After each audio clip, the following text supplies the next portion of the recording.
When the emerald potion, worth 100 gold coins, was forced down his throat, Gonzalo still had a dagger stuck in his chest. He felt nauseous, but his body seemed to be starving, greedily swallowing every drop of the medicine. Underneath his blood-stained tuxedo, the fatal wound began to heal. When he opened his eyes, the stone castle, the flickering candlelight, the noblemen in wool cloaks, and the unfamiliar memories that suddenly exploded in his mind all told him one thing. He not only narrowly escaped assassination, but also unexpectedly transmigrated into the body of a nobleman's second son, becoming the least valued and least promising son of the Garcia family in the Kingdom of Augustus. Without inheritance rights, without land, even pursuing a baron's daughter might just be seen as a joke by others. Elijah Ossel, the murderer who had just stabbed him in the chest, was still holding the dagger, his eyes showing no remorse, only regret for failing to kill him. Gonzalo stood up, his black hair falling over his shoulders, his brown eyes as cold as icy blades. He pointed at Elijah and roared, threatening to expose the crimes of the Ossel family to the king and let everyone know that this young man had assassinated a nobleman in public. The next second, Elijah was slapped to the ground by his father, Baron Otto, the dagger hitting the carpet, and the entire banquet hall fell silent instantly. The servants trembled as they carried their trays, for they were often the first to be whipped to death if the nobles' negotiations broke down. Gonzalo's father, Baron Raymond, also stood up. The two barons stared at each other across the long table, like two wild beasts about to pounce on each other. Only Baron Kant, the castle's owner, was still smiling. He couldn't be happier that the two noble young masters were fighting so fiercely over their daughter, Lolita. After all, banquets are a marketplace for the nobility, where marriage, reparations, war, inheritance rights, and even a life can be negotiated over drinks. Father Rory hurriedly led the two families into the council chamber, and first cast a healing spell on Gonzalo. The tightness in his chest finally dissipated, but Gonzalo's heart was bleeding. That life-saving potion had cost him a full 100 gold coins. A soldier might not earn 2 or 3 gold coins in a year, and this second son of the Baron had never seen so much money in his life. The cause of the assassination was ridiculously absurd. It was nothing more than a duel challenge between teenagers. Elijah couldn't stand Gonzalo's sarcastic remarks and directly drew his sword to commit the murder. Baron Otto, however, spoke with a stern face, saying that Elijah was only a 15-year-old child, clearly trying to use his age to exonerate his son. Baron Raymond's answer was even more straightforward. Assassinating a nobleman in public is punishable by hanging according to the kingdom's laws. Elijah then became truly frightened and pale-faced, defended himself, saying that Gonzalo had insulted his mother, father, brother, and the entire Ossel family. Gonzalo leaned back in his chair and told him weakly but calmly that insults were not a reason for assassination. If there was a real grudge, one could simply walk into the dueling arena under the watchful eyes of nobles and gods. Enraged, Baron Otto challenged Raymond to a duel, hoping to use the outcome of the two barons' contest to overturn his son's death sentence. Raymond immediately called him crazy. His son had broken the laws of the kingdom, and it couldn't be erased by a duel. If he was really not convinced, then he should bring his army to war. The Garcia family has never been afraid of war. They are one of the oldest families in the kingdom, with branches all over the world. Their family motto is just one sentence: spread your branches and leaves, but keep your roots in good faith. Seeing that the two barons were about to overturn the table, Father Rory finally invoked the papacy and Count Terence, warning them that cults were rampant in the Varangian region and that the nobles should not start a war lightly at this time. If anyone dares to fight, the Vatican will withdraw all clergy from the territory and will cease providing treatment, prayer, and any protection for 10 years. These words were more ruthless than a knife. Gonzalo was saved by a bottle of medicine from the priest. No matter how arrogant a nobleman is, he is unwilling to lose the church when cults are rampant. Rory then offered to settle the matter privately, and Gonzalo immediately hid his hands behind his back and spread his 5 fingers at his father. Raymond understood immediately and offered 1,000 gold coins, plus a bottle of special healing potion worth 100 gold coins. Otto was so angry that his face turned red. He roared at Raymond that they should just rob him, but Gonzalo coughed up blood at the right moment, and advised his father that for the sake of peace between the two families, they should just ask for 800 gold coins. Alto began to haggle, raising the price from 300 gold coins all the way up, but Gonzalo kept his eyes fixed on Alto's eyebrows and the corners of his mouth, like observing a wild beast cornered at a gambling table. As Alto's brow twitched slightly, Gonzalo suddenly announced his final conditions: 500 gold coins, plus 100 gold coins for a potion, and he would withdraw his pursuit of Lolita. Elijah, who had been trembling with fear, suddenly brightened up. He would come of age next year, and if he could drive away Gonzalo, he would have a chance to marry Lolita. Otto looked at his son with disappointment, but finally closed his eyes and agreed that 600 gold coins would be delivered to Raymond's castle 3 days later. He dragged Elijah away, preparing to discuss his daughter's dowry with Baron Cantor, while the money Gonzalo had earned with a single knife finally ended up in his pocket. After everyone had left, Raymond patted his son on the shoulder, first praising him for his good talk, then reminding him that the barons only cared about interests, and any ulterior motives had to be converted into real bargaining chips. Gonzalo nodded in agreement, admitting that giving up Lolita did indeed mean losing a potential ally, but he was just the youngest son in the family, and didn't even have a right to the inheritance. The eldest brother, Guillaume too, was the first in line to the throne, and his son was second in line. Baron Comte would never marry his daughter to him unless he was senile. Compared to arguing with Elijah over a woman, 500 gold coins were clearly more practical, and Gonzalo didn't care how Elijah would boast about it later. Raymond tapped the table 3 times to correct him. It's not 600 gold coins, it's 500. He paid for the potion himself for the remaining 100 gold coins. He would give the money to Gonzalo's eldest sister, Maeve, to help her brother in the capital, and Gonzalo would keep whatever was left. Raymond looked out at the wilderness through the stone window and said softly, "Next spring, Gonzalo will become a pioneer knight. Prepare well and remember the Garcia family motto: spread your branches and leaves, but keep your roots in the heart." Gonzalo lay on a warm wool blanket, toying with a dagger that had almost killed someone. It looked like a standard weapon with a cheap ruby embedded in its handle, but a line of information that only he could see appeared before his eyes. "This is a magical dagger made by the cult Blood Brotherhood. It can conceal its own magic and make those who touch it more prone to anger and loss of control. More importantly, Gonzalo can see everyone's attributes, talents, and even how much of their loyalty to him is genuine and how much is feigned." The young servant kneeling beside the bed was Martin, 16 years old. He had exceptional management talent and an undeniable loyalty of 100%. He is the old butler's son, whose family has served the Garcia family for generations. He grew up with Gonzalo and is currently the person he needs to be least wary of.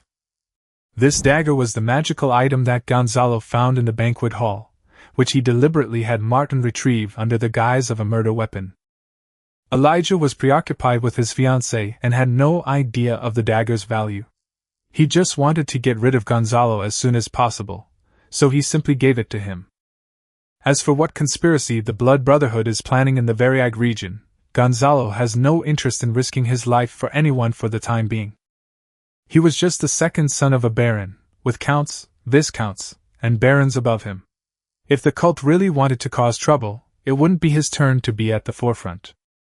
All he had to do was one thing: use the loyalty panel to find out in advance who was useful, who would betray him, and who was worth investing resources in. After sheathing his dagger, Gonzalo left the castle, mounted his horse, and rode with his father, Baron Raymond, towards Fruitwood. The circular square in the town center was already crowded with the lord's people. Men from various villages brought goods, dry food, and their own sons, anxiously waiting for the lord to appear. Becoming a knight's squire was almost the only opportunity for these poor people to rise through social classes.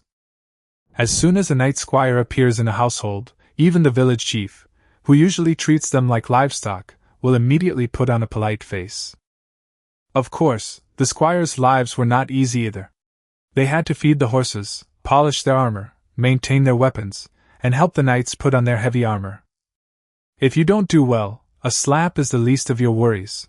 If you encounter a short-tempered knight, you'll have to endure whippings and corporal punishment. But once they get through that, they can learn to fight, follow knights into battle, and even have the chance to become real knights. Compared to the slaves and serfs who were forever driven to their deaths, this was the best fate they could hope for. Baron Raymond wore a black wool coat and a gray mink hat. His black hair was now streaked with white, and he exuded an undeniable air of aging. After his wife died, no one took care of his clothes. He wore colorful jewelry haphazardly around his neck, which looked particularly out of place with his red deerskin boots. 2 soldiers held aloft the Garcia family banner, black with purple branches and lush foliage, ensuring that everyone in the square could see the Lord's majesty. Raymond sat on the crimson bench, took a sip of fruitwood wine, and then announced to the entire audience that the selection of knights and squires for the pioneering territory had officially begun. Then, he handed the choice to his youngest son. Gonzalo Garcia will be the future lord of the frontier, and he will choose his own servants. The crowd immediately stirred, but as Gonzalo looked at these young people, the expectation in his eyes gradually cooled. The vast majority of them lack even a little bit of bravery, and their knowledge, strategy, and military skills are almost all zero. Not a single decent talent can be found. This is not surprising. In this day and age, being able to eat black bread mixed with pebbles every day is considered a good life. Books were locked away in cabinets by nobles, military knowledge was passed down through family notes, and ordinary people who wanted to learn skills had to risk their lives on the battlefield. Gonzalo glanced around and finally realized that instead of hoping for talent, he should first try out this loyalty panel to see what it could achieve. He rode his horse to the front of the square, looking down at everyone, his voice echoing through the crowd. "You little brats who want to be knight squires, take off your shoes and run from Fruitwood Town to the castle." The young men were stunned at first. Some hadn't even reacted yet, while others hurriedly took off their shoes. Many of the slaves, who didn't have shoes to begin with, turned around and rushed out. Gonzalo deliberately summoned the slaves, not out of kindness, but because he wanted to see if there were any promising individuals hidden among these men who had been crushed in the mud. He set his sights on the 2 boys running ahead, one of whom was the butcher's second son, Charles, with a bravery rating of 1.3 and a loyalty rating of 30. The other one is named Yolok, the second son of a carpenter. He is 1.2 in bravery, 0.5 in knowledge, and also has a loyalty of 30. The 2 came from similar backgrounds and started from similar points, but after running barefoot for a while, the numbers on the panel began to change. Charles was panting heavily, his face contorted, and his feet were painfully cut by the pebbles. His loyalty had dropped from 30 to 29. He began to resent his father, resent being the second son, and eventually even hated the high-ranking nobleman. Yolok, however, blushed and ran even faster when he realized Gonzalo was watching him, his loyalty never wavering. He followed his carpenter parents from a young age, traveling to various villages to repair houses, mend furniture, and cut timber at the edge of the forest. His endurance was far greater than that of Charles. Gonzalo finally confirmed that the loyalty rating on this panel was not a static number, but a real reflection that changed in real time according to a person's thoughts and circumstances. Those slaves who initially charged the fastest were soon worn down by hunger. While their long periods of being barefoot gave them an advantage, they couldn't compensate for the physical depletion they suffered. By the time they reached the castle, most of them had already been overtaken one by the sons of the people. A Bohemia flag was planted in front of the castle, its purple branches stretching out from the black background, as if waiting for new blood to climb the tree. The young people rushed to the finish line one after another, while Gonzalo, riding on horseback, coldly watched the approaching team.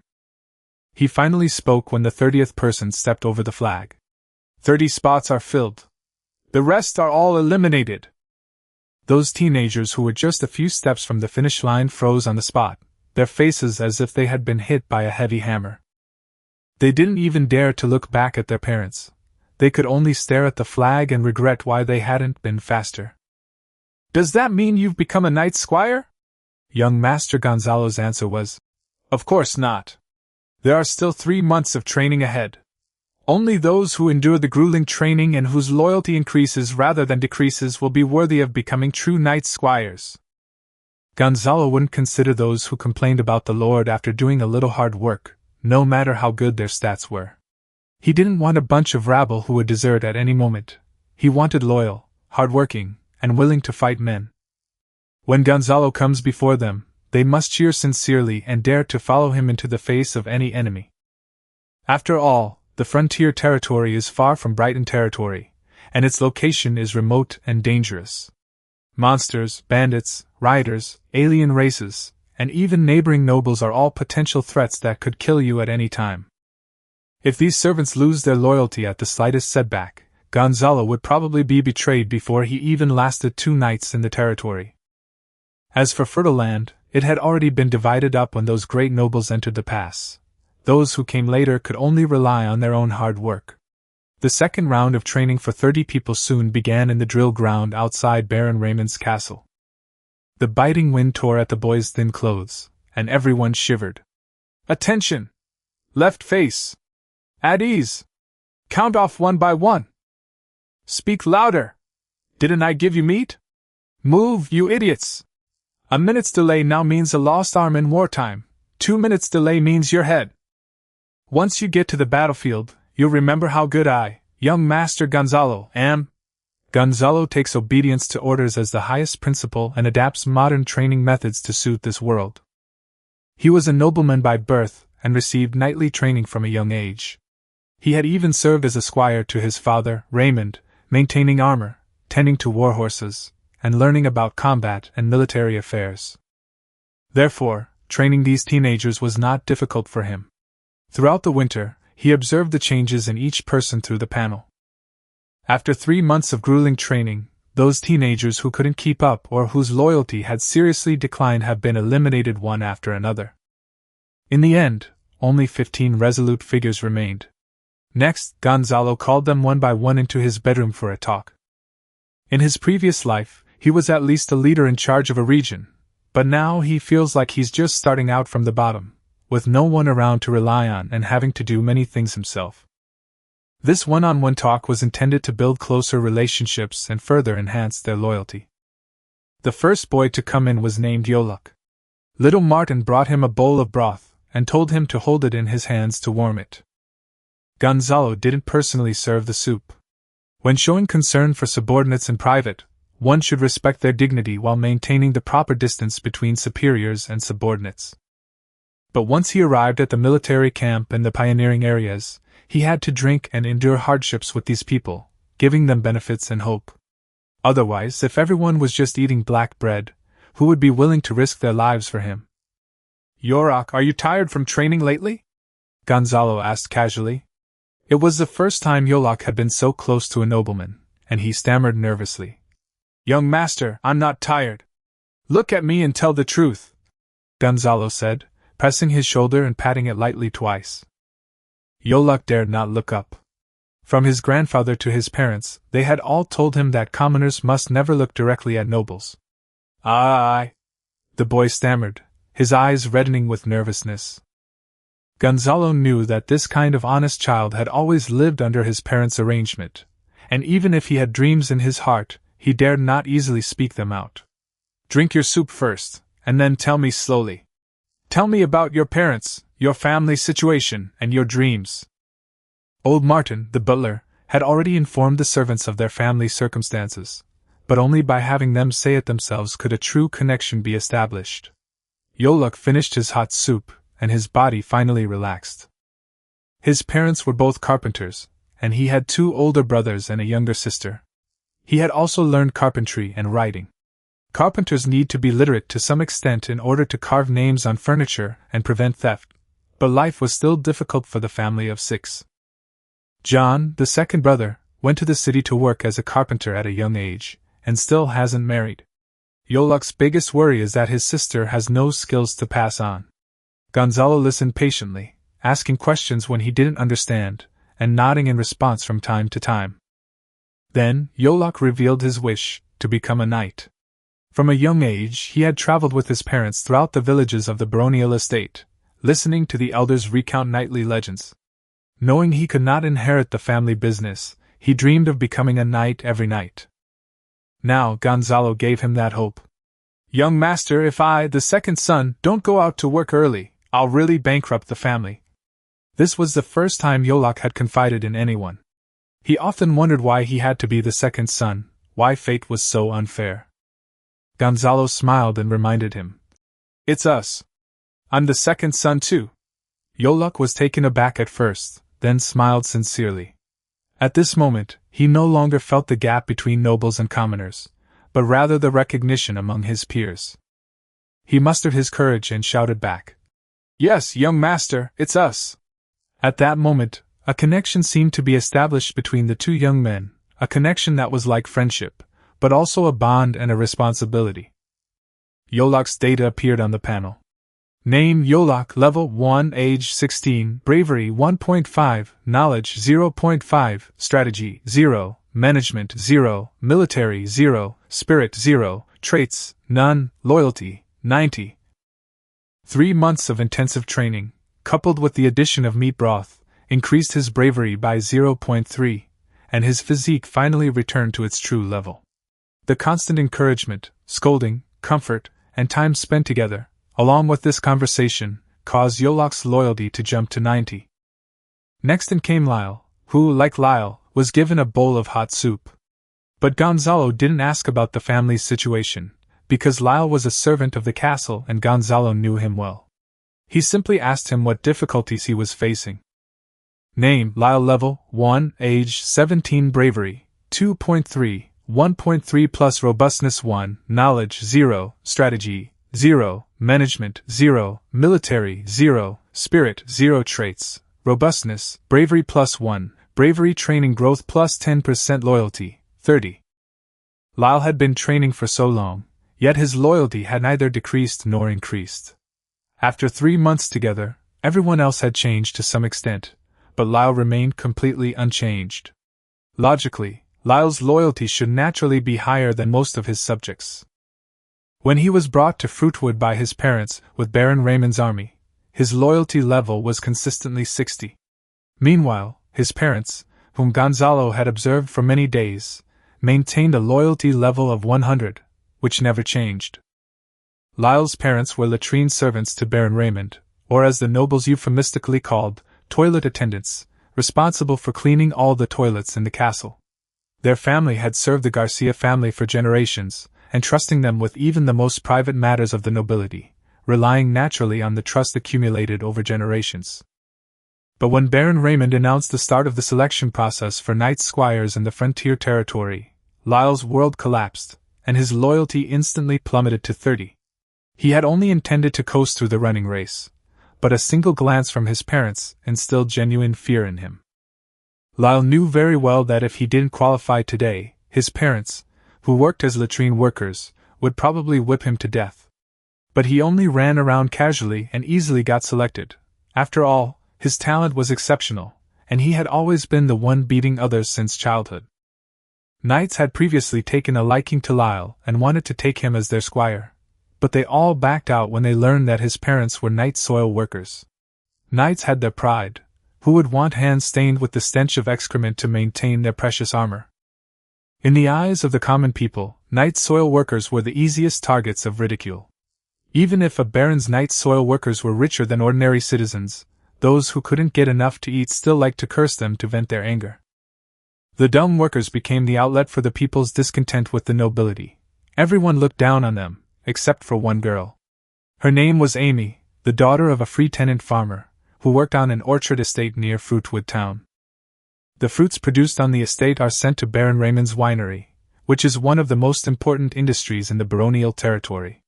The farmers in the territory are roughly divided into 3 types: free farmers who own land or have long-term leases, who make up a very small percentage.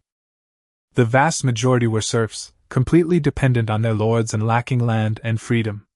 As for slaves, in the eyes of the nobles, they were little different from livestock. Lyle and Amy loved each other, and his original plan was to elope with Amy. Even if they ultimately froze to death in the wilderness, at least they could truly live for themselves for once. After listening to Lyle's story, Gonzalo finally understood why Lyle's loyalty remained so low. Lyle was preparing to elope with his sweetheart, while Gonzalo had dragged him into 3 months of military training.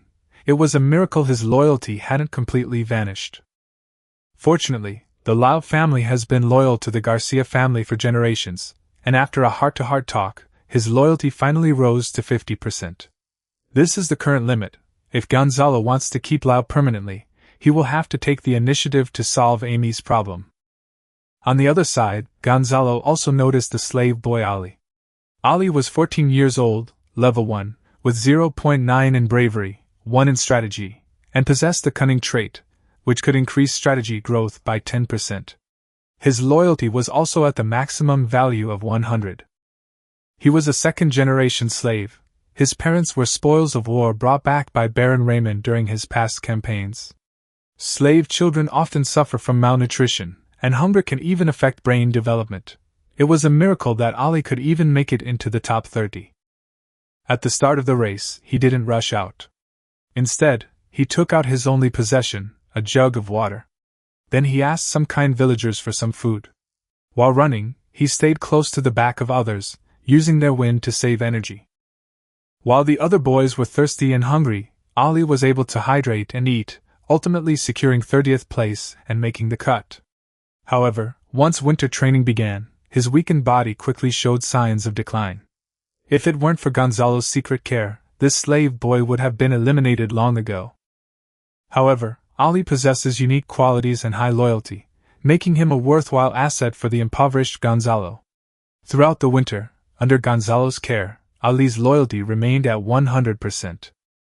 After 3 months of training and numerous conversations with Gonzalo, the loyalty of the 15 boys all rose to over 80, except for Lyle. Among this group, only 2 truly possessed the special qualities, Lyle and Ali. By the time Gonzalo finished speaking with each of them, it was late at night, and the servants had long since left. At this moment, his father, Baron Raymond, and his elder brother, King Guillaume II, came to Gonzalo's room and sat across from him at the table. King Guy II was named after his late grandfather, Guy, and from birth he was designated as the first in line to inherit Brighton. Baron Raymond's idea was simple. The eldest son, inheriting the family business, should, like his grandfather, pass on the lands and bloodline. Gonzalo smiled and asked his elder brother how his studies were going. Guillaume II could only scratch his head awkwardly. He and his father had spent the entire winter observing the training. Raymond could tell that what Gonzalo was teaching was extremely valuable, because the nobility valued the transmission of knowledge above all else. Each family relies on the records left by their ancestors, accumulating experience generation after generation. This is the true foundation of nobility. Raymond then lamented that if Gonzalo's second brother were also here, learning these things would also benefit the pioneering territory.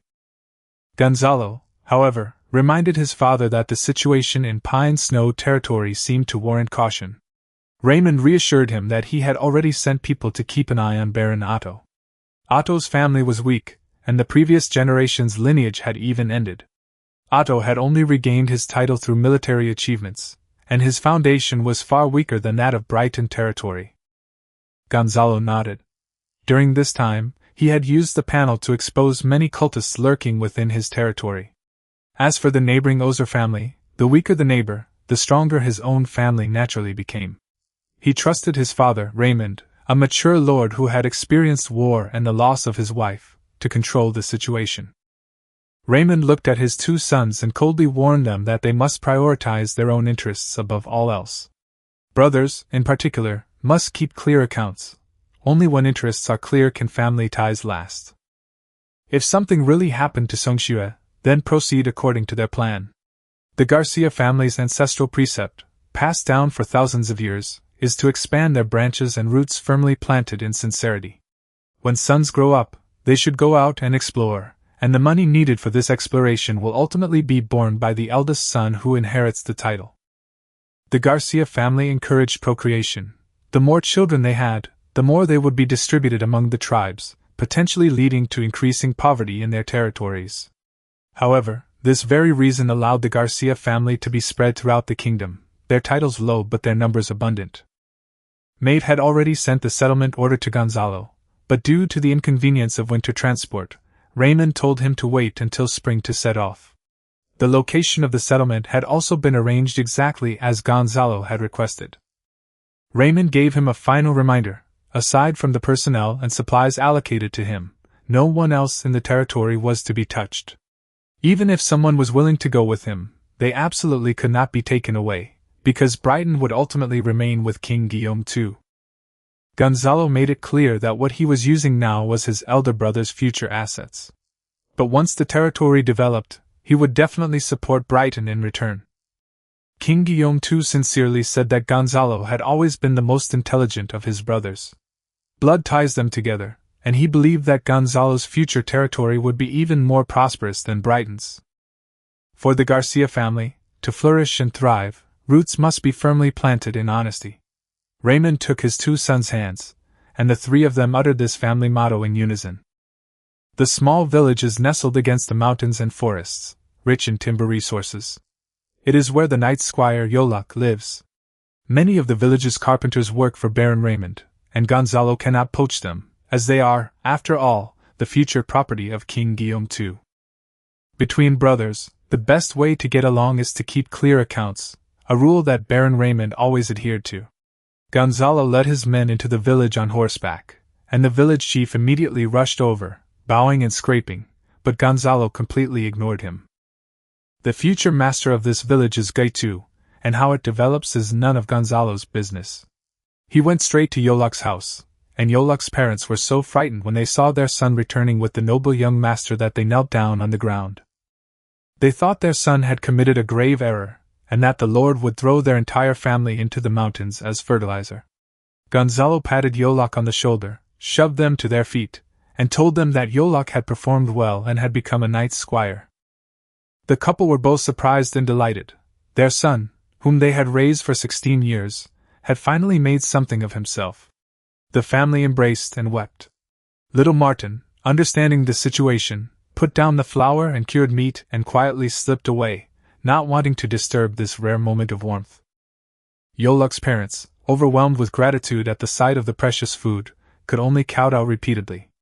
Gonzalo then promised to send Yolok's sister to work as a washerwoman in the castle in a few days, a very high-status job among the serfs. Then he inquired about John, Yolok's second brother, and learned that the latter had long since left Brighton.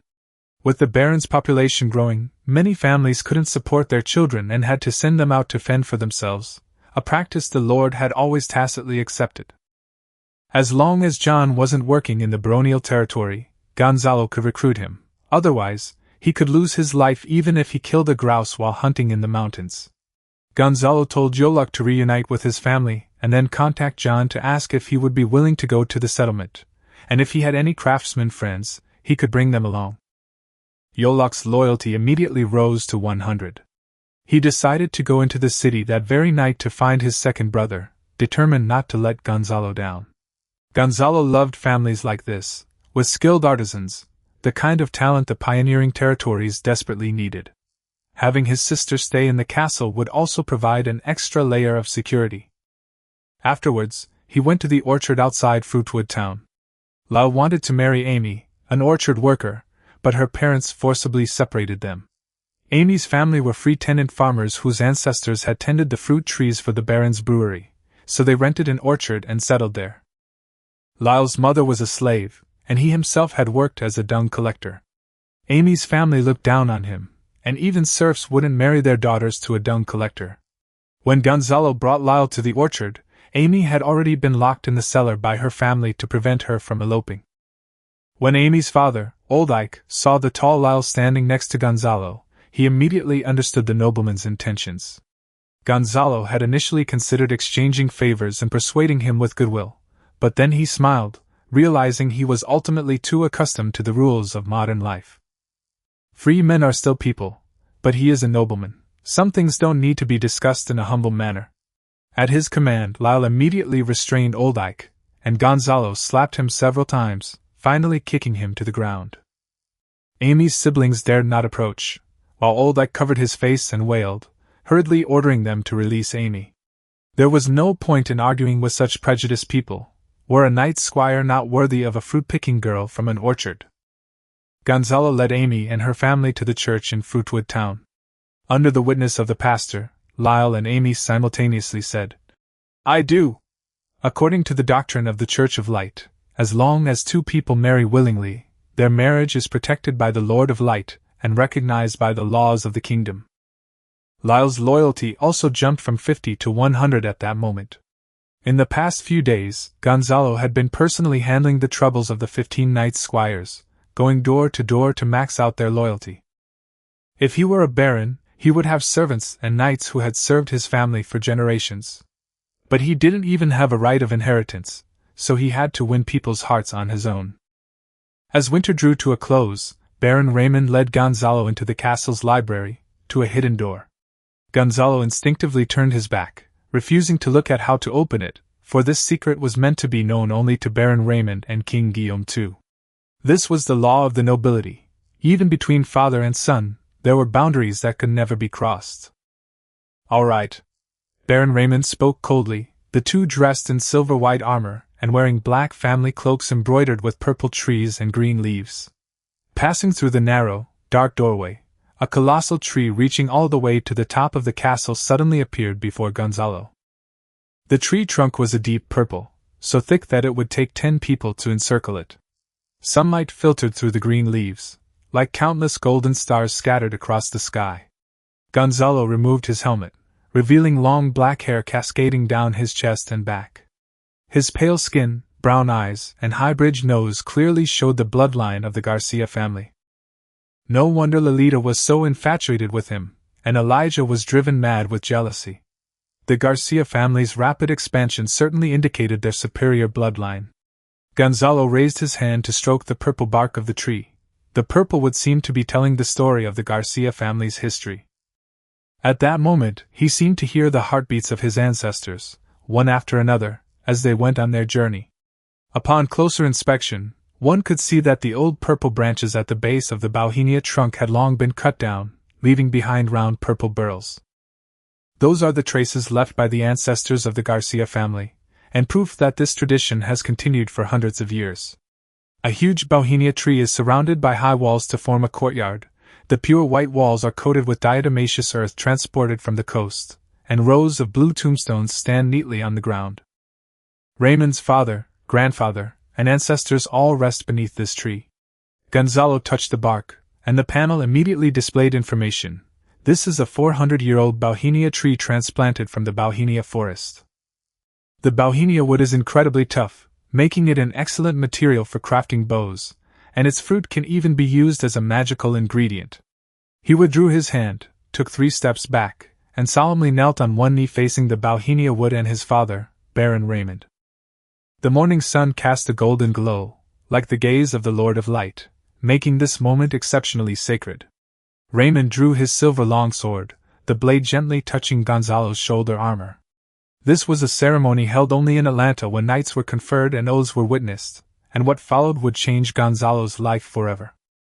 Raymond solemnly announced that, witnessed by the bauhinia wood and their ancestors, he bestowed the Garcia family legacy upon Gonzalo, commanding him never to pass it on to anyone outside the Garcia bloodline. Gonzalo placed his right hand on his heart, raised his left, and solemnly swore an oath. He accepted the family legacy, promising never to pass it on, and to uphold the knightly virtues of loyalty, courage, honor, humility, justice, and faith.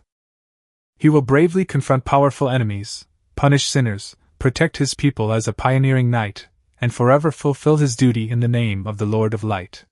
Raymond looked at his son and told him to remember this moment, for he too had knelt before his grandfather Gonzalo in the same way. Then, Raymond lifted a blue tombstone. It turned out to be a fake tombstone used to store valuables, containing the very foundation that had sustained the Garcia family to this day. Gonzalo saw 3 things: a vial of ascension elixir, a sapling of a bauhinia tree, and a purple longbow.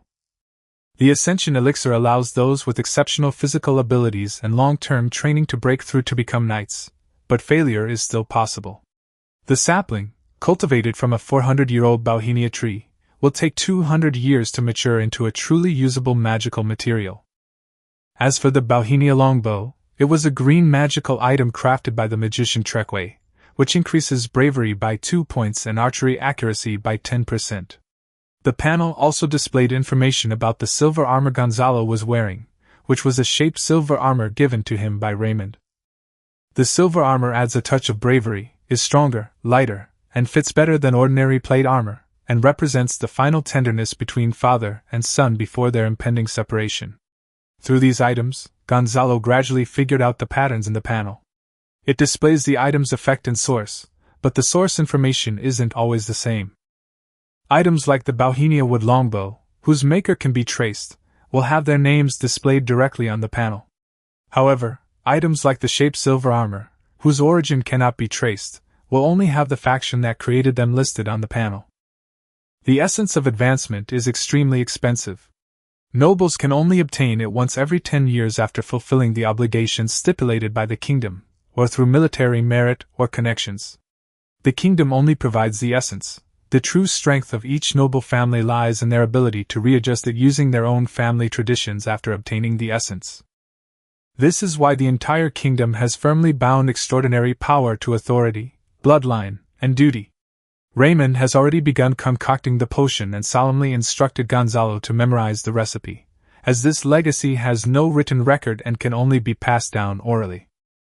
The Ascension Elixir consists of 5 drops of Bauhinia wood essence, 10 grams of grinding magic crystal, 1 drop of a demonic eagle's tear, and finally, the blood of the Garcia family. The order of addition is crucial. It determines whether Gonzalo's future offspring can continue to inherit the family's power. Emerald green tree essence, jet black magic crystal powder, and glistening teardrops. Raymond proceeded with utmost caution with every step. Gonzalo meticulously memorized everything. Having lived 2 lives, his memory was exceptional. Finally, Raymond pricked his palm, letting his blood mingle with the potion, and handed the prepared jar to his son. The panel indicated that this advancement potion, concocted by Baron Raymond, could unlock the purple arrow heart in Garcia's bloodline, but the breakthrough might still fail. Gonzalo took the potion and drank it down in one gulp. A surge of violent energy instantly coursed through his body. His muscle fibers began to transform, his heart pounded like a drum, and battle aura gradually gathered within him. His silver armor then began to transform, a magical armor adapting to its wearer. Only knights can use the shape-shifting silver armor, and once shaped, it becomes a unique, exclusive suit of armor. The excruciating pain made Gonzalo want to remove the armor, but Raymond immediately stopped him. The pain seemed to last a long time, yet once it was over, it felt like only a moment.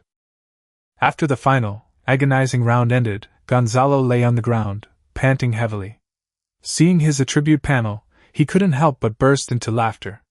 He had successfully advanced to level 2, his valor reaching 9 points, with 1 point from silver armor and 2 more from the purple thorn bow. More importantly, he activated the purple arrow heart, which will increase his martial arts training and archery proficiency growth by 20%, as well as his archery accuracy by an additional 20%. Furthermore, the rarest talent in the Garcia bloodline, Purple Light, has also been successfully activated. By imbuing arrows with magic, Purple Light can penetrate any defense of the same or lower level. In addition, his mental attribute gained 2 points, a special talent inherited from his 2 lifetimes. If he hadn't transmigrated, he would never have possessed such a mental talent. One could only say he was incredibly lucky. Even if ordinary people eat well and train their whole lives, their martial prowess usually cannot exceed 4.9, and they can only fight by relying on experience and skills. Even if they are lucky enough to obtain the advancement essence, they can only drink it directly and cannot complete the preparation like the inherited nobles, so the effect is naturally far inferior. Gonzalo picked up the purplewood bow, held his breath, and drew the arrow. The next moment, a purple light flashed across the forbidden area, the arrow piercing the deepest wall, and light leaked in from the other side. Baron Raymond was utterly shocked. For 200 years, no one in the Garcia family of the entire kingdom had possessed the talent for the purple light. He felt both gratified and regretful. How wonderful it would have been if Gonzalo had been the eldest son! But the rules of noble succession were set in stone, and no one could easily change them. So Raymond looked at the broken wall with a pained expression and announced that the cost of repairing the forbidden area would be 10 gold coins deducted from Gonzalo's pioneering funds. Gonzalo initially thought his father was considering a merit-based succession, only to discover that Raymond was simply concerned about the money. The already impoverished pioneer knight was now in even worse shape, filled with regret. He should have shot the arrow into the sky. Raymond then solemnly reminded him that the last person in the Garcia family to activate the purple light was named Garcia, known as the Purple Dawn Arrow, a name etched throughout human history. Therefore, Gonzalo must not reveal this trump card unless absolutely necessary, before he possesses absolute power. Gonzalo promised to take care of himself, but kept stroking the bauhinia bough in his hand, clearly enamored with it. Raymond, though reluctant, still gave him 3 bauhinia branches, a treatment even his second brother, Joey, didn't receive. When Garcia's ancestors first followed the Kingdom of Augustus in expanding its territory, they were among the most outstanding longbowmen in the army. Later, the family discovered the magical plant, the bauhinia, took root in the bauhinia forest, and continuously improved the purple arrow heart combat technique and the development of the bauhinia, which led to the legacy we have today. These 3 branches can be reforged by a magic craftsman after the bough is damaged, and they can also sustain Gonzalo's descendants for 200 years until the saplings of the bauhinia tree grow. Raymond also instructed him that if the territory develops in the future, he and his elder brother, Gato, should take care of their second brother, Joey. Joey had the worst talent and resources, and Raymond didn't expect his descendants to continue the family legacy. He only hoped that his brothers wouldn't make his life too difficult. At 48, Raymond was no longer considered young for a human knight, and his wife had passed away early. He devoted almost all his remaining energy to his sons. Gonzalo seriously agreed. Although he hadn't really spent time with Joey yet, he still remembered him as his second brother. The Garcia family, once established in their territory for 200 years, were often far wealthier than other nobles of the same rank, especially barons like Raymond who had inherited a 400-year-old family business. Many branches of the Garcia family, not yet 200 years old, had to purchase bauhinia branches and fruits from Raymond to maintain their family lineage. Over time, the Garcia family developed a vast supply system, and the more branches they had, the deeper their roots became.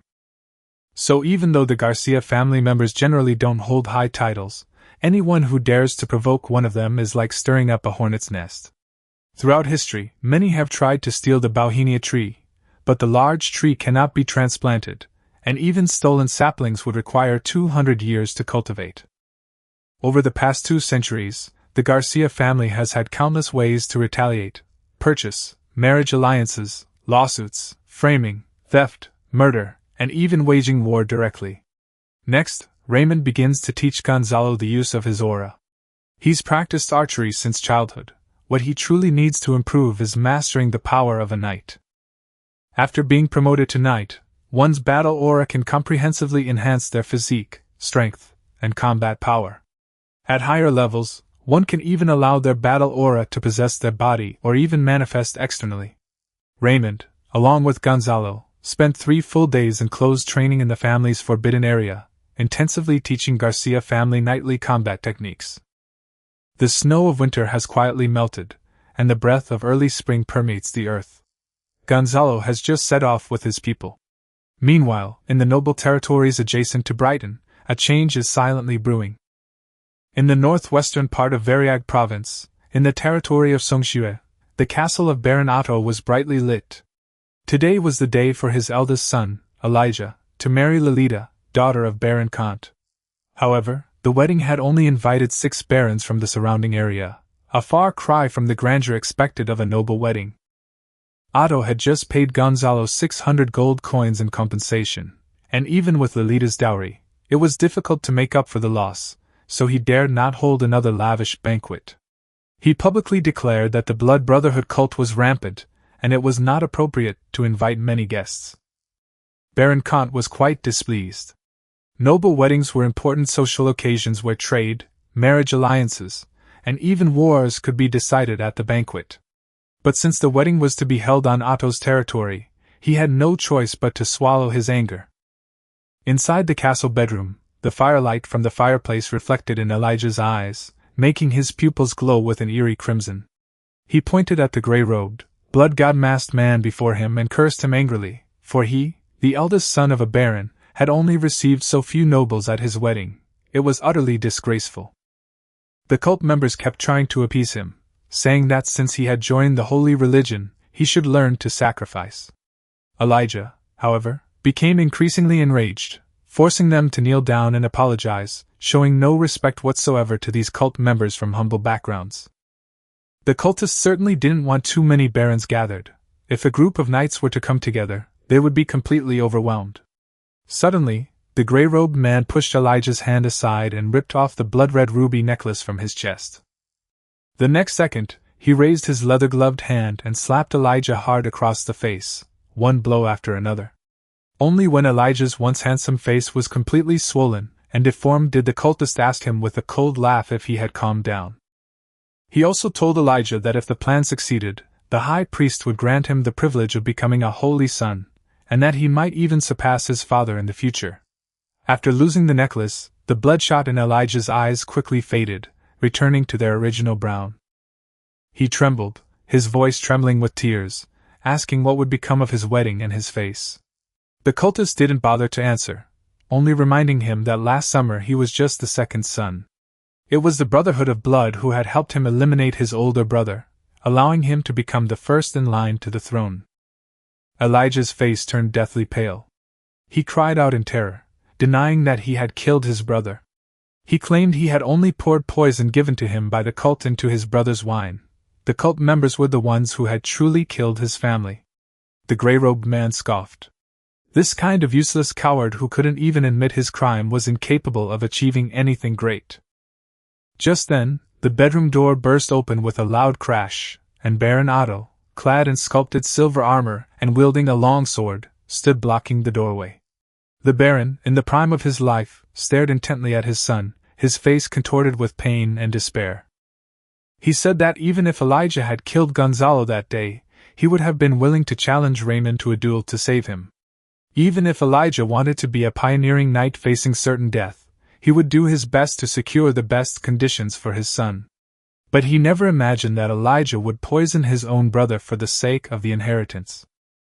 As soon as he finished speaking, Otto's sword flashed, and in just 2 moves, he cleaved the gray-robed cultist in 2. Ordinary serfs and cultists of slave origin were utterly no match for a true baron knight. Elijah immediately knelt and kowtowed, crying and pleading that he had been bewitched by a cult and begging his father for mercy. Otto painfully told him that the Ossel family did not have the long and distinguished lineage of the Garcia family. This title was something he had earned bit by bit through military merit. He had fought so hard, all for his children. Otto even helped Elijah up himself, and Elijah thought his father was willing to forgive him. But the next moment, Otto gritted his teeth and said, "Elijah has a younger brother, Eligi, who can also be the heir. The men of the Ossel family should die standing. Elijah will die standing in place of his brother, to atone for his sins." Elijah was utterly desperate and struggled desperately, but having just been promoted to knight, he was no match for the fully armed Otto. Seeing that he didn't even have the courage to face death, Otto's last shred of pity vanished. If Elijah still had any backbone, he might have sent his son to the frontier to survive. But now, he only felt that this son was far weaker than his dead eldest son. Otto grabbed Elijah by the throat, slammed him against the stone wall, and raised the magic sword to plunge it into his son's chest. Leaving him with a complete corpse was the father's final act of mercy. But just as the sword tip was about to pierce through, an eerie crimson mist suddenly filled the bedroom. Otto's body stiffened abruptly, blood spilling from the corner of his mouth, followed by vomiting up large chunks of shattered internal organs. The demonic sword clattered to the ground, and his tall body swayed and collapsed. Immediately afterward, a mace struck the back of his helmet, severing all possibility of resistance. A figure clad in a scarlet robe and wearing a blood god mask slowly entered the room.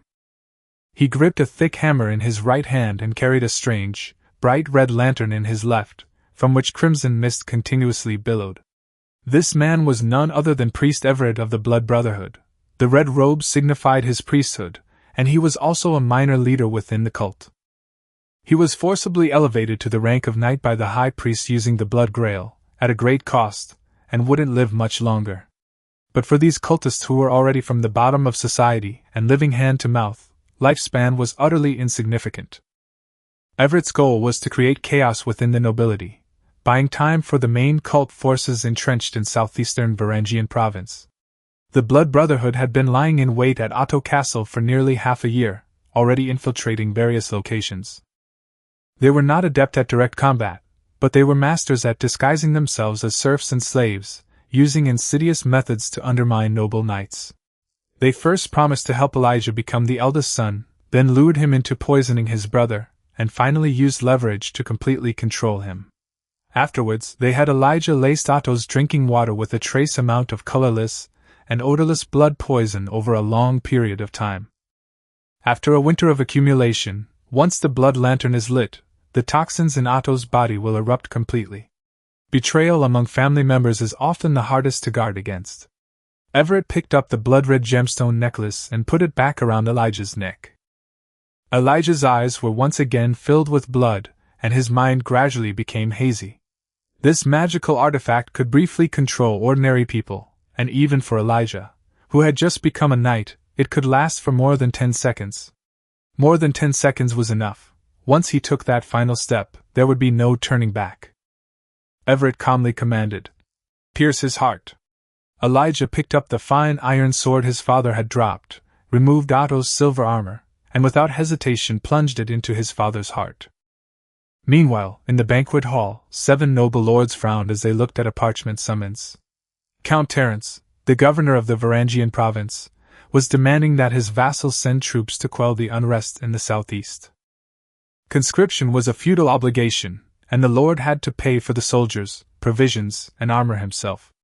So the 7 barons sent Father Rory, who was presiding over the ceremony, away and began to discuss how to spend less money and fewer soldiers, without giving anyone cause for criticism.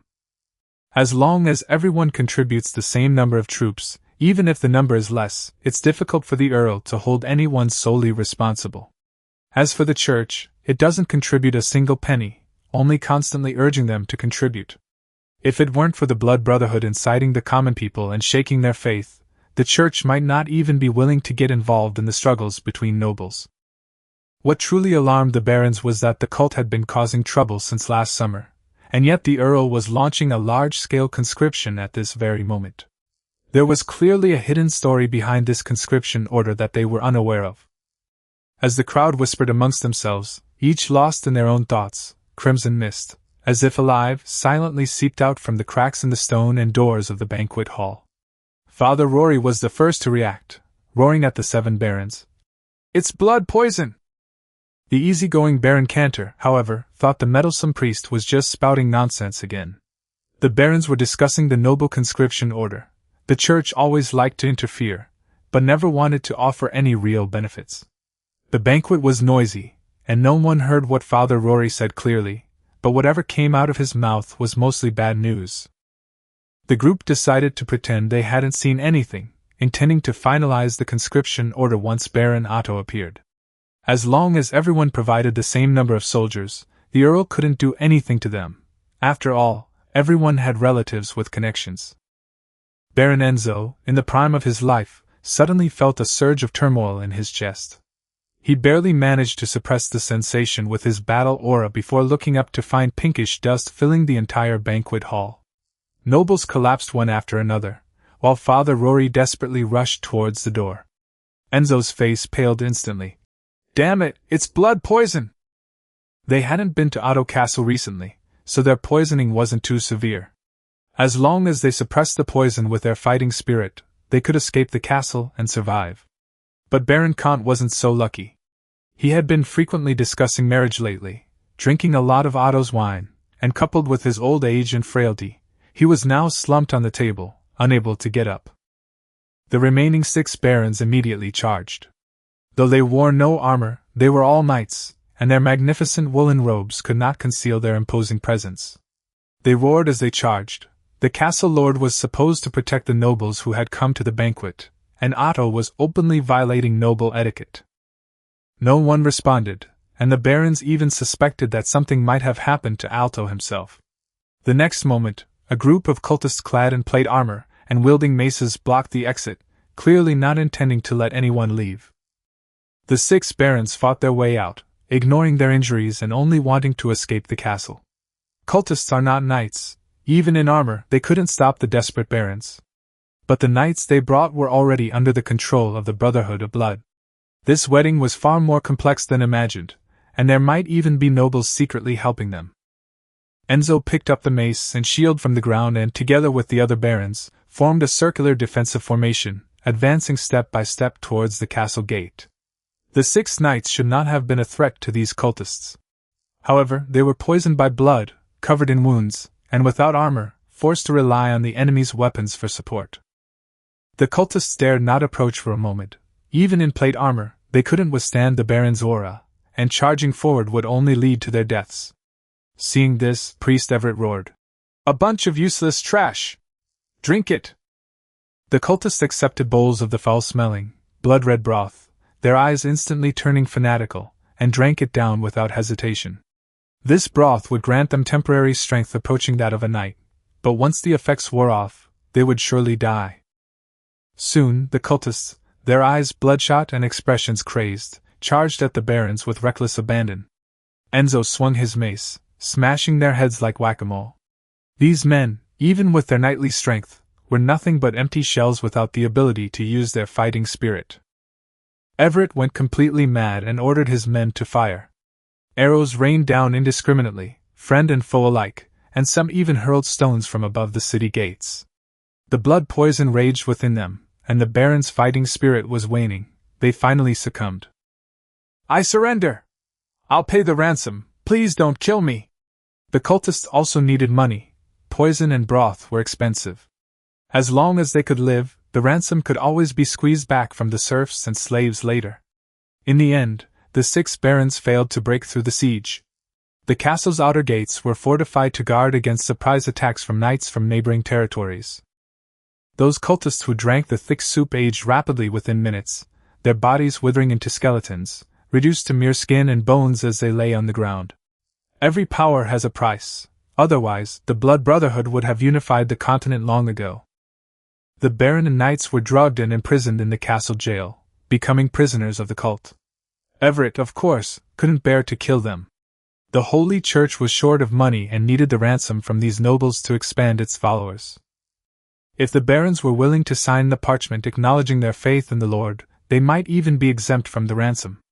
However, once converted, the Church of Light would never spare them simply because they were nobles. Meanwhile, firewood was piled up in the outer courtyard of the castle, but this firewood was not for the dead, it was for Father Rory. Everett trembled with excitement. He had finally waited for this day to be the trial of the Church of Light priest.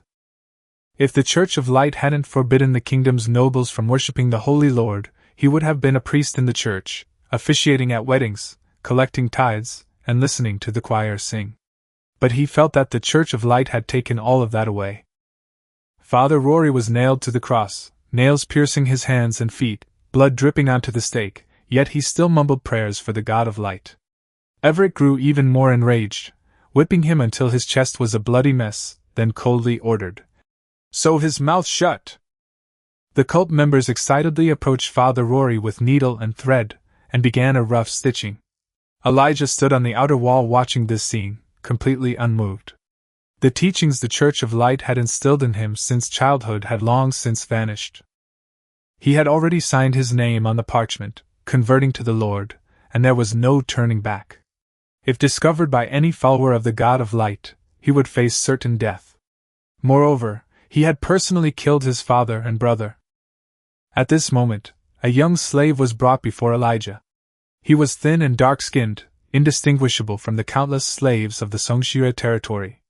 Elijah, mimicking his father's tone, threatened, "I hope your information is useful, or I will cut out your tongue." Ali immediately knelt down and kowtowed, saying that he had seen the Bauhinia banner pass through Pine Snow territory, and that the banner's owner resembled young Master Gonzalo. Elijah was pleased with the title, Baron, but still said fiercely, "How could a slave like you know Gonzalo?" Ali quickly explained that everyone in Pine Snow territory knew that Baron Elijah had snatched his beloved woman from the black-haired Gonzalo. The only black-haired people nearby were from the Garcia family, and that man was young, so it could only be Gonzalo. Elijah was quite pleased with what he heard, and kicked Ali away. "Go have some meat soup, it's a reward from your master." Elijah paced back and forth on the outer wall, biting his fingers and thinking for a long time, when suddenly he slapped his forehead. Yes, I can send cavalry to check it out. If it's a large army coming to conquer the Holy Church, we can just run away with the gold and silver. The cavalrymen quickly returned, bringing news of Gonzalo's force. It turned out they weren't there to fight, but rather to establish a new territory. The group consisted of 200 slaves and 100 serfs in family units.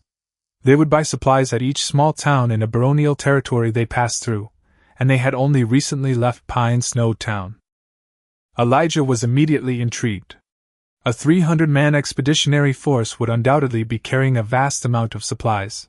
It was practically a walking gold mine. Besides, Elijah had long wanted to kill Gonzalo. He immediately sought out Priest Everett to discuss the matter, but the priest did not immediately agree.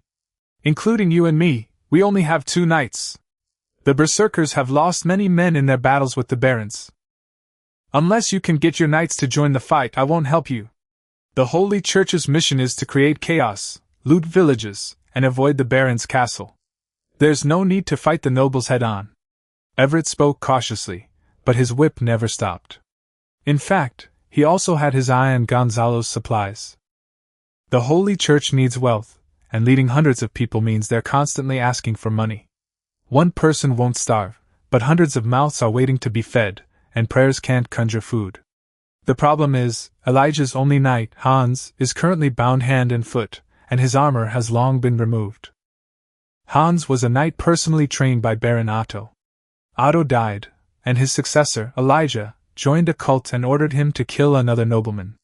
An ordinary baronial estate typically had only 3 to 5 knights, with wealthier estates having no more than 10. A knight's status was high, but it also meant lifelong loyalty. The Lord will bestow upon them a powerful elixir of advancement, allowing soldiers chosen from the battlefield to break through and become knights. Drinking the elixir is tantamount to selling one's life to the Lord. Loyalty, courage, honor, protection of the weak, and piety are all principles that a knight must adhere to. Those lacking in character are utterly unfit to become a family knight. Hans trained with the Otto family from a young age, standing out from numerous competitors to fight alongside Otto, and was eventually granted the advancement elixir. Therefore, it was impossible for him to betray Baron Otto. Elijah, clutching his brother Elegy's head, his hands covered in blood, roared at Hans like a madman. Elegy has been murdered! The Baron of Pinewood can only be mine! Pledge your allegiance to me, Hans! You are a knight, you cannot forget your promise! Hans showed no reaction, even attempting to bite his tongue to commit suicide, but with a knight's physique, biting his tongue wouldn't kill him. Everett shook his head, took off the blood jewel necklace from his chest, and put it directly on Hans. This device can only control Hans for a dozen seconds, but it's enough to make him acknowledge Elijah's rightful inheritance. When Hans was knighted, he swore allegiance to the Otto family. Now that Otto is dead, Elijah is the only remaining heir of the Otto family.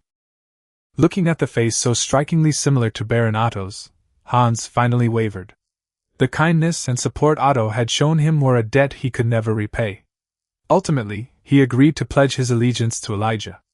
Not because of the cult priest's control, but to repay Baron Otto. Meanwhile, outside Pine Snow Town, 14 young knight squires were whipping slaves to dig trenches. Ali, originally in charge of leading the group, had been reassigned as a spy, leaving the future butler, Little Martin, to take over as the last captain. The 300 men were divided into 15 teams of 20 men each, with 4 team leaders. The pioneers began training at the end of winter. A system of collective punishment was implemented among the team members, team leaders, and captains. If one person deserted, the entire team would be punished, and the team leader and captain would also be held accountable. They sharpened cypress poles and roasted them over charcoal, and soon all 300 men had a handy spear. Don't underestimate these wooden spears. In this era, most armies were armed peasants, and truly armored elites were few and far between. A wooden spear could still leave a bloody hole. If mud and excrement were applied to the wound, it would become infected and fester, potentially fatal. But Gonzalo did not do so. His scouts told him that Elijah's army was mostly composed of people from the Cunningham territory, with the cultists being only a minority. These people are a form of wealth. They can be sold for ransom or taken as spoils of war. As for why Gonzalo knew in advance that something was going wrong at the Snowdrift Pass, it all started with that concealed dagger. It was a magical weapon crafted by the Blood Brotherhood, imbued with a strategic edge, capable of concealing its magical properties and making those who come into contact with it more prone to anger and loss of control. At that banquet, it was clear someone intended to use the dagger to incite conflict among the nobles, ideally driving the barons into war. Gonzalo, having traveled through time, could see the panel, clearly understanding the dagger's origin and function. After the banquet, he immediately informed his father, Raymond. Brighton had long ago planted spies in Pinewood territory. As for the Blood Brotherhood's agents planted in Brighton, Gonzalo had already identified them using his data panel and secretly dealt with them. Baron Raymond, of course, wouldn't remind Otto. The weaker the surrounding baronies, the safer Brighton. This land originally belonged to the Garcia family, but as their descendants multiplied, there wasn't enough land to go around, so they had to sell land to their sons to raise funds for expansion. By Raymond's generation, the once Viscount family had declined into a baronial family. Even so, the land must not be easily distributed to descendants. Otherwise, the drama of brothers killing each other and fighting over the family property will inevitably unfold sooner or later. On the other side, Elijah was already mounted on his warhorse, clad in silver-shaped armor, exuding confidence, and holding his magic sword aloft. The banner of the Ossel family's pine and snowwood tree fluttered high in the wind. The surrounding baronies also imitated the Garcia family's banner, but they only had the design, without any actual magical plant. Priest Everett, clad in plate armor and wielding a mace, led the army. The blood god emblem of the Holy Lord was also displayed, and the cultists were ecstatic. The castle wasn't far from Pine Snow Town, a standard design for most baronies.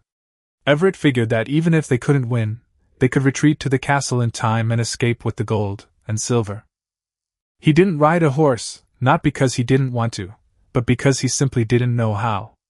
99% of the Holy Church members came from impoverished backgrounds and had no opportunity to come into contact with horses. However, after receiving the High Priest's blessing, his combat strength was no less than that of a knight, and he could always walk at the forefront of the army. Elijah, using his baronial title and the coercion and enticement of the cultists, managed to gather an army of 800 men, women, and children. However, time was of the essence, and many fled upon seeing the cultists, otherwise the number would have been much greater. Soon, they spotted a force of 300 men setting up camp in the distance, their black flags adorned with purple bauhinia trees standing out prominently. The enemy's trenches and spikes were already in place, with the sharp spikes pointing outwards, clearly indicating they had been prepared in advance. Everett's face darkened. It seemed the other side had anticipated their arrival, which made him waver. Cults shouldn't confront nobles head-on. Their specialty is harassment, poisoning, and a quick escape if successful, then moving on to another if they fail. Baron Otto fell victim to this very tactic. But then, Elijah saw Gonzalo at the front of the crowd. Those black hair and brown eyes instantly ignited his fury. He lowered his helmet and iron mask, his gaze fixed on Gonzalo, then raised his cursed sword high. "Charge with me! For Baron Elijah!" Elijah roared in his father's voice and launched a knightly charge. Hans tried to stop him but couldn't, and could only grit his teeth and follow. Seeing Elijah's eagerness, Priest Everett cursed loudly. "Fool! Everyone stay put and await orders! Gonzalo! You coward! You have no idea how cruel war is, and you have no idea what I just went through. All of this was bought with the blood of my family. I have grown up, while you are still like a child, playing a ridiculous game of make-believe with a bunch of serfs. You think you can stop my 800 troops with these broken wooden poles? Do you dare to keep your promise at the banquet and have a fair duel?" The two were no more than 100 meters apart. Elijah had already taken off his mask. Seeing that the main force could not keep up with the cavalry, he stopped in place and kept cursing. Beneath his helmet, his face was filled with cunning and smugness. He deliberately provoked Gonzalo, knowing that if the latter dared to fight, the three knights, Hans, the priest, and himself, would be enough to kill Gonzalo instantly. Elijah was extremely pleased with this wicked plan, and his curses grew increasingly vicious, but Gonzalo simply sat on the bench, coldly watching him roar for a full 10 minutes. Only when Elijah's throat was dry did Gonzalo elegantly snap his fingers. A servant, holding a tin tray, knelt beside him. He lifted the iron cover, picked up an exquisite porcelain cup, and slowly took a sip of steaming, strong tea. Then, Gonzalo casually remarked, "It's as smooth as Lolita's." The knight squires immediately echoed in unison, their voices reverberating across the battlefield. A wicked smile crept onto Gonzalo's lips, while Elijah nearly ground his back teeth to powder. That porcelain cup was a rare item belonging to the Garcia family.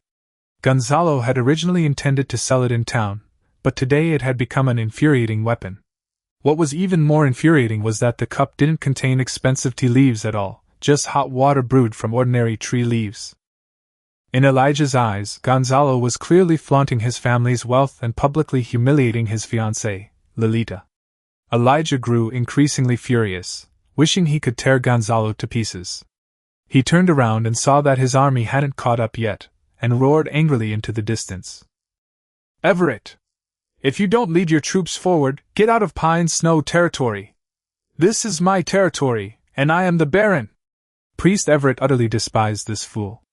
A lone cavalryman charging into the enemy lines and shouting. Anyone with even a basic understanding of military affairs knows how dangerous that is. But after surveying his surroundings, he confirmed that the camp appeared to be inhabited by settlers, and there were no reinforcements lying in ambush near the castle. His cavalry scouts also reported that everything was safe. Seeing that Elijah was about to turn hostile, Everett finally ordered, "All troops attack!" Gonzalo was now clad in sculpted silver armor, carrying a longbow made of purple thornwood, with Knight Luke standing beside him in a gray robe and chainmail.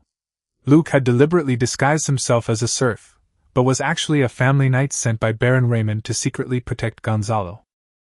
As the enemy army closed in, Elijah was still ahead. Gonzalo's fighting spirit surged, and his purple thorn longbow rang out twice, sending 2 arrows piercing the air. Elijah's warhorse neighed and fell to the ground, throwing him into a sorry state. Hans, the experienced knight, rolled to the side, avoiding a second trampling by the warhorse. Elijah's fall startled the remaining cavalry, who could only hover and wait for the main force to approach. He finally realized that he was standing far too close. The main force was still 200 meters away, while he was only 100 meters from Gonzalo. The archery skills of the Garcia family were indeed formidable. Fortunately, Gonzalo did not launch a direct attack, otherwise Elijah might have been caught off guard. But as the horns grew louder, the cultist army finally charged. At the forefront were the 4 serfs and slaves. Armed with pitchforks and clubs, and with the cultists' weapons on their backs, they could only charge forward like lambs to the slaughter.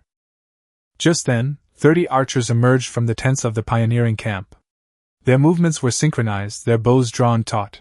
They were the elite regular troops of the Garcia family, renowned for their archery skills under Baron Raymond. The horns in the camp hadn't stopped blaring, and then a command rang out. "Fire!" A hail of arrows rained down on the cultists like a whirlwind, the first volley bringing screams and death. Upon seeing the archers suddenly appear, the people of Songshu scattered to the sides of the battlefield. With the front flanks dispersed, the cultists were completely exposed to the archers' range. The seasoned veterans, without needing a word from Gonzalo, immediately began their precise reaping. "All spears raised, prepare for tiered thrusts. All squad leaders, report your squad's movements every 20 seconds, only reporting changes in position." Gonzalo strictly forbade reporting casualties or desertions to avoid demoralizing the troops. 15 knights led the squad, holding cypress lances in front, waiting for the enemy to approach. Everett knew that the immediate priority was to have the serfs and slaves hold the line and wear down the enemy's arrows. But the cannon fodder had already scattered, and no one was willing to die. So he rallied the remaining followers, shouting, "Charge! Kill Gonzalo and we'll win! Elijah, avenge your father! Gonzalo killed your family!" He shouted passionately, but his body was retreating rapidly, with several of his trusted men following closely behind. With so many archers facing them, this was no ordinary pioneering team. It was clearly a trap. Everett, after years of fleeing, knew all too well that only the fastest runner survived. Just then, on the distant horizon, Baron Raymond's main force, which had been lurking in Pine Snow Town for a long time, finally appeared. Baron Raymond, accompanied by 2 knights and 10 cavalrymen, launched a real cavalry charge. Blood foam spurted from the horses' nostrils, and their eyes were bloodshot, clearly indicating that they had been given life-draining equine drugs. This charge was a fight to the death. There was no turning back. Everett, seeing the rapidly approaching black dots, panicked and began frantically tearing off his plate armor as he ran. His trusted men, however reluctant to part with the armor they had seized, did the same. Survival was paramount. Inside the pioneering camp, Gonzalo was shocked by Elijah's madness. He had stormed into the camp alone and charged straight at him. Just because of a single phrase. Very moist. Even the cult priests believed he and Lolita were having an affair. At this moment, Elijah's eyes were bloodshot. He had completely lost his mind. Ordinary arrows couldn't damage the shape-made silver armor. The most effective method was to strike it with a hammer. Luke immediately warned. Young Master Gonzalo, don't try to block his sword head-on. He's probably wielding his father's iron demon sword. Aside from the concealed dagger, Gonzalo had no other melee magical weapons. In the entire Brighton territory, only Baron Raymond possessed a fine iron magic sword. Raising a son was poor, raising a knight was even poorer. Every copper coin had to be spent wisely. The settlers, seeing Elijah charging like a madman, panicked and made way for him, which only made him feel unstoppable. If he could kill Gonzalo, the camp would surely descend into chaos. He could then steal a horse and escape, retrieve Lolita, or even become a wandering knight and seek refuge with the Holy Church in southeastern Baron. There was still a way to survive. The ground was covered with withered leaves in early spring, and the clearing in front of Gonzalo appeared perfectly normal. Elijah rushed forward, his face flushed red, and let out a beast-like roar. Gonzalo! Accept the judgment of the Holy Lord! With a splash, Elijah, armor and all, plunged into the pit. The trap, over 3 meters deep, made it impossible for him to climb out, even in his sculpted silver armor. The newly recruited cultists watched helplessly as the Baron, who had been at the forefront of the charge, suddenly vanished. The army, before even making contact with the settlers, had already completely collapsed. Some fled in all directions, while others knelt and begged for mercy. Songshua's army crumbled. Gonzalo had already ordered the archers to prioritize killing the cultists, while the serfs and slaves were left to the 14 knights and their men. Down! At the command, little Martin and his servants, wearing gloves, lifted red-hot iron pots filled with boiling water and nettle flakes and poured them into the pit. Elijah was looking up, searching for a place to climb, when scalding liquid suddenly poured into his visor. Boiling water mixed with scalding nettle leaves instantly burned his face. The excruciating pain made his mind go blank. If he removed the silver armor, he might be shot dead by arrows. If he didn't, the nettles on his face would cause him unbearable pain. Ah! Elijah screamed in agony, writhing and convulsing at the bottom of the pit. He had lived a life of luxury, never experiencing such pain. Just moments before, he had been thinking of killing Gonzalo, bringing Lolita back, and starting a new life. Now, his face was covered in nettles, and he pleaded incessantly. I surrender! I'm willing to pay the ransom! I am Baron of Pinewood, I have the ability to pay the ransom! Help me! Gonzalo! Help me! He took off his helmet, which was covered in nettles, and frantically scratched his burning skin. In the end, he could only curl up in the corner of the pit and twitch uncontrollably. Gonzalo ordered him arrested. Now was not the time to torture Elijah. They had to pursue the fleeing enemy forces nearby and wait for Baron Raymond's main force to regroup.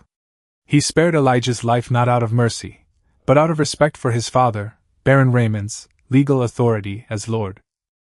Elijah was still legally the Baron of Pinewood, lacking only the official parchment document. Gonzalo, without a title, had no right to decide the life or death of a baron. Otherwise, if no one was around, a single purple light could send Elijah to meet the blood god. Why go through all this trouble? But even if no one saw, Gonzalo wouldn't be in a hurry to kill him. The frontier knight was desperately short of money. Having lived 2 lives, he was no child who would indulge in momentary pleasure. Wouldn't it be better to make Elijah pay the ransom first, extract a fortune in gold, and then let him die a justifiable death? Using the enemy's money to continue growing stronger, Gonzalo revealed a devilish smile. He believed that Baron Raymond, as a good father and a good lord, would also make the right choice. "Open the gate! It's me!" Priest Everett shouted hoarsely at the tightly closed city gate, thankful that he had run fast enough, with the cavalry only 150 meters behind him. He was certain that the cultists inside the city would open the gate.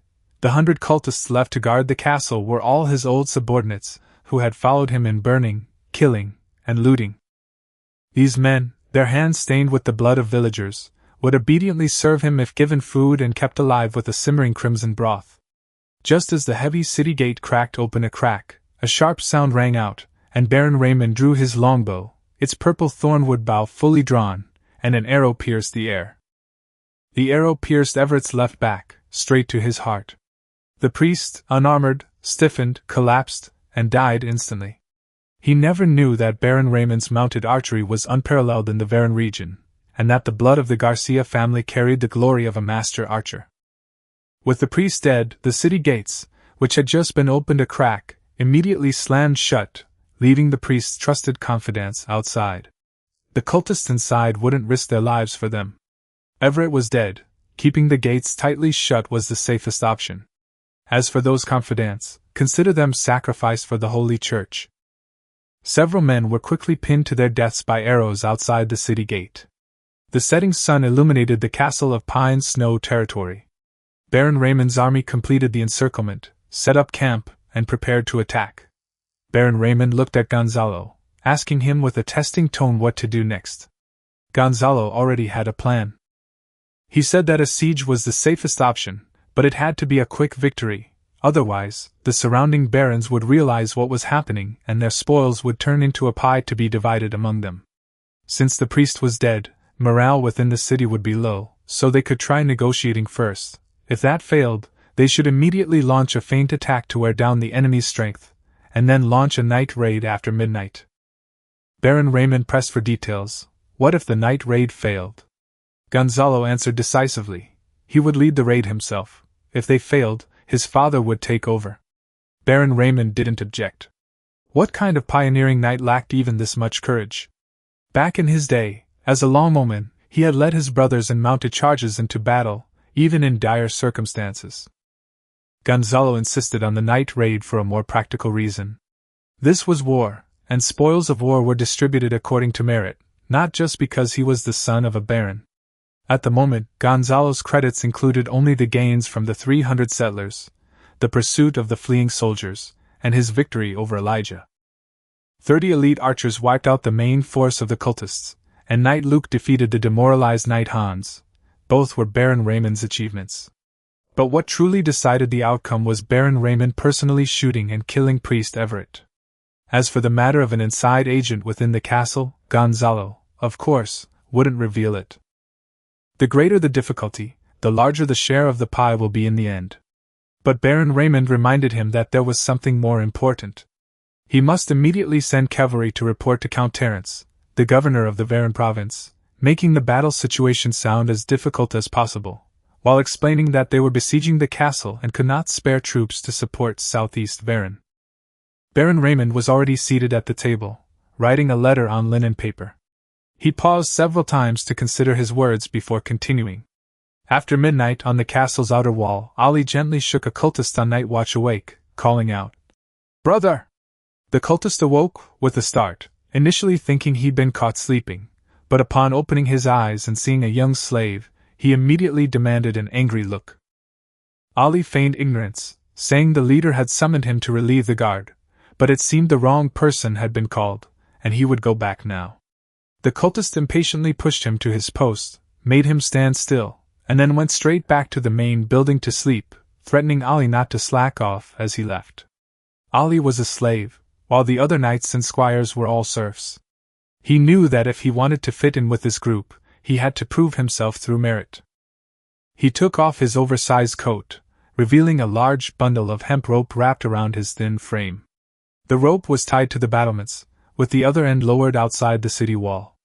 With 2 cuckoo calls, 17 men in black, wearing spiked shoes, grabbed the ropes from below and swiftly climbed the outer wall. Gonzalo, Yolok, Lyle, Little Martin, and others, along with Knight Luke, were all among them. Their plate armor and weapons were hoisted onto the city walls in batches. These 15 suits of plate armor were collected after the cleanup of the Pine Snow Town battlefield. With the support of Baron Raymond, they would have to be returned after use. Even Ollie was donned plate armor, making the small, skinny boy look like a comical little tin can. Gonzalo whispered to Knight Luke to keep an eye on the children, and Luke nodded solemnly. The plan had already been agreed upon. Gonzalo and the robust Lyle would sneak into the main castle building, while the rest would seize the outer gate and open it to welcome the army. It would be even better if they could break down the gate, but this kind of gate couldn't be opened without a battering ram or a higher-ranking knight. Gonzalo grew up in the Baron's castle and knew the main building structure far better than the cultists. Lyle knew every single dog hole in the castle that one could crawl through. After clearing out the patrolling cultists, Gonzalo and Lyle slipped out of sight and quietly entered the castle's main building. Gonzalo wasn't going into the main building to rescue the barons, but rather for the Ossel family's treasury. Every noble family's castle holds heirlooms and treasures. He had only entered the treasury once in his life, the time he was promoted to knight, and the contents there remained unforgettable. The future strength of the expansion territory would depend on how much they could take away this time. Once the treasury was found, everything inside would naturally be his. If Baron Raymond questioned him, he could simply say it had been stolen by cultists. Otherwise, given Gonzalo's personality, he wouldn't have willingly taken such a risk. The two arrived at the banquet hall, silently dealt with the 2 cultists, and continued their ascent deeper into the main building. The central hall on the first floor of the Baron's castle was the banquet hall, with different areas leading to the left and right sides. The side with better lighting was usually the kitchen, and the floors above the kitchen housed the nobles' living quarters. In this way, the heat from the fireplace could rise all the way up to every room. The toilets of nobles were openwork balconies that allowed waste to fall directly outside the castle and be cleaned by night soil collectors. Therefore, ordinary baron castles had no latrines or assassins. The outer walls were completely exposed, and the people and guards could see them at a glance, so assassins would have nowhere to climb. Only grand noble castles, for aesthetic reasons, would build an extra wall behind the main castle, creating a foul-smelling crypt. Guards were reluctant to patrol inside, giving assassins the opportunity to climb up through the gaps. The lower level below the kitchen was usually a prison, to prevent prisoners from freezing to death and affecting the nobles' ransom demands. On the other side of the banquet hall was a dining room, and above that was the council chamber. The top floor is usually a study or library, the highest, safest, and best-lit location. The Ossel family's treasury is very likely located there. The two dealt with several patrolling cultists along the way, and the sounds of fighting outside grew louder. Now that they were exposed, Gonzalo abandoned stealth and launched a direct assault up the stairs. In the confined space, his sculpted silver armor was practically invincible. Gonzalo, wielding the iron magic sword he had captured from Elijah, thrust straight for vital points, giving his opponents no room to maneuver. Blunt weapons were unusable here, maximizing the advantages of plate armor. As long as they didn't get stuck, the two ironclad figures fought their way to the top floor, the stairwell littered with the corpses of cultists. It was a miracle that the top floor door hadn't been breached. There was no handle. It was clearly a standard treasure vault door. Gonzalo searched for a long time but couldn't find the mechanism, and even brute force failed. Just as he was regretting not having had time to interrogate Elijah, a woman's voice suddenly came from inside the door. "Gonzalo? Lolita?" The gate slowly opened, revealing Lolita and her maid who had been hiding inside for a whole day. Yesterday morning, after she and her father entered the castle, Elijah was eager to boast to his fiancée about the family's heritage. With the castle in chaos, Lolita had already memorized the location of the mechanism and, with her maid, hid in the treasury. Her long, golden hair was disheveled, and her clothes were somewhat tattered, yet she was still stunningly beautiful. Lolita clutched a delicate treasure box tightly in her arms. Gonzalo immediately recognized it not as a treasure of the Ossel family, but as her own dowry. It likely contained mostly gold coins and jewelry. If he were to take even this dowry, Lolita would find it difficult to remarry, and her family might not prepare a second one for her. Gonzalo understood that a future with Lolita was impossible. This noblewoman couldn't endure the hardships of the pioneering territory. All she wanted was the position of Baroness of Pine Snow Territory, regardless of who the Baron was. Lolita pointed in a direction. They had known each other since childhood, so there was no need for further explanation. Gonzalo used his long sword to break open the stone slab, revealing a rectangular iron box. It took him and Lau combined their strength to lift the heavy treasure chest. Inside were piles of wealth accumulated by the Assel family over many years, even including large items like golden candlesticks, though no magical items. The fighting outside was still raging, so there was no time to examine it closely. Gonzalo needed to quickly call for reinforcements to transport the chest back to his camp. Lau wasn't strong enough, and going downstairs alone would likely result in a high chance of survival. "I'll go get reinforcements. Lyle, stay here and protect Miss Lolita's safety. And of course, the safety of the treasure." Lyle solemnly promised that he would protect Lolita as he would his wife Amy, even at the cost of his life. Lolita walked up to Gonzalo and kissed him deeply. "Gonzalo, come back safely. I'll be waiting for you." Gonzalo didn't linger. He donned his shaped silver armor helmet, transformed back into his tin can form, and rushed downstairs.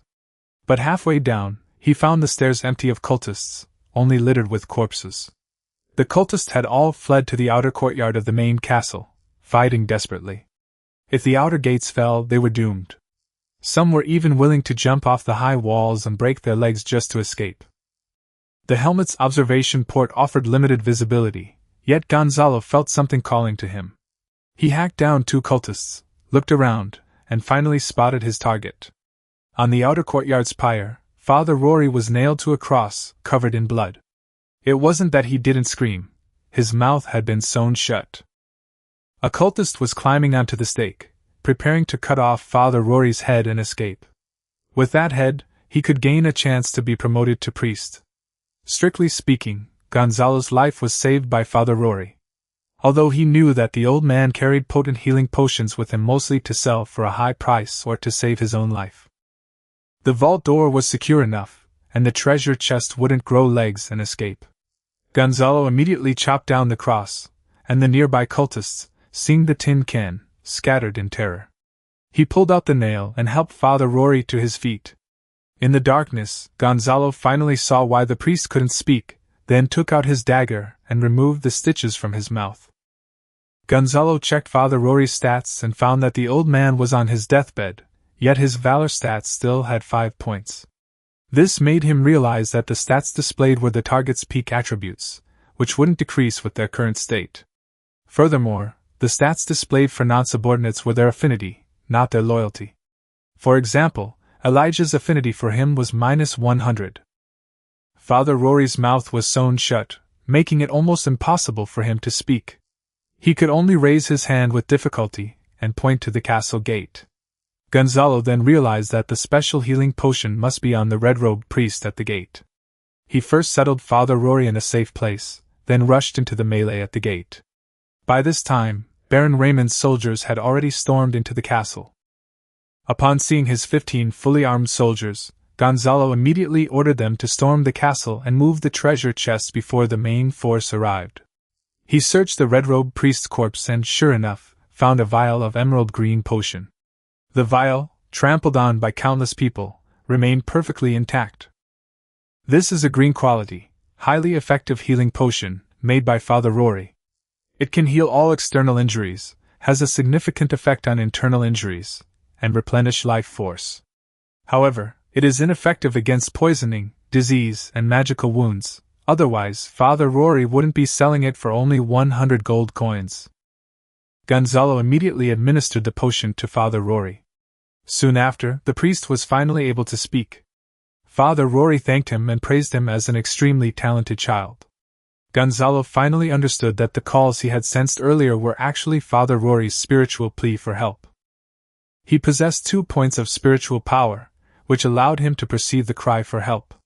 Otherwise, with the priest's mouth sewn shut, he wouldn't have been able to utter a sound. Father Rory, still unwilling to give up, tried to persuade Gonzalo to join the Church of Light. But Gonzalo said he wanted to become a pioneering knight and carry on his family's lineage. Although the priest was disappointed, he suggested that Gonzalo stay in the Snowdrift territory for a few more days, offering to impart some knowledge, especially knowledge useful for the frontier. In this era, knowledge was more precious than gold. Faced with this offer, Gonzalo simply could not refuse. Baron Raymond entered the outer courtyard at this time. The night raid was basically over, but the real trouble was just beginning. They had to hunt down the scattered cultists to prevent them from continuing to wreak havoc on various territories, and they also had to deploy cavalry on the border of Pine Snow territory to guard against other cult armies. As dawn broke, the castle's outer courtyard was already packed with cultists and captured serfs. Enemy slaves were not put on trial, they were immediately considered spoils of war. The first to be tried was Elijah. Bound and kneeling on the ground, blind, he could only tremble and beg for mercy. He claimed to be the Baron of Pinewood, willing to pay a ransom, begging only for his life. Baron Raymond rose, raised his iron sword, and coldly asked him if he had killed Otto. Elijah immediately pushed the blame onto Priest Everett, saying he hadn't killed him. Father Rory added that Elijah had personally severed his brother Eligy's head just to force the knight to acknowledge his baronial status. Killing one's parents is punishable by death under the kingdom's laws. Converting to an evil god is punishable by death under church law. Baron Raymond immediately declared Elijah guilty. Elijah tried to use the ransom to save his life, but the next moment, a sword flashed, and his head flew off. Gonzalo watched with some regret, not for Elijah, but because the ransom was completely gone. Baron Raymond then asked in the outer courtyard who Elijah's closest male relative was.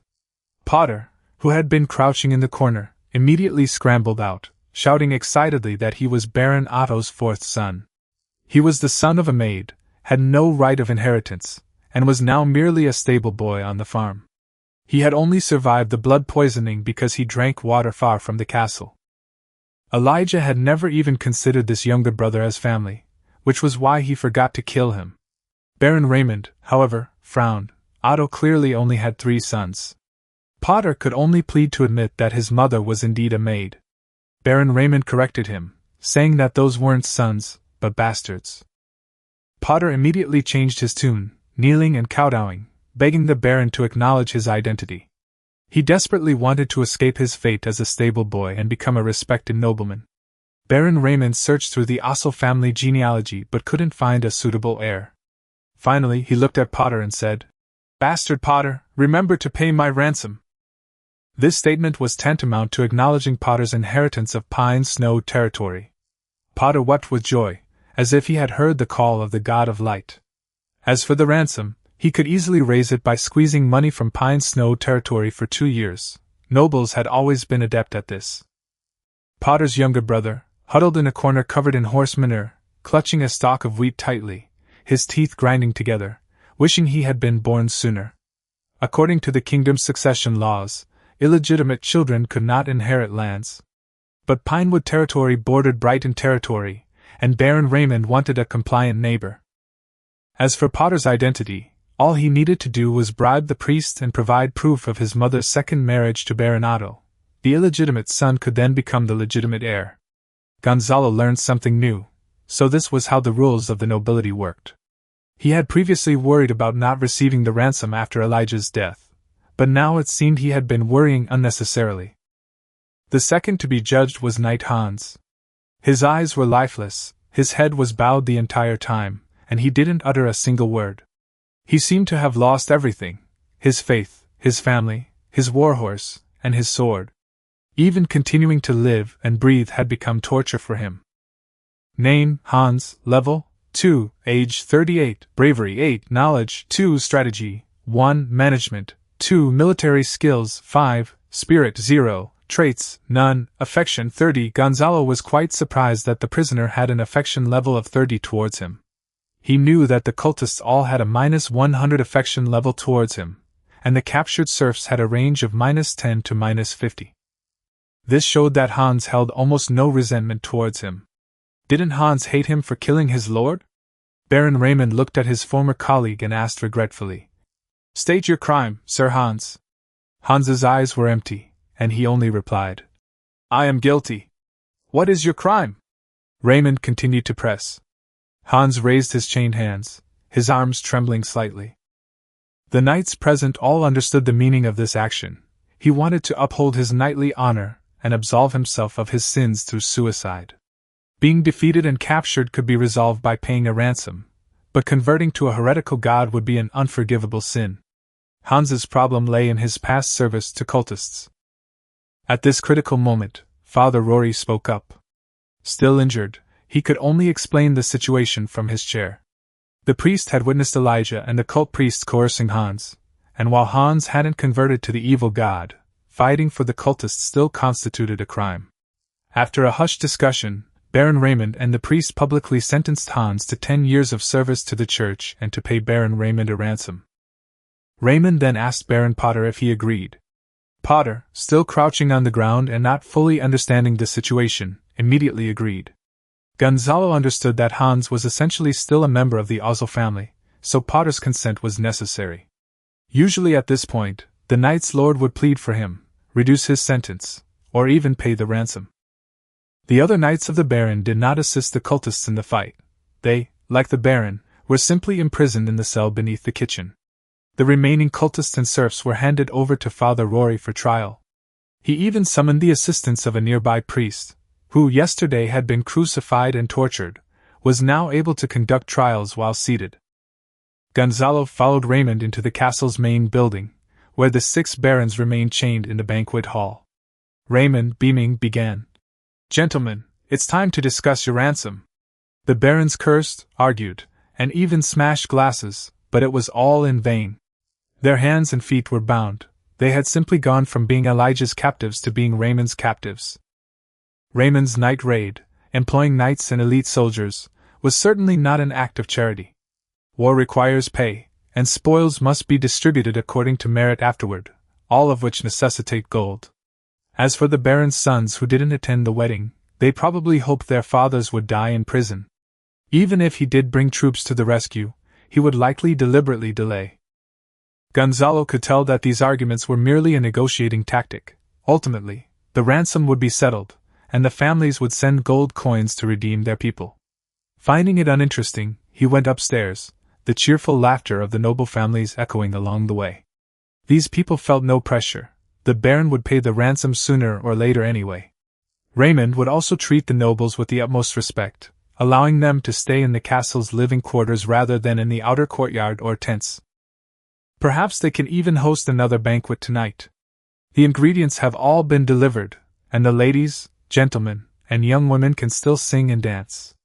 Many of them have known Gonzalo since childhood, and now they all take the initiative to gather around and chat.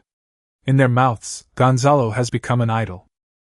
If he hadn't been preparing to go to the pioneering territory, those unmarried young ladies would probably have already started considering whether they could add more dowry and ask Baron Raymond to discuss marriage. A noble, handsome knight who had won both frontal battles and night raids was certainly more popular than those young masters who clamored for duels all day long. This war will be a topic of conversation among nobles, freemen, and serfs around the territory of Pinewood for the next 100 years, and will even be written into stories by bards. People will sing of Raymond defeating the cult army and rescuing 6 barons and a priest. They will also sing of Gonzalo defeating Elijah, the patricide, and raiding the castle at night, as well as the legend of Potter rising from a stable boy to a baron. Gonzalo went to the top-floor living room, where only Lolita and her personal maid were present. The maid discreetly left, leaving just the 2 of them. Lolita's eyes reddened, and she said sadly, Gonzalo, I don't like that coachman. Her sadness wasn't just because of the marriage, but also because of the death of her father, Baron Cantor. In the eyes of aristocratic youths, only those who attended banquets from a young age and received the same education were considered kindred spirits. Even dressed in lord's robes, Potter could not escape his background as a groom. Lolita could even foresee that he would one day become a laughingstock at banquets due to his lack of manners, and she would be ridiculed along with him. Gonzalo embraced her, comforting her. At least you'll become a baroness. You can teach him how to be a nobleman, And besides, you never wanted to go to the frontier anyway. Lolita wrapped her arms around his neck and kissed him, then said firmly, "At least I loved." The two embraced one last time in the castle, spending a moment that belonged only to each other. Ultimately, Lolita did not go to the frontier territory with Gonzalo. She was accustomed to aristocratic life, and could not accept the hardships of the frontier territory. Moreover, a baroness and a frontier knight's wife were not even in the same social class. She knew very well that a stable and lasting life was more important than fleeting pleasure. The chances of success were only 1 in 10, and Lolita couldn't afford to gamble. A young woman's prime was precious. Even with a dowry, she might not find a young nobleman willing to marry her a few years later. Baron Potter, at least, was a good man. Such things were common in noble circles, and Gonzalo had already forgiven Potter. Besides, Potter would have to wait until he obtained a formal title to truly win Lilith's heart. He hadn't even taken the advancement potion yet, and wasn't even a knight. He was just an ordinary person. Lilith wouldn't easily become close to a stable boy, and as for what the future held, no one could say for sure. After all, the mortality rate for ordinary people was consistently high in this era. Inside the castle in Pine Snow territory, Baron Raymond and the 6 other barons had already settled their ransom, and everyone, including Raymond, was having a joyful banquet. Baron Potter, as the host, paid for the banquet and didn't care that the castle's treasures were emptied. When he ran out of money, he borrowed from other barons, believing that he could squeeze the money back from the serfs within 2 or 3 years. Outside the castle, long lines of slaves were driven by whips toward Brighton territory. These were all Baron Raymond's spoils of war. Not far away, Gonzalo's pioneers had already set up camp, with 15 knights in charge. Gonzalo and Martin all gathered in the central tent. As the commander, the first thing to do after the war is to reward those who have made contributions, distribute spoils of war according to their merits, and the rewards must be given as soon as possible. Gonzalo knew that countless armies in his past life had mutinied because of delays in rewarding their troops. Even if he could see the loyalty level, he wouldn't risk it. The panel reveals the soldiers' loyalty to their faces, but it cannot discern whether they harbor resentment at night. The due rewards must not be delayed. This time, he exchanged his military achievements with his father, Baron Raymond, for 15 sets of brand new plate armor, worth a total of 300 gold coins, with each set costing a full 20 gold coins. A true knight, in addition to plate armor, also needs cotton armor, weapons, a bow and shield, a warhorse, horse tack, and several squires, which costs far more than that. Raymond demanded a ransom of 3,500 gold coins from the 6 barons and Potter, but most of the ransom had to be secured by goods and would take 2 or 3 years to pay. Raymond also had to support knights, cavalry, archers, and his family, and his 2 sons needed money to divide the inheritance. Gonzalo's ability to provide plate armor worth 300 gold coins was already at its limit. Instead of directly awarding the money, Gonzalo chose to use plate armor to enhance the troops' combat capabilities. The armor was initially given to the squires for use, and would later be redeemed in installments based on their merits in battle, thus truly belonging to them. 20 gold coins would be enough to buy the entire families of these knights and their squires. Gonzalo was willing to be generous, but he didn't want to give them all at once and deprive them of the motivation to continue fighting. The 15 attendants received the plate armor, their smiles genuine, their hands stroking the cold plates as if touching a young girl's skin. After Ali put on the plate armor, he found that the size was just right. He had been worried that it would look ridiculous on him, but now he immediately realized that Gonzalo had specially chosen it for him. Lyle, however, worried that he would grow taller. He was only 17 and feared he wouldn't be able to wear such expensive armor in the future. But after putting it on, he found there was still room inside, and finally breathed a sigh of relief. Gonzalo added an extra plate to Lyle's armor, based on her mother's height. Lyle's mother was a tall female slave, and Lyle remembered this thoughtful detail. As for young Martin, Gonzalo rewarded him with gold coins and books. Young Martin had little interest in fighting, but he had followed Gonzalo since childhood and always obeyed his orders. Those books were taken from the castle in Pine Snow territory. Raymond wouldn't let Gonzalo take them away, so Gonzalo had to find a way to collect them himself. The long swords, shields, and bows and arrows in the camp all belonged to Gonzalo. The servants only had the right to use them and had to continue practicing archery. As everyone was trying on their armor, Gonzalo suddenly spoke up. "Prepare to assemble!" The smile vanished instantly, and the 15 knights rushed out of the tent, quickly organizing their respective squads. The pioneer team soon completed its assembly. 15 attendants stood in a row, each leading a squad of 20 men behind them, forming a neat and orderly square formation of 300 men. Gonzalo swept his gaze across the ranks and shouted, "Captains, begin counting off!" The servants called out, "1," in unison, and the people behind them continued counting until they reached 20. After confirming that there were no errors, the team leaders immediately reported that each team had 20 people present. Then, Gonzalo ordered them to form a square. The 300 men quickly spread out, forming a square formation 28 meters long and 20 meters wide. He picked up the list that Martin and his servants had verified, and said sternly, "Fallen soldiers, step forward!"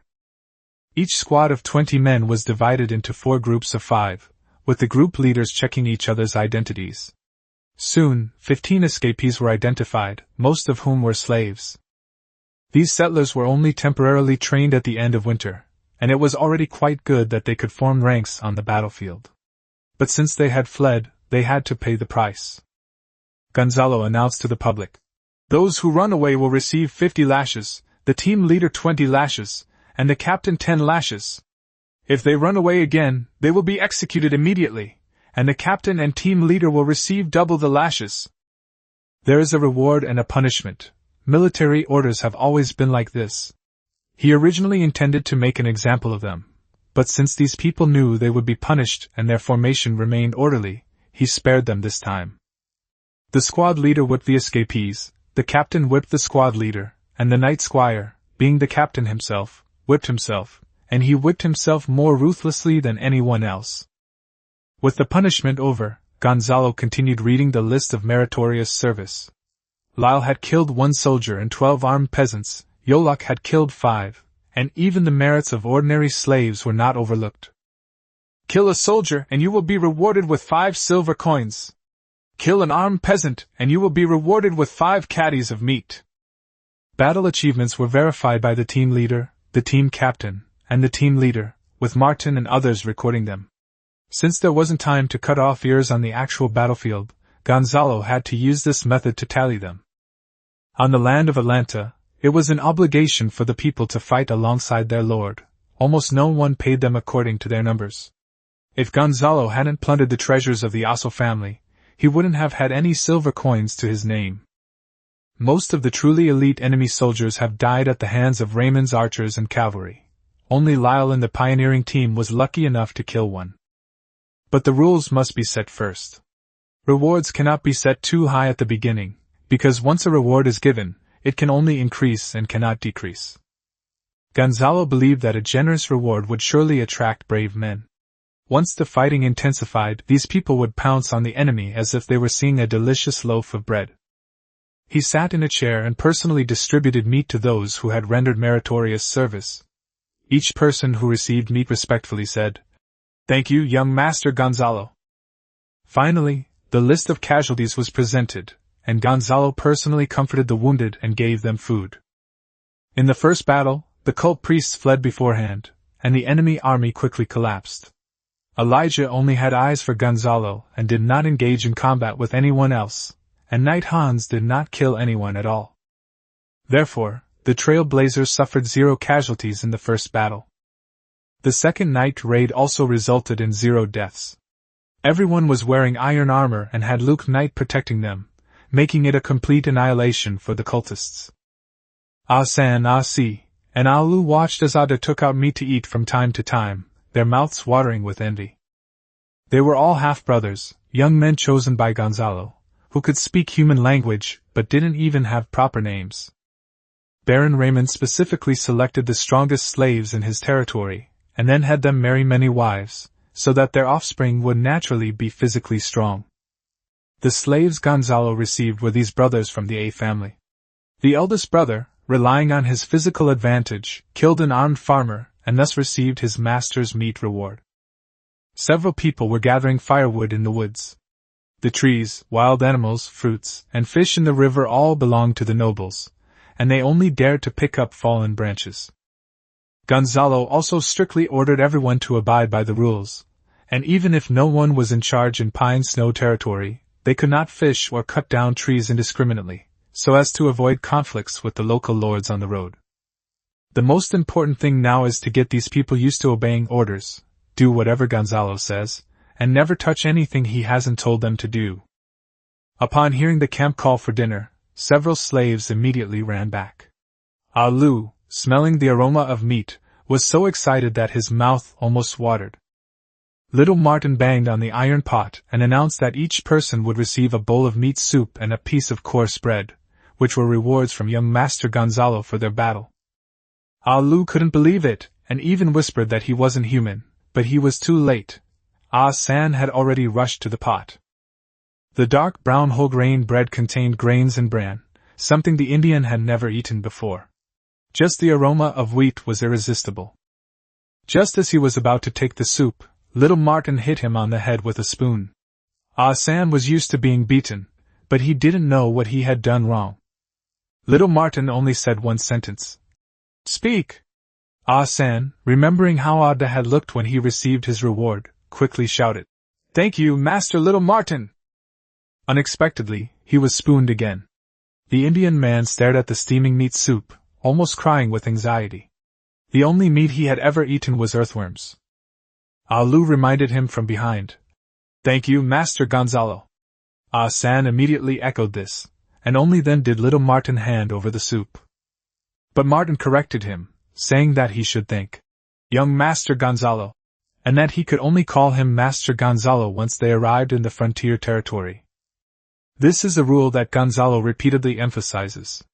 He is still a supporter of the aristocracy, and the Real Lord remains Baron Raymond, indulging in pleasure within the castle.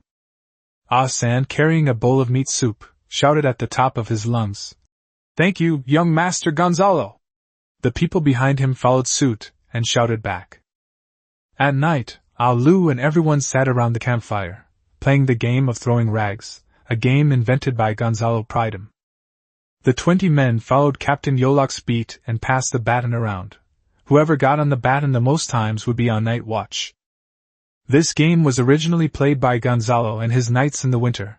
It was a way to practice arithmetic, and also to help them get to know each other. Alu had a lot of fun, secretly breaking off a piece of whole grain bread and stuffing it into his mouth, while carefully counting how many times each person passed it around. Some people said Ada had the most, others said Asi, but Alu blurted out, "Neither is right, it's the captain who has the most." Everyone burst into laughter. Who would dare let the captain keep watch? Yolok himself was also a little embarrassed, because the story had been passed around for so long that he couldn't remember it anymore. However, after looking at the numbers he had written down and confirming that he had passed the ball 4 times, he finally admitted, "It was me. I can't cheat if I lost. I'll keep watch tonight." Alu was overjoyed. This was the first time he had ever tasted meat soup, eaten whole grain bread, and played games with everyone. He had hardly ever seen his father. He only saw a tall slave in the distance when he was moving wood, and someone told him that was his father. He used to get whipped for finding out the foreman had miscalculated the amount of timber, but he stopped talking about it. What did the Lord's property have to do with him? He would only tell his mother where she had made a mistake when she asked, because he didn't want her to be beaten. But now, he can confidently point out who spreads the most rumors, because he has genuinely come to regard the people around him as family. At the pioneering camp, 15 bonfires were lit at the same time, and everyone clapped their hands, sang off-key songs, and danced hand in hand. The campfire reflected in their eyes, laughter mingled with tears, a stark contrast to the hypocritical and flattering banquet in the castle not far away. Inside the tent, Gonzalo and Martin Jr. began counting the gold coins and valuables. All the spoils and rewards had to be recorded so that they could be checked later. Thieves may not steal large items at once, but they will take things little by little, and without careful record-keeping, it is impossible to detect. Gonzalo had a total of 678 gold coins, 100 of which were left over after Baron Raymond had used his influence to help his elder sister Maeve, who had married into the capital. Maeve's marriage was an arrangement made by Raymond to pave the way for his family's expansion, and she also secured very promising conditions for Gonzalo's expansionist territory. In addition, there is a disassembled gold lamp, worth about 50 gold coins, and 4 gem-encrusted gold cups bearing the Osso family crest, each worth about 15 gold coins. The spices, such as cinnamon and cloves, as well as the roll of silk at the bottom of the box, were also quite valuable. The roll of silk alone was worth at least 30 gold coins. The rings, brooches, and necklaces also bear the Osso family crest, and the design must be damaged before they can be sold, which naturally reduces their value significantly. All in all, Gonzalo is worth about 950 gold coins, which is less than 1,000. As for the molded silver armor seized from Elijah, no one else could wear it, and sending it back to be recast would take too much time, so he could only keep it for himself for now. We'll figure out what to do with it once we reach the pioneering territory. That fine iron magic sword can increase one's bravery and is very powerful at destroying armor, but because the family crest on the hilt is difficult to erase, it can only be used as a trophy for now. The blood necklace is even more troublesome.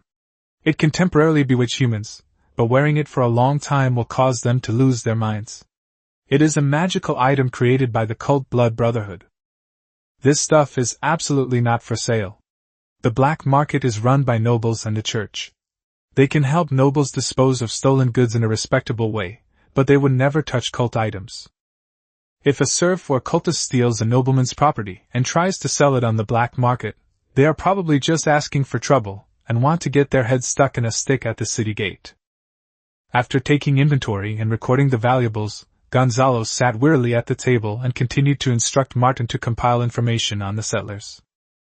The format on the table was simple: name, gender, age, and specialty. But Gonzalo specifically emphasized that even if these people only knew how to catch fish, pick mushrooms, or even imitate chickens and dogs, they had to be written down. In the early stages of development, manpower was scarce, and skills that seemed useless now might come in handy in the future. He also arranged for a servant to assist him so that little Martin wouldn't be overworked. Little Martin smiled wryly and said that he was not as capable as his older brother Martin, so he could only work harder, which was his duty. Seeing this, Gonzalo smiled and asked him if he wanted to find him a wife once the territory was stable. Little Martin quickly shook his head, saying that the young master wasn't married yet, so how could he rush ahead? That wasn't the proper thing to do. Gonzalo told him directly that in the new territory, his word was law. Little Martin immediately lowered his head, so ashamed that he stammered. He whispered that he wanted a bigger one. Gonzalo instantly understood what he meant, grabbed a silver cup and smashed it on his head, telling him to go to sleep right away, and he remembered those words. After seeing Martin off, Gonzalo unfolded the sheepskin map and began planning the next route. His destination was southeast of the Kingdom of Augustus. The fleet would depart from the northwest of the Variag province, head to the free port in the southeast, and then sail south from the free port. The journey requires stopping at 3 ports for supplies, and the map details the output, prices, and conditions of each port. These precious documents were all sent by Maeve, the eldest sister in the capital.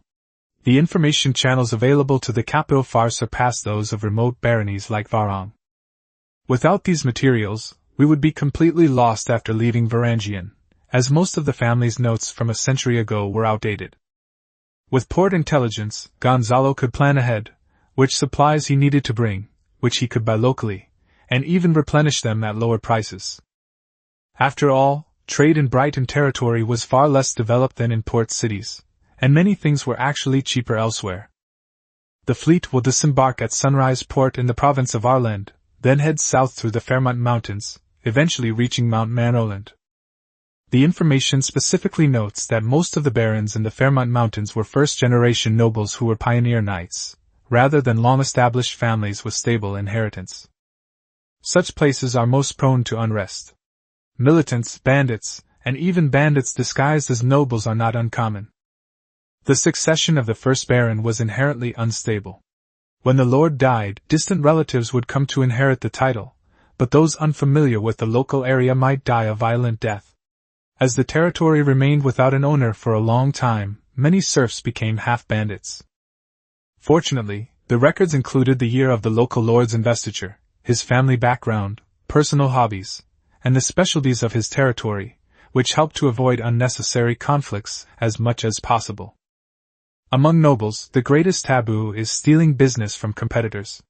For example, if your neighbor mainly produces fruit wine, you can sell wine, but you cannot go and make fruit wine, otherwise it could very well trigger a war. After passing through the southernmost part of the Fairmont Mountains and seeing Mount Maroland, you enter the pioneer territory that Gonzalo bought. South of Mount Maroland lies a plain where 3 pioneering knights have already perished. The plain is not only home to goblins and other monsters, but also to magical beasts. The area around Mount Maroland and the southern plains constituted his overt expansion. But further south of the plains lay barren swamps, stretching all the way to the Thorn Coast. This area is what Gonzalo truly valued, and it's the 10-year reserve he bought with his own money. The kingdom was happy to make this deal. The pioneering knights were exempt from taxes for the first 3 years, but if they died, new people had to be sent to develop the land, resulting in a long period without tax revenue. By directly buying out the 10-year development rights, the kingdom can receive the money immediately. In other words, no other pioneering knights will enter the barren swamp and the Thorn Coast for the next 10 years. Otherwise, if you spend 400 gold coins and only acquire Mount Maroland and the southern plains, you might not break even in 10 years unless you discover mineral deposits.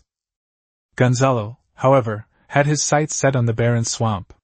He only knew that it received abundant rainfall year-round and had no snow in winter, yet he had already decided to plant rice there. The lords of this era didn't even know what rice was, and even the barons in the vicinity only grew wheat. However, the Garcia family's collection of books records that their ancestors saw rice among the Javanese people during their travels. Not far off the Thorn Coast lie the islands, where the Javanese people live. They worship the sea god, consider themselves the darlings of the ocean, and forbid other ships from sailing. Once they spot a ship at sea, they attack en masse, and they consider the land of Atlanta to be the territory of an evil god, constantly harassing the coast. For this reason, the fleet dared not approach the Thorn Coast directly from the sea, and Gonzalo had to pass through the Fairmont Mountains to reach Mount Maroland first. He didn't intend to achieve instant success, but rather to first establish a foothold, develop the Maroland Mountains and the southern plains, and then slowly advance towards the swamps and coast. Gonzalo had been a local official in his previous life and knew very well that in the feudal era, the most indispensable thing for development was food. Therefore, from the very beginning of choosing a territory to develop, he set his sights on the south, not the north. Unless the north possessed fertile black soil, grain yields were terribly low. The true black soil was not for a pioneering knight like him to claim. As far as he knew, the winter grain yield in the north was a disaster for modern people. Even with greenhouse technology, the size of the land and the climate mean that it is difficult for the north to support a truly large force. Whether the future takes the elite route of knightly magic or the route of industrialization and everyone carrying guns, a large population is needed as a foundation. With a large enough population, talent will continuously emerge, and through Gonzalo's panel of selection, a complete and massive organizational structure will eventually be formed. This is why he chose the southern part of Atlanta.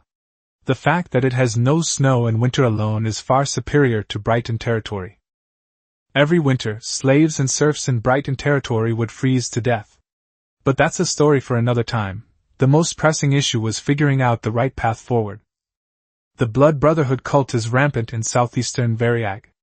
To reach Freeport, one must either cross the war zone or head south to leave Variag and find another port to sail out to sea. All of this can only be decided after Earl Terence replies to Baron Raymond, so we can't be idle these next few days. After dealing with these matters, Gonzalo did not return to the castle banquet hall.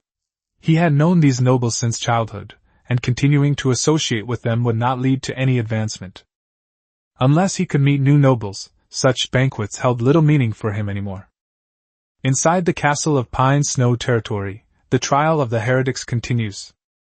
Father Rory was already able to walk, and Gonzalo helped him as they walked from the outer courtyard into the castle. On the way, Father Rory once again advised him. Gonzalo, you are a good boy and very talented. You shouldn't waste your talent. Gonzalo didn't dislike the church, he was simply a pragmatist in his previous life. If the church was useful, the people would naturally believe in it, especially since miracles, magic, and divine arts truly existed in this world. But without any tangible benefits, he didn't want to express his opinion, so he simply remained silent and helped her up, pretending not to understand. Father Rory clearly saw through his thoughts and lamented that the church was no longer what it was 1,000 years ago. After the two reformations, the church's control over the local areas weakened, and the priests attached themselves to the great nobles, attempting to interfere with the church's rule. He suddenly brought up the cult rebellion in southeastern Baron, which lasted from last summer to winter, and asked why Count Lenz had only now issued a conscription order. Gonzalo's heart tightened. This wasn't a topic he should be discussing. Father Rory, who had previously supported the Earl, now seemed to have lost faith in the great nobles. He could only give a vague reply. Perhaps the Earl has his own considerations. The priest summoned me here, surely it wasn't just to discuss this. Father Rory realized his slip of the tongue, coughed a few times, and then changed the subject to the pioneering territory of Gonzalo. The Fairmont Mountains were mostly first-generation baronies, without even churches. He then remarked that he was 63 years old, had joined the church at 16, and became a priest at 24, yet had remained in that position for 39 years. Gonzalo instantly understood that Father Rory wanted to take things further. Father Rory led him into an empty room, and after confirming that it was safe, he mentioned asking Garcia, the Purple Dawn divine arrow. According to church records, that ancestor also possessed spiritual power and could cast spells, which is why Father Rory always said that Gonzalo was talented. Gonzalo then realized that the priest did not want to convert him to the church, but rather knew the reason for the appearance of the purple light. Father Rory swore to the God of Light that it would do him no good to reveal this. He then confessed that he had been too arrogant in his youth and disdained associating with nobles. It wasn't until he grew old that he understood that relationships matter in every aspect of life. Now, he attends aristocratic banquets carrying special healing potions, all in an effort to cultivate connections with the nobility. Gonzalo agreed. Noble children can learn from the experience left by their ancestors from a young age, while ordinary people often have to suffer a lifetime of losses before they understand the same principles. Father Rory finally offered his terms. If Gonzalo became his disciple, he would provide a knight, a priest, help him secure a special position with the papacy, and teach him the art of healing potions. The knight appealed to Gonzalo. After all, he had a display panel showing loyalty. The priest's healing magic and medical knowledge were equally important to the frontier. Gonzalo wasn't worried about the church using the opportunity to control its people. Nobles were best at competing with the church for interests. As long as they paid their tithes on time, they could maintain a semblance of legitimacy. After thinking for a moment, he took the priest's hand and said, "I can agree, but I must choose the person myself." Father Rory was slightly embarrassed. He agreed to let the pastor choose, but only one knight could be given.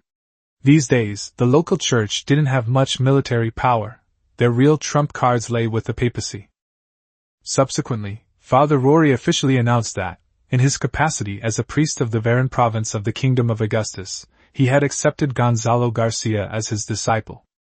Gonzalo knelt on both knees, facing the shrine, and solemnly swore to abide by the Benedictine rules, respect his teacher, and study diligently. He placed his hands on the milky white crystal before the shrine and closed his eyes. In the darkness, countless pearl-sized milky white specks of light gathered, leaping and singing like elves. The scene then shifts, showing the first pope carrying the holy banner, leading humanity in a rebellion against the elves' enslavement, and the Holy Mother descending to earth to comfort the lost human race. Finally, the miracle of the Lord of Light shone upon the continent of Atlantis, driving the elves out of the land. The crystal's brilliance reached its peak, then vanished abruptly. Father Rory, beaming with delight, declared that Gonzalo's talent even surpassed that of the geniuses at the Holy Seas Academy. Gonzalo checked the panel and found that his mental attribute had increased from 2 to 2.5. Next, Father Rory began to teach him healing and illumination spells, one a standard divine spell and the other a light spell. After the Second Reformation, the papacy was no longer limited to magic and began to explore magic involving light, fire, and other forms of magic. Pope Francis believed that there was also competition among the gods, and that the more magic the Church possessed, the more power it could help the Lord of Light gain. This theory ignited the papacy, and assassinations, conspiracies, and religious civil war swept across the human nations of Atlanta. Francis ultimately triumphed, but he was forced to compromise with the nobles of various countries and the papacy. Light, fire, and nature are recognized as spells of order, while black magic, necromancy, and blood magic are classified as evil and heretical. After the Second Reformation, the Church of Light no longer possessed the power to rule everything it once did. Gonzalo examined the panels of the priest and page before him and found that their mental strength was generally pitifully low. No wonder Father Rory always said that he had excellent talent. 8-year-old Page Tal has a mental strength of only 0.1, but a favorability rating of 50. These children are selected and nurtured by the Church from a young age. Those with exceptional talent will go to the Vatican for further studies after adulthood, and then return to serve as priests. Ordinary people are only qualified to receive the first blessing of light if their mental strength reaches 0.1, which increases their mental strength by 0.5. After becoming a priest, the average mental strength is 0.6. When a priest is promoted to priest, he can receive a second blessing, which directly increases his mental strength by 5 points. Apart from blessings and mage potions, mental strength can hardly be increased through training. Gonzalo arrived with 2 points of spiritual power, but when Baron Raymond tested him and his second brother Joey, he determined they lacked divine talent. Father Rory could only list a dozen or so possibilities to make him barely accept this explanation. Gonzalo had established criteria. Those who were too old were out of the question, those who were too young and didn't even know divine magic were out of the question, and those with low favorability ratings were even more out of the question. He only asked each person one question. Are you willing to go and expand the territory? Forced relationships are never sweet. He didn't have time to slowly cultivate loyalty, as there were still a lot of things to deal with in expanding the territory. In the end, he noticed Arthur, a 15-year-old red-haired boy. Arthur was considered an outcast by the villagers from a young age because of his red hair. Even after entering the church at the age of 8, he was constantly ridiculed by the other page boys. The Lord of Light said that everyone should be protected, but Arthur knew very well that slaves were not among them. His talent surpassed that of his peers, and some had suggested he pursue further studies at the papacy's seminary, but he dared not go. Father Rory's explanation of the papacy's rules and the disparity brought about by birth made Arthur even more afraid to face those noble children. He feared being mocked for his rural accent and being bullied again, so he preferred to stay and endure the exclusion. It wasn't until he heard that Gonzalo was going to establish a new territory that he was truly moved for the first time. There, perhaps no one would call him red-headed Arthur anymore, but would respectfully address him as His Excellency Pastor Arthur. However, the mortality rate for pioneer knights was extremely high, and he feared he might die in the wilderness as soon as he arrived. Arthur could only place his hopes on Father Rory. Since the priest was going to arrange knights for Gonzalo, he must have already considered the risks for them. Gonzalo checked Arthur's stats. The 15-year-old Arthur had a knowledge 6, management 2, spirit 0.7, loyalty 50, and had already received his first blessing of light. His initial mental strength was 0.2, higher than most priests, and he was young and physically fit. Priests only knew auxiliary divine spells, and while their 1.2 in martial prowess wasn't outstanding, it was perfect for pioneering territory. The same applies to mages. Although only high-ranking nobles can afford to support them, the core of the battlefield is never mages or priests, but knights. No race can withstand a full-strength charge of knights head-on. This is also the source of humanity's confidence in establishing itself on the continent of Atlantis. However, the number of knights is too small. The entire Varangian region has only about 250 to 300 knights in total. Even the kingdoms of the 12 provinces would likely struggle to muster 10,000 knights. Only in a great war concerning the survival of humanity would the nobles truly unite. With Arthur confirmed, the next step was choosing a knight. Father Rory only provided one knight, and Gonzalo knew who it was, but he still needed to negotiate with Baron Potter first. Potter has been eating well lately and has started learning to read. His bravery and knowledge stats on the panel have both improved. However, his favorability rating has dropped from 80 to -10, clearly indicating that he already knows something. Gonzalo guessed that Lolita had probably disliked the smelly former stable boy, which had caused Potter to suffer a setback. So he patted Potter on the shoulder, and the latter immediately trembled, clearly still intimidated by the power of Baron Raymond's family. Gonzalo smiled and comforted him, saying that's how aristocratic circles are. Potter is young and a baron, so there are no shortage of noble ladies willing to approach him. Potter, being of humble origin, couldn't be spoken to in riddles. Gonzalo's meaningful hint, however, made Potter suddenly realize the truth. In his mind, one could only have one wife in a lifetime, and finding one was incredibly difficult. But now that he was a baron, if Gonzalo could cheat on him, why couldn't he steal another man's woman? Potter's favorability rating instantly rose to 70. Gonzalo smiled with satisfaction. It wasn't unusual for nobles to be cuckolded, he just hoped Potter's future son wouldn't have black hair. Gonzalo knew that Potter's baronial position was unlikely to last long. The Osso family's lineage of advancement potions had been severed, and if Potter couldn't become a knight within 10 years, trouble was sure to follow in their footsteps. Without participating in the war, he would have no chance of promotion. However, given his strength, he would be more likely to die. Purchasing potions from high-ranking nobles was also beyond his capabilities. In the future, it is very likely that Baron Raymond, or Guy too, will support a son of Baron Porter, bestow upon him the potion, and make him a vassal of the Garcia family. Of course, these were all just Gonzalo's guesses. Potter himself was still basking in the joy of believing he understood the rules of the aristocracy, completely unaware of what the future might hold. Gonzalo then brought up the document severing ties with the Knight of Hans. The original oath of allegiance had been lost after the castle was sacked. Now only Potter's signature was needed to dissolve the relationship. Hans was a hot potato for Potter. He had no money to pay the knight's ransom and dared not disobey Father Rory. He could only pick up a pen and write his name in a crooked and messy manner. Finally, Gonzalo completed a trade with Porter, exchanging cattle, horses, and grain, and redeeming serfs and purchasing slaves, giving priority to young adults and complete families. As for the ransom for Knight Hans, Gonzalo paid his father, Baron Raymond, 10 gold coins. This price was ridiculously cheap. Other barons would often have to pay 500 gold coins to ransom a knight. Because Baron Raymond is his father. In the castle's outer courtyard, Gonzalo looked at the Knight Hans, who was kneeling on one knee. The knight who once wore plate armor now wore only a grey linen robe, with a short sword at his waist. Hans insisted on swearing allegiance because Gonzalo had punished Elijah.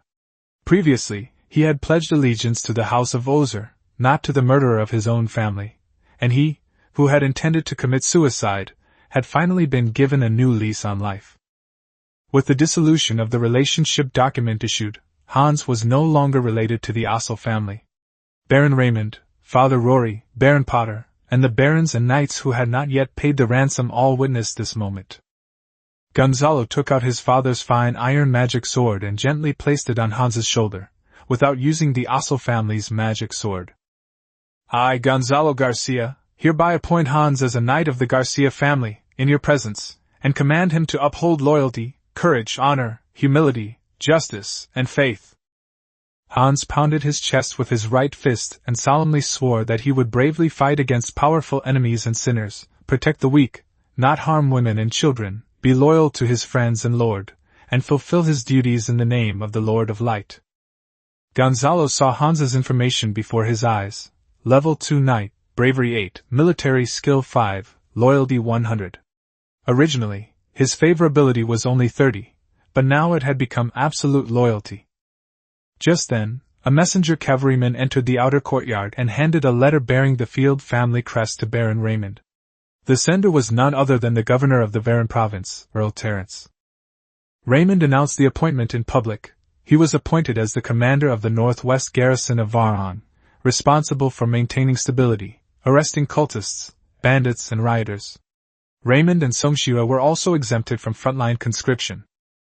However, the other baronies must immediately send no fewer than 300 troops to the front lines to provide support. If there is a large-scale cult, Raymond will also have to work with the commanders of the western and northern garrisons to defend against the enemy. As soon as the letter was read, the barons erupted in uproar. Baron Enzo angrily pointed out that Terence had delayed the conscription until the end of winter, and by the time the order reached them, spring had already arrived, clearly a drain on the southeastern nobles and the church. Raymond immediately warned him to be careful what he said, especially since Father Rory was still nearby. But Rory, having experienced the torment of cultists, had already seen through the situation and returned to the main building alone, unwilling to interfere with the nobles' discussion. Gonzalo also understood that Terence was using the cult's chaos to weaken the southeast. That region controlled a free port, was the wealthiest part of Varanga, and was the hub of north-south trade on the kingdom's eastern coast. Both Evernight Harbor and Sunrise Harbor were firmly controlled by the great nobles, but Free Harbor was jointly controlled by Viscount Randall and more than a dozen southeast barons for hundreds of years. These minor noble families were not weak, each had connections in the capital. In the past, some powerful nobles had fought over the free port, even taking it to the king's court, where the two sides decided the matter through a duel between the 12 knights. Ultimately, the southeastern aristocratic group prevailed, preserving the free port. Now, another powerful noble family has its eye on this prize, but this time their methods are far more sophisticated. After consulting with the other barons, Raymond decided to use supplies or nearby land as collateral to pay the ransom. Afterwards, each family returned to their territories, gathered their heirs and troops, and prepared to appease the conscription. They were all unwilling to take the risks themselves and instead opted to have their heirs lead the army. After all, it was a mandatory conscription, and all military expenses had to be borne by themselves. Suppressing cults and serf rebellions was the least valuable rank of military merit. The truly valuable military achievements are those that expand territory or defend against foreign invaders. Civil wars and religious wars are far less valuable than these two types of merits, so naturally no one is willing to risk their entire fortune on them. Gonzalo also discussed with Raymond and ultimately decided to travel with the army, but only to the city of Reswi on the southeastern edge of Variag, to observe the battle situation first. If the war had ended, he would continue eastward to Freeport. If the war dragged on, he would head south, leaving the Variag province, and sail to other ports. The advantages of a free port are obvious. The kingdom's best ships dock there, with stable speeds and thriving trade, making it cheaper to purchase goods, and attracting knights from all over the land, making it easy to meet nobles and build relationships. As for going to the front lines to earn military merit, Gonzalo had absolutely no interest. His meager resources couldn't withstand such a drastic change, and besides, with his exemption from military service in hand, no one could forcibly conscript him. The struggle between the southeastern nobles and Terence was none of his concern. Soon, the barons returned to mobilize the army, but the quality of the soldiers they assembled was appalling. Most of them were elderly and young slaves and serfs, carrying farm tools and pitchforks. The only decent men were the 20 or so soldiers protecting the heir. Baron Enzo didn't even want pitchforks, preferring to learn from Gonzalo to carve cypress poles into spears, but he didn't even bother with the step of charcoal roasting for reinforcement. Baron Kent's son, Kent, had no choice but to lead the army himself. His father was dead, his sister was married, and the family was on the verge of collapse. Only he could hold the family together. Fortunately, he already had children, so there was still an heir, and the family line would not end. Raymond has returned to Brighton territory to redeploy the garrison. The garrison is responsible for maintaining regional stability, and unlike frontal operations, its troop deployment must be adjusted accordingly. The eldest brother, King Guillaume II, was already married with children. As the second in line to the throne of Brighton, he had to stay behind to protect the family business and its legacy. Father Rory then wrote furiously, sending one letter to the Bishop of Varanga and another to the Vatican. After finishing those, he would continue to try those heretics. Only Gonzalo was in no hurry. He planned to trade serfs and supplies with Potter first, and then set off after everything was settled. Gonzalo arrived at the camp with Pastor Arthur and Knight Hans, and first incorporated the 200 newly brought serfs and slaves into the pioneering team. He selected the able-bodied young men from among them and added them to the ranks of 15 knight squires, including Lyle and Yolok, forming a fighting force of 300 men. 10 of the original group leaders were promoted to captains, leading a newly reorganized reserve team of 200 people. The reserve team consisted mostly of women and artisans, including John, Yolok's second brother, and Amy, Lyle's wife. These people also had to march with the troops and train in formations, but in times of war they would stand at the back. Knight Hans, who had actually been on the battlefield and had managed the manor for the Baron, was appointed by Gonzalo as the captain of the combat troops. In terms of combat and commanding troops, Hans was clearly more professional than Gonzalo. At this point, the entire pioneering force numbered 500 men. And Pastor Arthur, whose knowledge was second only to Gonzalo in the group, quickly came in handy. A serf suddenly collapsed on the ground in agony from stomach pain. After examining him, Arthur determined that he had eaten raw meat and had contracted parasites. Arthur immediately ground the herbs and boiled them into a medicinal soup, but the serfs were terrified at the sight of the red-haired priest, suspecting that he was sent by the devil to take away their souls. Only when the captain told him that it was young Master Gonzalo's order did the serf reluctantly drink the medicine. In their eyes, the demon was indeed terrifying, but Lord Gonzalo truly gave them meat to eat. For the sake of meat, they were willing to believe once. This incident also reminded Gonzalo of something. He had clearly stipulated that they could not drink raw water, and the settlers had complied, but they ate the meat that was given to them raw. These people don't apply what they've learned to other situations, so the rules had to be written in more detail. Therefore, Gonzalo established 6 rules for daily life. Water must be taken from flowing water sources such as rivers and streams. Urinating and defecating indiscriminately are prohibited. Designated defecation areas will be marked out at each campsite. If you feel unwell, go see Pastor Arthur immediately. You should also wash your hands, face, hair, and any sensitive areas frequently. Gonzalo discouraged full-body bathing, as catching a cold was equally dangerous in that era. Furthermore, no food or water was allowed to be eaten or drunk raw. They had to sleep near the campfire at night to avoid catching a cold. Gonzalo, Hans, Martin, and Arthur, the 4 literate men, began teaching the 10 captains to read. To help everyone remember the rules, Gonzalo also created a little game where the settlers learned 10 words on the ground each day using twigs. Although Yolok was practically illiterate, he was in charge of supervising. Whoever learned it the fastest would be rewarded with a pound of meat. They come twice a day, once in the morning and once in the afternoon, and the enthusiasm for literacy in the camp immediately soars. At dawn, 2 servants were packing their belongings inside the tent. Their names were Hughes and Bellin, and they were originally the sons of servants of the Garcia family. The 2 men followed Gonzalo, so their loyalty was beyond question. Their daily tasks included washing clothes, cooking, setting up tents, and arranging tables, chairs, and beds. They also needed to learn to read and write, organize information, and deliver messages. Gonzalo, having held a high position in his previous life, knew the importance of a capable assistant. Therefore, he had always trained the 2 of them as part-time secretaries. In this era, they would be more like a future butler and clerk. Gonzalo sat in his chair, flipping through the pioneer information that Martin had compiled. It was filled with the names, ages, and special skills of each person. Some people are skilled in carpentry and blacksmithing, some are good at farming and mushroom picking, and others are good at rope weaving and sewing. The team consisted of 2 carpenters, a stonemason, and a leatherworker, all skilled craftsmen purchased from Baron Potter. There was also a blacksmith whom John had brought from the city. He had been fired from the blacksmith shop for causing trouble while drinking, but later became friends with John and came along. These real blacksmiths required wages, but they were far more reliable than the apprentices Baron Raymond employed. There was also a barber named Japas, who was originally a captured cult member.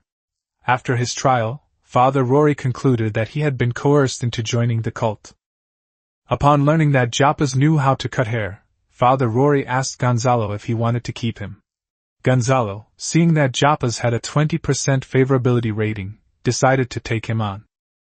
After heart-to-heart talks and integrating into the group, Japas's loyalty has risen to 60. More importantly, barbers in this era do more than just cut hair.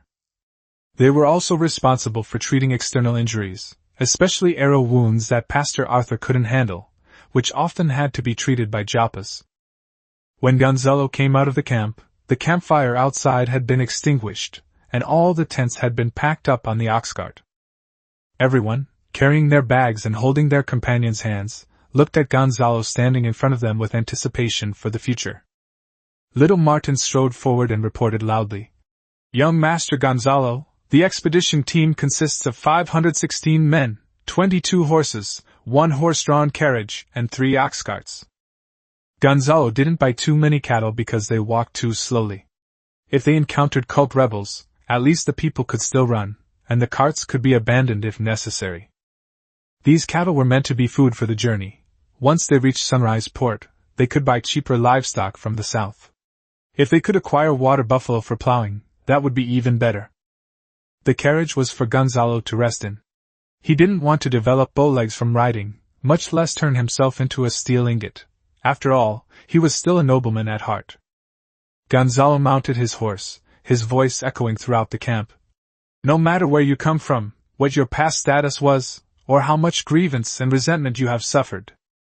From this day forward, you are no longer knight squires, serfs, slaves, servants, or craftsmen, but the pioneers of Gonzalo. There are rebels, bandits, monsters, and alien races ahead, but I will not let your blood and sweat be shed in vain. Your names will be written in the future of the pioneering territory, and you may even have land of your own. I, Gonzalo Garcia, swear by the Lord of Light that I will protect your interests as a pioneering lord. Pioneer team, forward, set sail." The people were shocked, but most didn't dare take it seriously.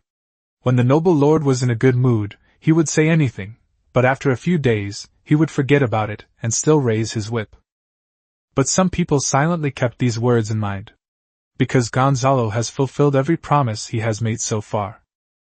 They were given coarse bread, 10 pounds of meat, and meat broth. No lord had ever treated them like this before. They began to believe that the young man with long black hair in front of them might really be able to change their fate. 15 knights and squires also mounted their horses, but they rode wobbly as they were still learning how to ride. They rode their horses, chatting and laughing with the people of their respective squads, and soon dismounted to lead the horses away. Horses actually need more rest than people during long journeys. As for Gonzalo and his companions, they could only ride ordinary horses. The truly good horses should be kept in Brighton territory for breeding, since Gonzalo is only the second son. The pioneer team marched 10 kilometers each day, walking for 3 hours in the morning, resting at noon, and then walking for another 3 hours in the afternoon, for a total of 4 to 6 hours. This speed was already quite fast. On the 15th day, Gonzalo finally saw the banners of the noble camp gathering. He ordered the pioneers to set up camp 100 meters away, while he, along with Lyle and Yolak, went to meet the nobles in the camp. Gonzalo is also a nobleman, and it's always beneficial for him to get to know more new nobles. No matter how much the nobles fight, it usually ends up being an exchange of interests rather than a fight to the death. After all, everyone benefits from the rules. Those who truly hope for infighting among the nobility are actually cultists, rioters, and bandits. Knight Hans, the second strongest member of the team, was left behind to guard the camp. Lyle followed behind Gonzalo. The kid had already grown to 1.9 meters tall and was still developing. Gonzalo usually gave Lyle extra food. As long as his background wasn't revealed, having such a tall and strong follower around was indeed very intimidating. People in this era were generally not tall, especially in remote baronies. Noble knights might be strong, but they might not have enough food to grow tall. Yolak knew some words, and Gonzalo brought him out to broaden his horizons. Since the expansionist territories would later need to engage in trade, and the means of production were controlled by the nobility, it was necessary to cultivate people who could handle social interactions on his behalf. Just as they arrived at the camp entrance, a bard announced loudly, "The Garcia family, son of Baron Raymond, Lord Gonzalo Garcia, has arrived." The other party was very tactful, deliberately omitting the fact that Gonzalo was the second son. If they had emphasized that he was the second son, the nobles inside probably wouldn't have bothered to even look up. Inside the tent, a long table was set up, with young nobles sitting on both sides, and a noble boy of exceptional appearance sitting in the main seat. The man was clearly male, yet he was excessively handsome. Gonzalo immediately guessed that he was most likely the heir to the local baron. He also saw the young nobleman of northwestern Varan. Those barons were unwilling to lead the army themselves and send out their heirs early on, but they didn't expect that Gonzalo would still catch up with them. "Gonzalo, over here!" Baron Kent shouted, waving across the din of the banquet. Kent's seat was near the head of the table. After all, he was now a baron, and his status was different from the other heirs. Since Lolita and her siblings had known Gonzalo since childhood, he sat down directly there. He picked up the chicken leg and the wine and handed them to Lyle and Yoluk, whose eyes lit up. The chicken leg not only had sauce, but it was also something they had never seen before. However, the two of them quietly took a few and put them away first, then imitated the nobles and ate slowly and deliberately. Gonzalo had warned them beforehand that no one would dare to say anything if a noble ate improperly, but a servant who was rude would be kicked out, and the master would also lose face. From Kent, Gonzalo learned that these nobles did not set off immediately after receiving the conscription order, but were waiting for the baronies at the farthest point to arrive with their troops before they all gathered together. The baron who had gone furthest away had arrived, and they continued to wait northwest of Varanga. Kent's troops had also just arrived. After a battle in the northwest of Varan, the trial of cultists, waiting for the Count's second order, and then rushing to the Stag territory, it had been almost a month. Seeing that the barons from the northwest of Varan were all young heirs, the other barons followed suit and sent their sons to answer the call. Anyway, they had many sons, and if one died, they could just plunder more territory for a few more years to slowly make up for the deficit of the advancement potion. Besides, it was just suppressing a cult rebellion. No one thought it was a major battle. Earl Terence was openly protecting his relatives. He couldn't really send noble sons to their deaths. If too many people die, the entire Varangian nobility will use their connections to pressure the king, and even the Count will not be able to withstand it. From the conversation, Gonzalo overheard that the land southeast of Variag had been almost completely ravaged by cultists, and only Freeport was still struggling to survive. The Blood Brotherhood's main force is launching a fierce attack on Freeport. Once they capture the port, they can escape Variag by ship. However, Count Terence refused to engage in a decisive battle with the main force of the cultists, saying that he would wait until all the troops in Varangian were assembled before launching the final battle. The southeastern nobles, hiding in the free port, were running out of pigeons to send messages to the king. Although they could escape by ship, they were reluctant to give up their territory. In particular, if the free port were to fall, the true economic lifeline of southeastern Variag would be completely destroyed. As for getting the kingdom's navy to provide support, that would be even more impossible. The Count himself didn't fight the decisive battle, and the provincial nobles weren't his vassals, so who would waste money to gather an army and come to fight for Variag? Even in this situation, there was a circus performance in the camp. Clowns tossed colorful balls and occasionally breathed fire. The dwarfs dressed in costumes, carried replicas of family banners, and imitated kings and nobles of past dynasties, making the noble boys laugh heartily. These young noblemen clearly treated the military campaign to quell the rebellion as a picnic. Gonzalo wasn't idle either. He started talking to the young nobles one by one, introducing himself, and looking for connections to make. The Garcia family's reputation is indeed useful. After a few pleasantries, you can always find someone among the other person's distant relatives who is connected to the Garcia family. He quickly arrived at the main seat. The handsome young nobleman had blonde hair, light blue eyes like jewels, an oval face, and skin so fair that even girls would be envious. The bard beside Gonzalo reminded him that this man was Vance, son of Baron Holt, and also the younger brother of Duchess Adele. Gonzalo thought to himself. Hiring a bard as a messenger is certainly quite extravagant. As for the Holt family, he had already found out about them. Vance's sister, Adele, was known as the most beautiful woman in Variag. She married one of the kingdom's 5 dukes, the 75-year-old Duke Cyril Farrell. Even if Adele gave birth to a son, he would be ranked outside the top 10 in the line of succession. Marriages between dukes and barons are extremely rare. Vance raised his sapphire blue eyes and stared intently at Gonzalo, as if he wanted to devour him whole. Gonzalo Garcia, it is my honor to meet you. Upon hearing the name, Garcia, Vance's eyes lit up dramatically. Gonzalo's heart sank. He sensed this guy was clearly after him. Could those rumors circulating in aristocratic circles really be about to affect him? When a group of young nobles gather together, the air is always filled with hormones and a competitive spirit. The crowd pounded on the table, clamoring for a swordsmanship contest, not a life-or-death trial, but simply a competition to determine who was superior. Vance Holt disliked these duels because his swordsmanship had been poor since childhood. But his dream remained pure, to become a respected knight. As a child, he was beaten up by Holt's peers and wondered if his dream of becoming a knight would be shattered. It wasn't until he searched through his family's entire collection of books that he found the story of Aski Garcia, the Purple Dawn Divine Arrow. 200 years ago, this archer, with a longbow, delivered a fatal blow to the Ice Wolf King, ending a 30-year war between the alien races. From then on, Vance found his own path. Even when he later shot a boy's buttocks with an arrow and was punished by his family, his determination to become a knight archer never wavered. Gonzalo looked at Vance's panel and didn't find anything special, except that his favorability rating was already at the maximum of 100. Vance suddenly asked, "What is your relationship with Asai Garcia?" Gonzalo paused for a moment, then explained that the family of the Purple Dawn Divine Arrow had left the Purple Thorn Forest 200 years ago, and Viscount Brighton Garcia, who left 400 years ago, was his ancestor. The two families are too far apart. They can only be considered members of the same Garcia family. By seniority, Xi Xiao Xingjian is probably from his great-grandfather's generation.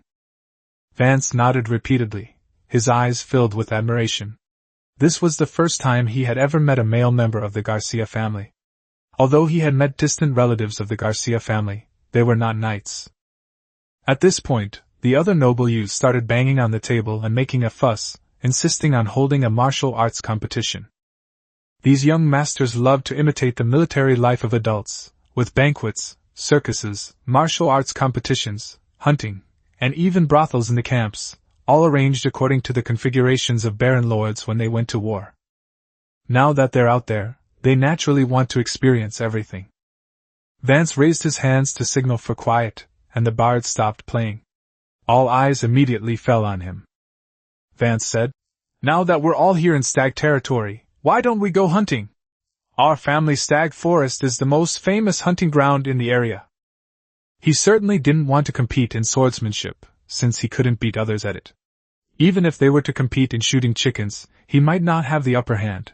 It would be better to hunt in the stag forest he knew best. The noble boy's eyes lit up at the mention of hunting. Hunting was not just about catching prey, but also an opportunity to socialize with noble girls. Whoever obtains a beautiful trophy can give it to the girl they admire, thereby winning her favor. Hunting! The crowd started jeering again, and Gonzalo and Vance joined in, banging on the table. Just then, the circus clown breathed fire into the air, but he used too much force and set the tent roof on fire. The servants hurriedly fetched water to put out the fire, but the noble youths laughed even more happily, and then returned to their tents to prepare their hunting gear.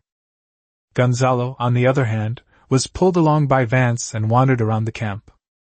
The camp was quite well equipped, with a circus, a brothel, and 3 caravans, a slave-catching caravan, a blacksmith caravan, and a traveling caravan. Gonzalo first chatted for a long time with Darien, the head of the slave-catching team, and learned that the other party's business covered the entire continent, which immediately piqued his interest. Darien patted his chest and assured them, "Wherever there is war, there are slave-catching teams. Wherever there is a need for slaves, we can send them there." Gonzalo asked him if it was possible to deliver to the Fairmont region. Darien immediately replied that the Fairmont Mountains belonged to the province of Yalan, a royal settlement south of Sunrise Port, and of course they could be delivered. However, they will calculate the freight costs based on the straight-line distance from the capital, and the buyer must bear the transportation costs and losses along the way. Including transportation costs, it would cost at least 1 gold coin to send a healthy slave to the Fairmont Mountains. Gonzalo's heart sank. He had bought the slave from Potter for only 2 silver coins because of their special relationship. These days, these people ask for a gold coin as soon as they open their mouths. It's ridiculously expensive. He immediately lost interest in continuing the conversation, only leaving his contact information in case of need. As for the blacksmith team, he didn't need them for the time being. These were all experienced old blacksmiths who specialized in selling, recycling, and forging equipment in the rear during wartime. Most lords wouldn't bring experienced blacksmiths with their armies, only apprentices to handle repairs. They wouldn't easily deploy them unless faced with a life-or-death battle. In real wars, the battle often doesn't come down to a particular hero or knight, but rather to which side has the greater weapons production and logistical support. These blacksmith caravans mostly came from cities, and they would go wherever there was war, specifically to make this quick money. Upon seeing the third traveling caravan, Gonzalo's interest was piqued again. Everything was sold here, and many young nobles were selecting goods. He picked up a monocular telescope and asked about the price. The merchant confidently quoted 20 gold coins, adding that it was a powerful weapon for the army. Gonzalo certainly knew how to use a telescope. What he was really observing was the material of the lenses. Magic existed in this world. Making glass wasn't necessarily impossible. However, the lens contained many impurities, clearly indicating that it was not glass but rather a polished natural crystal. He secretly thought that perhaps he could manufacture glass and sell it in the future. After all, he was desperately short of money right now. Although I have 950 gold coins, once I arrive at the port, the ship fare, food and drink along the way, and territory development will all cost money. So he asked around the caravan, but in the end he didn't dare buy anything. At that moment, Vance walked over with the monocular telescope and said, "Gonzalo, consider this our gift." Vance had noticed Gonzalo's interest in the telescope long ago, so he simply sent it over. Although Gonzalo suspected the young man might have ulterior motives, he didn't refuse. Sometimes, owing someone a favor can actually make it easier to build a closer relationship. Vance rubbed his hands together before revealing his true purpose. "I've heard that the Garcia family's Bauhinia longbow is very famous. May I have the opportunity to observe it for a moment?" It turned out his mind was on this bow. Gonzalo didn't hide it, taking the purple longbow from his back and handing it to Vance. Vance stroked the Bauhinia wood bow, his eyes gazing at it with fascination, almost lost in thought. But he ultimately restrained himself and solemnly returned the longbow to Gonzalo. Vance secretly decided that when he inherited the title of Baron in the future, he would definitely buy such a fine bow from the Garcia family. If all else fails, he swallows his pride and asks his sister for it. At night, under a large tree on the edge of the noble camp, the clown was tied to the tree trunk, his skin already torn and bleeding, but he gritted his teeth and dared not make a sound. He was afraid of disturbing the noble's rest, but the circus owner's whip continued to lash out. Gonzalo glanced at him. The clown's name was Mai. He was 15 years old, only level 1, with a bravery of 1.8 and a mental strength as low as 0.1. He had almost no other talents. He stopped him, saying, "Stop smoking, you're disturbing my sleep." The circus owner put away his whip when he heard the nobleman's words. Gonzalo wanted to help the boy, but Ma was not young, and it was unlikely that a priest would accept him if he were sent to a church. Training him to become a magician is even more unrealistic. Even if Gonzalo himself has mental power, he knows that's a money-burning path. 0.1 mental power might at most allow him to spew some oil fire, and he could shoot a little farther than an ordinary person, but it's not very useful at all. As for buying Mai directly, the circus owner would definitely raise the price. Gonzalo decided to leave it for now. After all, they were all going the same way and wouldn't be separated until they reached Lushu City. As dawn broke, the nobles did not rush on their way. Instead, they donned their armor, picked up their bows and arrows, and led out their war horses, preparing to begin the hunt. Before the hunt, they had to wait for noble ladies from the surrounding areas of stag territory to arrive. With so many nobles gathered together, it was a perfect opportunity for them to arrange marriages and get to know each other. Hearing that young Master Vance of the stag territory was holding a hunt, more than a dozen young ladies from surrounding baronies came to watch, including some from wealthy merchants. They could only stand outside the tents to watch, but their enthusiasm remained high. Vance's sister, Adele, was the most beautiful woman in Varin, a fact even the Duke himself acknowledged. Vance, as an adult, was also considered by many to be the most handsome man in Varin. Vance was rather helpless about this. He was born with this face and had long since lost interest in beauty. Even if he married a pretty woman, could she possibly be more beautiful than his sister Adele? His current ambition was to become a legendary archer. So Vance led a large group of noble young men into the forest to hunt. The noble young men were extremely excited, ordering their knights and squires around while showing off their archery skills to the trees, eager to let every young lady see their heroic bearing. Gonzalo, however, showed no interest. He merely symbolically shot a stag and had Lyle and Yolok drag the carcass back to camp, without offering it to any noble ladies. He's just a pioneering knight now, and noble ladies aren't stupid. No matter how beautiful they are, they can't buy status. Vance is the heir to a baronym, and his sister is a duchess. There's simply no comparison. Back at the settlement, the group of 20 people still wrote the 6 regulations on the ground with tree branches. Gonzalo announced to the public, "The 10 people who write the fastest today will each be rewarded with a pound of venison." The settlers were immediately in an uproar. That was venison, a delicacy usually reserved for nobles. When they saw that the slave Alu had written down all the details correctly, and was taking away the venison, they all panicked. Everyone frantically scratched their heads, desperately trying to remember how to write each word. The stag weighed 200 or 300 pounds, so everyone would definitely get some meat, but Gonzalo wouldn't just hand it out for free. Only through competition can these pioneers truly grow. Of course, their own men were a different story. 15 squires, Knight Hans, Priest Arthur, young Martin, and blacksmith Shack were all gathered around Gonzalo, roasting venison. He also instructed his servants to give each of the artisans a pound of meat, as these people would be the main force in building the territory in the future, and naturally they needed to be won over. The venison has a very strong gamey smell and takes a long time to cook before it's palatable. Besides salt, there are no other seasonings. As a modern person, I really can't get used to Gonzalo. The knight's servants, however, ate with gusto, especially Lyle, who was still growing, and Gonzalo told him to eat as much as he wanted. The blacksmith, Shack, ate meat while constantly scratching his face and body, clearly suffering from a drinking problem. Gonzalo then ordered his servant, "Hughes, go and get a jug of wine."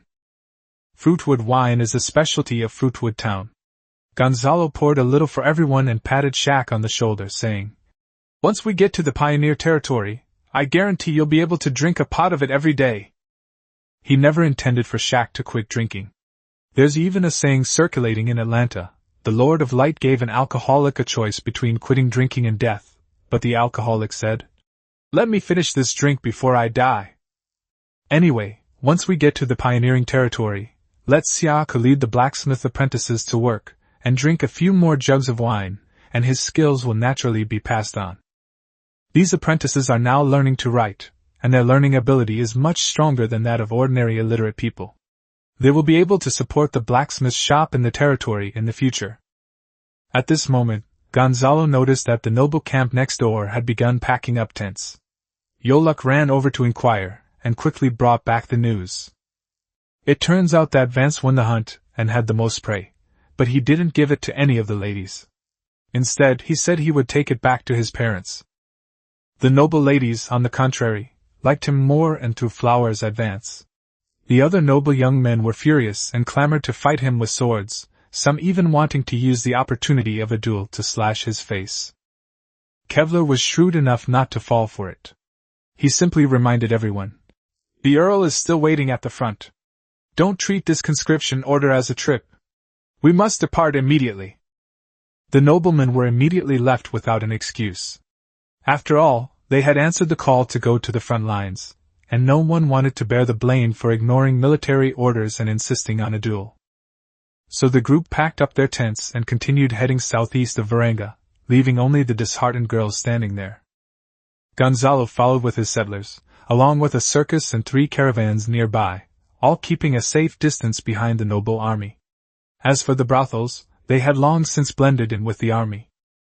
After a week of this stop-and-go travel, Gonzalo discovered that the main group had only covered 20 kilometers, averaging less than 3 kilometers per day. Now he was truly distressed. The sons of noble families could afford to spend their fathers' money every day, but Gonzalo was spending his own. With 500 mouths to feed, the inability to reach Mount Manolan quickly meant he was losing money every day. The sky was azure when a cry suddenly pierced through the clouds. The clouds parted, and the griffin riders swooped down. The griffins, clad in shaped blue-silver armor, spread their massive wings, and the gale-force wind stung the cheeks of the noble young men. The knight landed on his magic leather saddle armor, took out a letter stamped with the Field family crest, and didn't give anyone time to introduce themselves. He loudly proclaimed the order. By order of His Excellency Lord Terence Field, Governor of the Varangian Province, you must arrive at the front lines within 3 days and join the army. As soon as he finished speaking, the griffin rider leaped back into his saddle without looking back, flapped his wings, and soared into the clouds, disappearing in the blink of an eye.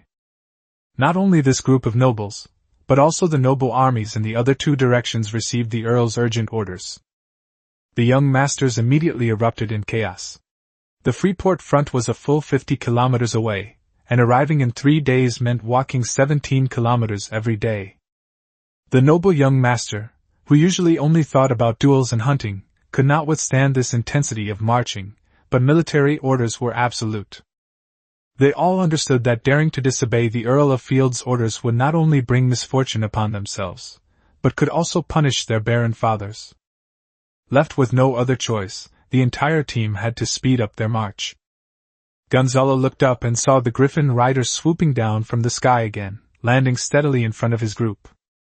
The knight didn't dismount, but instead stared down at the Bauhinia banner. Gonzalo's interface immediately displayed the knight's information. This person is named Telpin Field, a level 2 knight, with the rank of Valor 12, and also possesses the Roaring Heart, which can improve training, mount proficiency, and pet loyalty. His griffin is named Storm, is also level 2, 6 years old, has a bravery rating of 5, and has a favorability rating of 30 for Gonzalo. Gonzalo judged that although Turpin was braver than himself, he could kill him instantly with a single blow if he used the purple light. He was more concerned about the griffin in front of him. The book said that this creature was no weaker than a knight when fighting alone, but when Telpin rode it, it only provided half of the bravery bonus. Turpin coldly questioned. Show me your family crest, state your name, and explain why you are not marching with the army. Answer seriously, or deserters will be dealt with according to the kingdom's laws. Gonzalo immediately performed the standard noble salute, took out the Garcia family crest and the exemption document, which also bore the Earl of Terrence's signature. He said neither humbly nor arrogantly. Brighton territory, Gonzalo Garcia. I was heading to the frontier territory, but because of the cult's disturbance, it is safer to stay behind the main force. After examining the documents and confirming his father's signature, Telpin finally dispelled his doubts. Gonzalo stood beside the griffin, carefully observing Storm. Its amber eyes were incredibly sharp, its pale yellow beak was like a knife, and its white feathers were as coarse and stiff as tree bark. Its enormous claws gripped the ground so tightly they carved deep craters.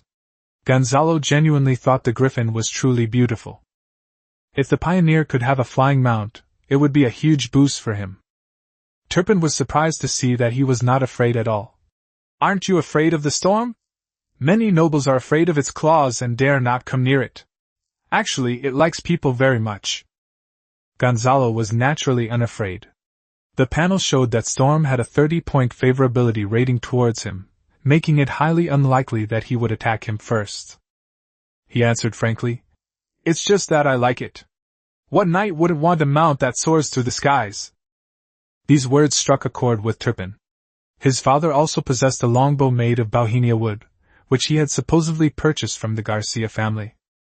He always cherished that bow, but as the sixth child of the Count's second wife, he was far from having a right to the inheritance. Even his equipment and the griffin essentially belonged to Earl Terence, not truly to him. So Telpin said half-jokingly, "If you can give me a longbow made of Bauhinia wood, I can give you a griffin egg." These words immediately intrigued Gonzalo. He had 3 branches of jacaranda wood. If he could find a magic craftsman, he might be able to forge a longbow. Gonzalo didn't care whether Telpin owned the griffin eggs or not. If an exchange were to happen, the other party would always find a way to get them from home. "Then please remember what I said today," Gonzalo said earnestly. Telpin paused for a moment. "You know me?" Gonzalo naturally knew his identity from the panel, but calmly replied, "Of course, the name of the Griffin Knight, Lord Telpin Field, has long been known throughout Variag."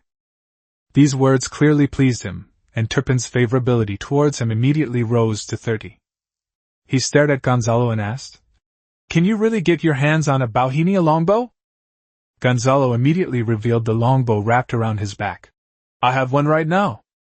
When Turpin saw the longbow made of Bauhinia wood, his eyes lit up instantly, and his Adam's apple bobbed involuntarily. However, he ultimately suppressed the distracting thoughts in his mind. There were over 500 people here, along with knights and plate-armored squires. Even if he harbored malicious intentions, he couldn't bear the consequences. Moreover, he has a wife and children remaining with the Field family, and he would never do something so foolish as to cut off his own future for a bow. Telpin took out a brass whistle and tossed it to Gonzalo. "Blow it, and I'll find you." Gonzalo put away his whistle and took back his badge and documents.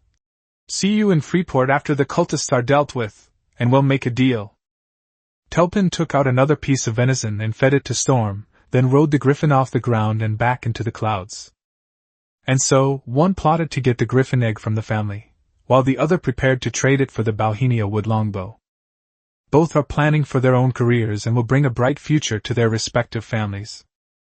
Chapter 26: Earning Extra Money. A few days later, in Lushu, the second largest city in southeastern Variag, near the rich Freeport. Count Terence had already assembled his forces and surrounded the area around Freeport, but had yet to launch an attack. The pioneers set up camp outside the city, which annoyed Gonzalo. The area around Lushu was devastated, full of traces of war and looting, and news of the war's end was nowhere in sight. His anxious gaze fell upon the map. He crossed the border of the Variag province, entered the Gowan province, then turned east and headed straight for the port of Orleans. Time slips through one's fingers like sand, and Gonzalo can no longer afford to waste it. As for the griffin eggs, we can contact Telpin after the war ends. As one of the kingdom's 3 major ports, Sunrise Port must also have magic artisans. Just as Gonzalo was determined to lead the pioneers on their southward journey, new news emerged. Rumors, of unknown origin, claimed that the final battle was about to begin. Meanwhile, the 3 caravans and circuses that the noble army encountered approached Gonzalo. "Protect you? We're just a bunch of settlers." Gonzalo was reluctant to take on the job. The war had already begun, and danger lurked everywhere. "Young Master Gonzalo, your victories in the Somshua territory, 1 direct confrontation with the cultists and 1 night raid, have already spread throughout Varanga. Your pioneering people are well disciplined in their marching, and each man is armed with a spear. Based on my experience, I judge them to be more formidable than most armed peasants. And as a pioneering knight, you will definitely be going to the Freeport. The real war has already begun and will probably end in a few days." The traveling merchant's face was full of fawning smiles, but his words hit the nail on the head. These merchants were shrewd and calculating, and they were surrounded and attacked by an army of more than 100 men. Their caravans, especially the blacksmith caravans, numbered only about 20 people, while the traveling caravans had just over 10. The largest slave-hunting team had 50 people. Even with some experienced soldiers earning extra money among them, the total number was less than 100. They would probably be wiped out if they encountered a group of more than 200 people. Furthermore, all of them were physically disabled, carried only goods, and wanted to make quick money near the battlefield, so they set their sights on Gonzalo. After a moment's thought, Gonzalo replied, "I won't take your money. I can protect you, but if we encounter an enemy force that we can't withstand or that is of equal strength, I won't fight. I might even leave. Another point is that if we encounter a situation where we can't escape, I will take command. You must completely obey my orders. If you can accept this condition, we can cooperate." The traveling merchants felt more at ease listening to Gonzalo's reasonable and well-founded explanation. These merchants, who made their fortunes from war abroad, all banded together for mutual support. The foolish ones had long since died, and those who survived were the shrewd ones. Furthermore, when I asked the slave-catching team to capture slaves, if any runaway serfs are willing to come to me, I will pay them 10 copper coins as a referral fee. If any of you can do this, I can also pay you," Gonzalo continued. The slave-catching teams were mainly responsible for capturing serfs. The ownership of serfs belonged to the lords. If these serfs were captured and sold, there would be many problems afterward. If both the buyer and seller lords held them accountable, the slave-catching teams would be in trouble. Meanwhile, in Gonzalo, the serfs were struggling to survive, and going to the frontier territory was a way to make a living. At least the young master of Gonzalo would provide them with food along the way. So they only captured slaves, and whoever found a slave owned them. Most of the first-generation slaves couldn't speak, and their bodies were covered in branding marks, so who could tell them apart? "Yes, young Master Gonzalo, I will give the order right away." The traveling merchant quickly ran back to inform the caravan. The slave-catching teams had already swept through the southeast of Variag, and now they were just waiting for the final war to end so they could take a batch of the old and weak to the free port to sell first, and then ship them by sea to other places to sell the young and strong. Blacksmith shops, on the other hand, only become truly profitable after the war. The blacksmiths, with their keen eye, can make a good profit by recycling the damaged weapons and armor from the battlefield. Meanwhile, the blacksmiths waiting in the city can only get their hands on goods that have already been resold several times. Traveling merchants were even more direct, buying anything of value, whether it was looted, burned, or plundered, or blood-stained from the battlefield. They would then launder the goods and sell them in major cities, essentially operating as a mobile black market. As for why the circus troupe came along, it's because they were also part of a slave-catching team. Now that the gates of Lushu City were closed, it was safer to stay in the small towns outside than to follow the caravan. These circus performers would capture children, dwarfs, and others as slaves, training them to become performance props.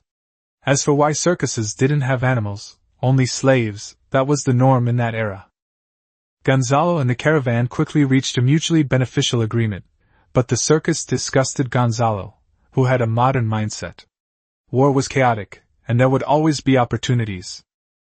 On a small hill far from Freeport, Gonzalo rode on horseback with a monocular telescope, able to clearly see Freeport, while the pioneers, 3 caravans, and a circus were camped far away. Freeport Lighthouse. To the south of the Freeport city wall stands a castle built of rock, at the very top of which is the largest navigational light in the entire Augustan kingdom. This castle, which has stood for centuries, is the property of the Medici family. The port city's architecture features red-tiled roofs, white diatomaceous earth walls, and reed leaf blinds that ensure good ventilation, giving it a unique coastal style. From the Medici family's castle to the port city, and then to the harbor, the buildings of the Freeport are arranged from high to low. Inside the council chamber.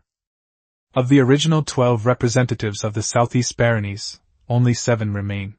The remaining elite troops of the barons have all retreated to Freeport. They are now in discussions with Viscount Garrett Randall, the owner of the Freeport. Baron Norman pounded his fist on the table.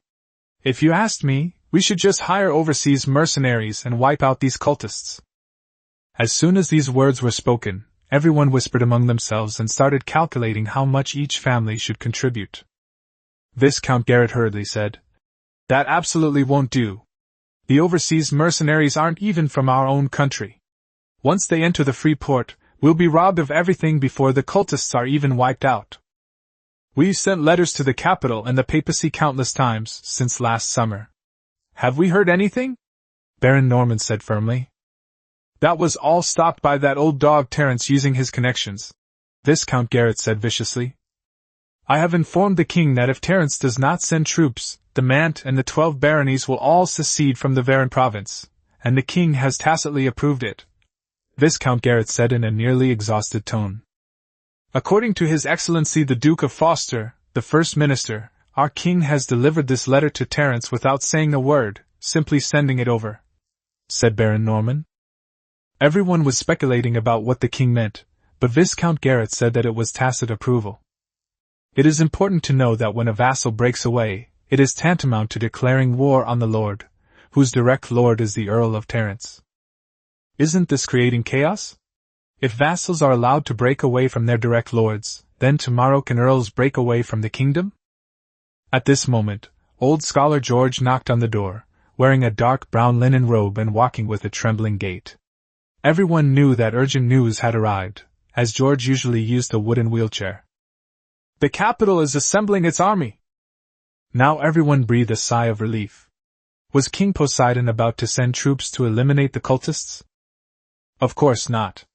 If you, Count Terence, can disregard the lives of your vassals and let them cry out for secession, then can I, King Poseidon, also disregard the lives of you, Count Terence, and send troops to Pisa, the capital of Varan?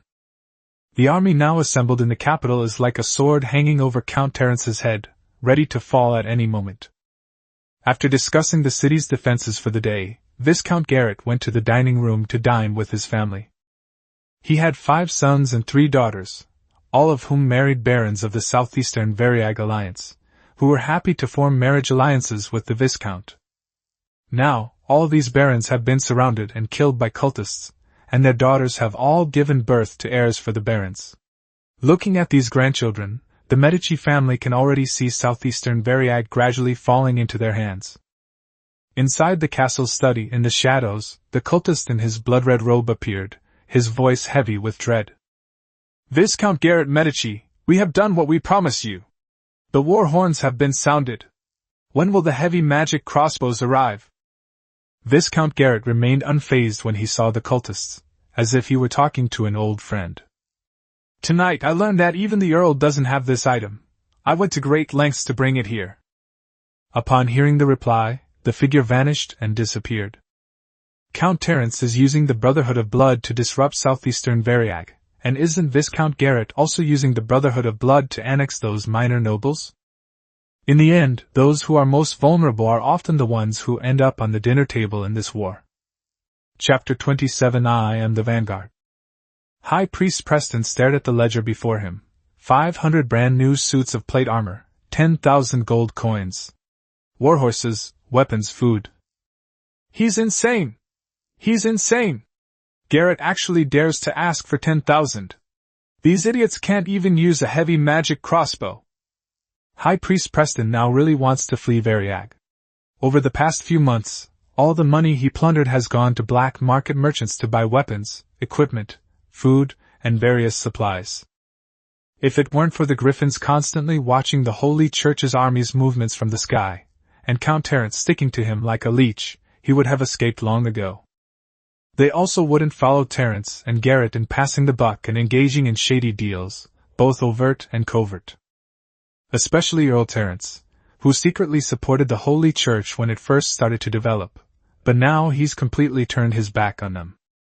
Fortunately, they reconnected with Viscount Garrett of Freeport these days. At his behest they besieged several barren castles and obtained a large amount of supplies in return. The heavy magic crossbows acquired in this exchange were intended to deal with Count Terence's griffins in the sky, thus completely cutting off the enemy's surveillance, and allowing the main force of the Holy Church to escape Variag. Wah! It's happening again. Let's head into the forest and escape the Griffin's sight. The High Priest of Preston commanded the army, but was constantly being driven away by the Earl of Terence. Initially, in order to cooperate with the Earl, the Holy Church put on a show of besieging Freeport. Later, the Holy Church discovered that Earl Terence had been gathering an army and clearly wanted to devour them in one fell swoop. The Holy Church wants to expand its followers, and it can expand anywhere. It doesn't have to be in Variag. The Holy Church's snowball in Variag is getting bigger and bigger, and the places in Variag that can be plundered are no longer profitable. It's time to expand to another place. Report to the High Priest. There are enemy troops ahead as well. We are surrounded. Report to the High Priest. The exit is blocked. As the scouts reported again and again, Preston grew desperate. Finally, on a plain, the High Priest of Preston decided to engage in a true decisive battle with Earl Terence. Tens of thousands of cultists were engaged in a fierce battle, and their defeat was obvious. The heavy magic crossbow was clumsily operated by 5 cultists. 2 were adjusting the angle left and right, 2 were responsible for pulling back the crossbow strings left and right, and 1 was responsible for changing the crossbow bolts, and finally aiming and firing. This set of operations was useless without 3 to 5 years of skilled teamwork. Buzz. The heavy crossbow bolt flew into the sky, heading towards the Griffin Rider, but it veered off course and missed its target entirely. On the battlefield, the one who truly commands the overall situation is the Griffin Rider. The role of Griffin Riders at high altitudes is primarily not for combat, but for communication. They wave flags to signal the situation on the battlefield, reporting to the commander, who then sends out flag signals, which are relayed to the various teams by the Griffin Riders. This large-scale battle involving tens of thousands of people had been raging on the plains for several days, and finally the final showdown was about to begin. In the future, this nameless plain will have a name of its own. The High Priest whipped them anxiously. These 5 fools were utterly hopeless. Seeing that the army was on the verge of collapse, he was about to use the Holy Church's trump card. The Holy Grail of Blood. Preston Morrow was originally the second son of a baron. Because the Morrow family was not wealthy, they were unwilling to provide him with advancement potions. So he worked as a knight squire in the family, and worked diligently until he was 40 years old before becoming the family's captain of knights, managing a farm for the family. But an unexpected event occurred. His elder brother, the Baron, the only heir, killed his son, and the heir went unpunished. This disheartened him, and he left the family. He considered revenge, but the gap in strength between knights and ordinary people was an insurmountable chasm, and besides, no one was willing to work with him. In the middle of nowhere, he discovered a grave. As everyone knows, wandering adventurers would definitely dig it up if they saw a place like this. Even if no treasure is found, there will definitely be a few gold teeth on the corpse. After all, not everyone deserves a grave. At first, they did dig up some valuable items, but as they continued digging, they discovered that there was actually a hidden cave inside the tomb. He descended the stairs of the tomb and received the Blood Brotherhood's legacy, the Blood Grail. Having received an aristocratic education, he also knew history. The Blood Brotherhood was a branch of the Church of Light that emerged during the Second Revolution. Pope Francis's groundbreaking theories not only triggered a backlash from conservatives but also led radicals down the path of cults. Later, they founded the Blood Cult, which is now the Brotherhood of Blood. After obtaining the sacred artifact and learning how to activate it, his first act was to return to the Morrow family and slaughter everyone in the Baron's lineage. He later successfully inherited the title, but unfortunately, his good fortune was short-lived, and the Blood Brotherhood's activities were exposed. After fleeing through several provinces, they finally developed in Varangian, thanks to the internal strife among these nobles, which gave High Priest Preston an opportunity. High Priest Preston placed magic stones and crystals into the Blood Grail, but the palm-sized grail could never be filled. Finally, the lives and souls of 20 saintesses were sacrificed, and the Blood Grail was finally full. 2 strong men were stirring with shovels in a large crucible, half a person's height, filled with blood and organs such as hearts, eyes, and livers. High Priest Preston slowly poured the blood chalice into the cauldron, drops of a strange, thick, scarlet liquid flowing into the cauldron. And so, a truly scarlet soup was born. The cultists excitably gathered around the cauldron, and High Priest Preston used a spoon to pour the contents into the mouths of each cultist. Soon the effects of the scarlet soup became apparent. They howled excitedly, their faces filled with a thirst for blood, their muscles began to bulge, their eyes turned bloodshot, and even their bodies began to radiate fighting spirit. High Priest Preston knew that time was of the essence, and that a swift victory was necessary. He raised the Blood Grail high, its surface radiating a crimson light, and anxiously shouted at the cultists who had drunk the crimson broth. "Mad saints! It is time to sacrifice ourselves for our Lord. The mad saints numbered 500, all clad in plate armor and wielding excellent weapons. Now, having drunk the crimson broth, they were capable of fighting knights. This was the true trump card of the High Priest of Preston. The mad saints roared as they joined the battle, instantly changing the battlefield landscape. Count Terence's soldiers and nobles, along with their armed peasants, began to flee. The Field family's griffin banner fluttered behind them, and every member of the oversight team carried a griffin banner on their back. Anyone who showed cowardice would die by the sword, yet people continued to retreat. The mad saint is just too ferocious. The scale of the battle involved 15 to 35 soldiers from a baronial estate, 500 armed serfs mixed with slaves, 5 to 10 cavalrymen, and 40 families that responded to the call. This does not include the baronial estates and viscounts of free ports in the southeast that were plundered. Count Terence's 1,000 soldiers, along with 800 soldiers from various other families, including archers and infantry, have been deployed to the battlefield. The combined number of armed peasants and slave soldiers deployed by both sides has reached as high as 50,000. All of Varang's manpower is here, and they are fighting fiercely. The noble army is actually at a disadvantage. Earl Terence, patriarch of the Field family, wore golden magical armor, carried a purple thorn longbow on his back, and held the family's heirloom magical sword, Frost. He stood proudly on his horse among the knights, his face aged beneath his helmet. He was old, but still capable of fighting. Seeing the situation turn around, Earl Terence knew he could not wait any longer.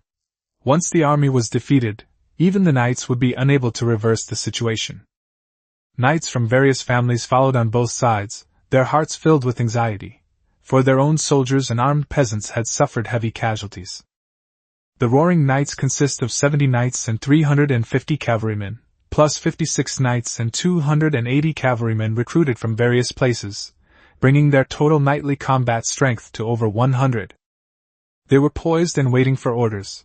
This was the true trump card of the Varangian nobles. The entire Roaring Knights heed my command!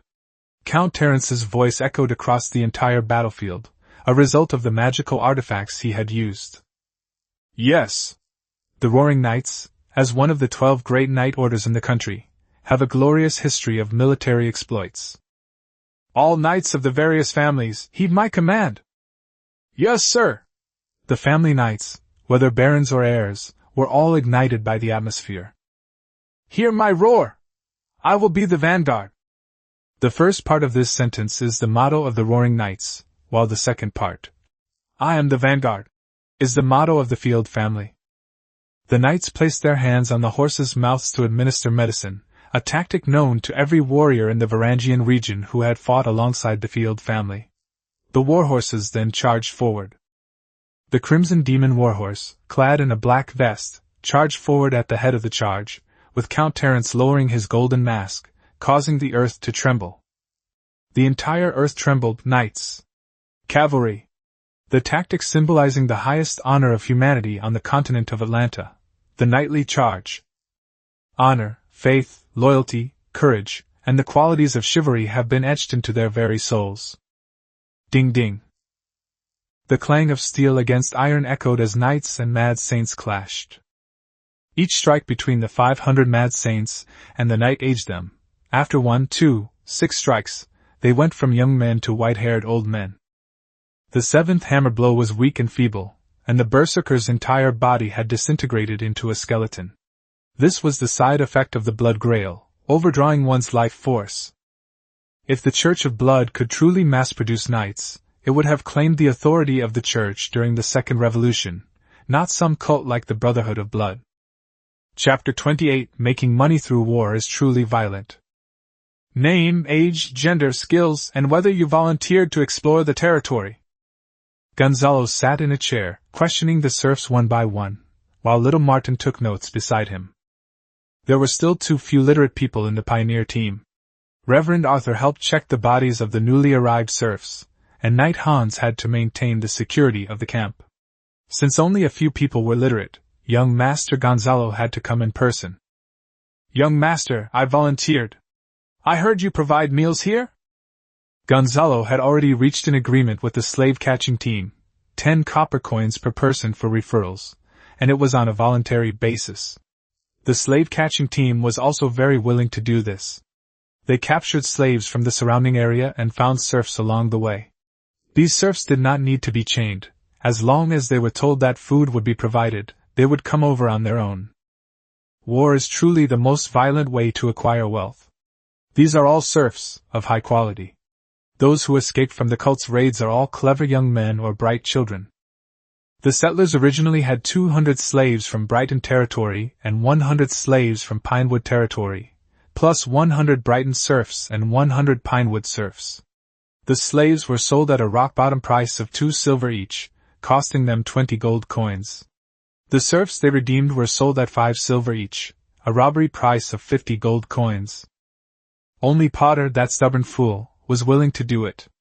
These slave teams were offering 1 gold coin for each slave. Keep in mind that 1 gold coin is equivalent to 200 pounds of meat. Slaves are more expensive than meat, since slaves only weigh about 70 pounds.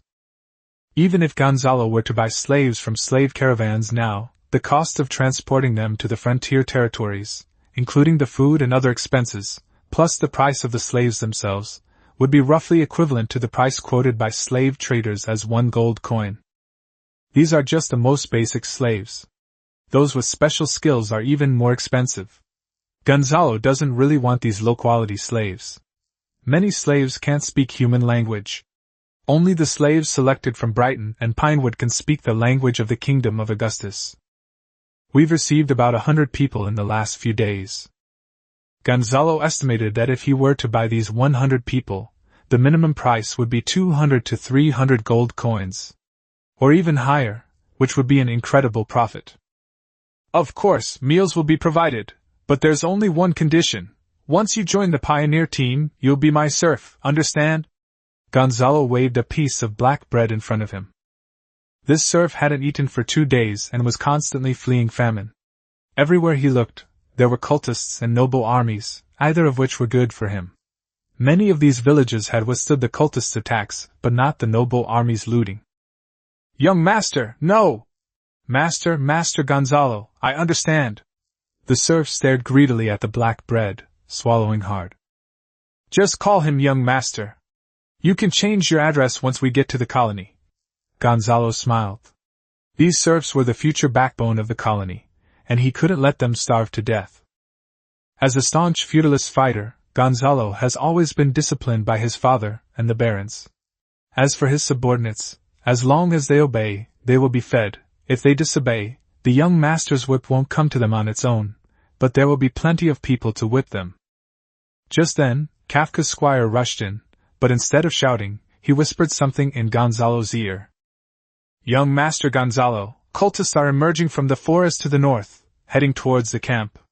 Their numbers are estimated to be over 30, and more are continuing to emerge from the forest. Gonzalo stood on the hillside with a monocular telescope, looking north, but he couldn't make out how many people were in the forest.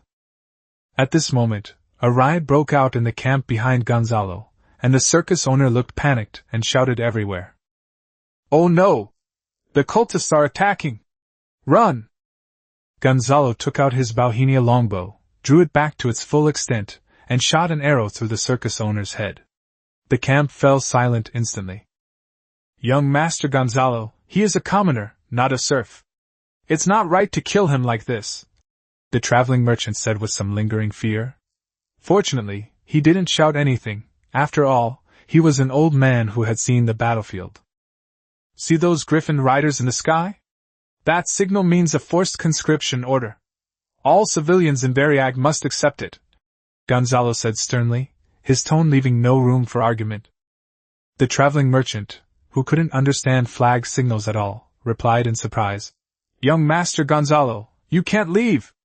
With so much cargo, I can't possibly go far. How did these cultists get here? We're clearly so far from the battlefield, and we have scouts monitoring the area the whole time. The traveling merchant was clearly anxious. In his mind, as long as the scouts were arranged properly, there could be no accidents. He had been on several battlefields, made a lot of money, and even bought a manor in his hometown. He didn't want to die. I plan to abandon the ox cart and tents. The traveling merchant felt a chill run down his spine, inwardly crying out, "This won't do! Those ox carts and tents in Gonzalo are only worth a few bucks." The goods he had recently scavenged in the vicinity, plus the supplies he had traded with various armies, were far more valuable than these. In previous wars, he had always traveled light and was able to run very fast. But the Variag War had dragged on for too long, allowing him to make a fortune, with more goods than he had encountered before. The same situation applies to the blacksmithing team. The blacksmiths have already made 2 trips in the past few days to transport goods to the rear. "I'll offer 50. No, 100 gold coins. Young Master Gonzalo, please protect the safety of my caravan." The traveling merchant tried to appear calm, but his words betrayed him. "Just protecting one of your caravans?" Gonzalo asked accusingly. Soon the traveling merchant returned and discussed the matter with the blacksmith team. The 3 parties pulled together 300 gold coins and gave them to Gonzalo. Even the circus members took 50 gold coins from their boss's corpse and gave them to Gonzalo. Young Master Gonzalo accepted the 350 gold coins. In fact, the flag signals from the Griffin Riders in the sky were not a mandatory conscription order at all, but rather a warning to be aware of the movements of the cultists ahead. But Gonzalo saw more detail with his monoculars than the Griffin Rider, because he had a panel. Name, Preston Morrow. Level 2. Age 51. Valiantness, 8. Knowledge, 7. Strategy, 5. Management, 5. Military skill, 2. Spirit, 8. Blood Grail plus 8. Trait, none. Favorability, -100. Gonzalo didn't see the Blood Grail, probably because Preston had hidden it, but he was certain that this was the high priest of the cult. Gonzalo had never seen a magical item with a +8 attribute before. Gonzalo could clearly see the strength of the cultists surrounding the high priest, 3 men with the strength of knights, facing 4 knights and over 30 cultists. That was all they had. The plants in the forest will peek through the gaps, unlike the stone walls which are completely sealed off. As long as Gonzalo can see them, a panel notification will definitely appear. Right now, there is no one behind them at all. Gonzalo's side had 2 knights, over 600 men, plus the caravan. Clown May, Blacksmith Shack, and all the other blacksmiths, come with me when you hear what I say. Bring all the able-bodied men and props for the circus. Everyone must follow my orders.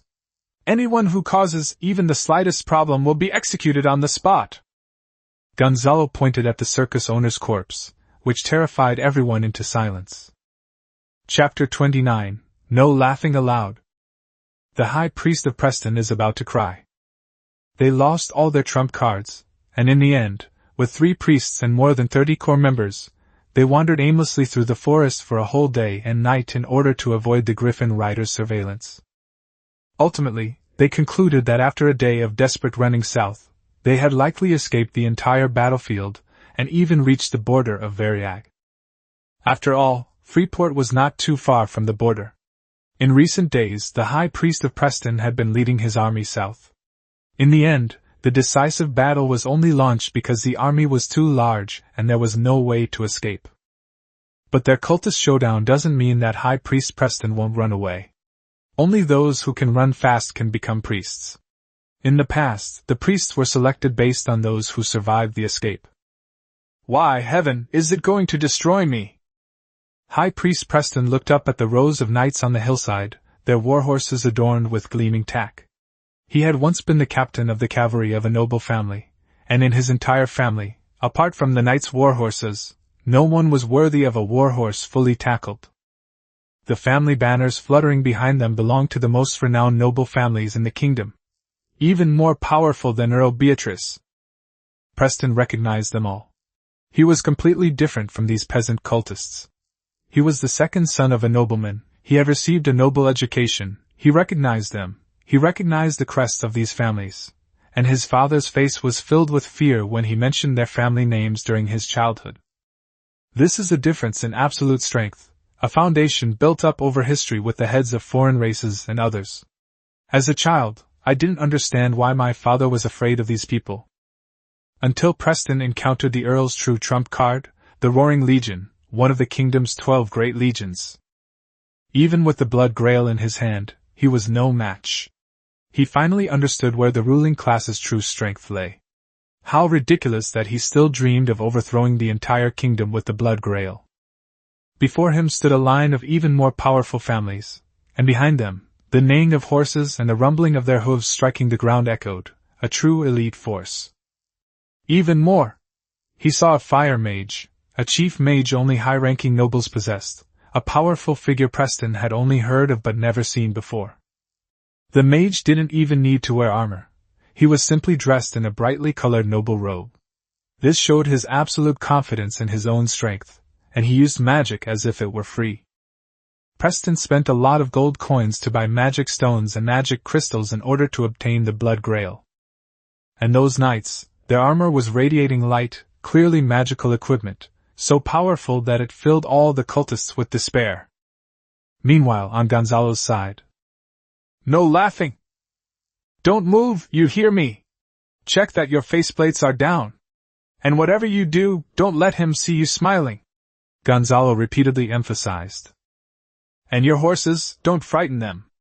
And you dwarfs over there, if you beat the rhythm any louder, have you not eaten? Gonzalo went up and slapped them hard across the face. Mai, that's it. Add more oil to your mouth, and perform a fire hoop for the cultists. The slave named Mai, a clown dressed in a nobleman's deep red aristocratic robe, was actually a prop made from old, dyed red rags, all used in circus performances. He covered his mouth with his arm, stretched out his palm towards the sky, and a fiery dragon shot straight into the sky. It was beautiful, so beautiful. The main reason was that there was so much oil in it. He wouldn't have dared to use so much in his previous performances, or he would have been whipped to death by the boss. Shaq, your belly is so big, it's perfect for the Duke, it's like it was made for you, Gonzalo said with satisfaction. Pastor Arthur, can you hold on? Increase the illumination spell, yes, that's the feeling. Arthur crouched at the bottom of the slope, his body bent low, afraid that he might be seen by the cultists. He used his illuminating spell on the backs of the dukes, making their stained wooden armor appear sacred. It's time for the main character to make his appearance. Gonzalo was clad in yellow wooden armor and wore a yellow wooden crown. Behind him was the banner of the kingdom, which featured a legendary creature, the blazing sun dragon. When the golden dragon banner was raised, every citizen of the kingdom knew of the arrival of the Augustus family, and the kingdom established in their name. Mortal, speak your name! Gonzalo used his magic to make his voice resound in every corner of the vicinity. Legend has it that the Augustus family was a divinely ordained family, with the power of the Lord of Light flowing through their bodies. Therefore, they called themselves the chosen ones of the gods, distinguishing themselves from ordinary people.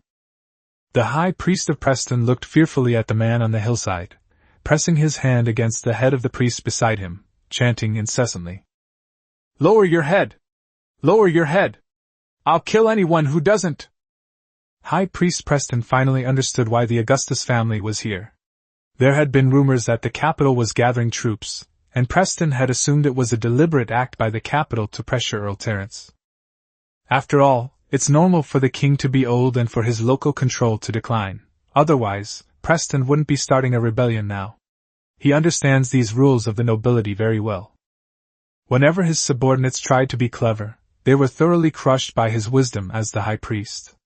What they didn't know was that it was just basic knowledge for nobles. The man before him must be one of the princes of the Augustus family. So the capital really has assembled an army here, Preston thought to himself. Countless thoughts raced through his mind. How could he survive? Running away was out of the question. These mages and knights were all powerful warriors, and there was no way he could escape. Preston was convinced of this. The only way to survive is through a trade of interests. Yes. The rules of the nobility. The essence of negotiation is the exchange of interests. Preston instantly recalled a phrase his father often used to say. Your Highness! I choose to exchange my life for this. I have the blood grail. I will use it to save my life. Preston shouted urgently. As for the priests and key members around him, they are definitely doomed. At most, only one of these nobles will survive, and that is me, Preston Morrow. Preston had considered his future, knowing he would be imprisoned in the capital's prison. The kingdom could use him as a hostage as a means of fighting against the papacy, since royal power and divine power had always been at the center of human power struggles. Preston is a high priest who inherited the legacy of the Blood Church. He's no longer a lackey. These nobles, driven by self-interest, will definitely keep him alive as a backup plan. He could be placed under house arrest in a secluded spot in the capital, where he still hides the looted treasures in a place known only to him, and then exchange them with nobles for a better life. He even considered that one day the kingdom would release him to work for the Augustus family, and create unrest in other countries, just as Count Terence had used him. Preston was certain of one thing: he was absolutely valuable. Chapter 30 High Priest. Item name, Blood Grail, Spirit +8 quality, blue, item information, produced by the Church of Light and transformed by the Blood Church, infused with magic crystals and magic stones to become crimson essence. Gonzalo looked at the item information in front of him and marveled at the power of the blue item. He just didn't know the effects of the crimson elixir. If he could see even a drop, the panel would show it. But this is not something he can get involved in. The Griffin Riders in the sky are watching. Gonzalo is sure there is more than one Griffin Rider. The royal capital and the papacy are also monitoring him from above the clouds. Gonzalo was a well-educated nobleman who had even studied under a priest, unlike those aristocratic youths who didn't like reading. Sinner! Lay down your weapons and armor! Based on the rules of nobility, I, your highness, will spare your life, allowing you to live like a dog in the capital. Gonzalo's voice, imbued with magic, reached everyone's ears. High Priest Preston was delighted. Just as he had guessed, aristocratic education had its advantages, unlike these complete fools. What are you all standing there for? Put your weapons and armor on the ground! The priests and key members hesitated. The prince had just said something like, I'll spare your life? Not, spare us! Bang! High Priest Preston held up the blood grail, and a priest's head exploded under his control. This was the price of drinking the crimson elixir, gaining knight-like strength but also being controlled. If you add more magic and pour the crimson essence into the organ soup, you can get crimson soup, which is the true essence of the blood brotherhood. I said, put all the weapons and armor on the ground! The high priest of Preston's face was like that of a true demon, manipulating their lives. These people now only have two choices: die now or die at the hands of the great nobles later. So everyone chose to wait and die. And so, the high priest Preston, holding the blood grail high, approached Gonzalo step by step. Young Master Gonzalo, I can't hold on much longer. It was Priest Arthur who spoke. He only had 0.7 mental strength and was young, so the amount of magic he could store was not much. Illumination was not a divine spell, but just a light spell. The duration of a divine spell would be even shorter. The other side had been dawdling for a long time, moving too slowly, which put Gonzalo in a difficult position. Getting too close would surely lead to his discovery, as these wooden armors couldn't withstand close scrutiny. There are too many people nearby, so I definitely can't use my trump card, purple light. There are people watching from above, so I can only rely on my fighting spirit to try and kill Preston with one blow. At this point, Arthur's illumination spell had stopped, and as the light faded, everyone's shoddy wooden armor was revealed. As Preston walked, he felt something was amiss. Why was the dragon head on the kingdom's flag so big, bigger than its body? He remembered that the dragon head should be small and the body large. And what's up with this magician? Why is his face as dark as a slave's? Where did this dark-skinned magician come from? Magicians live much better lives than country nobles. What's up with that blacksmith? Why is he wearing a duke's clothes? Wait, how do I know he's a blacksmith? That nobleman looks so familiar. Isn't he the shady merchant who sold me magic stones? And that blacksmith even traded a lot of plate armor with me. Suddenly, Preston remembered that when he was a child, during the New Year celebrations in the castle, his father would invite a circus to perform. When they performed the legends of the kingdom, they seemed to be wearing similar clothes and carrying similar flags. We've been tricked! High Priest Preston was furious. Go back quickly! Grab your gear and run! Looking at the wooden armor worn by those people after the illumination spell faded, the High Priest Preston became increasingly angry as he thought about it, realizing they were clearly circus clowns. We're not going back. Drink this. I want them dead. High Priest Preston took out the blood chalice, dripped the crimson liquid into the water sack, and the crimson soup was produced. The core members looked excitedly at the crimson soup. They were already addicted to it. Each of them happily took a sip, and thus 30 karate maniac saints were freshly made. Tear them to shreds! Preston roared, pulling a short sword from his pocket and following after them. They were just a group of ordinary people, while Preston was a knight-level figure. Killing these circus clowns in wooden armor with a short sword would be a piece of cake for him. All troops prepare! Spearmen, advance! Formation number 3! Gonzalo shouted fearlessly. 20 squad leaders, leading 500 spear-wielding pioneers, emerged from behind the hillside.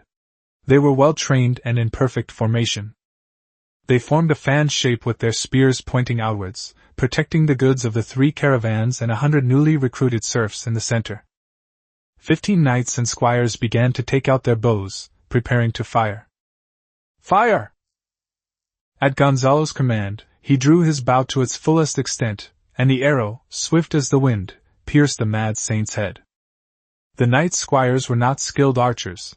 After all, it had only been a few months, and they had only managed to wound a few of the opposing berserker saints. This was of little importance to the berserker saints, who were either afraid of pain nor death. But the High Priest Preston cunningly hid behind the mad saint, making it impossible for him to be shot. After several rounds of shooting, only about 20 people remained on the other side. All hands raise your spears, prepare for a tiered thrusting attack. The people, wielding cypress-handled spears covered in mud, thrust them at the mad saints. The spears could only pierce their skin, not their flesh. This was the fighting prowess of knights. Even unarmed, they were far superior to these armed peasants. The fanatical saints clawed at the spears, snapping them in two, and rushed to the people, tearing them apart. Gonzalo drew his iron demon sword, his wooden armor already removed, revealing his shaped silver armor. He could slice off the mad saint's head with a single strike. The squad leaders, wearing armor borrowed from the blacksmith merchant, began hacking at the enemies before them with long swords. They aimed their swords at the bodies of the berserker saints, creating holes in them, but the berserker saints showed no reaction. Instead, they became even more excited and charged at the squad leaders. The knight squire, clad in plate armor, engaged the berserkers in direct combat. The berserkers' fists even left a fist imprint on the plate armor, demonstrating their immense power. Hans the knight was very fast. This seasoned knight had already taken down 3 berserker saints. A knight wearing plate armor and wielding a long sword was simply not on the same level as one who was unarmed. The battle was fast-paced. The berserker saints simply engaged in bloodthirsty slaughter without any strategy whatsoever. One spear after another blocked the advance of the mad saints. They only knew how to tear and break, and every time they broke one, another would appear in front of them. Whenever they broke the spear, the long sword would suddenly pierce out, leaving a bloody hole. As more and more holes appeared on his body, the fanatic's hair began to turn white, his body became emaciated, and he eventually became a skeleton, with even his skin being absorbed by the crimson broth. High Priest Preston, holding his short sword, dared not approach. He realized that these people were well-trained and could not get close to him with their spears. Seeing that things were not going well, he began to run away again. Gonzalo held his breath, drew his longbow like a full moon, and clang. The arrow pierced the back of High Priest Preston's head, killing the Blood Brotherhood leader instantly. The other 2 priests were so frightened that they immediately surrendered, but Gonzalo did not stop.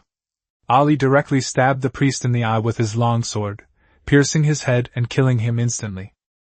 Then everyone realized that there was another priest, and that was War Merit, Money, and Meat. He was stabbed to death by a group of people, and even the serfs who came later stabbed him with spears. Chapter 31 The Night of Judgment. High above. The shadowy creature broke through the clouds. Its entire body was as white as silver, its mane flowed like clouds, and the flapping of its wings stirred up gusts of air. A winged horseman landed beside the body of the High Priest of Preston. Name, Shengpingning. Level 2. Age 26. Valiant, 16.5, 8 plus 2.5 strength plus 1.5 holy light silver armor plus 1.5 bright longsword plus 3 Pegasus, knowledge 8, strategy 2, management 3, military 6, spirit 5.6. Traits, strong bravery plus 2.5, bravery training growth plus 20%.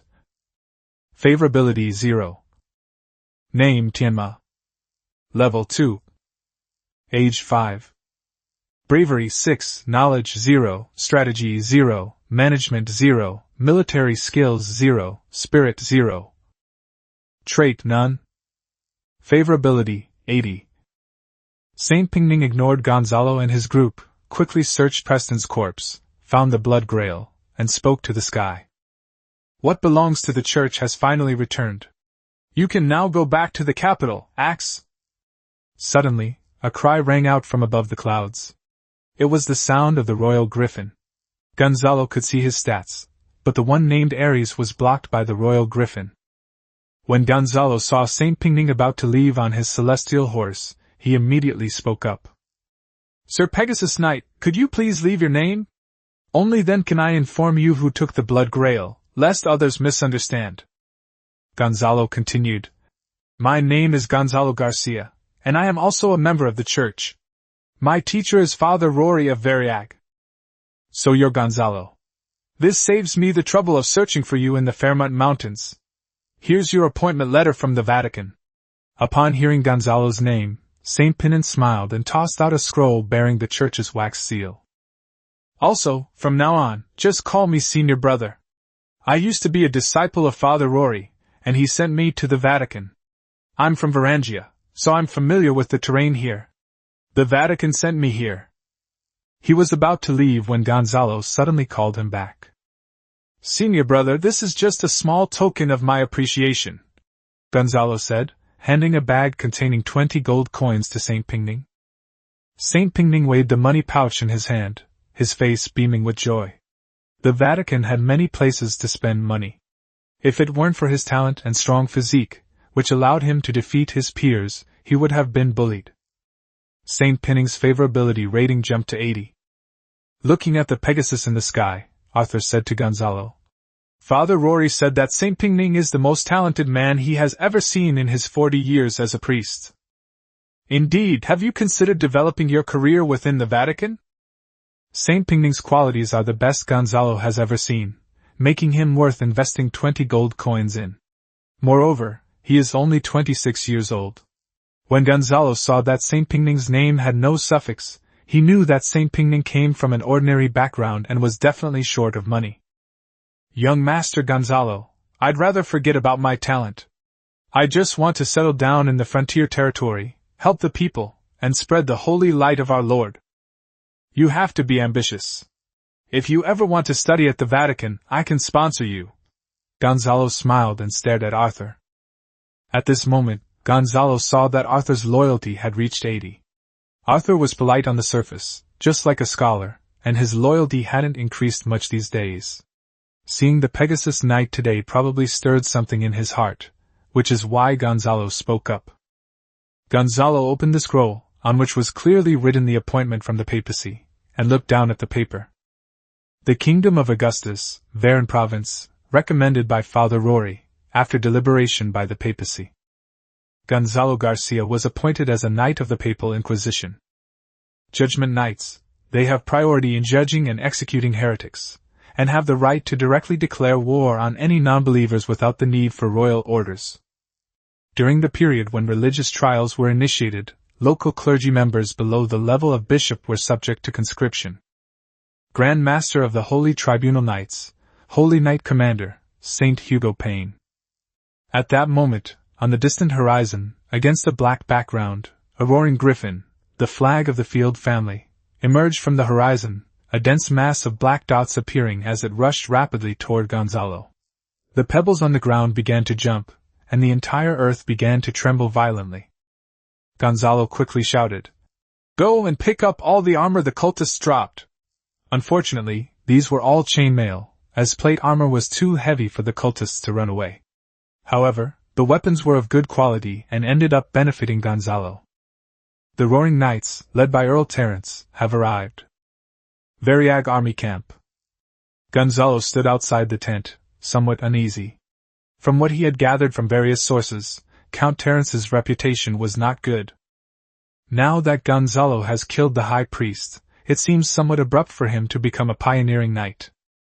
Soon, the Count summoned him. Gonzalo looked to his left and right. They were all dressed in magical armor and armed with weapons.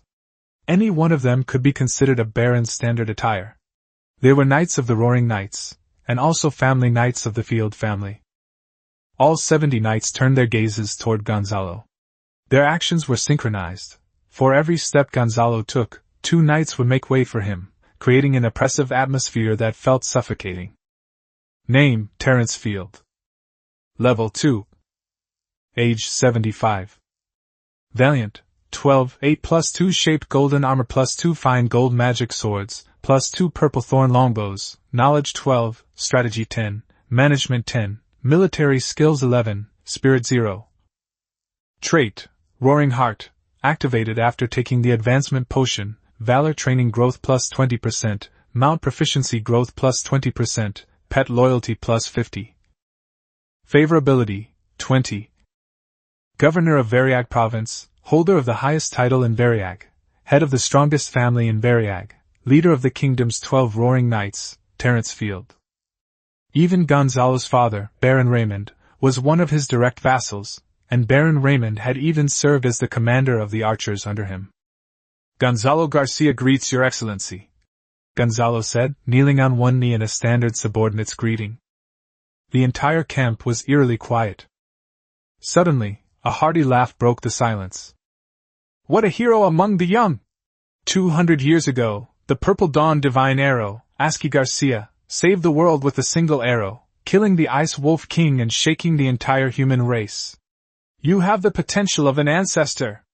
Count Terence's heroic spirit was soaring, giving people a sense of security. If this was the man who led them, they would not have made a mistake in entrusting their command to him. Gonzalo immediately spoke humbly, but Count Terence gestured for him to be patient. Someone just gave you the title Dawn's Arrow, but the title Judgment Knight suits you very well. Gonzalo was shocked. He had just received the appointment, and Count Terence already knew about it so quickly. It was clear that the Count had already thoroughly investigated his background. You killed High Priest Preston of the Blood Brotherhood, you deserve the greatest credit. And since the Ling Shui territory has become extinct, you shall be made Baron of Ling Shui. Gonzalo was internally shattered by these words. This was unacceptable. This was practically pushing Gonzalo to his death. No, Count Terence had a 20% favorability rating. He shouldn't be trying to kill him. What kind of place is Ling Shui territory? It's one of the 13 great families of the Southeastern Alliance of Varangia. Gonzalo is a baron here, and on his second night of sleeping, he'll be stabbed in the back by these Southeastern nobles. He's surrounded by enemies. The southeast of Varan is a rich land. I was just lucky to kill the high priest. It was all thanks to the Earl's skillful leadership. What does this achievement have to do with a little kid like me? I just want to be a pioneering knight in the Fairmont Mountains, Gonzalo said modestly. Chapter 32 The Usurper. Suddenly, Count Terence waved his hand, and all the knights retreated, leaving only his sons behind. At this moment, the scribe next to Earl Terence, who was flipping through his book, spoke up in a panic. My lord, I have a good idea. Isn't Lord Gonzalo, the Divine Arrow of Dawn, a pioneering knight in the Fairmont Mountains? Why not exchange his fiefdom of Lingshui? It just so happens that you have a grandson who is the Baron of Panshan in the Fairmont Mountains. Actually, that grandson was just a distant relative of the Field family, but it doesn't matter, it was all arranged beforehand. As a nobleman, Gonzalo understood the intricacies of the situation perfectly well. For centuries, Lingshui territory had been controlled by the Southeast Noble Alliance. Making Gonzalo the lord of Lingshui territory today was a sleight of hand. If someone from the Field family were directly appointed as the Baron of Lingshui, and the appointment were sent to the king, both sides would probably fight tooth and nail, and another trial by the 12 Knights would be staged. The Southeast Alliance has encountered many opponents over the centuries, and even dukes have tried to take over, but they have never managed to change hands over Freeport, and have repelled them all. But this time was different. Count Terence had planted a thorn in the side of Variag, driving it deep into the enemy's heart. Although all the barons in Varan were direct vassals of the Count of Terence, paying taxes to the Count and obeying his summons, the change of any baronial title required the king's approval, a right reserved for King Augustus. This refers to changing titles, not inheriting them. If inheritance were included, it could exhaust the king or the chief minister. In this way, Gonzalo was used as bait to satisfy the southeastern Varangian noble alliance, eliminate their resistance, and then the two sides exchanged baronial territories. This kind of shrewd tactic was taught to Gonzalo by his father, Raymond. After all, nobles often fought each other and frequently exchanged land. Buying and selling land was a common occurrence. The minister in the capital who was in charge of statistics on titles and territories was so stressed that he almost lost all his hair. The only difference after the land swap is the Gonzalo people paid taxes to Count Terence in the Pen Mountain territory, because he was Count Terence's vassal. The grandson of the Field family lives in Lingshui territory and pays taxes directly to the king, because the Fairmont Mountains are inhabited by pioneer barons who are directly under the king. That's so slick, so incredibly slick. No wonder he's the cunning and treacherous Earl Terence. Everything is arranged by your excellency. My father, Baron Raymond, often mentions you, saying you are a great commander, Gonzalo said calmly. Earl Terence laughed again and asked, So, what are your ambitions? At this moment, Earl Terence's favorability rating instantly dropped to 10. This is similar to Xian Yu asking Liu Bang questions or Cao Cao asking Liu Bei questions. They were all trying to probe your ambitions. Your Excellency, I am merely the second son in my family. To be granted the title of Baron is already an immense honor. What further ambition do I have? The Garcia family motto is, to spread branches and leaves, one must be rooted in sincerity. I will ultimately follow the will of my ancestors and continue the Garcia family line.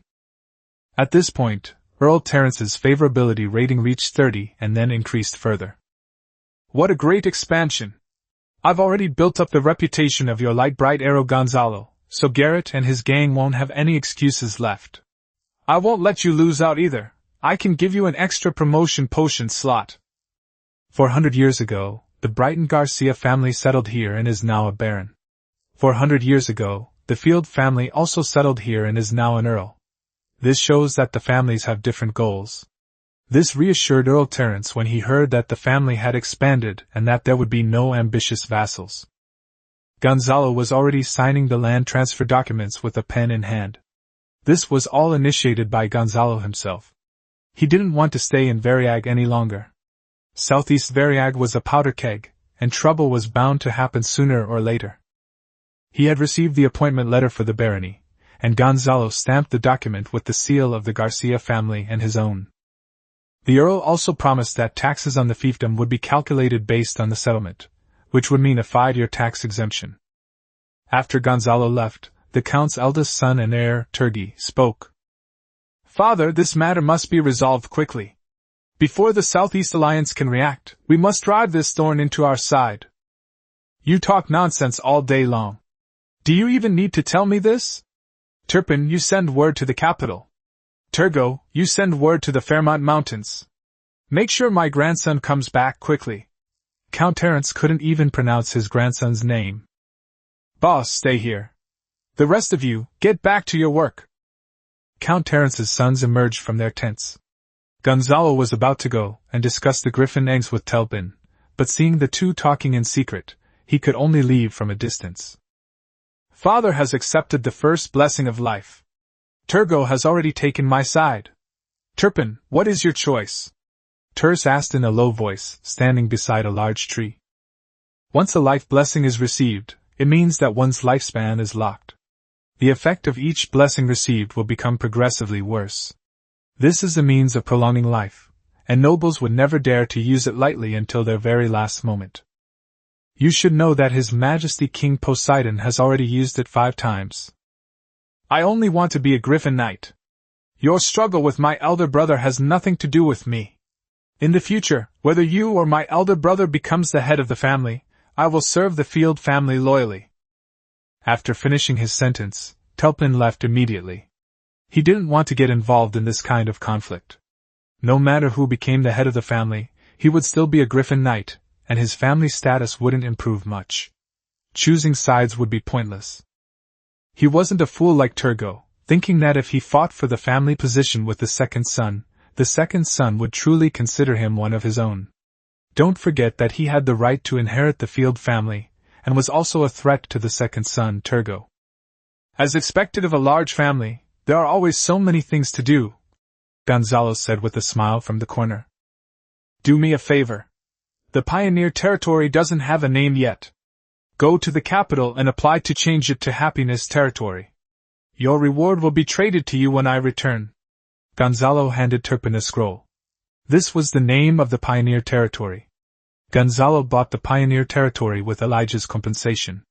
The land that Earl Terence exchanged for Gonzalo was called Panshan Territory, which was a baronial territory. Gonzalo originally meant to take the Garden of Eden, but that's too lofty. The word comes from the Hebrew word Eden in the Bible, which means pleasure, enjoyment, or fun, and is extended to mean a happy place full of beauty and peace. Gonzalo didn't like the names joy, pleasure, or fun, so he finally chose happiness, which was barely acceptable and easy to pronounce, making it more acceptable to the common people. Happiness Territory was a pioneering territory, targeting the lowest level of the population, since he would need a down-to-earth name to attract serfs and free people in the future. Anyway, Gonzalo's current title is Dawn Arrow, which gives him a certain air of prestige. Lords usually address each other as Baron of Family XX. In this era, the naming of territories is mostly very common. They usually describe the characteristics of the territory, such as a certain mountain, a certain river, or a certain specialty, so that the people can remember it. In this way, if illiterate serfs get lost, they can immediately say the name of their territory and return to the Lord's territory. Oh, by the way, on your way back, stop by Brighton and let my father know you're safe. It won't delay your journey to the capital to deliver the message, Gonzalo added eagerly. Gonzalo made full use of any errand runner he encountered. Well, I'll be back from the capital soon. I'll bring out the griffin egg then, and you can trade directly with the purple thornwood longbow, Tulpin said before leaving. He needed to build up his strength, and acquiring the magic bow was one way to do so. Tulpin saw it very clearly, even more clearly than his brothers, what their father, Earl Terence, was truly plotting. Count Terence had no illness or serious injury, yet he chose to accept the blessing of life and lock his own lifespan in order to prevent himself from dying unexpectedly. His real target was not the nobles of the southeast, nor the ridiculous cultists, but our King Poseidon. His Majesty King Poseidon has already received 5 blessings of life. The king will definitely die before Earl of Barons. After the king's death, it will be time for the Field family to truly show their fangs. Everyone believed that Earl Terence's plan was simply to use the Blood Brotherhood to suppress the Southeastern Noble Alliance. Gonzalo and his associates believed that Count Terence only wanted to plant a spy in the Southeastern Noble Alliance, and slowly erode it. Only his son Turpin knew that Count Terence had only one enemy in his eyes from beginning to end, King Bozas. Chapter 33 Gongbapi. Lingshui Territory, the Baron's castle, is a scene of devastation, ruins left by an attack by cultists. Tear this gate down! And pick up that treasure vault gate and take it away! The castle had long been emptied out, leaving only the stone houses. The gate was the last valuable item left, which the cultists found too heavy and didn't take.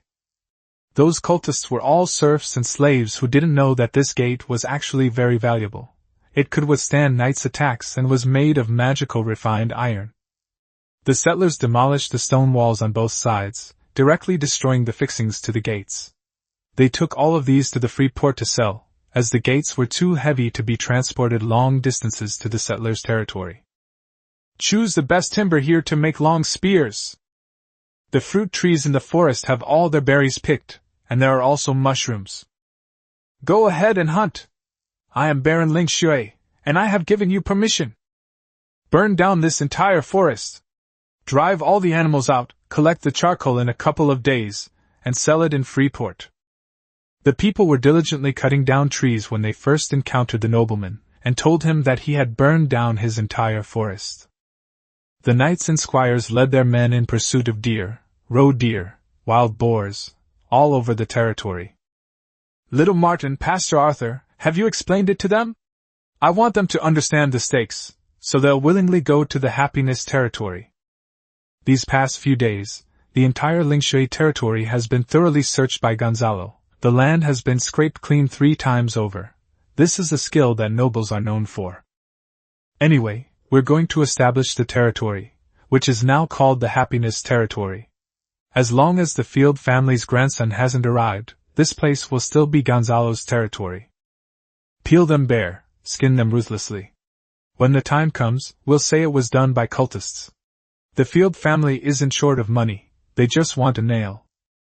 In Gonzalo, Lingshui, they also found a total of 200 serfs who had survived by hiding in various places such as forests, caves, and cellars, thus avoiding the raids of the cult army and the noble army.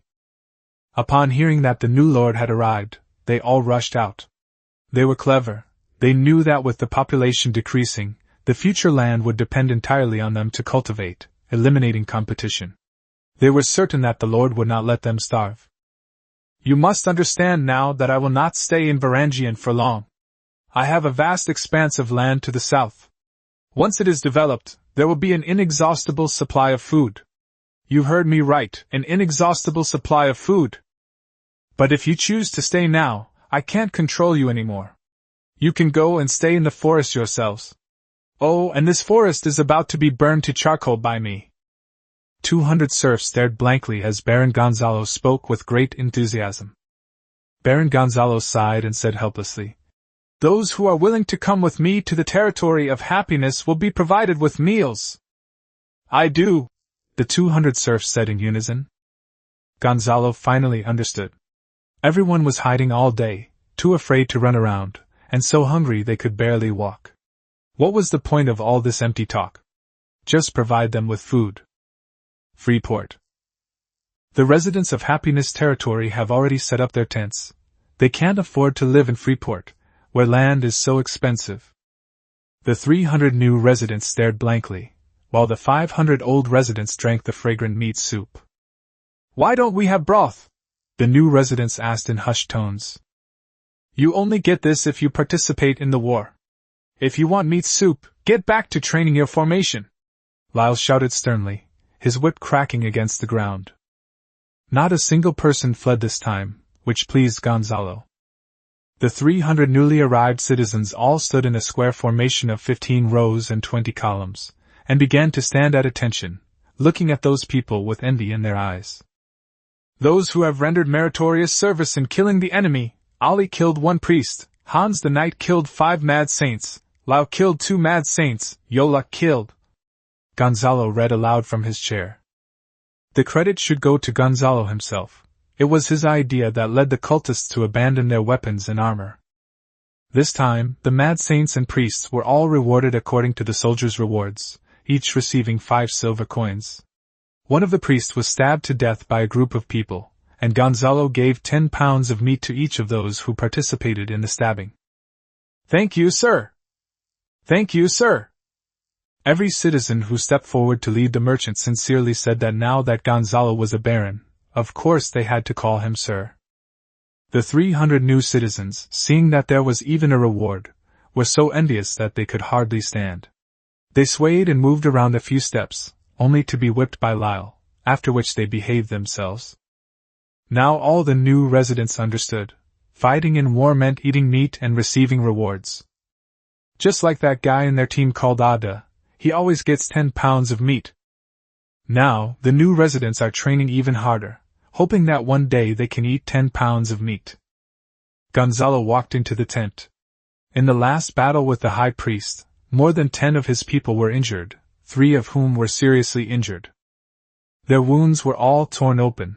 The berserker saints seemed to know nothing but indiscriminate killing and had no combat skills whatsoever. Sir, your method really works. In the past, when I stitched up patients' wounds, they would often worsen afterward. I thought it was because evil spirits entered the body through the wound. The barber Joppas used a heated fishhook to stitch up their wounds, at least stopping the bleeding. This is to prevent wound infection. That's not evil spirits, that's bacteria. You should learn more from Pastor Arthur in the future. Even so, infection is still possible, so linen sheets must be changed once a day. A medicinal remedy made from rosemary, garlic, calendula, and chamomile, and a poultice made from thyme. Gonzalo continued to explain some basic medical knowledge, and the knowledge about medicine was mentioned in Father Rory's book. Pastor Arthur had too many things to do, including teaching people to read, treating the seriously wounded, and preaching to comfort the sick. Gonzalo needs Joppas to become an excellent surgeon, especially in the event of war, when a large number of surgeries will be needed in a short period of time, keeping him very busy. He will need to be assigned several apprentices in the future. Joppas, come outside with me. Take your scissors, bring a lot of them. You'll have to work hard today, so here's 2 pounds of meat for you. Gonzalo led the barber to the open space outside the camp. All assemble! Form ranks! Count off! The process was very fast. The 800 people were counted off in 5 minutes, mainly because the 300 newly arrived serfs were still somewhat unfamiliar with the process. Everyone must cut their hair short today. I mean everyone, including the elderly, children, and women. After the haircut, everyone was given hot water to wash themselves thoroughly. I didn't want to see even a single flea on the boat. Ali, you take the lead and get the water boiled. Little Martin, arrange for a few quick-witted people to help Joppas cut his hair.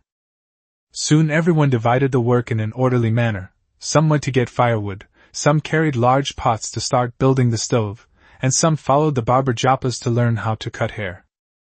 Chapter 34 Chuekaway. Freeport City. As soon as we entered the city, we saw a sign that said, "No shooting pigeons." The settlers pushed carts loaded with timber and charcoal, as well as the meat and fur of various wild animals, and 2 large iron gates, all looted by Gonzalo from Lingshui territory. Today we're going to sell all of these. We've already made arrangements with the merchants. Nobles are very skilled at this kind of business. After talking with the blacksmith, Gonzalo learned that the 2 iron doors contained only a small portion of refined iron, with other metals added later. He then understood why they were so hard. They were alloys. It was originally priced at 100 gold coins, but since it was second-hand, it only sold for 60 gold coins, which was still enough. Timber, charcoal, wild meat, and furs, the carts alone filled over 100 carts. There was just too much timber and charcoal, so the people had to make many trips. At a price of 5 copper coins per pound of meat, there were more than 130 large animals hunted. The intestines and tendons were kept for personal use, and the useless parts were removed. The smaller animals were used as a supplement. On average, each animal had 120 pounds of edible meat, which was about 80 gold coins. A single fur was priced at 1 silver coin and 50 copper coins, roughly equivalent to 19 gold coins. Then, the wood, charcoal, meat, and fur all sold for a total of 150 gold coins. Gonzalo made a profit as soon as he entered the city, 210 gold coins, which he plundered from Lingshui territory. He used herbs, fruits, mushrooms, tendons, intestines, and the people of Lingshui territory as reserve supplies. The fruits on the ship also provided vitamins. If it weren't for the fact that the cargo was too heavy and that it would take a boat and pass through mountains, Gonzalo would have kept only some furs as spares. But then he thought that once these supplies reached the settlers, they wouldn't lack those animals. Gonzalo led Lyle and Yoluk to a magic craftsman's shop. The shop was decorated very luxuriously, using the best local materials. Please show your family crest. We do not accept civilians here unless you have an invitation. Upon seeing Gonzalo and his group standing at the door, a bodyguard immediately came out to stop them. The panel indicated that he was a knight. My name is Gonzalo Garcia, this is the Garcia family crest. I am the Baron of Happiness, and my father, Baron Raymond, is an old acquaintance of Master Trekway."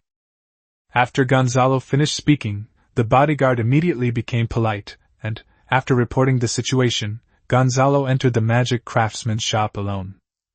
Name, Trevor Cowell. Level 2. Age 55. Bravery 5, Knowledge 15, Strategy 1, Management 2, Military Skills 0, Spirit 3.1. Trait. Favorability 50.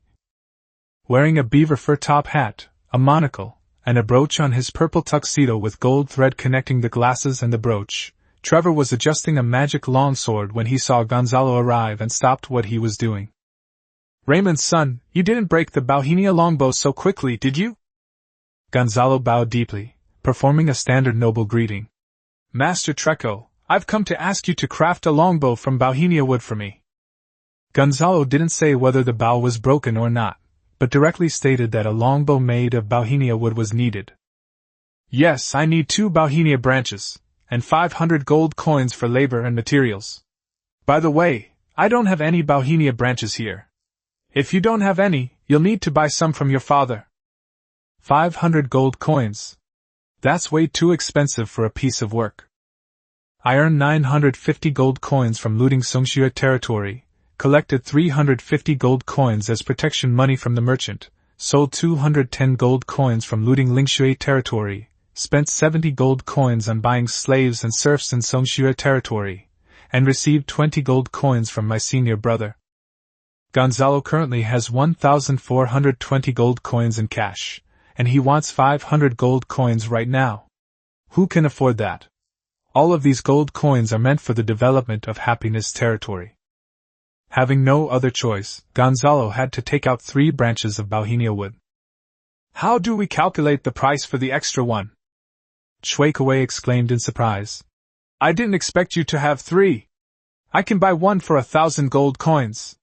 If you think it's too cheap, you can sell it to members of the Garcia family. They should be willing to pay more, or to other nobles." Gonzalo finally understood how his father Raymond could divide the family property between his 2 sons, provide dowries for his 2 daughters, support 3 family knights, and 30 elite archers. It turned out that it was all thanks to the 400-year-old Bauhinia wood. With only 500 gold coins of territory income per year, how could he afford to do all that? "How many days will it take to finish?" "I'm leaving Variag in the next few days," Gonzalo asked. There was no chance to bargain. Variag only had a handful of magic artisans. "It will only take 3 days, Raymond's kid. Don't think that 500 gold coins is a lot for me. It also requires magic stones, magic crystals, and very expensive materials. You won't get a cheaper price from other magic craftsmen," Shueikawei said with a smile, rubbing his hands together. "Master, can you reforge or improve the shape silver armor?" Gonzalo asked, sitting on the bench. After a moment's thought, Shueikawei said, "Reforging is out of the question. To remake it, you'd have to find someone in the capital. But I can improve it. I can disassemble the molded silver armor into lamellar armor. The defensive capabilities will be slightly reduced. I'll only charge you 20 gold coins." "Alright, here are the 3 pieces of Bauhinia wood for you, along with this suit of armor," Gonzalo said solemnly. Shueikawei handed Gonzalo 480 gold coins. "Master, are your glasses made of crystal?" Gonzalo continued to ask. "Of course, what's wrong?" "How much did these lenses cost?" "It's not expensive, only 15 gold coins." This gave Gonzalo an idea. Gonzalo also had a monocular telescope worth 20 gold coins, which he could use to make some glass in Happiness territory and sell it. After leaving the magic craftsman's shop, Gonzalo took the 2 to a banquet hosted by a nobleman, where they met some pioneer knights. Unfortunately, none of them were from the same place.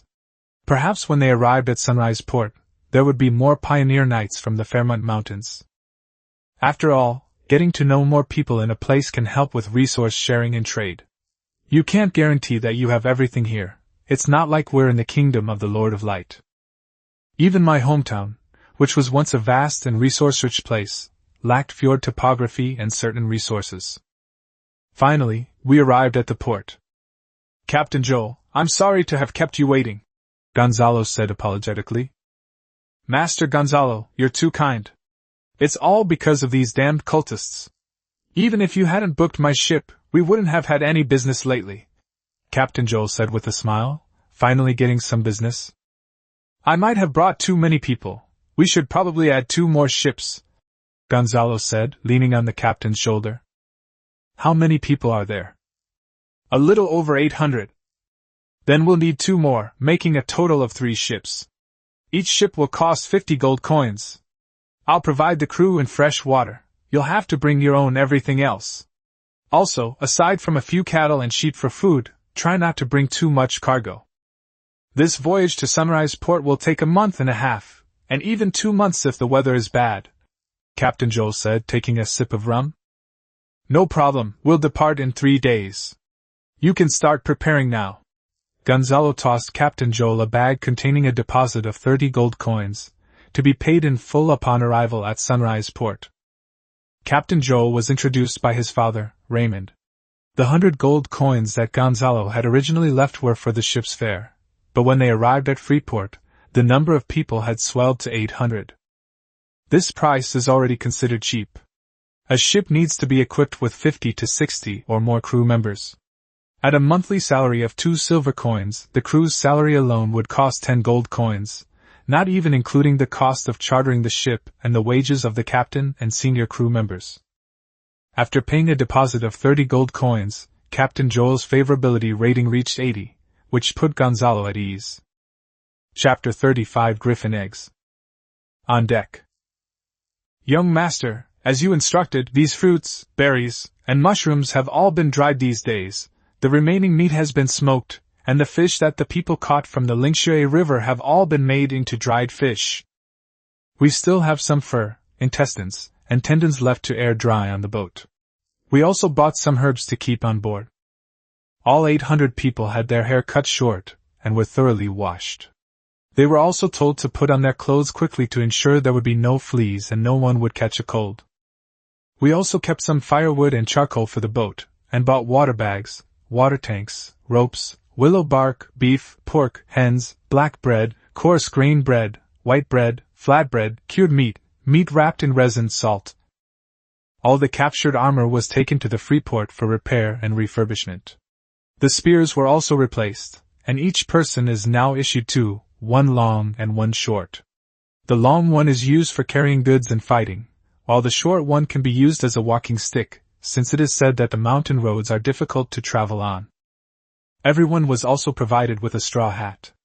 You told them to spend time on deck periodically, instead of staying in the cabin all the time because it's not well ventilated and can easily breed germs. I had them recite all of that from memory. And everything you requested, the crucible, the distiller, and the medicinal herbs you need to make the potion, has all been purchased. Young Martin opened the ledger and explained it to Gonzalo in detail. Only someone who had been a steward knew how tiring it was. When he was a child, he didn't understand and asked his father, Big Martin, why he always frowned. Gonzalo pondered whether there was anything he had overlooked. Many serfs brought their own farm tools and axes, especially since almost everyone in Brighton had one. He could buy a batch of them at Sunrise Port later. I didn't need to think about things like horses and tents anymore. I'd basically brought everything I needed. Lord Gonzalo, shall we depart now? Captain Joel asked somewhat anxiously, having observed that the wind direction indicated today was auspicious for departure. Wait a moment, Gonzalo said. A sudden cry rang out from the sky. Gonzalo took out a brass whistle and blew it. Telpin rode down on a griffin, startling everyone on the ship so much that they dared not breathe. Let's go inside and talk, Telpin said directly, walking towards the cabin. In an empty room, Telpin took out an iron box and wrapped the griffin eggs in cloth and sawdust. Item name, griffin egg, quality, white. Item information, egg laid by a field family griffin, 2 months remaining until hatching. Gonzalo was suspicious. Why was it white quality? White meant non-magical items, like hose and iron weapons. Telpin seemed to sense Gonzalo's doubt. Don't worry, it will definitely hatch. It's not a bad egg. Of course they're not bad eggs. Gonzalo already knew this when he looked at the eggs in the Freeport market. Bad eggs would show as unhatched. "This belongs to your field family's heritage, right?" Gonzalo said, stroking the egg. "Of course, otherwise how could I dare to give it to you? Even if the griffin is an adult, if it doesn't take our family's advancement potion, it won't have the combat power of a knight. At most, it can barely carry you. It can't do long-distance flight or combat." If it were that easy to obtain the field family's inheritance, then other families would already have a griffin each. The kingdom has bred so many griffins over the past 1,000 years, so why are their numbers still so small? It's because, like humans, they need advancement potions, just like the Pegasus. This explanation finally made Gonzalo understand, and he then humbly asked for further clarification. "Then what about the magical beasts in the wild? How did they reach the knight level without advancement potions?" "That's because they already have powerful bloodlines, and by chance, they consumed some magical plants or treasures, which allowed them to advance in rank. You haven't seen any magical beasts in your territory, right?" Telpin continued. "Yes," Gonzalo replied. "That's because there's no fixed place that produces magical plants, so wild magical beasts can't appear in most parts of Walham. Otherwise, the people wouldn't be able to survive. Wild magical beasts only appear in remote places. And there are also places rich in magic. Your Garcia family's ancestral land, the Bauhinia forest, has magical beasts kept in captivity in the forest. You know that, right?" Telpin stretched out his palm, indicating a trade. "I understand. Bloodline and magical items are the most crucial factors for unlocking the knight rank. This applies to humans, magical beasts, and other races alike."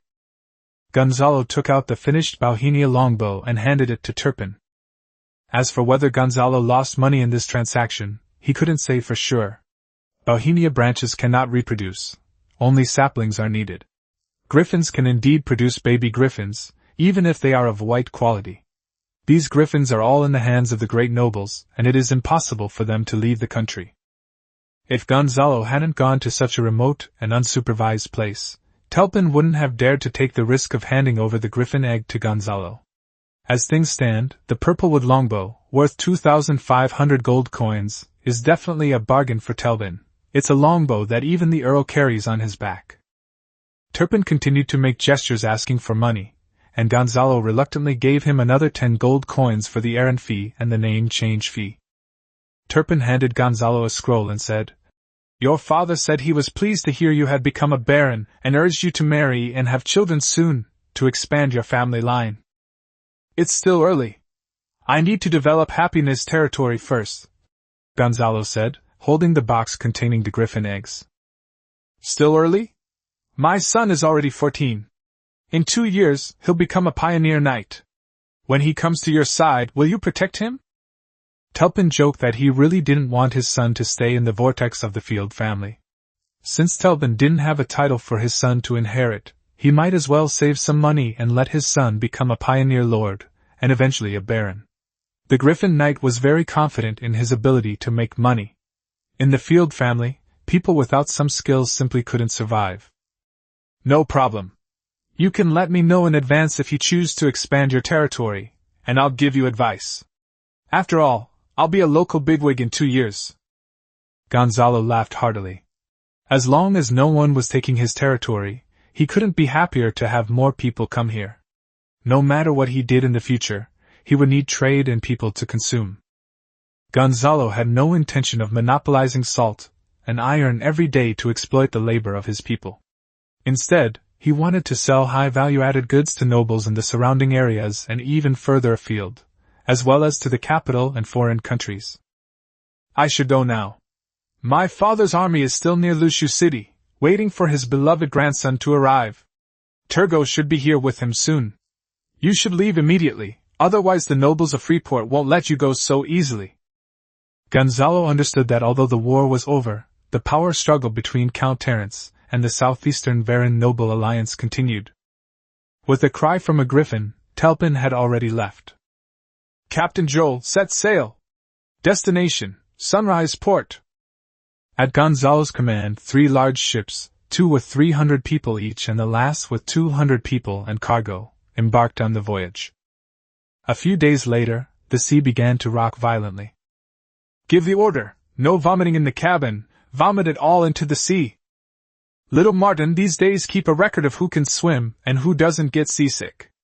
Write it all down in their files, it will come in handy in the future," Gonzalo instructed. During their time on the ship, Gonzalo encouraged his people to learn as many words as possible. Since they could only write on the deck with twigs stuck to seawater, the writing was illegible due to the swaying of the ship. So, a few literate people had to teach them, and they could learn as much as they could. Gonzalo himself was not idle either. He had been studying the potion-making books given to him by Father Rory, and often tried to make potions with crucibles and distillers. However, the voyage was too bumpy, so he could only try some simple potions. In his spare time, he would also exchange ideas with Pastor Arthur. This allowed Gonzalo to make rapid progress in potion making, since he had a panel that gave him an advantage in choosing materials over most people. The voyage was not dangerous. It was a transport voyage, not an adventure, but a fixed route along the coastline that the kingdom had been running for thousands of years. Chapter 36 Sunset Port. Yalin Province, Sunrise Port. "After a month and a half of sailing, we finally arrived," Gonzalo said, standing on the deck and looking out. The first thing that catches the eye is the enormous statue of His Majesty Merovingus Augustus, the King of Victory. The top of the statue, the head, was used as a lighthouse for navigation, and the body and torso could accommodate soldiers to defend against enemy attacks. It was not just for show. 200 years ago, Merovingus, as the king, went north to resist the Ice Wolf tribe. His ancestor, the Purple Dawn Arrow Asci Garcia, also became famous in one battle. He went south to eliminate the Elephant People tribe and established the province of Yalin, named after his wife. The ship passed by the statue's feet, and Captain Joel waved the Garcia family flag upwards. The nobleman's ship was allowed to pass without being checked. If there was a suspicious target, an elevator would fall from the statue, and soldiers would enter the ship to inspect it. Passing through the statue, you enter the Bay Area harbor, which is a crescent-shaped area with docks crowded with moored ships. These ships brought slaves, spices, gold, and even magical materials from overseas islands further south, a place fraught with danger yet capable of making a fortune overnight. Beyond the docks are scattered shacks, which are the residences of sailors and various adventurers. They have everything you can imagine: flea dens, low-class brothels, gambling dens, bars, and more.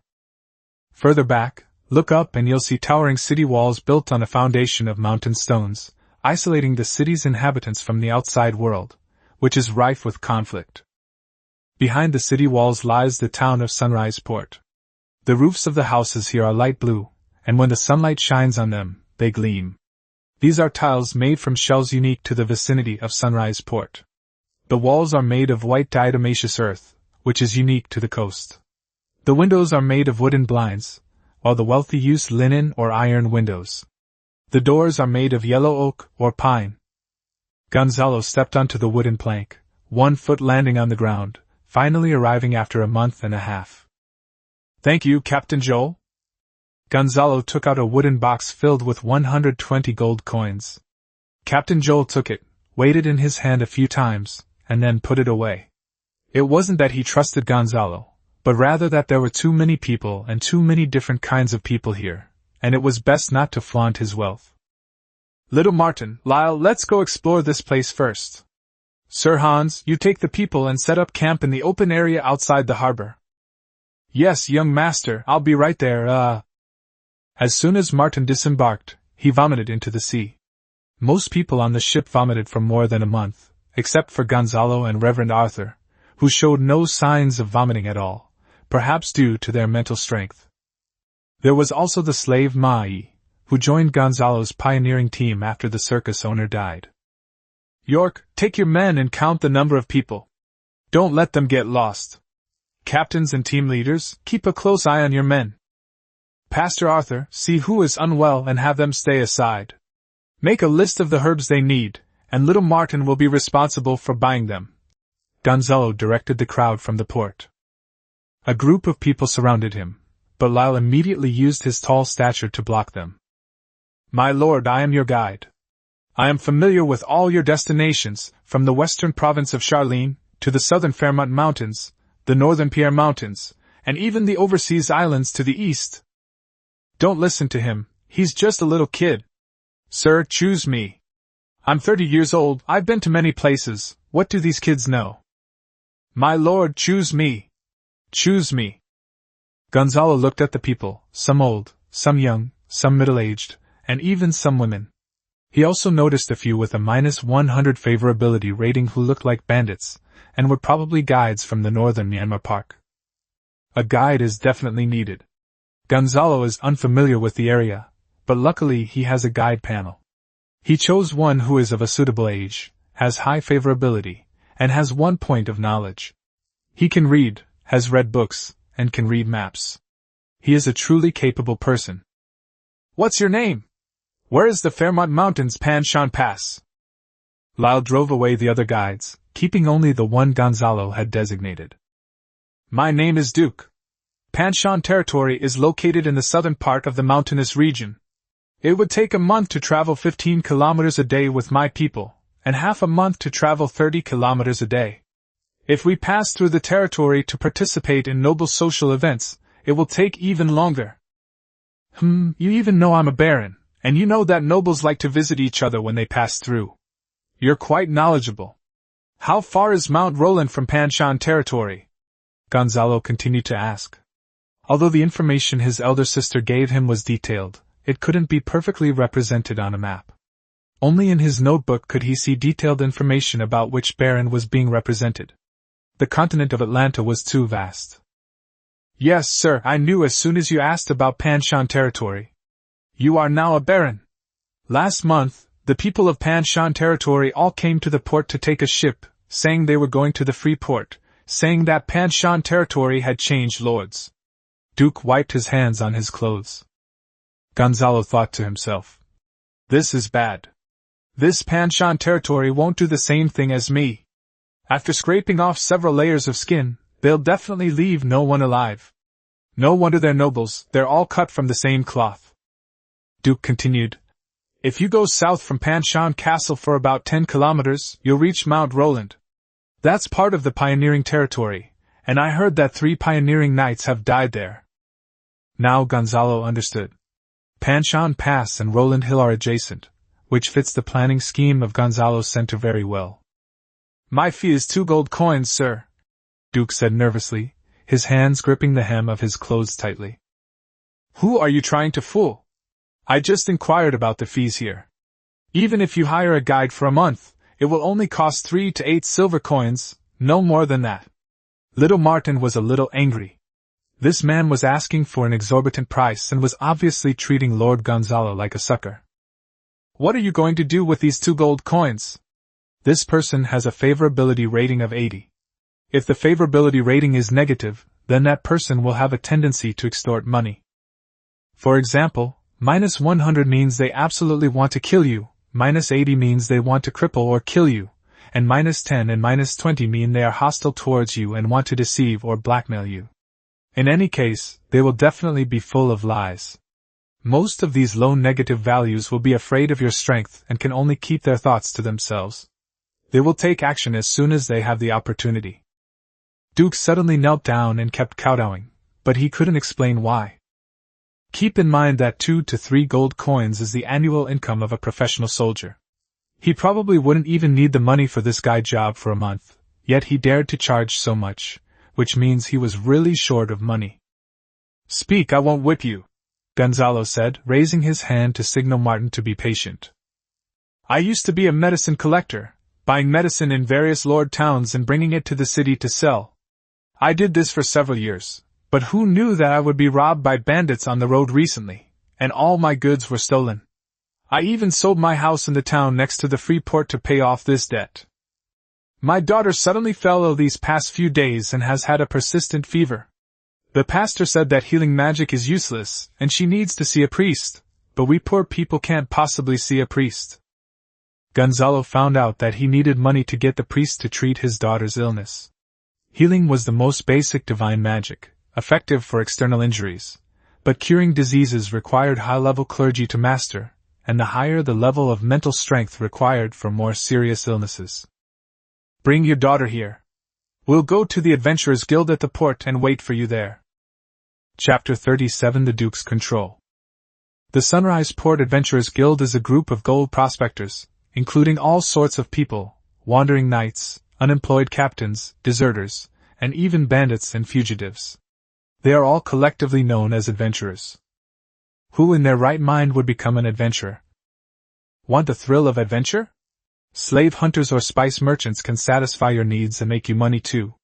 Want the excitement of battle? Join pioneer knights to cultivate perilous lands or fight against foreign tribes with nobles. You can gain honor and money. Which one is better than this? Public reward offered, 1 to 30 gold coins for a period of 2 years, to find 10 kilograms of rice plants in good condition. Plant. The plant is about 100 to 150 centimeters tall, with a thick stem, an upright shape, and relatively long sword-shaped leaves. Rice panicle. 15 to 20 centimeters long, extra-large panicle type, with about 150 to 300 grains per panicle. The more grains per panicle, the higher the reward. Grains, golden yellow in color. Rice grains. The rice grains are white, translucent, and clear, without any white center or chalky white grains. They are slightly curved and have a glossy appearance. Gonzalo took out another drawing, which was the image of rice from his past life, handed it to the guild staff, and stamped it with his baron's seal and the Garcia family crest. Gonzalo's demands were made to the highest standards. As the client, he wasn't there to hand over money. The higher the demands, the better. Gonzalo wasn't some naive kid who hadn't seen the world and didn't even know basic business negotiation logic. Who were these adventurers? The mountains were full of talented people. Wouldn't they cheat or shortchange him? Gonzalo won't obediently follow the wild rice standards just because the wild rice has a low yield. People's potential is often brought out by pressure, and adventurers are no exception. If you want to make money off Lord Gonzalo, you'd better find your own way. Wild rice and cultivated rice are very different. If there is no high-yield rice, Gonzalo will have no choice but to lower the standards and select rice with more grains per panicle for cultivation. The guild staff immediately posted the message on the top layer of the large wooden sign in the center, making it very eye-catching. You know, the higher the bounty, the more the guild takes 5%, so you can make money without lifting a finger. The first to gather around were not adventurers, but a group of city children. They quickly copied down the information on the page, and this information would be sold to various adventurers like newspapers. No adventurer just sits here waiting all day. Most have their own side hustles. News like the Gonzalo Post, bearing the seal of a nobleman, is the most sought after. You don't need to kill monsters or alien races, you just need to find 10 kilograms of plants that meet the requirements. It's basically a task that every member of the adventure team has. If you encounter rice, you do it. If you don't have to. There's no need to go looking for it. Duke and his wife arrived at the Adventurers Guild with their daughter in their arms. Gonzalo reached out and touched the little girl's forehead. She indeed had a fever. Gonzalo silently recited a prayer, and milky white holy light gathered in his palm. He cast a healing spell into the little girl's body, and her high fever slowly subsided. Gonzalo's mental strength is 2.5. He has already learned the healing spell on the ship. The higher the mental strength, the more divine spells he can learn. This one divine spell alone consumed a day's worth of his magic power. There was another method, boiling or grinding willow bark for oral administration. Willow bark is the raw material for aspirin, but natural willow bark has significant side effects. Considering the little girl's weak constitution, this method was not used.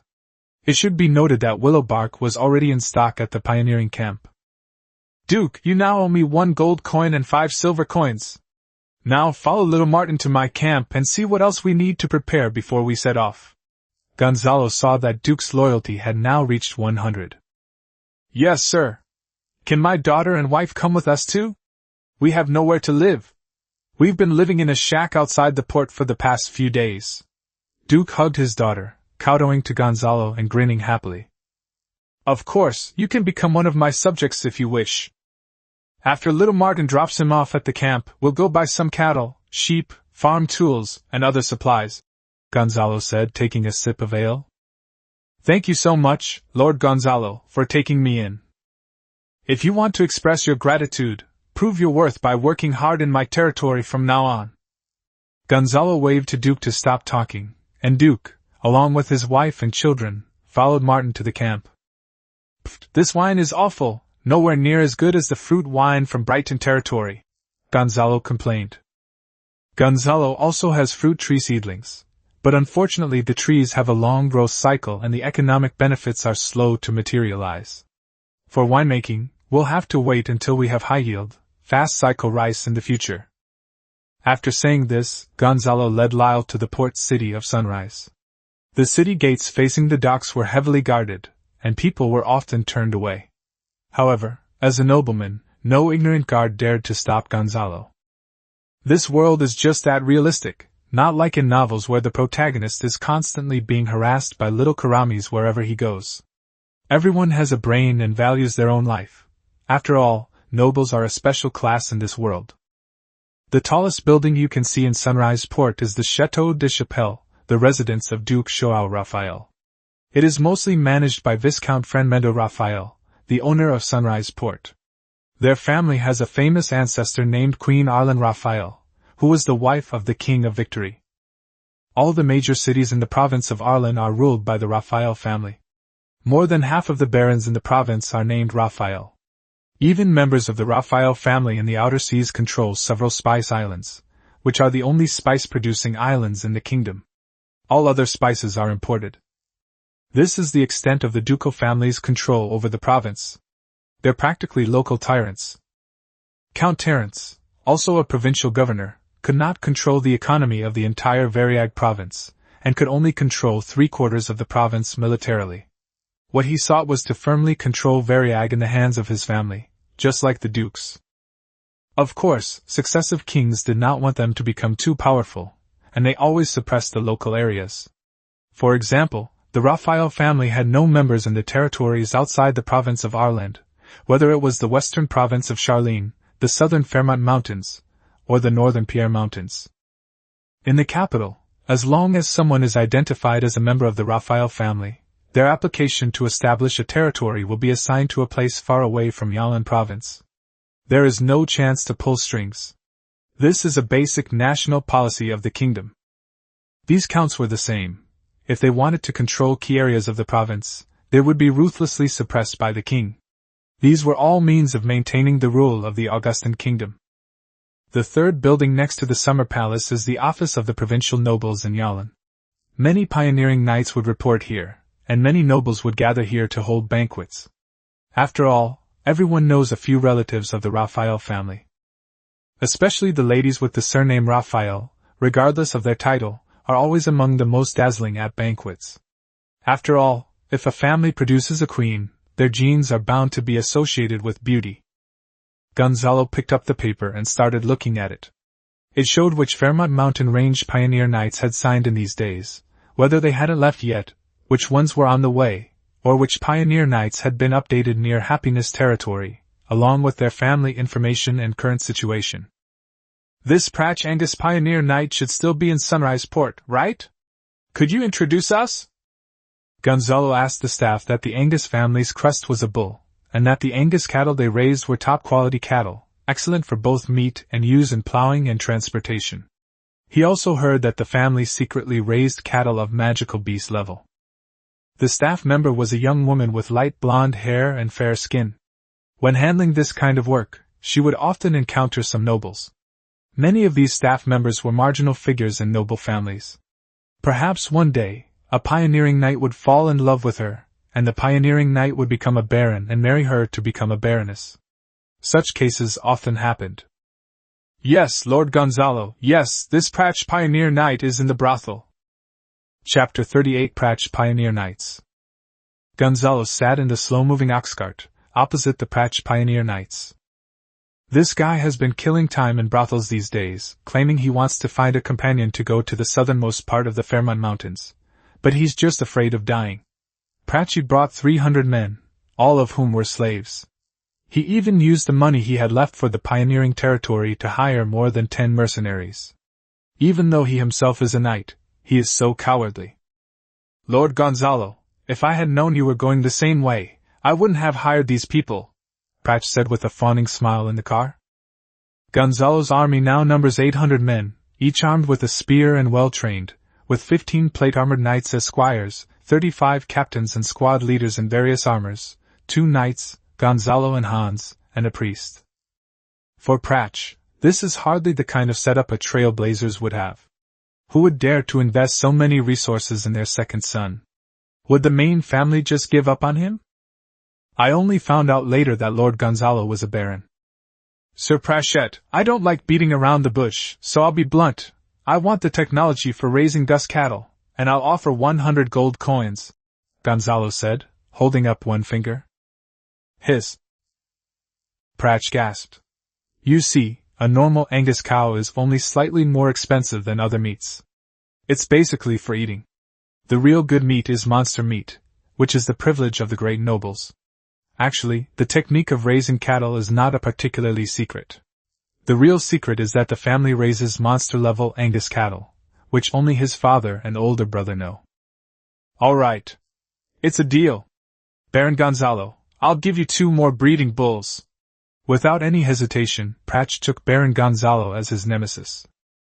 Pratch then explained to Gonzalo in great detail the techniques and methods of cattle raising, as well as precautions. As for why Gonzalo offered Precis such a high price of 100 gold coins, it was because he knew Precis was going to die. Seeing that the dozen or so mercenaries all had a favorability rating of -50 or higher towards Gonzalo, it was clear that Gonzalo was hostile towards them from the very first meeting, even though there was no prior grudge between them. This indicated that these people were hostile towards Gonzalo's status as a nobleman. It's clear what these mercenaries are up to.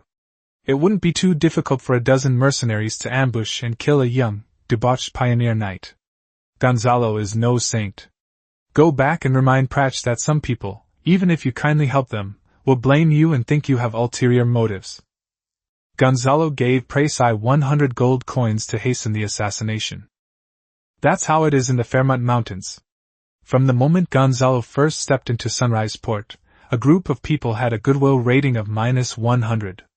Along the way, these mercenaries kept encountering bandits or soldiers observing their group, but they all hesitated to advance because they saw that the group numbered more than 1,000.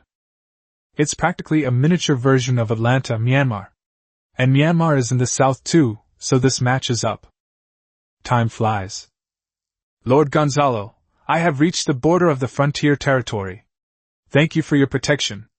I will visit your Panshan territory when I have time, Pratch said excitedly. After a bumpy journey, we have finally arrived at the frontier territory. Prachi's pioneering territory is located northeast of Panshan territory, on the edge of the mountainous region, beyond which the coast can be seen. These coastlines are not easy to develop, and occasionally the figures of the Javanese can be seen on the sea. It can be said that the coastline on the east side of the entire mountainous area has been largely undeveloped. Over the years, there hasn't even been a single baronial territory. These nobles have become shrewd and only developed their territories in the mountains, never building ports on the coast. The only saving grace is that Pratch's territory has a small patch of decent grassland, and the abundant rainfall in the south gives it a feel somewhat like the pampas grasslands of my past life. All right, Pratchy, take care, Gonzalo said, then left with his men.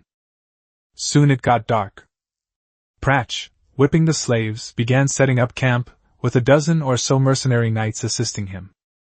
Night fell quickly, and Pratch's tent still had 2 servants on watch. He wasn't stupid.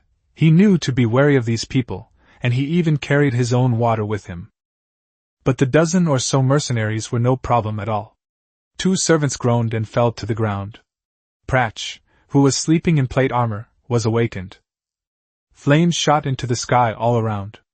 The mercenaries had no intention of confronting the pioneering knight head-on. Instead, they poured oil around him and lit firewood, instantly setting the entire tent ablaze. Brother, I overheard by the ox cart that the Baron casually gave Pratch 100 gold coins. Should we go and kill that Baron? Kill your mother's head! Look how many men that Baron has. Those few knights and squires are all more capable than me. Did you see the look in that knight named Hans's eyes?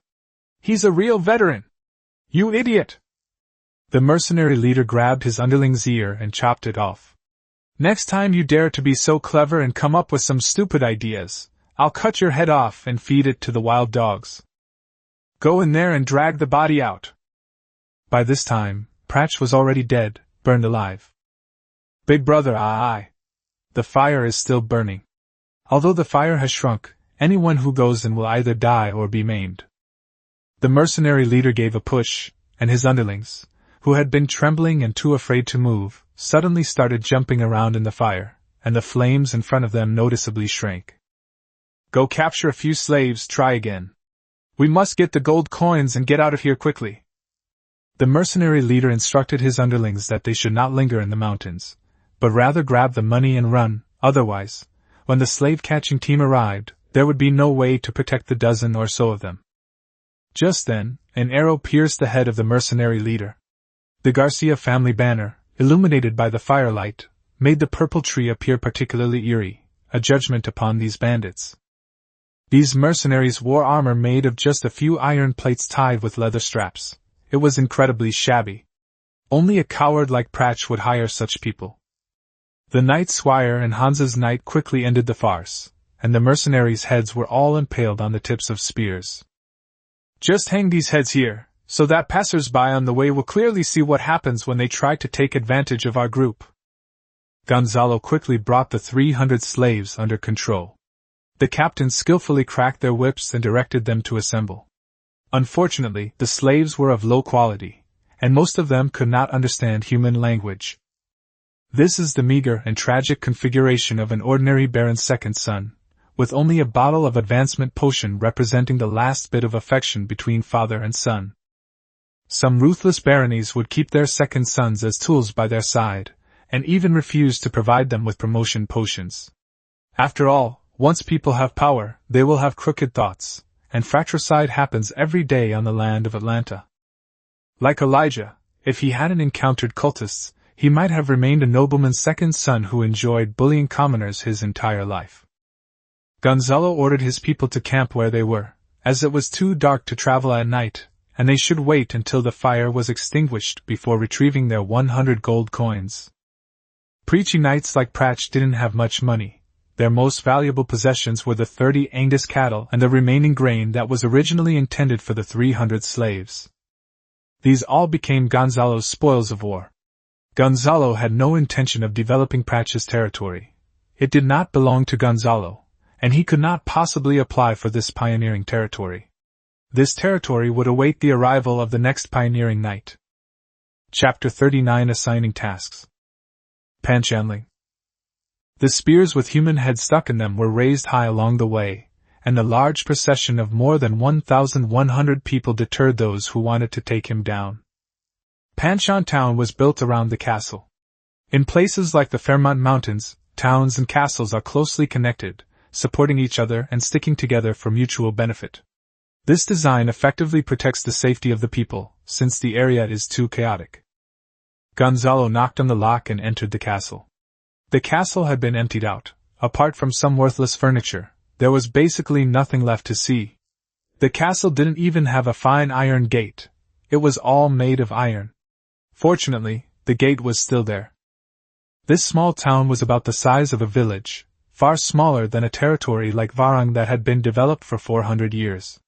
Not a single native inhabitant of the Panshan region was seen in the town, and the houses were empty, with even the furniture taken away by the inhabitants, just as Gonzalo had predicted. Standing in the town, Gonzalo quickly began to organize his men. Gather! Hughes spelling, organize 100 men to boil water, clean and repair the houses in town. I mustn't see any mold in the houses. Nor can I see a single leaky hole. The servant Hughes quickly gathered 100 men to chop wood and boil water in preparation for cleaning the house. Master, the team is too large now, and we don't have enough food to last for 3 months. Transportation is inconvenient in the mountains, especially since many of the surrounding territories are newly established, and even a stable food supply is a problem. We did buy some cattle at Sunrise Port. We now have 50 ordinary cattle and 30 Angus cattle, 50 sheep, 60 pigs, and 35 horses. These are not included in the grain. This is the capital for our future livestock breeding. Little Martin whispered in his ear. Gonzalo was aware of this problem. As the number of people in his territory increased, this kind of thing was bound to happen. It would take 2 months to transport goods from here to Sunrise Port twice, unless they went by the coast, but no ships dared to come by the coast. These animals need food and water, so we have to find them a pasture. We can either graze them on Pratch's territory or find a grazing area ourselves. York, as the leader of the gathering team, you will select 100 of those skilled individuals to search and gather mushrooms, berries, wild fruits, and wild vegetables in the vicinity. These are all noted in little Martin's notebook. You will discuss this with him. Soon, Martin took out a notebook containing information on all 1,100 people. They had already been organized into teams. Yoluk led his men to search the surrounding area for any edible plants.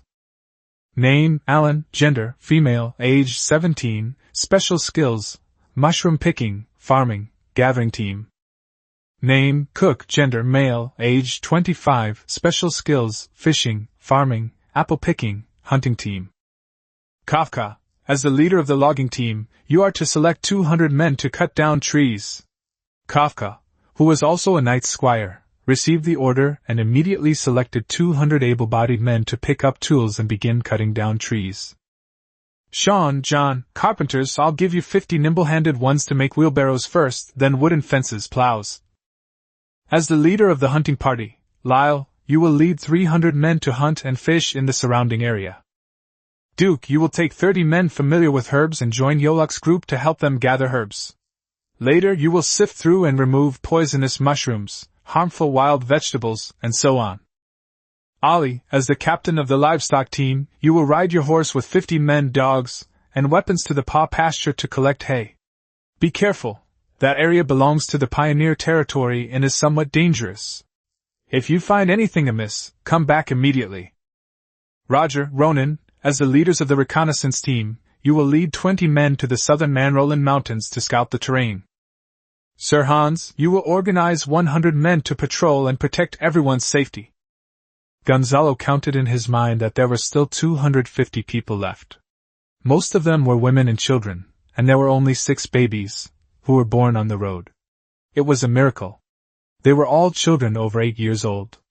There were no elderly people, because places like the Pioneer Territory would not allow the elderly to come.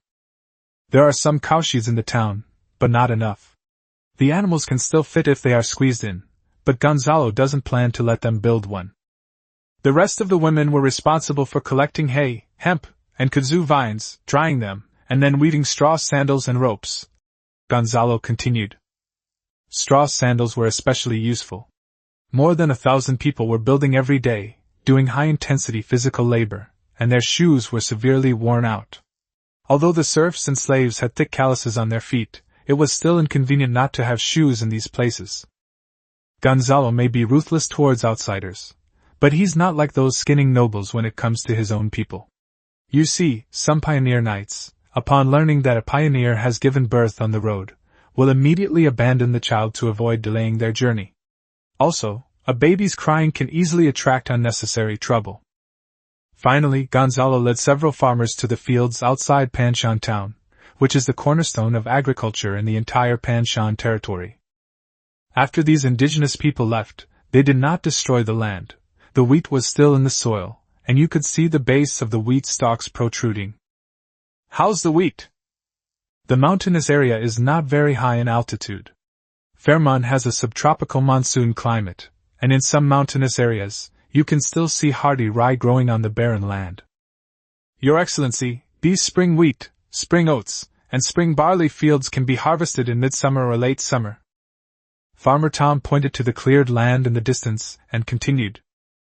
The winter wheat and barley over there have already been forcibly harvested. He then pointed to the higher hills, saying, There should be spring rye there. The winter rye must have been harvested by now. Rye is a poor crop that can be grown almost anywhere. The black bread we eat is made from this kind of wheat. Gonzalo nodded. He understood all of that. There was one more thing Tom didn't know. Rye can't be grown just anywhere, and it can't be grown in places with too high a temperature. It was normal for him, as a northern farmer, not to know that. Therefore, these indigenous people all plant rye in high-altitude areas. If it were in the area from the southern plains of Mount Marolin to the swamps and Thorn Coast, Gonzalo would probably have a hard time growing rye, and only winter rye would likely be suitable. Winter rye is sown in autumn and harvested in May or June of the following year. It will not experience the hot summer, because winter rye will wither and die if the temperature exceeds 30 degrees Celsius in summer. However, rye remains the most important food source in Atlanta, feeding the largest population. Serfs and slaves relied on it for sustenance, mainly because it was cheap and could be grown in even the most barren land. This former Baron of Pan Shan did not rotate crops on the same plot of land, nor did he use other crops to fill the gaps in the growing season. He still followed the northern tradition of planting spring wheat and winter wheat separately in the same field. Sir, this land will be ready for harvest in just 2 or 3 months. The wheat grows very quickly in the summer, Farmer Tom said with a smile of joy at the harvest. Yes, I will have someone guard this land well. You go and check these hilltops to see if there is any rye left. The most important thing now is to find edible food, Gonzalo said, patting the farmer on the shoulder. Chapter 40 The Song of Gonzalo.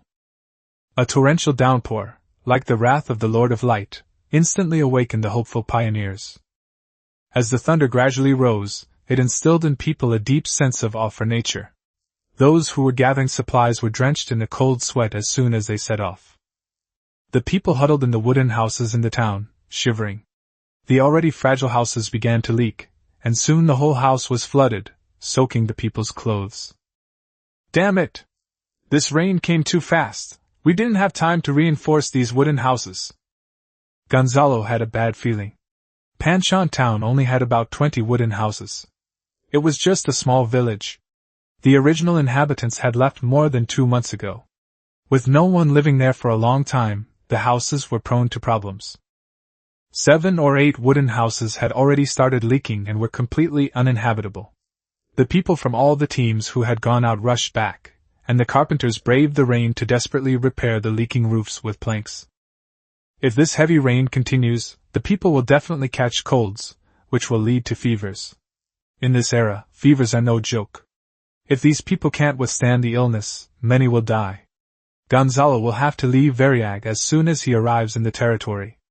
Of course, he doesn't want that to happen. With tears in their eyes, the people finally arrived at the land of hope on which they depended for survival, only to have their hopes extinguished by this torrential rain. Boom! A wooden house was teetering on the brink of collapse when it suddenly crumbled. Fortunately, the people reacted quickly and all managed to escape. Standing in the mud, soaked to the bone by the heavy rain, they protected the black bread with their bodies, preventing the hard-won food from getting wet. People huddled together, trembling and crying. They couldn't understand why, after finally calming down, this had happened. Carpenters, stop reinforcing those houses. Go reinforce the livestock sheds. And you! Gonzalo was soaking wet, clutching his whip tightly, as he looked around at all his subjects. They were crying, trembling all over, and looking at Gonzalo with a sense of despair. It's perfectly normal for a nobleman to choose to reinforce the livestock sheds. It's to protect the nobleman's property, and the people should just fend for themselves. Lord Gonzalo gave them broth and rewarded them with meat for being literate. The people thought this young nobleman was different from the others. He would cast healing spells on every sick resident, and give them herbal soup, instead of driving them away to fend for themselves. Lord Gonzalo would let the baby be born, rather than throw it into the sea. Lord Gonzalo would make everyone wear straw hats and straw sandals instead of running around barefoot. Lord Gonzalo will ensure everyone has food to eat, instead of eating only once a day.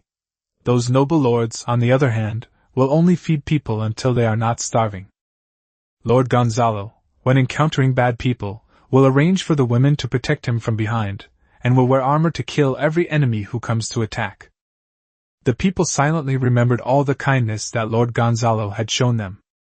They thought that following Lord Gonzalo would bring them a good life, but that glimmer of hope was quickly extinguished. They resigned themselves to their fate, since all noble lords were like that. The people were soaked to the bone, huddled together for warmth, and shivering, they must have caught a chill. Suddenly, Gonzalo spoke, sternly commanding every one of his subjects. Quick! Everyone get inside the castle to take shelter from the rain. What are you all standing around for? I'll whip anyone who's slow. Enter Lord Gonzalo's castle? A leader, dressed entirely in black and clearly a slave, cried out in fear. No! Absolutely not! The master's castle, how can we go in? Yes, if I go in, the noble lord will kill me! I won't go in. Wow, mommy, I want my mommy! 14-year-old Noka cried out weakly, his voice still childish. The whip cracked and struck the people, leaving bloody welts on their backs, while rainwater mixed with mud flew everywhere. I said, all to go in. Gonzalo spoke with a murderous glint in his eyes. He knew that in this hierarchical society, the castle symbolized the authority of the noble class. Except for servants, commoners were absolutely not allowed to enter. Even spying would result in immediate execution without hesitation. If you don't force them to go in, it's useless to just persuade them. Lyle, Yolok, Martin Jr., Ali, all you captains, listen up. This is an order. Assemble everyone. Proceed to the castle.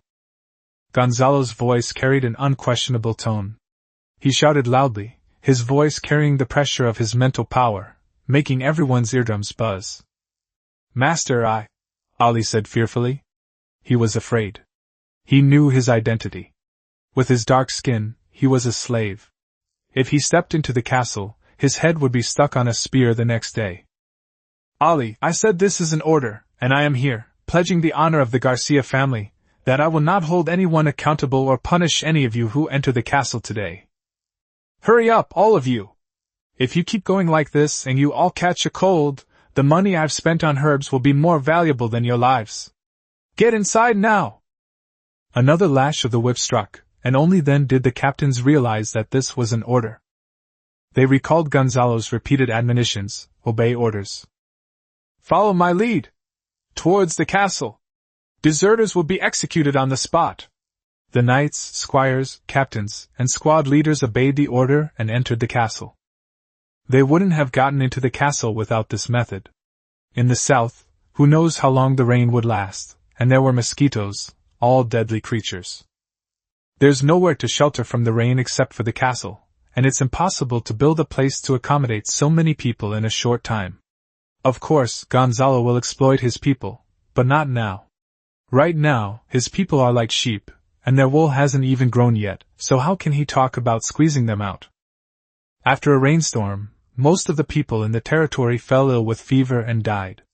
Gonzalo was mentioned in the notes of some pioneering knights of the ancestors. Those who died were all Gonzalo's property. Gonzalo did not want to be unable to pay taxes in 5 years and return to his family in disgrace to become a family knight for his elder brother and father. An orange-red bonfire was lit, illuminating the entire castle hall. The aisles, banquet hall, restaurant, and kitchen were all packed with people, who sat around the campfire warming themselves. The banquet hall was eerily silent, save for the crackling of burning firewood and the roar of thunder and rain echoing from the open fields. Gonzalo stood silently in the second-floor corridor, while the people shivered as their damp clothes clung to their bodies. What are you all standing there for? Take off your clothes and warm yourself by the fire. Women, go upstairs to warm yourselves by the fire. Don't just stand there, hurry up, Gonzalo ordered. The second floor is where the Lord and his family live. We can stay on the first floor. The women can warm themselves by the fire in the kitchen. Going up to the second floor is against the rules. Master, we can't do that. The speaker was Amy, Lyle's wife. As the daughter of a free tenant farmer, she had learned to write and understood the etiquette of the nobility. She had followed Lyle through many hardships to get here because of love. Amy, where would I get any family? Can I go to the third floor, the fourth floor? How much room can I live in by myself? The clothes are damp. They won't dry unless you take them off. Also, make sure to open all the windows for ventilation. This is an order. With over 1,100 people warming themselves by the fire in the castle, carbon monoxide poisoning could easily occur if the rooms were enclosed. Of course, Gonzalo wouldn't say that outright, as they simply wouldn't understand. Open the main door to let in some fresh air. The women have gone upstairs, so don't crowd in the aisle. Quickly dry your clothes. At Gonzalo's command, the women nervously went up to the second floor, while the men dried their clothes on the first floor.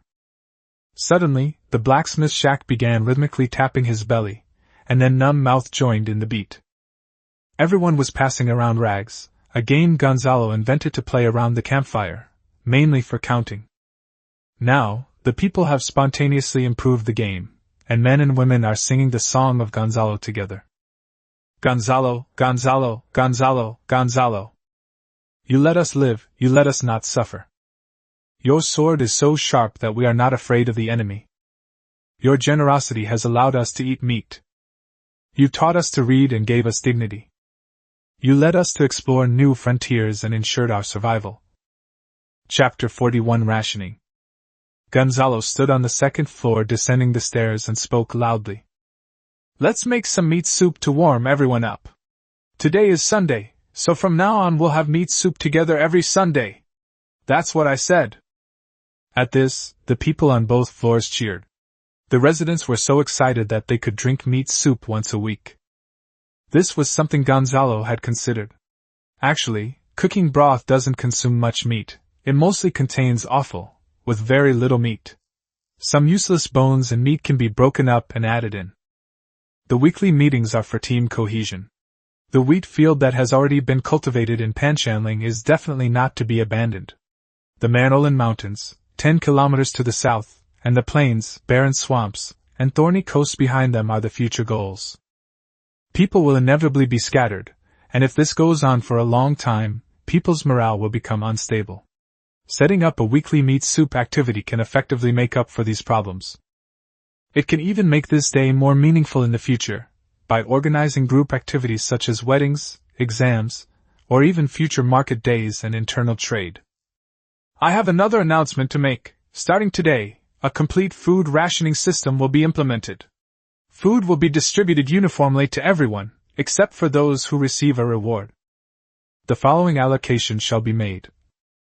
Serfs were given half a pound of black bread or staple food per day, half a pound of miscellaneous grains, wild vegetables and mushrooms per day, and 3 ounces of salt per month. Slaves were distributed at 70% of the rate according to this standard. All group leaders should receive an extra half portion according to this standard. All team leaders should receive 1 extra copy according to this standard. Of course, Gonzalo and Hans knights are exceptions. Knights and commoners are not in the same class. The class of knights is equivalent to that of noble families. There are also some special personnel and technical talents, such as the 15 knights who are the core members of Gonzalo. Gonzalo still gives them meat every day and also provides them with some coarse bread. For example, the blacksmith Siak was also provided with a glass of fruitwood wine every day, a promise made before recruitment, as these talents would not have trouble finding other jobs. Furthermore, Pastor Arthur only fed him coarse bread. There was no other way. Everyone else in the church ate coarse bread. He wasn't a serf, and his status dictated that he couldn't eat the same food as serfs. It would be disheartening to see someone with ability who had come all this way with such hardship have his food reduced. Most of the serfs were bewildered, not understanding what it meant. Did it mean they would no longer eat from the same pot? This is easy to understand. For example, if Ali wants to lead people to the pasture to cut hay, and later when the area becomes stable, grazing will continue, and the others will be assigned to various places to work. This back and forth trip is simply inconvenient. It was no longer realistic to continue the old system of equal distribution of resources, since people would have to work in different places. In order to improve efficiency, Gonzalo created this system. For those going on long trips, they can simply collect several days' worth of food, which is convenient and easy to calculate. Seeing that everyone still looked confused, Gonzalo sighed and said loudly again, "From now on, when we have meat soup each week, we'll add fruit too." Upon hearing that there would be fruit to eat, everyone cheered again. Actually, there's only a little fruit. 1 apple divided into several segments is enough. There's no way to feed 1,000 people. The wild fruits in the mountains and forests aren't enough for 1,000 people every week. We also need to mix in some berries. With rewards come punishments, and Gonzalo also enacted a series of rules for punishing mistakes. In the beginning, the territory should be governed by severe punishments. Even acts of shirking work, laziness, and cheating should be severely punished, and crimes should be punishable by death. Winning over the majority of obedient people and isolating a small group of disobedient people, with clear rewards and punishments, is the only way to go further. This is only the initial stage, and relevant and improved laws will be introduced later. These people were illiterate, so Gonzalo had no choice but to have little Martin write it down on paper. Then, a squad leader would learn it first, and the squad leader would write down what Gonzalo said and then teach it to the people. Gonzalo looked at the flickering orange campfire and the cheering people. There were many development plans for the territory, and they had to be done step by step. To create a territory from scratch, you first need 3 basic resources: food, wood, and stone. These 3 are necessities. Food is crucial for survival, and wood and stone are essential for building settlements and various facilities. We've sent people to the first 2 Gonzales, but we're only missing the stone for the second one. Fairmont is a mountainous area, so there's no shortage of stone. We just need to send people to find good stones. Those rocks by the roadside look big, but they're actually very fragile. We can only break them up and use them to pave the road. Both blacksmith shops and mills require materials that are hard and resistant to drop and wear, making white sandstone and granite the best choices. This requires someone to explore. It would be great if Gonzalo had a flying mount. Just as I was thinking, I heard a cracking sound coming from the basket tied around my waist. Cuckoo! Amber-colored eagle eyes, pale yellow beak, white feathers like tree bark, the griffin egg has hatched. How about I call you Gugu? Gonzalo said with a smile. Name, Gugu Griffin. Level 1. Age 0.1. Bravery 0.1, Knowledge 0, Strategy 0, Management 0, Military Skills 0, Spirit 0. Trait none. Loyalty 100. Did he mistake me for his mother the moment he saw me? Gonzalo found it amusing. I gave Gugu some shredded meat, which it swallowed in one bite. The little guy seems to have a big appetite, and he keeps opening his mouth and asking to be fed. Lord Gonzalo, it might like to eat this.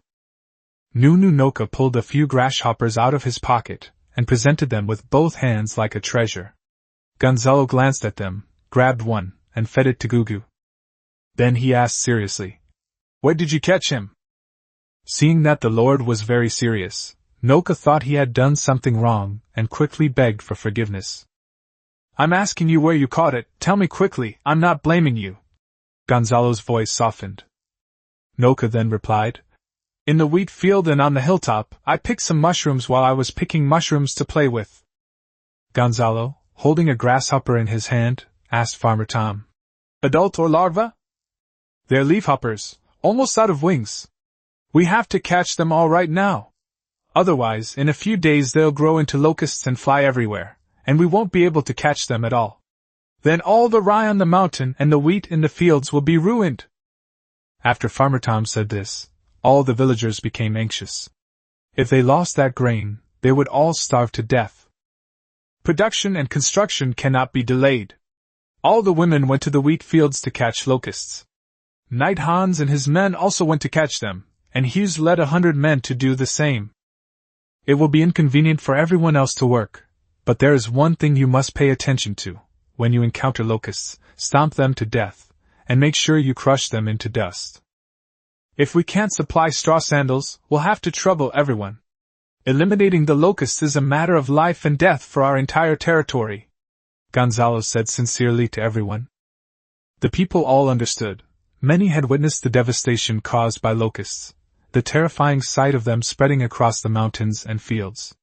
Once they appeared, even noble lords could starve to death, let alone people like them.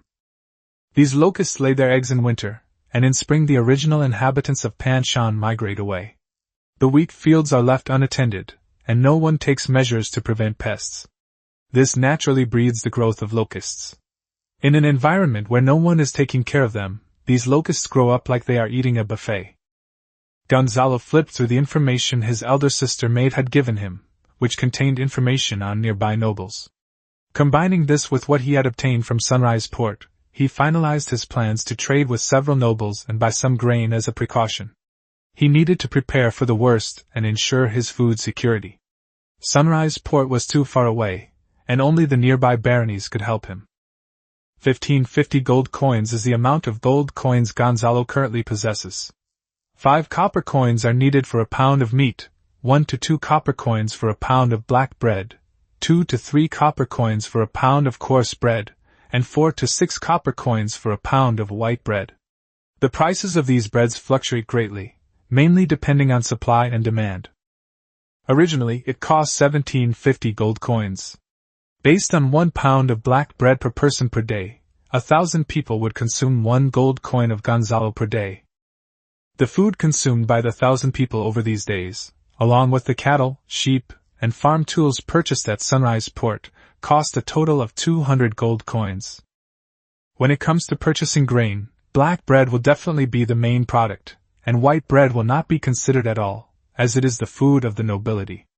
In some places, white bread is generally more expensive than meat. Chapter 42 Bluestone Town. After the rain, the air in the mountains and forests was filled with the moist scent of earth. The mushrooms in the mountains grew very quickly.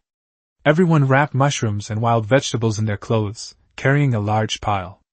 They walked briskly toward the castle, where little Martin directed them to put them into the castle's storage room. The wooden house was severely damp, so only the stone house in the castle was the best storage room. The storage room was filled with the fragrance of mushrooms and wild vegetables. It was a bumper harvest, and little Martin was in a good mood. Several experienced women were sorting the mushrooms in the storage room, disposing of the poisonous ones, storing the easy-to-store ones, and drying the difficult-to-store ones in the sun to make dried mushrooms and dried vegetables. The town was bustling with activity, with bonfires burning and wisps of smoke rising as the locals carefully smoked fish and meat, while others laid out fish to dry in the sun. The captured wild deer and wild boars were all kept in leaky wooden huts. Wild animals that looked unwell were all taken out and slaughtered on the spot, then smoked on a smoking rack. Unlike in Variag, where there were transportation issues to consider, there's no need for that now. Everything can be stored in the castle storeroom. In the wheat field, everyone was extra careful, afraid of trampling the crops and disturbing the locusts. After catching them, they were all put into the newly woven covered baskets. These were all reserved for the griffins and poultry to eat. Only the locusts and the locust plague would mutate and become poisonous, so the poultry could not eat them. Gonzalo assembled a team of 50 men, with Knight Hans and Lau by his side. The remaining 20 were all capable squad leaders or group leaders, clad in gleaming full-plate armor or chain mail, standing silently and exuding a chilling aura. The other 30 men each pushed a newly made handcart, on which spears were neatly stacked. Gonzalo had analyzed the pros and cons with perfect clarity. If anything went wrong during this trip to buy grain, the entire population would be doomed. It concerned the lives of everyone. That's why everyone seemed so solemn. Gonzalo was also afraid of something unexpected happening. After all, the opponent was a baron, and there was at least one knight. Bringing Hans the knight was also to increase his own safety. The worst thing about trading is being double-crossed. The Fairmont Mountains are a chaotic place. Even if someone robs you and you escape, you might not make it out of the mountains alive.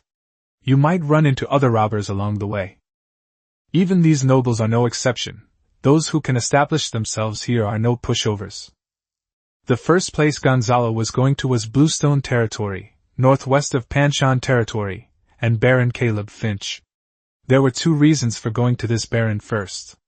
First, Gonzalo had looked up his family tree and found that the Finch family and the Garcia family had a marriage alliance, but it was very distant, the kind of relationship that was completely unrelated. Today, Gonzalo was going to establish that connection. Secondly, the main output of Bluestone Territory is from mines, producing a bright blue stone that is very beautiful. The Finch family often marketed this stone to nobles, as it could be used as a dye, whether on cloth, in paintings, or in religious murals. In this era, gold and purple were the highest ranking colors. The royal family only stipulated that the style must be strictly controlled, but did not regulate the color of the clothes. These colors were reflected in the price, and the higher the rank, the more expensive the clothes. Needless to say, the gold color comes from gold thread stitching, and there are no other substitutes. Of course, if you insist on using poop as gold and applying it to your clothes as paint, then never mind. Purple is even more complicated, as it is extracted from the subbranchial glands of the dye snail. It takes thousands to tens of thousands of snails to extract enough for one garment, making the production process very complex.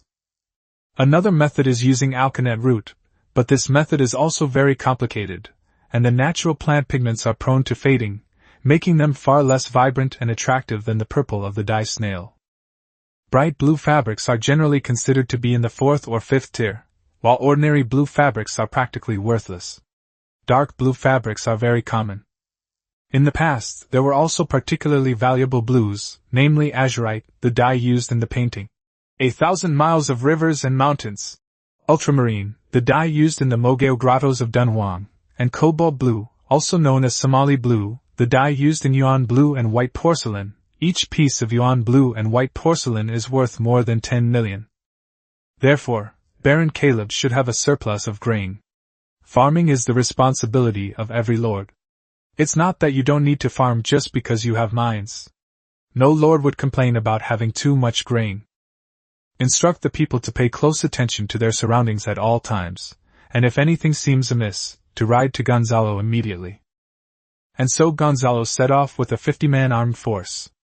The distance from Panshan town to Bluestone territory was 20 kilometers.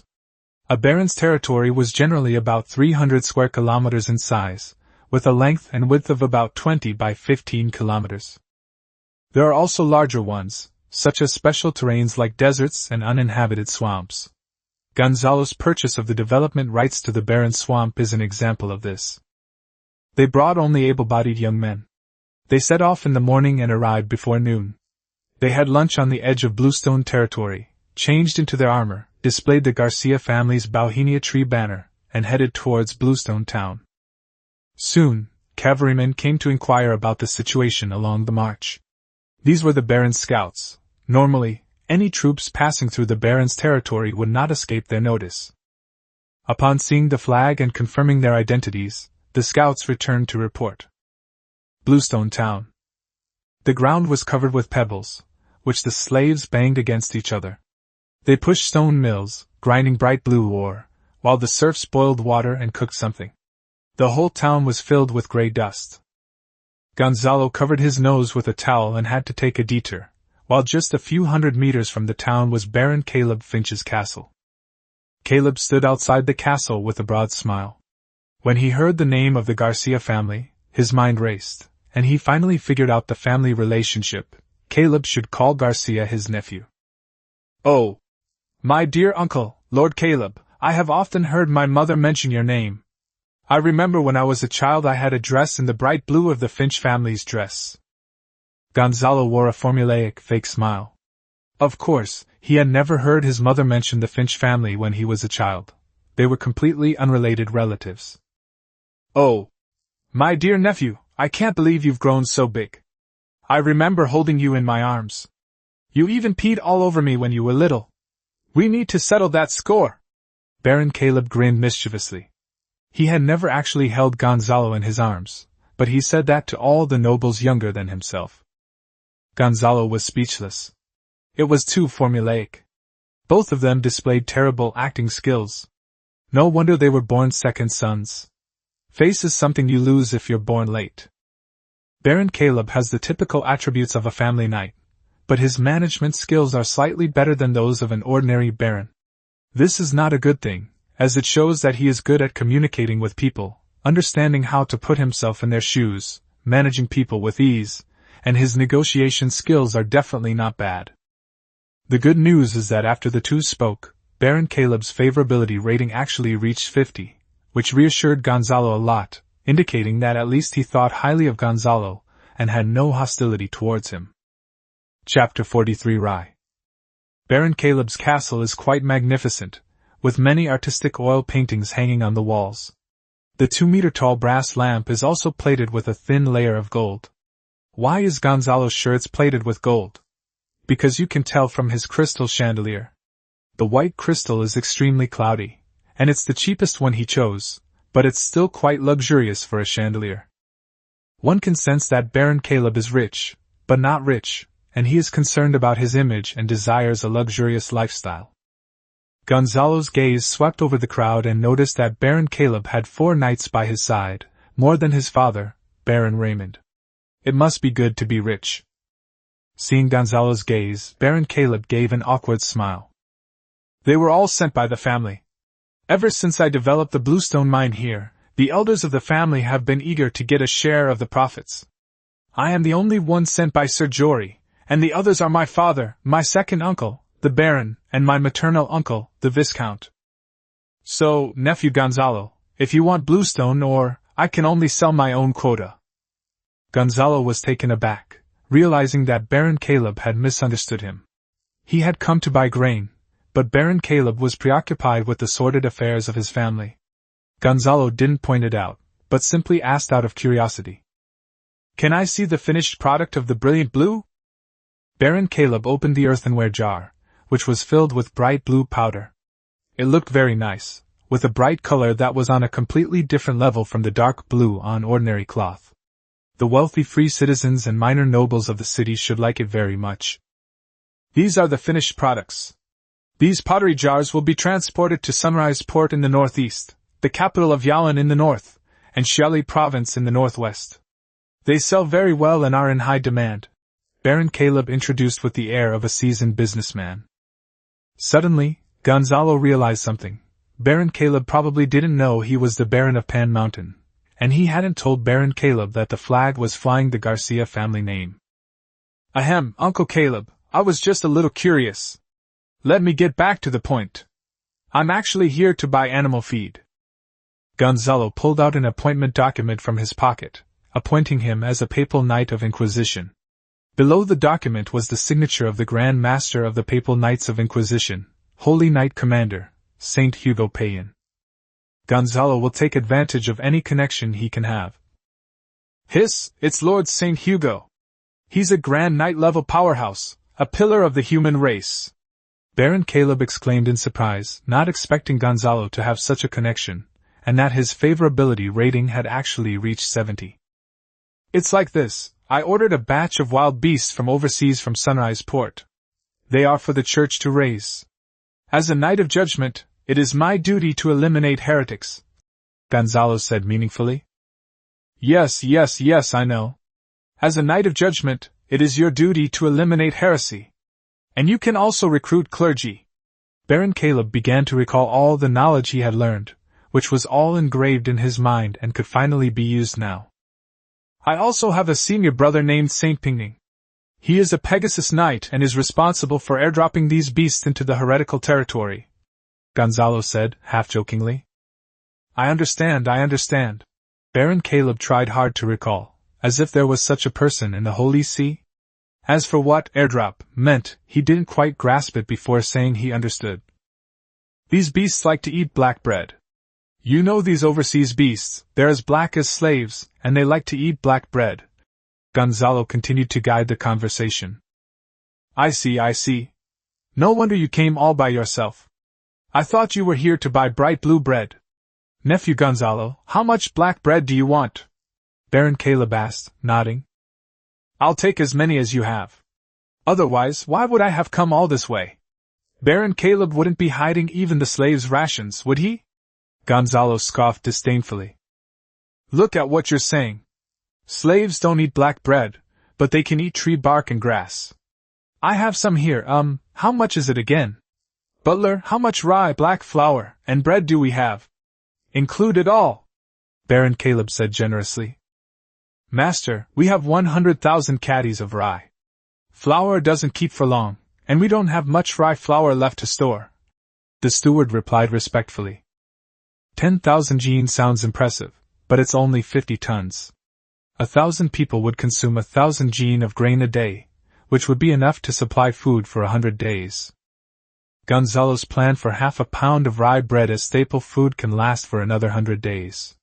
Rye with bran will shrink by 90% when made into flour, but after being made into bread, 1 pound of rye can basically make 1.3 pounds of rye bread. If you add some sawdust and bark, it will be even heavier.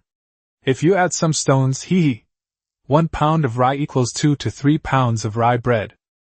Of course, our Lord Gonzalo isn't that heartless. He doesn't add pebbles, but at most some sawdust and bark, which are edible and digestible. Gonzalo frowned. You lowly commoner, are you treating me like a child? What baron produces so little rye in a year? I've visited so many barons in the mountains, Baron Caleb, Baron Pinkman, Baron Sidon. Gonzalo read out all the barons listed in the information Sister Maeve had given him. Gonzalo's calculation is very simple. Based on the consumption of 1 pound of grain per person per day, a standard baronial estate with a population of over 2,000 would have 365 times 2,000 is equal to 730,000 pounds of grain. Even if other types of food are included, rye is the absolute staple food in this era, accounting for at least more than 50%. Therefore, it is estimated that Baron Caleb possesses more than 300,000 pounds of rye. Baron Caleb was somewhat embarrassed and quickly reprimanded the butler, telling him to tell the truth. The steward felt wronged. Of course, he didn't know the cost of firewood and rice when he wasn't in charge of the household. How could the slaves survive on tree bark alone? It was ridiculous. It's normal for the noble lord not to know. He has to guard this grain. If the slaves starve to death, the noble lord won't care what the reason is. He'll say it's because the steward did a bad job and will be punished and whipped. And master still has 300,000 caddies of rye.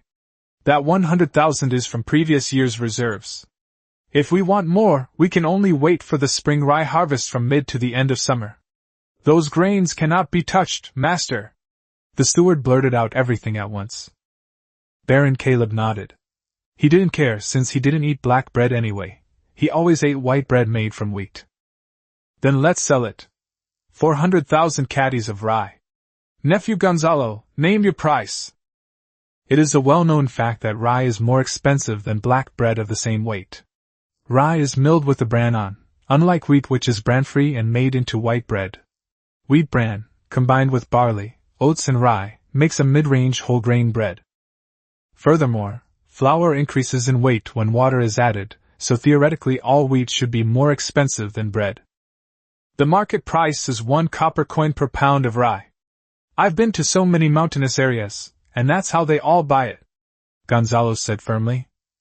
Baron Caleb revealed a cunning smile, like a businessman. He didn't understand crops, but as a nobleman, negotiation was the rule of survival, and he had to understand it. 2 copper coins for a pound of rye. 2 copper coins for a pound of Gonzalo would cost 800 gold coins, which is definitely not feasible. The price is too high, and who would eat black bread for 2 copper coins? Gonzalo's face darkened, and he said heavily, If Baron Caleb doesn't want to do business, then forget it. This is for feeding livestock. The mountains are so big, and you're not the only seller. If I didn't need such a large quantity, I wouldn't be running around like this. 410 gold coins. I'll take them all. Baron Caleb started calculating again. To be honest, 400 gold coins was not a small amount for him. An ordinary baron's annual income was only 500 gold coins. This rye was what he had accumulated in recent years. Don't be fooled by the fact that his family owns mines. The profits from these mines are distributed to the family. Otherwise, how could he have established himself here as a pioneering knight? When he discovered the Bluestone mine, he immediately reported it to his family. The family did not disappoint him and sent 4 knights into the mountains. It can be said that few families in the entire mountain area have as many knights as he does. Upon hearing the amount of gold coins, he understood that this rye was basically the stock of his territory for the past few years. He didn't know much about crops, but he could calculate. As for whether the slaves and serfs could eat black bread, that was none of his business. They can also ask their clan for help, saying that the insect plague has caused insufficient food production. Anyway, he doesn't get much of the profits from these minerals, and now he can also monetize other wealth in the territory, so why not? Chapter 44 Mountain Top Watchtower. Inside Bluestone Castle, servants constantly came and went, carrying rye. Sacks of burlap, filled with rye, were being loaded onto a wheelbarrow. Tom opened a sack and used a grooved stick to check the quality of the rye. Rye can be stored for 2 years as long as it is not ground into flour, making it an excellent food reserve. 500 gold coins was the final price agreed upon. 400,000 caddies of rye, a pure staple food, would feed more than 1,100 people in the territory for a whole year, based on 1 caddy per person per day. According to Gonzalo's rationing system, it would last for 2 years. If it were rationed with sawdust and leaves, it could create a miracle for the Lord of Light. After the deal was finalized, Gonzalo immediately ordered his scouts to go up the mountain to gather more men, because the 30-man handcarts simply couldn't carry all of them. Since Gonzalo is going to negotiate trade, he won't bring all his people with him. The most basic negotiation skill is not to reveal your hand in advance, and not let others figure out your true thoughts. Soon, horse-drawn carriages, ox carts, and even sheep lined up. Although sheep couldn't pull the carriages, they could still carry heavy loads on their backs. Baron Caleb's face darkened when he saw so many people suddenly appear. He looked at the helpless butler beside him, as if he were saying something. "The master is playing a trick on you." Even a pig brain would understand now, Gonzalo Garcia. He's clearly a baron from the surrounding area, or perhaps just a pioneering knight. Baron Caleb shook his head and sighed. "Everyone else is drunk, but I am sober. The signature of St. Hugo Pain is not fake. Gonzalo has this relationship. No matter what excuse he makes, it's always good to be on good terms with him. As long as the gold coins are in my treasure chest, that's the most important thing." Too few people could understand his true thoughts. This mountainous rural area had nothing. He didn't want to stay there for another moment. He would let his eldest son manage the Bluestone territory from now on. He wanted to save more money, go back to the capital of his hometown province, buy a big villa, hire a bunch of maids, and hold frequent banquets to have in-depth exchanges with those noble ladies and ladies. Baron Caleb's plan was unknown to him, not even to his sons, let alone to his servants. The goods had already been loaded onto the truck, so there was no point in saying anything. Even so, the 400,000 jean of rye was transported out in 2 batches. The goods were all piled up between the border of Panshan territory and Lanshire territory. The night was deep and the stars filled the sky, making it difficult to move forward. The group had no choice but to light a campfire on the spot. The flickering flames illuminated their tired faces. Since they hadn't brought tents, they just lay on the rough sacks, dozing off. Even Gonzalo didn't dare to sleep too soundly, as everyone knew the importance of this shipment. Fortunately, the Lord of Light protected us, and it didn't rain all night. Only the stars filled the sky and the chirping of insects could be heard. The next morning, as the orange dawn shone upon the earth, a procession of 800 people, 80 cattle, 50 sheep, and 30 horses, pulled rye, the lifeblood of the people. They sang the song of Gonzalo, which echoed through the valley, their faces beaming with smiles as they drove their livestock forward. With food in hand, Gonzalo felt less anxious. He could now free up labor to begin construction and also bring in new people to his territory. Gonzalo realized that as for Baron Caleb, he couldn't possibly abandon a mine to fight someone else. The army under his baronial command wasn't something he could control alone. If the opportunity arises in the future, Gonzalo would like to cooperate with Baron Caleb again. This is the truth. Gonzalo has already understood Baron Caleb's thoughts. To make money, purely to make money. As for the lives of slaves and the opinions of others, they are not important to Caleb. Both Gonzalo and his predecessors preferred to cooperate with this type of person, whose motives were simpler. Inside the castle in Panshan town, rye is stuffed full. This rye must be strictly preserved, kept dry, and protected from pests and rats. It must be inspected regularly. The original stone mill in Panshan town was not moved by the indigenous people, which was not enough. The local people in the mountains have selected some hard stones to make stone mills. The hunting team can now be streamlined, and the extra people can be reassigned to other tasks. We don't need much meat anymore. The smoked meat and smoked fish we've stockpiled recently are more than enough. The gathering and herb gathering teams can also be streamlined, leaving only the skilled individuals who gather herbs daily. After hundreds of people worked day and night to catch the locusts, there was no trace of them in the wheat fields. The most effective method was to light bonfires at night by the wheat fields, taking advantage of the locust phototaxis.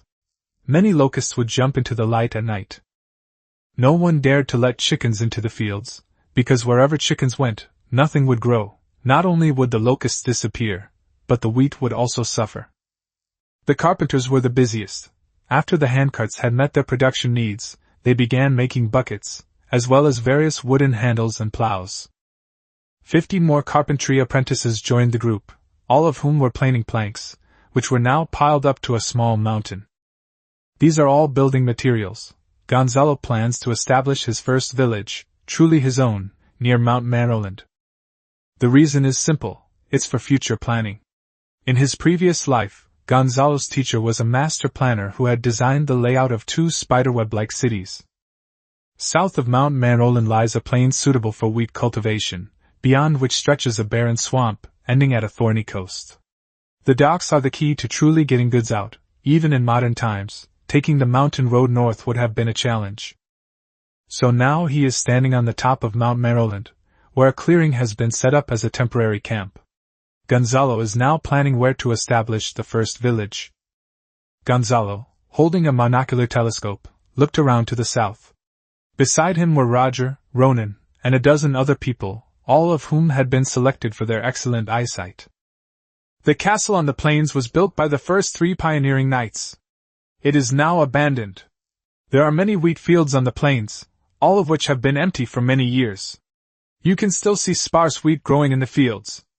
I guess there are a lot of locusts there. Those green dots on the plain are goblins. They sleep on the ground and grow rapidly without anyone caring for them. Gonzalo could already see the goblin's panel through the lens. Name Goblin. Level 1. Age 1. Bravery 0.3, Knowledge 0, Strategy 0, Management 0, Military Skills 0, Spirit 0. Trait None. Favorability, -70. According to the noble's notes, Gonzalo believed that a 1-year-old goblin was considered an adult, but its actual fighting strength was not even as great as a dog. These monsters were short, with pointed ears, green or grayish-brown skin, and only reached about the crotch to waist of a person. They might gather some wood to use as weapons and throw stones, but they don't make real weapons. The presence of goblins means one thing, a stable food source. It's just that Gonzalo doesn't yet know where these food sources are.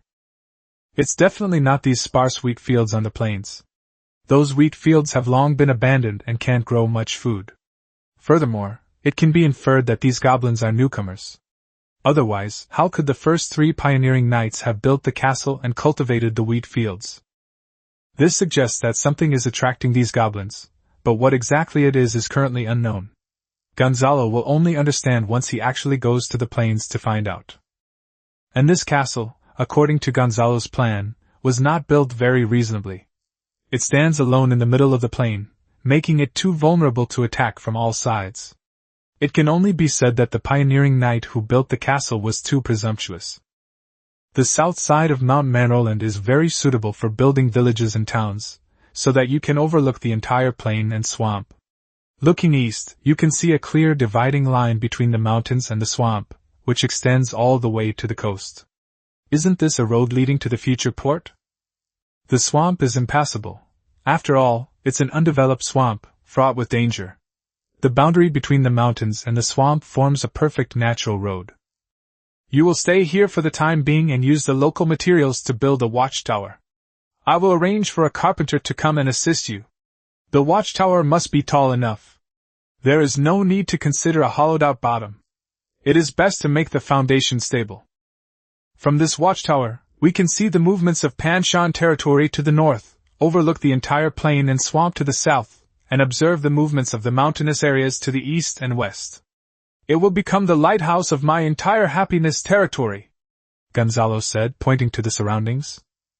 Lord Gonzalo, we will definitely complete the mission, everyone said in unison.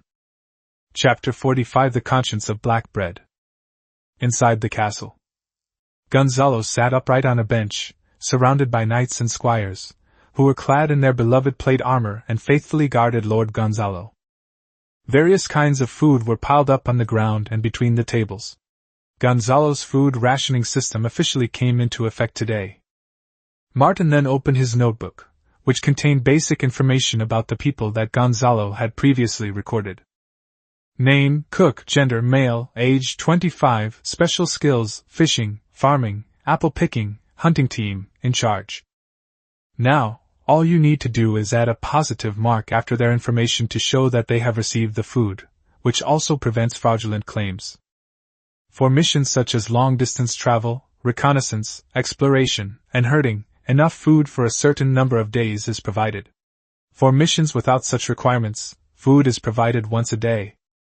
Gonzalo examined the black bread in his hand and could see that the bran, wood flour, and leaf fragments were all very finely made. Even with the addition of wood chips and leaves, it had to be made finely, otherwise it would cause indigestion. At least these things could indeed be absorbed. Even with a recipe like this for black bread, salt still needs to be added. There's no other way, salt must be added to bread. Without salt, it won't keep for long, and the bread won't rise properly. And the amount of salt a person gets from eating just this much salt isn't enough. The husk, or the outermost shell of wheat, is inedible as it can scratch the intestines. It can be fermented and used as livestock feed. With Gonzalo's recipe, 1 pound of rye produces 2 pounds of rye bread. The wood shavings carpenter doesn't need to produce too much each day. Leaves are everywhere in the mountains, and these have no cost. You have to understand, back in the Soviet Union during World War II, 1 pound of rye produced 3 pounds of black bread, which was full of sawdust. Lord Gonzalo was really too kind. The castle is filled with the aroma of wheat. Each loaf of black bread is made to a standard weight of 1 pound. They are large, hard, and can even be used for self-defense. If you want to eat them, you can cut them with a knife or axe, mix them with some water, or bake or boil them. Everyone lined up to receive the food. Today was the first time it was distributed, so Gonzalo was personally distributing it. In the future, it would be distributed by the most loyal people around Gonzalo, and several people would distribute it together. It wouldn't be like today, with over 1,000 people lining up in a long queue. "What's your name?" Gonzalo asked, and before he could speak, Gonzalo called out again. "Listen up, everyone. When you arrive, state your name. Don't even think about claiming the same item twice. Little Martin remembers them all. If you fraudulently claim something twice and it's discovered, you'll get 50 lashes. Thank you, Master Gonzalo. My name is Xiao Mu, a carpenter's apprentice." Gonzalo took out half a piece of black bread, along with freshly cooked wild vegetables and mushrooms, which were ready to eat, and handed them directly to Xiao Mu. The dried wild vegetables and mushrooms are supplied to special jobs, such as reconnaissance, exploration, and herding. As for salt, it wasn't given directly to Xiao Mu. Gonzalo's plan was to add salt to the soup every Sunday when everyone drank it, according to a monthly ratio. This was equivalent to distributing it, since salt is a strategic resource. After the serfs had received theirs, it was the slaves' turn. Gonzalo was not about to break down these class barriers easily, and this was evident in daily life. The serfs were of a higher class than the slaves, so naturally the serfs received theirs first. "Thank you, Master Gonzalo. My name is Elu, and I'm from the herding team." After giving them enough black bread, dried wild vegetables, and dried mushrooms, Gonzalo took out a small bag and gave it to Alu. It was made by the women from coarse hemp and wrapped in several layers of coarse cloth. From now on, they would add salt directly into this small bag. The main task of the herding team is still cutting grass. It takes at least 2 days to travel back and forth. They dare not let the cattle and sheep go there for the time being. The Pa grassland is still not very stable. If they encounter savages, alien races, or magical beasts, all the cattle and sheep will be lost. After everyone had received their food, Gonzalo began to announce future development plans. "Now, after streamlining the workforce, we have 800 people left. I need to build a gravel road leading to Mount Manoland. Later, I will establish a town on the south side of Mount Manoland, and I want every family in the community to have their own independent house. An independent house. A house that belongs to you. Upon hearing this, everyone cheered and jumped for joy. Even Lyle and Amy hugged each other and cried. They really needed a house of their own, even a small one. Amy is pregnant, more than 3 months along. Their future child needs a safe and warm environment to grow up in. My people, young and strong, pick up your tools. Women and children, gather the rubble. In this mountain where there is no road, we will carve a path to happiness, Gonzalo said firmly, waving his arms. All the logging teams were expanded into this team. There was no road from Panshan Town to Manolan Mountain. It was all trees and rocks, and a large number of people had to clear it. The remaining 300 people were either herding, exploration, or reconnaissance, or they were all carpenters and apprentices. Other miscellaneous tasks required few people, such as looking after livestock and maintaining crops. For example, there is a blacksmith shop in Shak, but it is poorly maintained and all the blacksmithing tools have been moved away. It can only do some iron repair work. The apprentices are also very busy. After all, it is the peak season for using tools. Fortunately, Gonzalo bought all of these in Sunrise Port. These people haven't been mobilized yet. 800 is already the limit of what can be used for road repairs. The logging team was very experienced.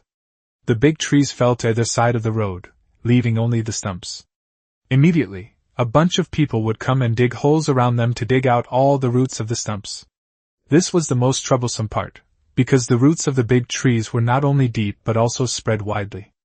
Even now, it would be a job that could only be done with an excavator.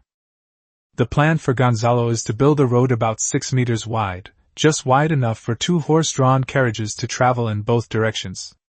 It must be this wide, otherwise it will affect the efficiency of future development. Fortunately, there were no rivers blocking the way, otherwise building a bridge would have been even more troublesome, as the rivers here all flow from north to south or from west to east. After the tree falls, another team will come and start sawing the wood. The wood will be made into cylindrical rammers to compact the road surface, while the better timber will be transported to carpenters as materials. When they encountered large rocks on the road, they would light a fire around the rocks and pour water on them. After extinguishing the fire, they would light it again. This process of thermal expansion and contraction would cause the rocks to crack. At this point, the stonemason apprentices would take hammers and smash these stubborn rocks directly. After clearing one section of the road, people began to dig trenches on both sides of the 6-meter-wide road and piled soil onto the road surface. This way, the road was higher than the sides to prevent water accumulation, and the trenches on both sides could also serve as drainage channels. Women and children carried wooden buckets filled with collected pebbles and gravel, which they began to spread out on the ground to dry. More than 10 people pulled the rope, and the cylindrical wooden rammer moved slowly, starting to compact the gravel on the ground. In this way, a complete section of the road surface was completed. If asphalt is available in the future, a layer can be laid on the ground to make it even smoother. When people got tired, they could just sit down and rest. The camp was set up right by the roadside, so there was no need to run back and forth. Little Martin had already arranged for people to deliver everyone's food directly to the road construction team every day. Chapter 46 Pleasant. Lord Gonzalo, this is the stone. It was exposed, but the natives covered it with branches and soil. After searching for so many days, we finally found it, Eldon said excitedly. He was one of Gonzalo's 15 knight squires. Upon arriving in Panshan territory, Gonzalo immediately assigned Erden to lead the local people familiar with the mineral deposits to search for mines and caves. Gonzalo had observed carefully that the castle in Panshan territory, the stone mill in the town, and even the stone houses of the blacksmith's shop were all made of the same type of stone, indicating that Panshan territory must have a stable stone mine. However, these stone quarries are not valuable. After all, the stone is too heavy, and no one is willing to buy such a laborious and unrewarding material. It is still very good for use as building foundation stones. It's a real pity that after searching for more than a week, they didn't find any strategic resources like iron ore, salt ore, or copper ore, since Gonzalo's territory isn't the divine kingdom of the Lord of Light. At least we have a source of stone for future construction, Gonzalo asked, holding up the hard stone sample. Is it far away? Where exactly is it located? Erding immediately replied. It's not far, just southeast of Panshan Town, which is northeast of Manroland Mountain. It's about 2 kilometers east of the middle of our newly built road. Panshan Town is 10 kilometers away from Manroland Mountain. The road in between is 5 kilometers plus 2 kilometers, which is 7 kilometers. It is not too far. However, transporting stones requires horses and oxen. It would be too exhausting for people to pull them. Once the road is repaired, transportation can begin. We can send some people and stonemason apprentices over to start quarrying. We also need to build and clear 2 kilometers of road. This section only needs to be 3 meters wide, just enough for horse-drawn carriages to pass through, Gonzalo said, stroking his chin. Yes, sir, I'll arrange the men right away, Martin replied immediately. Alding, your next step is to explore the mineral deposits around Mount Manroland. Don't bother looking in Panshan territory. If there are really good mines there, the Field family won't let me take advantage of them, Gonzalo said, resting his hand on the table. Yes, sir, I'll take care of it right away, Eldon replied earnestly. Don't rush, it's Sunday. Have some meat soup before you go, Gonzalo said with a smile, pulling Eldon by the shoulder as they walked out of the stone castle. The main force that was repairing the road has gradually returned, and Ali and Alu have also returned to Panshan Town with their men and truckloads of hay. Only Roger and Ronan, the brothers, and their men remained atop Mount Manroland. That location was crucial, offering a view of the entire Happiness territory, and it needed to be completed as soon as possible. That's why they didn't come over, but some people did send them salt and smoked meat. There are also scouts guarding the edge of the territory, and some farmers guarding the wheat fields. They are all on a rotating shift basis. When it's their turn, there's nothing they can do but guard the territory with smoked meat and salt. Bowls of steaming hot meat soup, fragrant with the aroma of meat, are served in wooden bowls. They contain salt and some vegetable scraps. Stirring them reveals bits of offal and small chunks of meat. For the local people. It smells so good. Grab a piece of black bread that you've saved up, soak it in water, lick it, twist it, take a bite, and enjoy it. You have to understand that in Variag, no matter which territory they were in, getting meat was practically a pipe dream. In Variag, everything on the territory belonged to the noble lords, the trees and wild animals in the forests, the water and fish in the rivers, all belonged to the noble lords. The only meat many slaves ever ate in their lives was earthworms from the farmland, and even eating earthworms would result in being whipped, which would affect the planting of crops. You must finish it all immediately, don't leave any leftovers, don't save any. Cooked meat will spoil if left out for more than a day. If you eat it and get sick, I, Lord Gonzalo, will first give you 20 lashes before I treat you, Gonzalo said sternly. Everyone knew that Lord Gonzalo's sternness was actually for their own good. After everyone finished the broth, the knights, squires, and captains took spoons and poured cooked jam into the bowls of the people. It was just a small spoonful for each person, one of the few sweets that commoners could eat in this era. These serfs would most likely never eat sweets in their entire lives. For example, the fruit was all taken by the lord to make fruit wine, so there was no share for them. Gonzalo doesn't use fresh fruit directly because it's too cold and can easily upset your stomach, and there's also the risk of parasites. Since they are all wild fruits, it's best to cook them and make them into jam, which actually increases their sweetness. Even if there are sour fruits, they will become sweeter after being heated and cooked. Alu held the bowl and gently sipped a little of the warm jam with the tip of his tongue. His taste buds were instantly awakened. He was sure he had never tasted anything like this in his life. It was the sweetness that people talked about. Not only Alu, but all the people licked the bottom of the bowl with their tongues. This sweetness was unforgettable. I really don't know what it feels like to have a piece of candy in your mouth. I guess only the noble lords can enjoy it. Anyway, the people had never seen the Baron eat candy directly. They always put it in a food box if it was a little sweet. Everyone's face was filled with happy smiles. They saw hope. Everything Lord Gonzalo had said had come true, and things they had never dared to dream of in their entire lives were gradually becoming a reality. Around the campfire, everyone started playing games, from dropping the handkerchief to recognizing words and answering questions, having a great time. Although it's no longer possible to reward players with meat for playing games these days. After all, people are working day and night, and no one has the time to write on the ground all day. These games have all been preserved by the people. From Brighton to Sussex, across Farang, from Lingshui to Liberty City, sailing south to Sunrise Port, these games have become a habit for everyone. It's a tradition, and they and their descendants will preserve this tradition and continue it, eventually making it a custom for the people of the territory. Everyone stood up, held hands, and gathered around the campfire, circling and singing the Gonzalo song. Gonzalo was also busy, summoning his knights, squires, captains, and team leaders to the castle's banquet hall for their weekly meeting. Everyone has learned a lot about writing these past few months. First of all, I want to emphasize that I will avoid using words like if, it seems, or it appears in my meetings. Instead, I will refine things down to the level of data, Gonzalo said, tapping the table. Let's begin the reports. Martin, you start.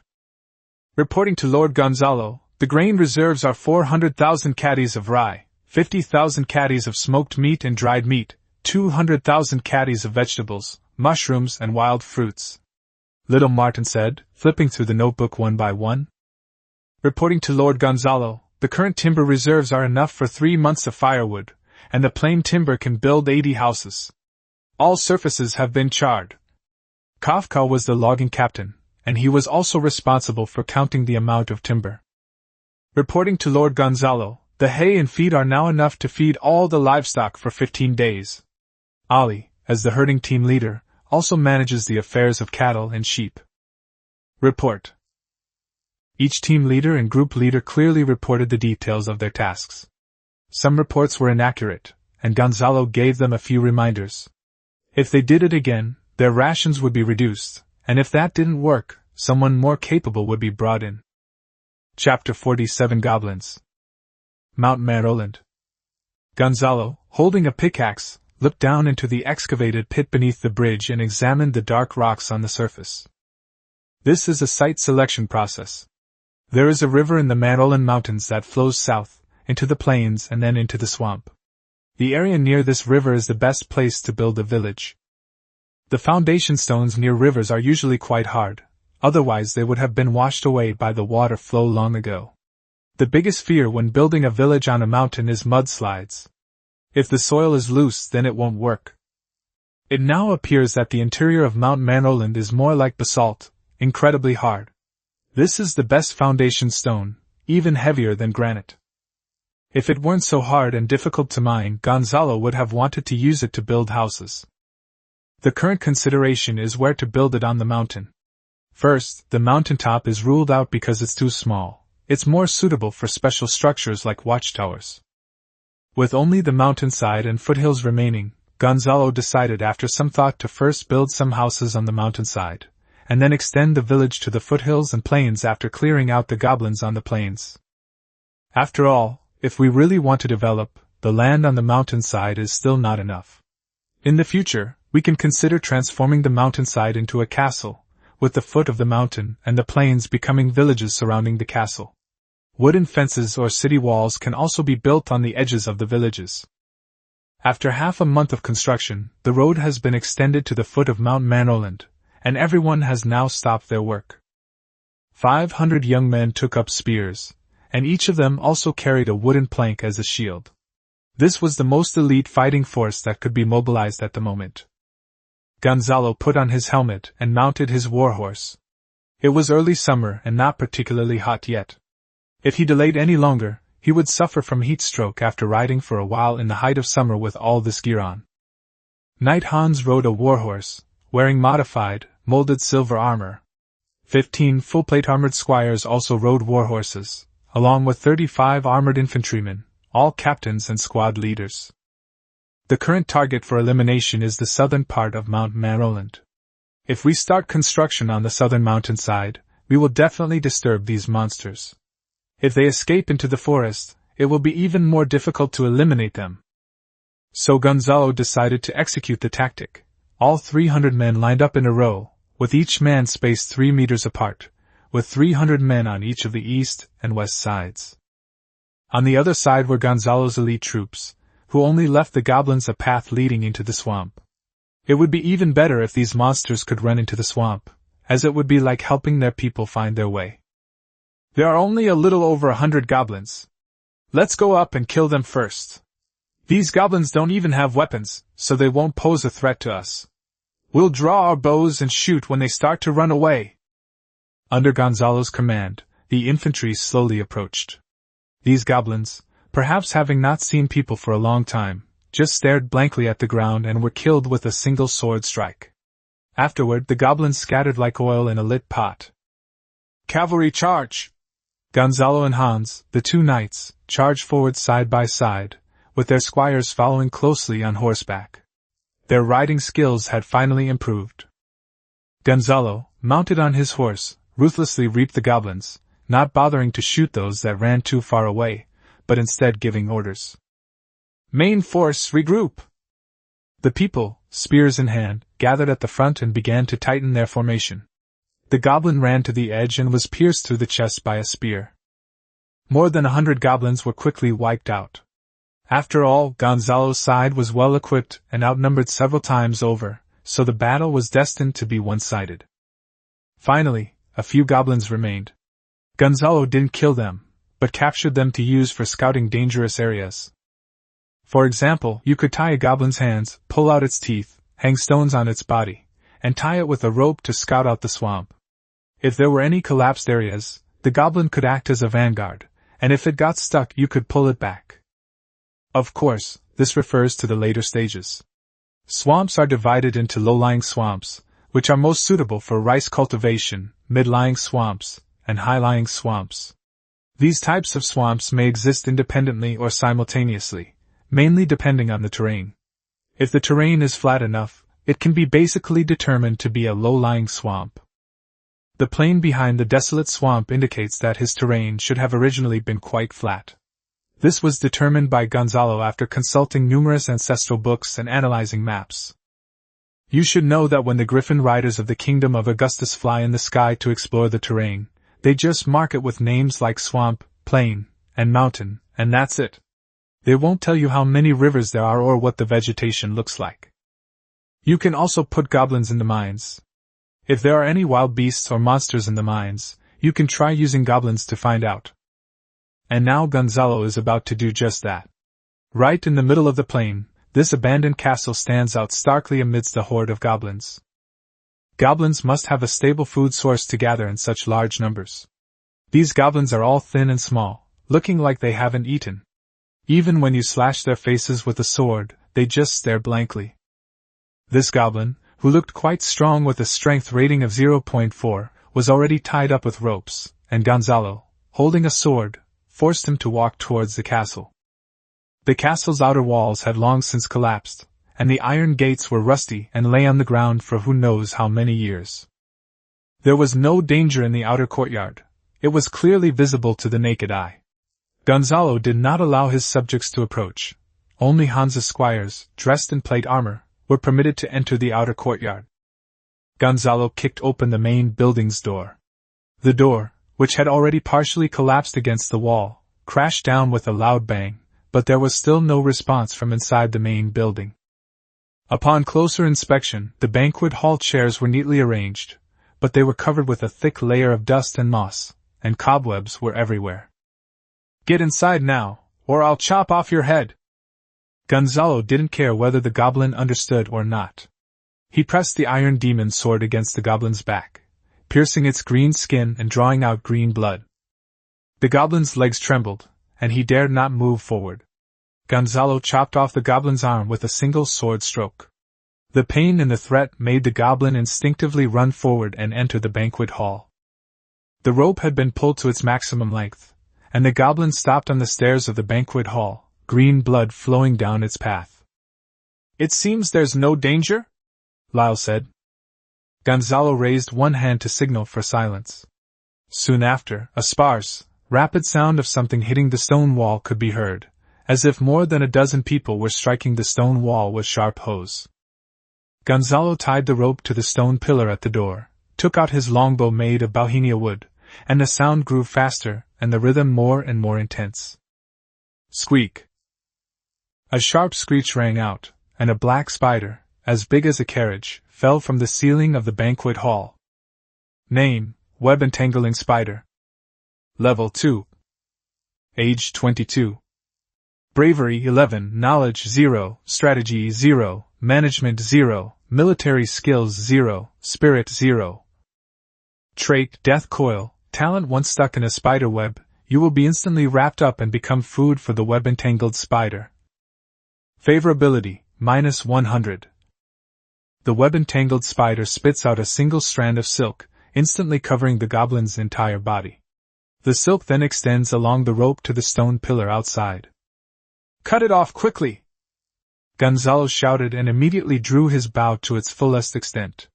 A purple light streaked across the banquet hall, piercing through the body of the web-entangled spider, and even creating a hole in the castle wall. Hans reacted quickly, cutting the rope connecting the goblin. The spider web actually spread along the rope, reaching the entire blade of his long sword. Hans decisively threw the sword into the main castle. "Everyone get out!" Gonzalo shouted, and he himself sped away. Chapter 48 Warcraft. Gonzalo estimated that if he didn't run fast enough, he would be instantly killed by the web-entangled spider. Fortunately, he decisively used the purple light, piercing the body of the entangling spider with an arrow. Luckily, everyone here was one of his own, so there was no risk of being exposed. Even if there were spies, they might not be able to leave the mountains alive. Gonzalo had already moved far away from the castle, standing at a distance from the outer wall, holding a monocular telescope and watching the scene inside. The web-entangled spiders, after being pierced by the purple light, did not die immediately, but instead scurried wildly inside the castle, constantly spitting out webs. In the monster notes, recorded by the nobles, Gonzalo mentioned the web-entangling spider. This spider is considered a very powerful being among monsters. 2 knights would have virtually no chance of winning against it, and if 3 knights encountered it, it would be considered good if even one of them could escape. This web-entangled spider prefers to catch its prey but not kill it immediately. Instead, it wraps it up and enjoys it slowly. The appearance of these goblins is easily explained. They were all captured by the web-entangled spiders. Perhaps some escaped occasionally, and they all scattered across this plain. Hungry all day, they relied on haphazardly picking up reeds, wheat grains, and grass roots, and surprisingly, they multiplied to more than 100 goblins. It's just that this kind of creature has a strong reproductive ability. Other creatures would have been wiped out long ago. Perhaps the web-entangling spider deliberately released these goblins to breed and serve as a food reserve, as magical beasts are generally quite intelligent.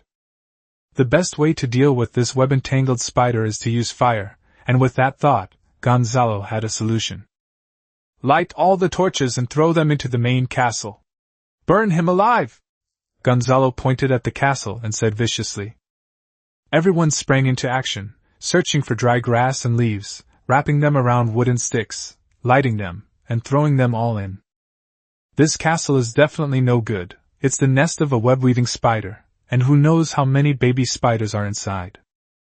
As for whether there was any money inside, Gonzalo didn't expect it. After all, the previous 3 were pioneer knights. Who knows which one of them was so clever that he built the castle before even establishing the village? He was quite a talent. You never know how peculiar the thought processes of these noble young masters are. A raging fire was burning inside the castle, but Gonzalo noticed upon closer inspection that none of the spider silk had caught fire. Only the wooden tables and chairs inside were ablaze. "Hey! Come here, breathe fire on this spider silk!" Gonzalo called out. Mai put down his spear and wooden shield, took out an oilkin from his waist, wrapped it around his mouth, and with a breath of magic, a long dragon of flames surged out. The fire dragon, burning, crawled into the entire castle along the spider web. Chirp! Flames erupted from the stone windows, turning the entire castle interior into a sea of fire. Indeed, magic was the most effective weapon against these monsters. Gonzalo saw that inside the main castle, from the windows and the main entrance, countless small web-entangled spiders were pouring out. Name: Web-entangling spider. Level 1. Age 0.3. Bravery 0.3, Knowledge 0, Strategy 0, Management 0, Military Skills 0, Spirit 0. Trait, Death Coil, Talent not activated once stuck in a spider web, you will be instantly wrapped up and become food for the web-entangled spider. Favorability, -100. These web-entangled spider larvae had barely crawled a few steps from the main castle when they all died, upside down. Gonzalo continued. Surround this area. Not a single web-entangled spider larva can escape. These little spiders are about as strong as goblins. Don't be afraid, everyone. You can kill them with spears. And so everyone stood around the castle walls from morning till noon without a word of complaint. They had long been tamed by Gonzalo and had become his elite, wolves-like army that obeyed only him. Everyone, chop up and collect all the small spider corpses on the perimeter. This is what Gonzalo saw in the Garcia family's notes. Feeding domesticated magical beasts some magical beast meat can make them grow faster. Griffins are birds, and it is only natural for birds to eat insects, so we can give griffins more reserve food. With a loud bang, the entire stone fortress collapsed, confirming that the web-entangling spider was definitely dead. The corpses of these magical beasts are very valuable. They can be used to make magical items, and there's a chance they might contain magic crystals. A monster this age, already 22, with such high valor, definitely has magic crystals. The people had already begun moving stones that had been burned and could only be used to break them up for paving. Handcarts and ox carts had also been brought over, and all the broken stones would be used for paving. After 3 hours of cleaning, the corpse of the web-entangled spider was finally revealed. Gonzalo was not a professional dissertator. Usually, only experienced knights could do this. Lord Gonzalo, let me do it. I once saw some nobles slaughtering magical beasts in the military camp, and they extracted the magic crystals to use as war reserves. Knight Hans stepped forward and said. Well then, thank you for your help, Sir Hans, Gonzalo said. Knight Hans took out his dagger and sliced around the black head of the web-entangled spider. The brain matter inside had already been dried out, and a black magic crystal lay inside. Knight Hans took it out and handed it to Gonzalo. Item name, magic crystal, quality, green. Item information, a magic crystal from a web-entangled spider. Holding it in your hand allows you to absorb and restore magic power. It is an ingredient for various potions and magical items. It can be recharged in places with abundant magic power or at magic stones, 50% magic power storage. Magic crystals are indeed useful, but there are too few of them. Unlike magic stones, magic crystals can be reused, but there is a limit to the number of times they can be used. If they are used too many times, they will turn into ashes. Magic crystals that haven't been used much can be ground into magic powder to become raw materials for potions or magical items. Gonzalo can only cast 5 level 1 spells or divine spells a day now, and only 1 level 2 divine spell a day. He hasn't even learned any level 2 spells yet. The number of times a spell can be cast depends entirely on the level of mental strength. Currently, Gonzalo's mental strength is 2.5, which means that he can cast a level 1 spell with 0.5 units of mental strength. This is what Gonzalo summarized from the panel. Even the level was chosen by Gonzalo himself. There is no such concept in the Church or the education of mages. The Church still believes that the release of divine spells is related to talent and faith. The more sincere one's faith, the more divine spells one can release each day. Priest Arthur can only cast a healing or illumination spell once a day. If he hasn't received the blessing of light, he can't even cast spells or magic. As for Ma-I, the flames he spews out are entirely based on magic points and oil, which can't even be considered magic. At most, they are just a bit hotter and farther than the flames spewed out by acrobats using oil. Only the high ignition point of spider webs makes Ma-I effective. Lord Gonzalo, I'm not a professional in the field of the rest, so I suggest we take them to the castle to dry and store them first. All spider-like magical creatures have venom sacs inside, which are valuable magical materials. Their legs are also incredibly sharp, making them excellent materials for magical weapons. Furthermore, if they possess a natal spider silk, It can be used as a bowstring. That's basically it, Knight Hans said sincerely. Gonzalo suddenly remembered that according to the information his older sister Maeve had given him, armed caravans would come to the Fairmont Mountains at the end of each season to buy goods at very low prices, and it seemed like he could make contact with them. Chapter 49 3 Pioneer Knights. As they continued digging, they found many more small spider corpses, and the little goose had food. Finally, inside a collapsed stone pillar, a large iron chest was discovered. This was clearly the treasure vault of the former pioneer knight. Gonzalo had 2 such chests, one he obtained from the castle in Pine Snow territory, and the other given to him by his father, Raymond. The pioneer knight Pratch was too poor to even have a chest to store his treasure. Gonzalo used his iron sword to break the lock. The chest was made with a small amount of iron mixed in, making it very fireproof and shockproof, revealing the valuables inside. The chest was full of weapons, steel swords and knives, but there was nothing of value, such as silver, gold, or spices. The pioneer knights were too poor, they kept these weapons locked up like treasures. Gonzalo took them out and planned to distribute them to his army later. At the bottom of the box was a small box and some ore. Gonzalo couldn't figure out what the ore was. It was yellowish-brown with something that looked like rust on it. The panel showed that the surface was soil. As for what was inside, he could only take it back to the blacksmith's shack to see. Inside the small box was a notebook, which Gonzalo opened and began to read. It was written by the 3rd pioneer knight of this land. Harrison Walsh, the Trailblazer's Diary. When I arrived here, the castle was already half built. I heard it was built by the 1st pioneering knight, and the 2nd pioneering knight, Cross, continued to renovate it.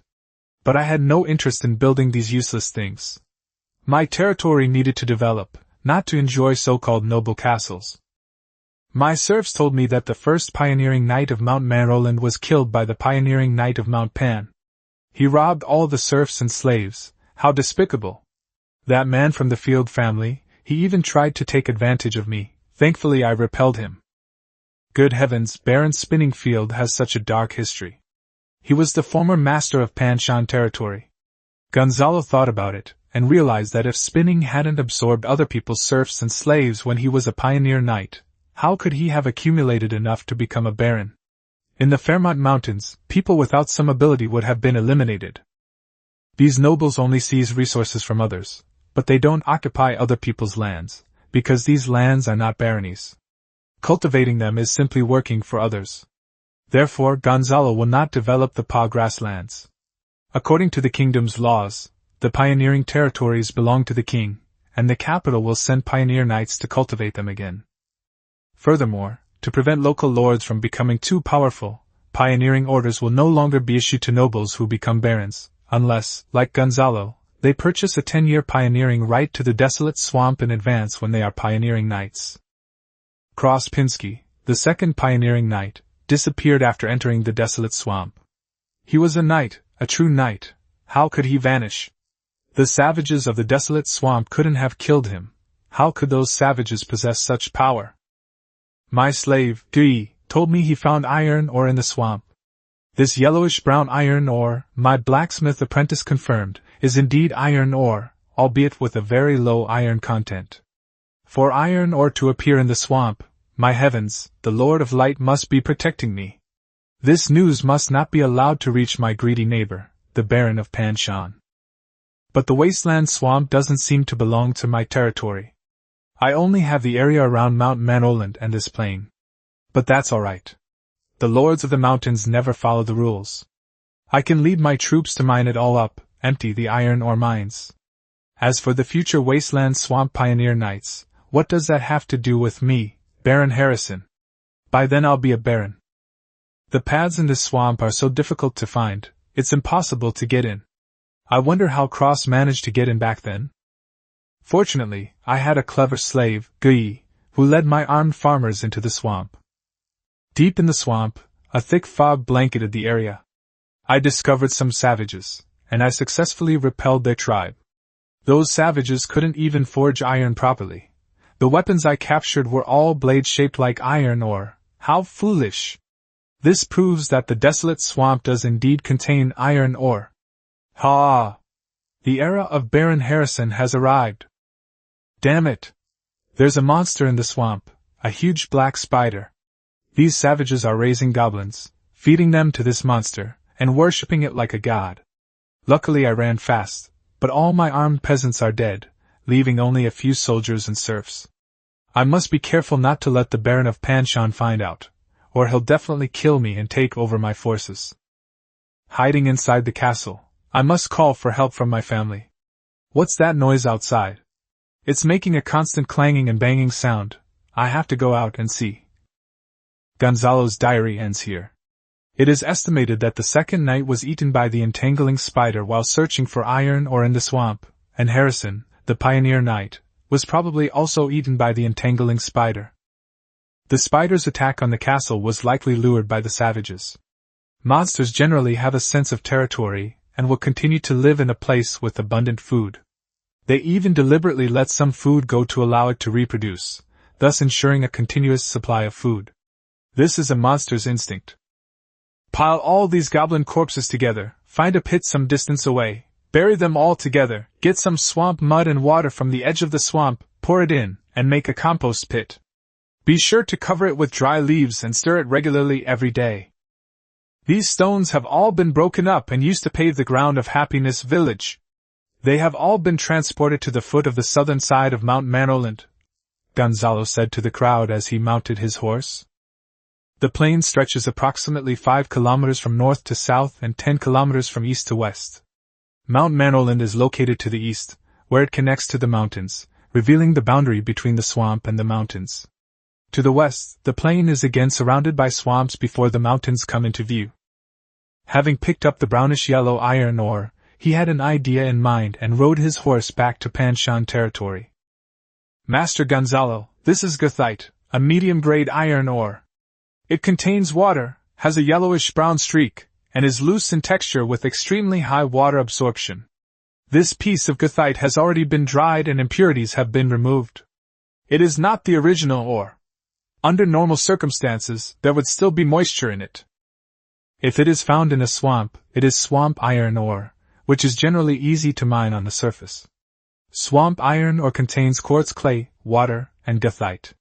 Removing these impurities results in goethite. This type of swamp iron ore is easy to mine and smelt, but it is somewhat troublesome to process because it has too much moisture. This piece of needle iron, for example, needs to be smelted and repeatedly forged before it can be used to make weapons and armor. Master, this mine also has another name, the commoner's iron mine. It has relatively small reserves, and many private mines use this kind of ore. The blacksmith Siaku said excitedly, his round belly bouncing up, and he even forgot his craving for alcohol. Don't get excited. We don't even know where the mine is yet. Let's build a blacksmith shop for you on Mount Manoland first. You can make iron there from now on. The center of gravity of the territory will also shift there in the future. Also, don't tell anyone about this, not even the people. Gonzalo put away his needles and said sternly. Yes, Lord Gonzalo, I swear I won't tell anyone, the blacksmith shack said, patting his belly. The various territories in the mountains are relatively isolated, surrounded by either several baronies or undeveloped pioneer territories, so there's practically no place to go to say anything. Gonzalo is now certain that there are minerals in the desolate swamp, but he doesn't know where they are. Gonzalo doesn't even want to get involved with the swamp right now. According to Harrison's diary, there is a savage tribe in the desolate swamp. Harrison thought he had defeated the savages, but he was killed by them using magical beasts. Before knowing the strength of these savages, Gonzalo had no intention of attacking the desolate swamp. Instead, he wanted to steadily develop and accumulate strength first. Based on the information we have so far, as long as you don't go into the desolate swamp and do something reckless, there are no records of savages coming to the plains. Chapter 50 My Own House. South side of Mount Manoland, at the foot of the mountain. The trees have been cleared, and Gonzalo plans to build the houses of his people on the plains at the foot of the mountain. The reason is that there is no other way. There is too little flat land on the mountain. There are more than 1,100 people in his territory, and it is simply not feasible to build houses on the mountainside. This would require more time and effort. Building on the plains at the foot of the mountain is much more convenient, allowing for better farming. If there are enemies that are difficult to defeat, one can immediately run up the mountain, since there are watchtowers at the top that can see enemies in all directions. This open space has a small river in the distance to the west, which flows down from Mount Roman. Seeing Lao return on horseback, Gonzalo fed the little spider to Gogo and then asked, "How is it? Is everything handled?" "Lord Gonzalo, as you instructed, the land has been turned over, and the wheat fields have all been burned. It's just a bit of a pity," Lao said, dismounting. "We have to burn it. There isn't much wheat in these fields, and they haven't been tended to for years. They're infested with locusts, and there are countless locust eggs in the ground. This doesn't look like the wheat fields in Panshan territory that have been neglected for just 2 or 3 months. Once Happiness Village is established, we can send some people to cultivate all this land. Wood ash mixed with the soil is excellent fertilizer. If we can get some swamp mud from the edge of the swamp and add it to the compost from the fermented goblin corpses, I can hardly imagine how fertile the wheat fields will be," Gonzalo said with a smile. "Lyle, take a break and join the construction team. Now is not the time to rest, there's too much to do," Gonzalo said, his smile fading and his expression turning serious. "Sir, I can just go and get to work, I don't need to rest at all." With his doubts gone, Lyle became even more motivated. After all, he was repairing his and Amy's house, so of course he was eager to get things done. "Rest first, don't overexert yourself. 800 people are building a house, one more won't make a difference."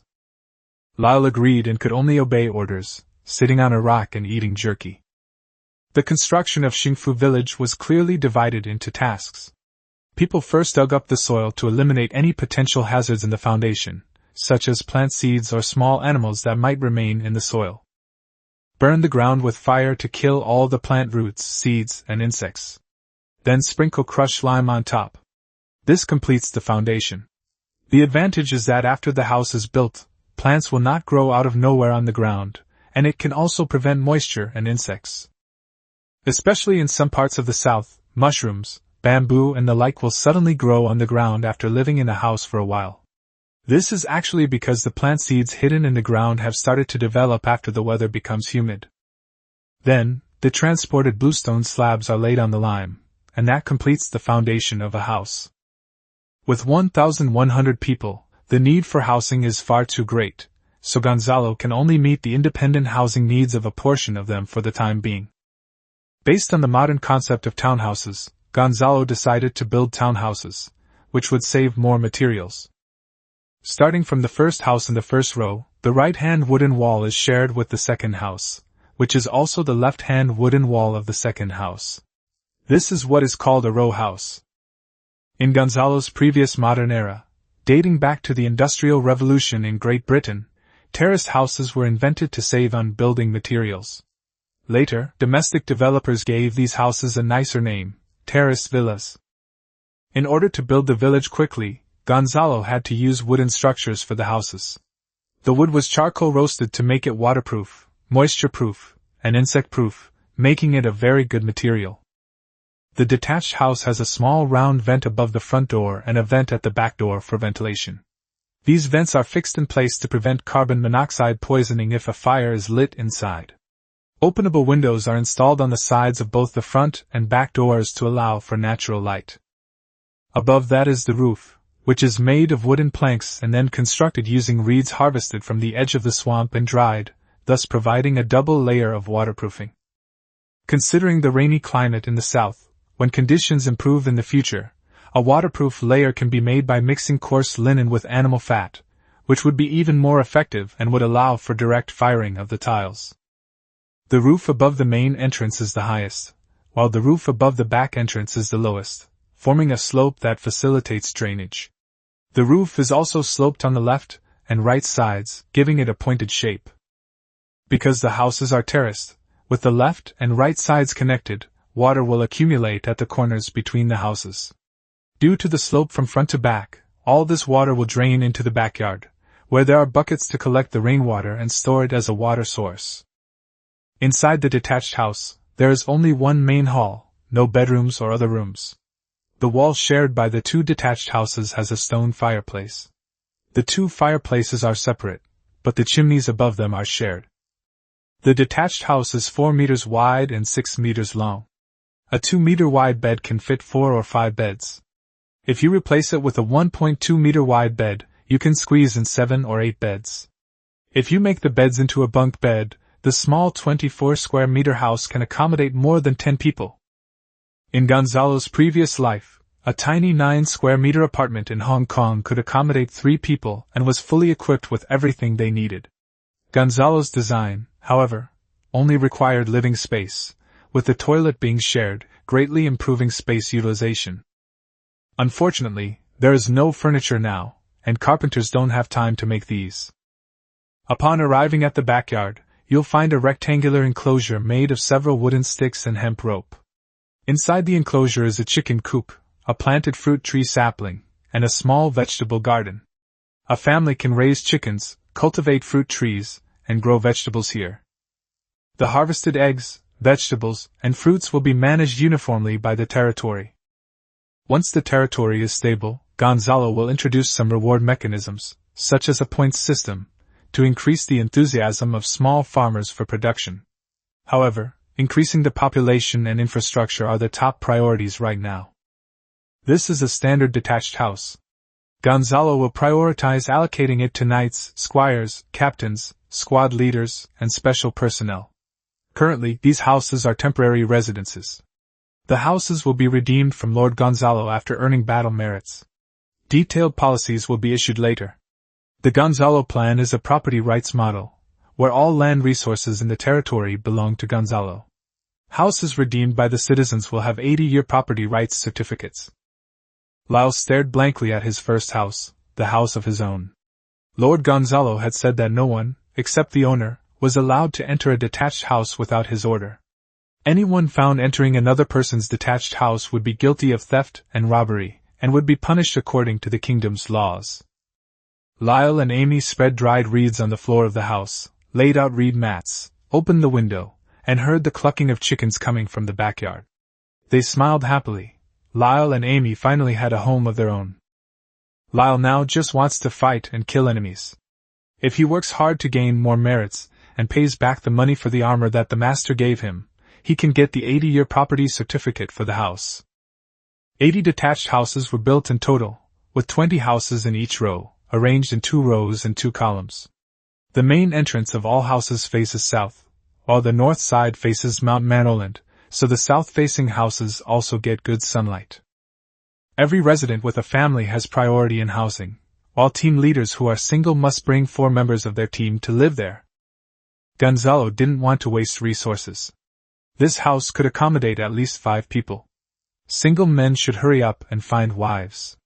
There were only about 200 women in the territory. If they couldn't find one, it was because they were incompetent. The men could just make do.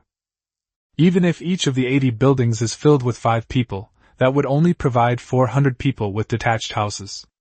But the community has a population of 1,100, leaving a vacancy of 700 people.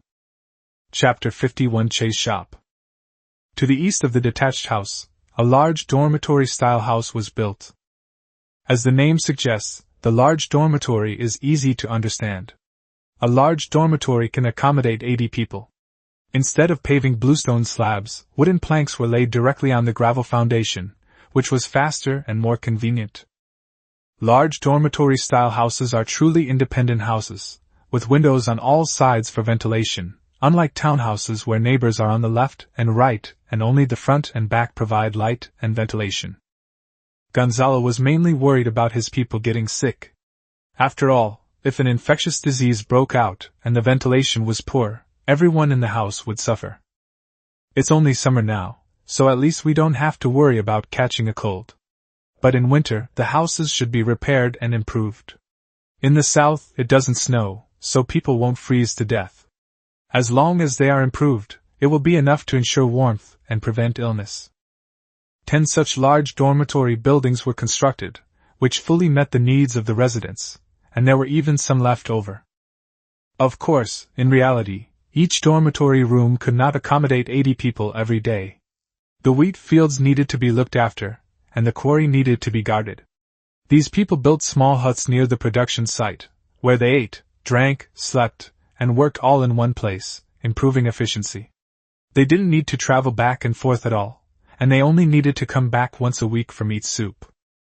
We also need to keep people in Panshan town, as the cattle, sheep, and pigs are all there. We have to wait for the livestock sheds to be built in Xingfu village before we can move them over. Some grain was also moved from the castle to Happiness village. You can't put all your eggs in one basket. Storing grain separately is a precaution. Furthermore, a wooden fence has been planned around Xingfu village, but construction has not yet begun.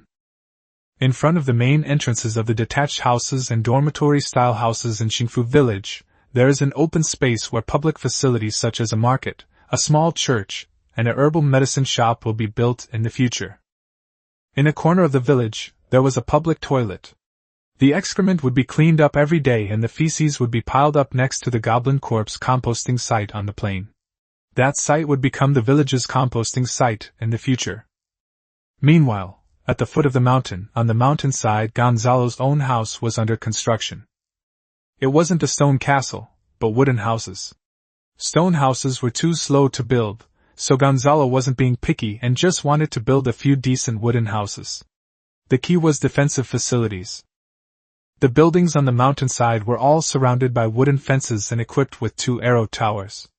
Skilled archers took turns guarding the area day and night.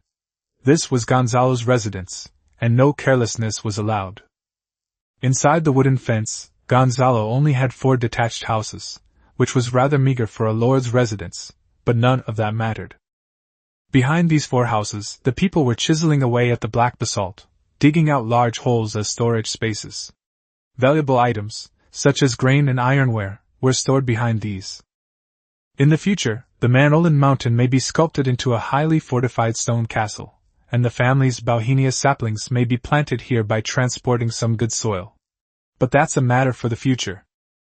Near Gonzalo's house, there were more than a dozen other houses, which were the residences of Knight Hans, Priest Arthur, and others. There was even a blacksmith shop. After all, Gonzalo wouldn't dare to leave something of such strategic importance on the plains at the foot of the mountain. Blacksmith Shack now eats, drinks, and sleeps entirely in his shop, surrounded by a bunch of apprentices. He spends most of his days repairing farm tools and ironware. Because there's no ore, he can only teach his apprentices blacksmithing first, and can't manufacture weapons. Gonzalo's current goal is not the swamp iron or deposits in the swamp, and there's still no news about rice seeds. Even if he were to develop the swamp, he would first plant rice along the edge of the swamp and then slowly move forward. He wouldn't be like the second pioneer knight, foolishly entering the swamp and ending up dead. The current priority is to raise funds, acquire ironware and people, and increase the strength of the army. Gonzalo stood up inside the wooden hut. In the open space, more than a dozen stonemason apprentices were hammering basalt, making something shaped like a plate out of the black basalt. This plate has a flat surface without any bumps or depressions. The area around the rock mouth is not carved out, it is a raised, natural shape, somewhat like an inkstone for grinding ink. These Xuanwu inkstones are each larger than a wash basin. They are powerful tools for evaporating seawater, created by Gonzalo by combining his memories from his previous life. The only way to make money quickly right now is through salt production. With the summers getting hotter, as long as it doesn't rain, salt can be produced continuously. Salt is a highly profitable industry in this era. Although the salt in the province of Arland has long been monopolized by the family of Duke Raphael of Joal, that was coarse salt. Fine salt was not monopolized, nor could it be. Fine salt was a luxury item that could be given as a gift, so it could not be monopolized. Just like how the Raphael family, despite occupying only a few spice islands in the country, still receives a steady stream of spices from overseas. These things are so scarce that they are sold out as soon as they appear on the market. Lord Gonzalo, it's this way, to the southeast, where the mountains meet the swamp. This area forms a natural road, and horses can run on it. When you reach the 50-kilometer mark, there's a grove of trees in the swamp on your right. About 10 kilometers away, past the grove, you'll reach the beach. There are some small hills in the mountainous area on the left, which extend all the way to the edge of the sandy land. The horses can run there in less than a day, Roger and Ronan reported from the side. 60 kilometers to the sea, this swamp, I can roughly estimate its area, about the size of 5 or 6 baronies. The number of savages living here cannot exceed 10,000, and you also have to consider the places where they can land. If they sink into the soft mud, they will be gone. Have you seen any savages on the way, especially on the swamp side? Gonzalo asked, standing there. Reporting to you, sir, we haven't seen any along the way. There are some small animals in the swamp, but no large animals. I reckon those savages wouldn't dare to roam around in the swamp, Roger said respectfully. How many Xuanwu inkstones have been made? Gonzalo asked, turning his head. Yes, sir, we have 30. The efficiency of carving and polishing these things is a bit low, mainly because they are too hard. The other things are also ready, little Martin replied. That's enough. Take everything, call the people I've designated, and let's go. Gonzalo walked outside. Xingfu village is still under construction. 100 people had already gathered outside the village. Each of them carried a long spear, had a coarse rag bag tied to their back, and had tools such as axes and machetes hanging from their rope belts. These people were all 100% loyal, and were all trustworthy people selected by Gonzalo. The horse-drawn carriages and ox carts were all ready, with enough food, fresh water, reed mats, and wooden rafts on board, as well as 13 fully armored civilians. In case of danger along the way, they could also enhance the fighting capacity of the troops. This trip was to the seaside to collect fine salt. While in Varangian, Gonzalo had already considered some things when choosing a pioneering territory. The discovery of the black basalt and Mount Manroland gave him even more confidence in the matter. Chapter 52 Black Basalt Salt Production Method. The troops advanced quickly, carrying supplies, and arrived in a day and a half. Gonzalo leaned against the coconut grove and used a monocular to observe the sea, but did not see the legendary Javanese people. The campsite was located near the mountains, entirely within coconut groves far from the swamps, so there was no chance of encountering savages or anything like that. Dig out flat pits in this area, and when the tide comes in, it should just reach the edge, and dig out an inlet. Place some dried reeds here, then scatter all the black basalt gravel on top. Gonzalo first directed his people to dig out salt fields, dividing them into 3 levels. The first level of salt fields consisted of normal seawater with a salinity of 3.5%, which was then fed by the rising tide. The secondary salt field is located behind the primary salt field. It is where the seawater evaporates to a certain extent before entering the secondary salt field. Bundles of dry reeds are placed here so that water can be drawn up by the reeds and adhere to the reed stalks. Under the sunlight, the water evaporates faster. Both the primary and secondary salt fields contain basalt gravel, and the black particles make the ground more heat-absorbing. Lay all those black basalt slabs under here as a foundation, dig around them, and make sure you wear hats so you don't get heat stroke, Gonzalo said to his people. The third-level salt field is smaller than the previous 2 levels and is paved with black basalt slabs, which absorbs heat better. The third-level salt field is recessed around the edges, so that the 4 sides have a larger surface area for heating. Salt crystals from the dried reeds in the secondary salt field are directly sprinkled into the tertiary salt field. This can quickly increase the concentration of the brine. In the secondary salt field, seawater should also be called brine. When the salt content is above 5%, we can call this brine. Sprinkle lime and fine seashells on it, and use wooden rammers to roll it down like a road, compacting the first and second level salt fields. If you feel tired, come in and rest. Don't get heat stroke, Gonzalo shouted loudly from the coconut grove. The purpose of this is to prevent the brine from seeping onto the ground and causing waste. The lowest cost salt making method is solar-powered salt production, which relies entirely on solar and wind power to evaporate seawater and turn it into brine. If seawater is boiled directly without using the sun-drying method, the efficiency is the lowest. Even in modern society, no one boils seawater directly to make salt, for the simple reason that it is too inefficient. At first, Gonzalo thought he could just boil it, since there were so many trees in the mountains. But after doing the math, he realized it wasn't a problem with firewood, but rather that the efficiency was too low. How low is it? A 35 centimeters diameter pot can hold 7 liters of water. 1 liter is almost equal to 2 gene, 1 caddies. 1 liter of seawater has a salt content of 3.5%, so 1 liter of seawater will yield 0.07 gene, 0.07 caddies, of salt, or 0.7 liang, 0.7 taels. 1 pot of water will yield 4.9 liang, 2.9 taels of coarse salt. It would be impossible to boil a pot of seawater dry in less than half an hour to an hour. With that kind of efficiency, a single iron pot would only yield 4.9 ounces of coarse salt. Where would Gonzalo get so many iron pots to make salt? After figuring out the math problem, Gonzalo completely abandoned the method of boiling salt directly from seawater. If you use brine from a third-level salt field, the salt content can reach as high as 35%. Boiling a pot of brine dry can yield 4.9 gene of coarse salt. The efficiency increased dramatically.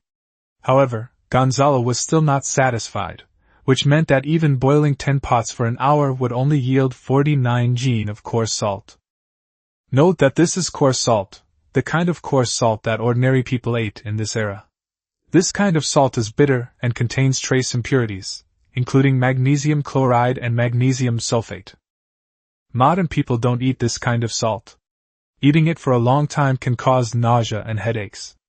But it doesn't matter. Most commoners can't possibly eat salt every day.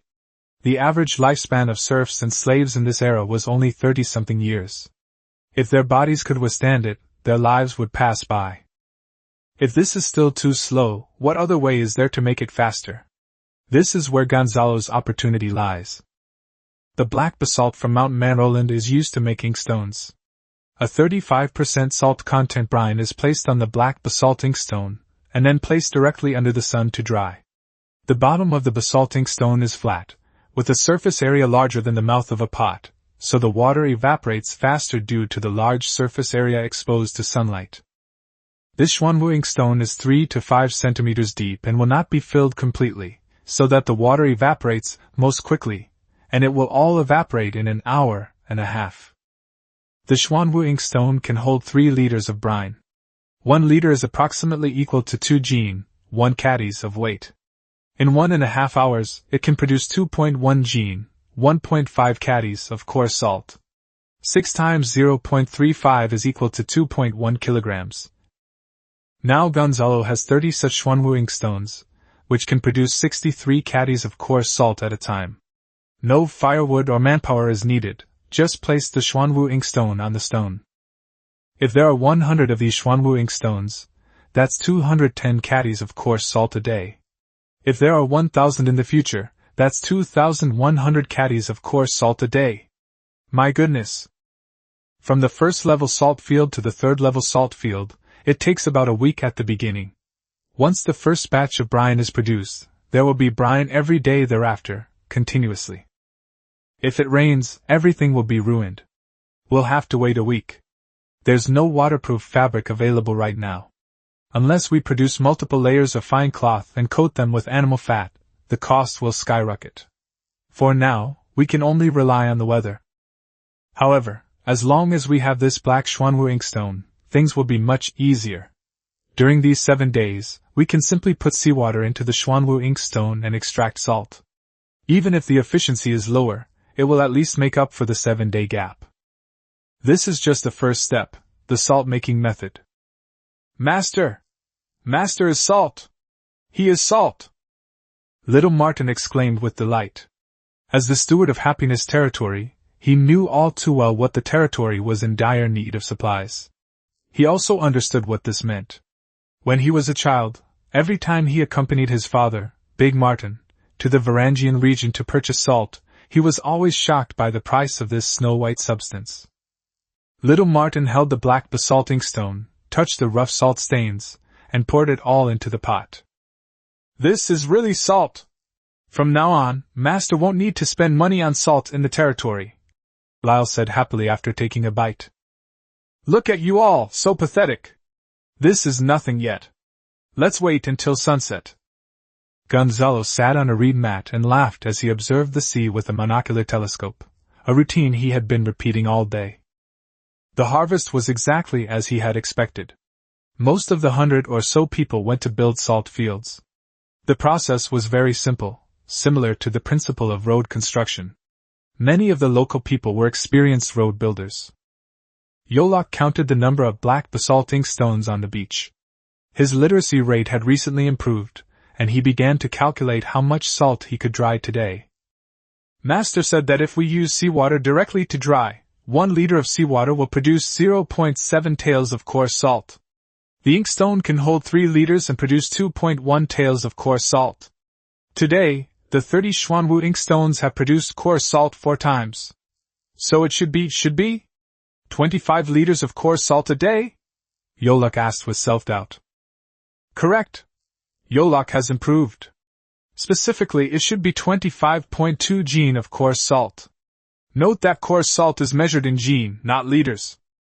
It's a pity. If we use the brine from the salt fields, the salt yield could be increased tenfold. But we'll have to wait another week, Gonzalo said, looking at the darkening sky. Haha, my math skills have improved a lot lately, little Martin. Are you scared? I'll take your butler's position from now on, Yolok said with a laugh. Go away and find your wife first. Martin laughed and scolded, holding a pen in his hand as he recorded the names of more than 100 people. He wanted to make sure he knew everyone's information and background. Salt is the most important strategic resource. In Variag, it is common for lords to fight over a salt mine. He cannot let anyone who knows this news leak out. You talk as if you have a wife, Yolok said with a grin. Martin was unimpressed. He wasn't worried at all. At the current rate of development, it was only a matter of time before Master Gonzalo found him an ambitious wife, as he had said before. Chapter 53 Fine Salt. The sun has set. All of you come here, Gonzalo called out. Martin, Lyle, Yolok, and several of Gonzalo's closest associates all entered the shed, a temporary structure. While others were taking advantage of the cooler nights, they continued to build salt fields. There could never be too many salt fields. Lyle, keep watch and don't let anyone near here, Gonzalo ordered. Yes, sir. Lyle did not question it. Lord Gonzalo's orders are paramount, and the knight squires have long been trained. Lyle was very obedient, and stood right outside the shed, holding his great sword and guarding everyone, just like he would guard Lord Gonzalo's treasure in the Varian's castle.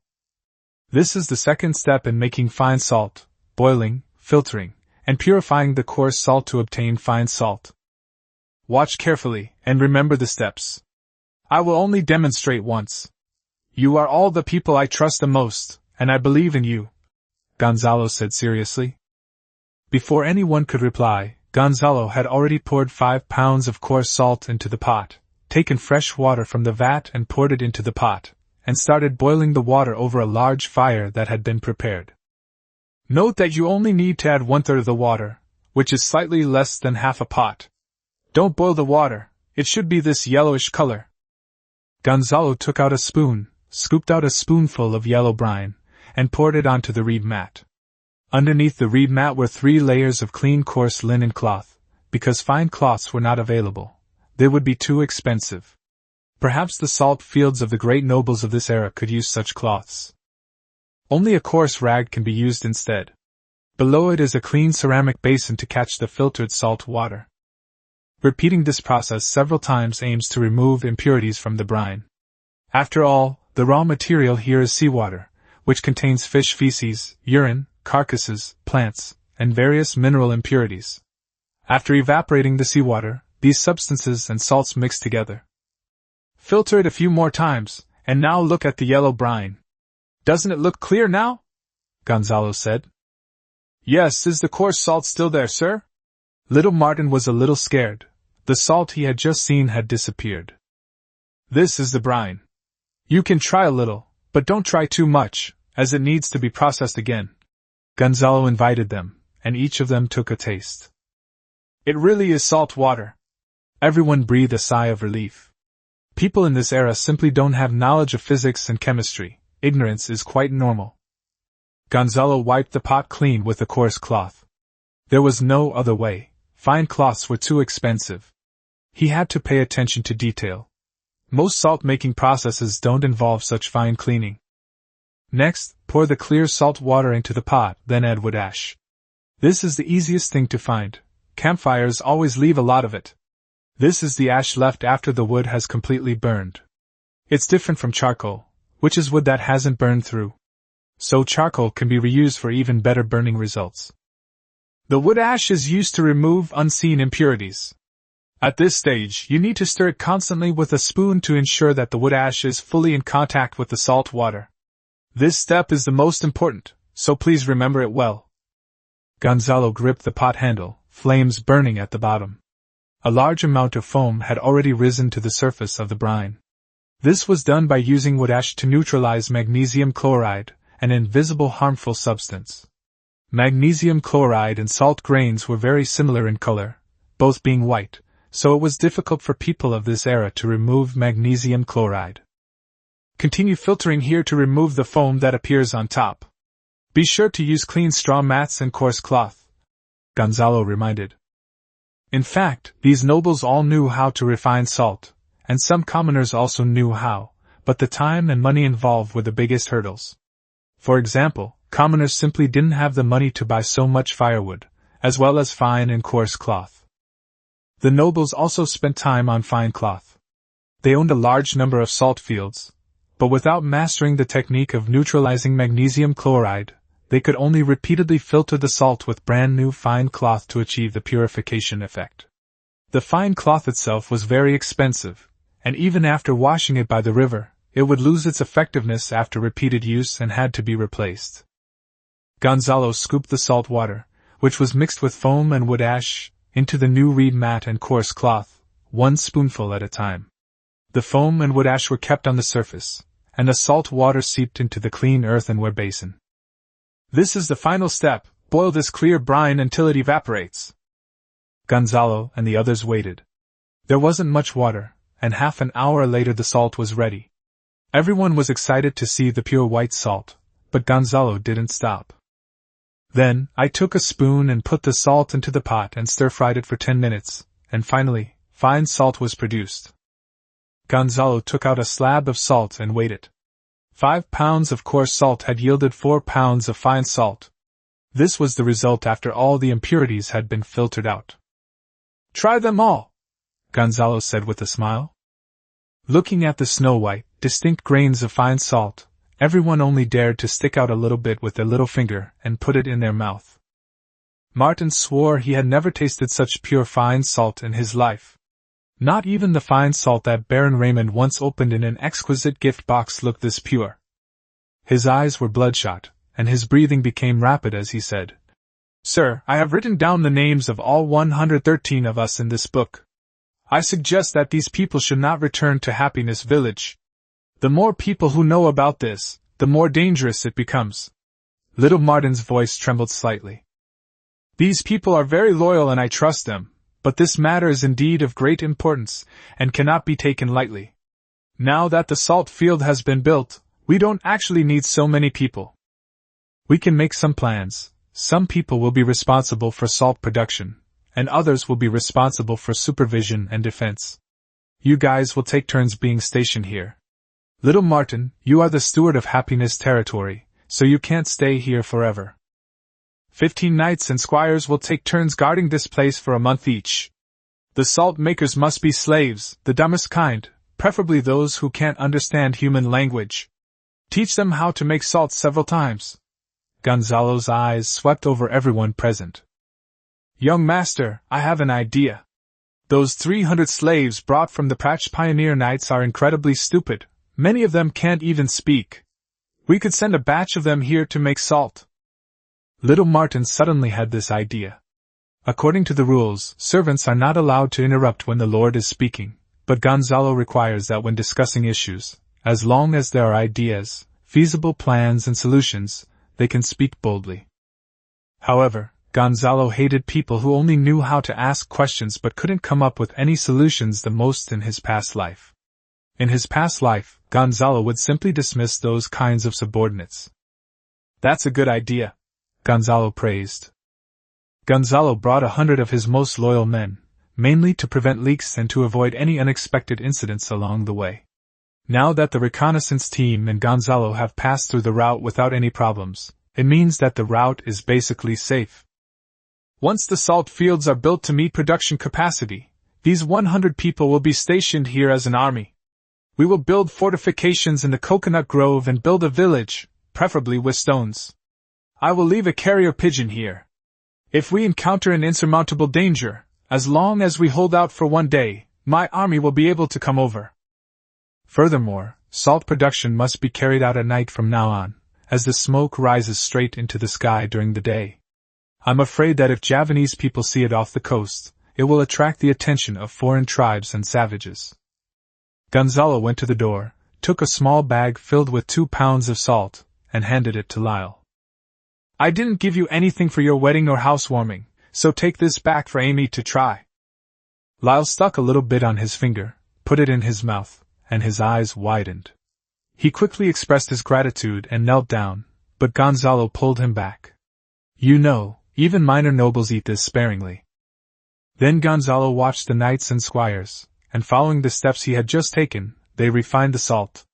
After confirming that they had all learned how, Gonzalo gave each of the knights and squires present a pound of salt, enough for them to use for a long time.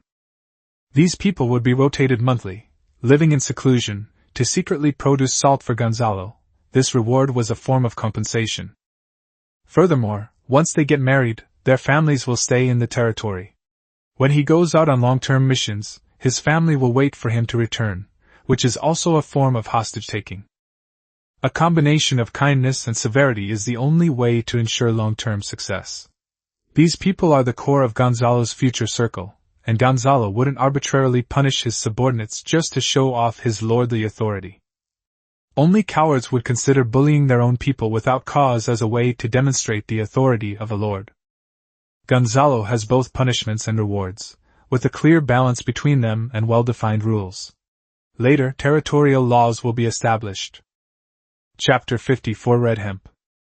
On the plains of Xingfu village, the people drove their oxen, and the ground had already been plowed. Gonzalo planned to cultivate 1,000 acres of land in the first phase. Each ox could plow 2 acres a day, and Gonzalo had 80 oxen. Now they no longer distinguished between beef cattle and beef cattle. It was not the time to eat beef. All of it has been used for plowing. This 1,000 acres can be reclaimed in a week, and the land will be used to grow vegetables and kanaf. Sir, it's like this. When I went to Bluestone Territory last time, after talking with the local farmers, I learned that the raw material for coarse hemp here is not jute. Instead, it's this kind of red hemp, which is more suitable for the southern climate. This red hemp is a treasure from head to toe. Its leaves can be used to feed pigs and other livestock, its seeds can be pressed for oil, and even the residue after pressing the oil can be used to feed livestock. The outer layer is the coarse linen we commonly use, the raw material for coarse linen clothing and ropes, and the hemp stalks can also be used to make paper, which is also the raw material for craft paper. Farmer Tom held the green stalks in his hands like a treasure, with gray-black flax seeds on his palms. You've done a great job. The territory is in dire need of a lot of coarse cloth. We'll plant vegetables on 500 acres and Remy on 500 acres. Gonzalo knew about textile hemp, which has a very high yield. 1 acre can make enough short shirts for 100 people. Farmer Tom, on a sudden inspiration, continued, Master, we should plant hemp on the plains. In the sunny spots near Panshan town, we can plant jute and flax. One is susceptible to waterlogging, and the other to high temperatures. Hemp can also be grown on the plains, as it is more suited to the southern climate. Although the yield is lower, both hemp and flax are high-end materials, only affordable to noblemen. Hemp and flax are the benchmarks for good clothing, that is, fine cloth or fine linen. Even in the past and present, flax has been used in clothing. It is breathable, insect-proof, and antibacterial, making it an excellent material. During this era, nobles would use fine linen as underwear. Each 2-meter-long piece of cloth could have 1,200 to 2,400 warp threads, depending on the number of stitches. This was the clothing worn by nobles. Jute and hemp, coarse linen with 240 and 640 warp threads respectively, have a rough surface and were used by commoners and serfs for coarse linen clothing, while slaves could only wear second-hand clothes. Gonzalo nodded. Then we'll cultivate 100 mu separately for hemp and 200 mu in the mountains for flax. Summers are getting hotter and hotter, and it won't be long before we have to harvest the wheat near Panshan town. If we do too much, we won't have enough manpower. Currently, Gonzalo's territory can only be managed extensively. Cultivation, farming, and harvesting are all collective actions. The maintenance and care of the fields can only be done extensively by one person per 50 acres. The area is about the size of 10 football fields. The main problem is that there is not enough manpower, so it is equivalent to not managing the land at all. The only thing to do is to prevent outsiders from maliciously damaging the farmland. The entire area of Guangpeng Mountain, from the rye fields on the mountaintop to a small portion of wheat fields, totals 8,000 mu. The rye on the mountain is mostly free-range with little management, while only the wheat fields and a portion of the high-quality rye fields are tended to. All of these newly reclaimed plains require the manpower of 100 people.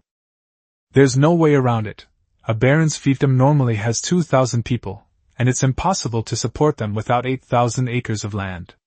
In this era, 1 acre of land only yields 100 caddies of wheat, and that's the theoretical maximum. If each person eats 1 caddy of grain per day, then 800,000 caddies of grain, divided by 2,000 people consuming grain per day, would take 400 days to sustain 2,000 people. Even without natural disasters or man-made calamities, barren land cannot grow 100 caddies of grain per acre, so the lords added leaves and wood chips.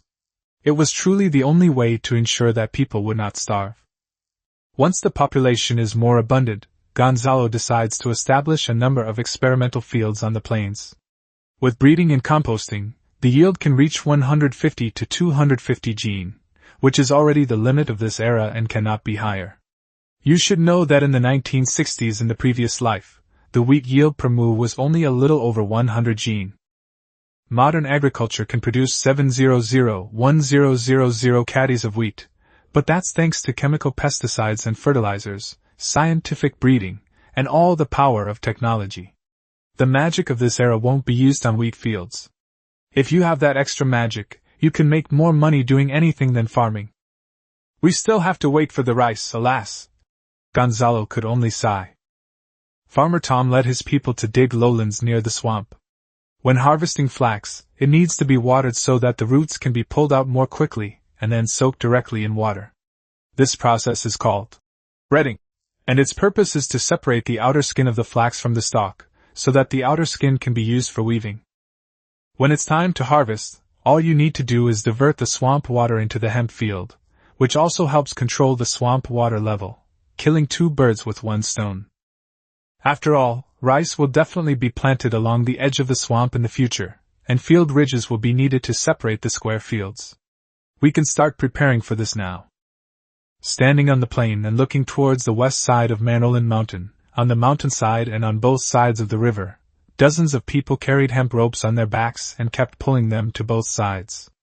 In the middle of the river, the water wheel was tied with hemp ropes and pulled upwards little by little. Finally, thanks to everyone's tireless efforts, the water wheel was installed. It was used to power the blacksmith's water-powered forging hammer, which would improve the blacksmith's efficiency. The main reason why blacksmiths' production efficiency was low was that they couldn't keep up with the physical demands. Even if the blacksmith master hammered and the apprentice hammered in turn, it wouldn't be as stable and efficient as a water-powered forging hammer. Now even the iron gates of abandoned castles on the plains are being used to smelt iron. At the foot of the mountain, there is an identical water wheel, which is used to push the stone mill. This frees up livestock and manpower, allowing more cattle to be used for plowing. In the territory, coarse and fine salt are now being produced in large quantities, and hemp textile raw materials are also being planted. Gonzalo has also organized people to harvest the extensive hemp raw materials in the mountains for processing into coarse cloth. The villagers were also harvesting the reeds along the edge of the swamp, and they all insisted on cutting off the roots to make room for future rice planting. Gonzalo rode slowly along the front lines, pondering that the current limitation to the development of his territory was population. He could either buy slaves from outside slave traders or capture savages from the depths of the swamps, but the latter was too risky. Now that he had fine salt and money, he could consider buying slaves. Just then, little Martin rode over on horseback, somewhat clumsily. Lord Gonzalo, scouts on the edge of Panshan territory report that an armed caravan of 500 men has entered Panshan territory. So many people?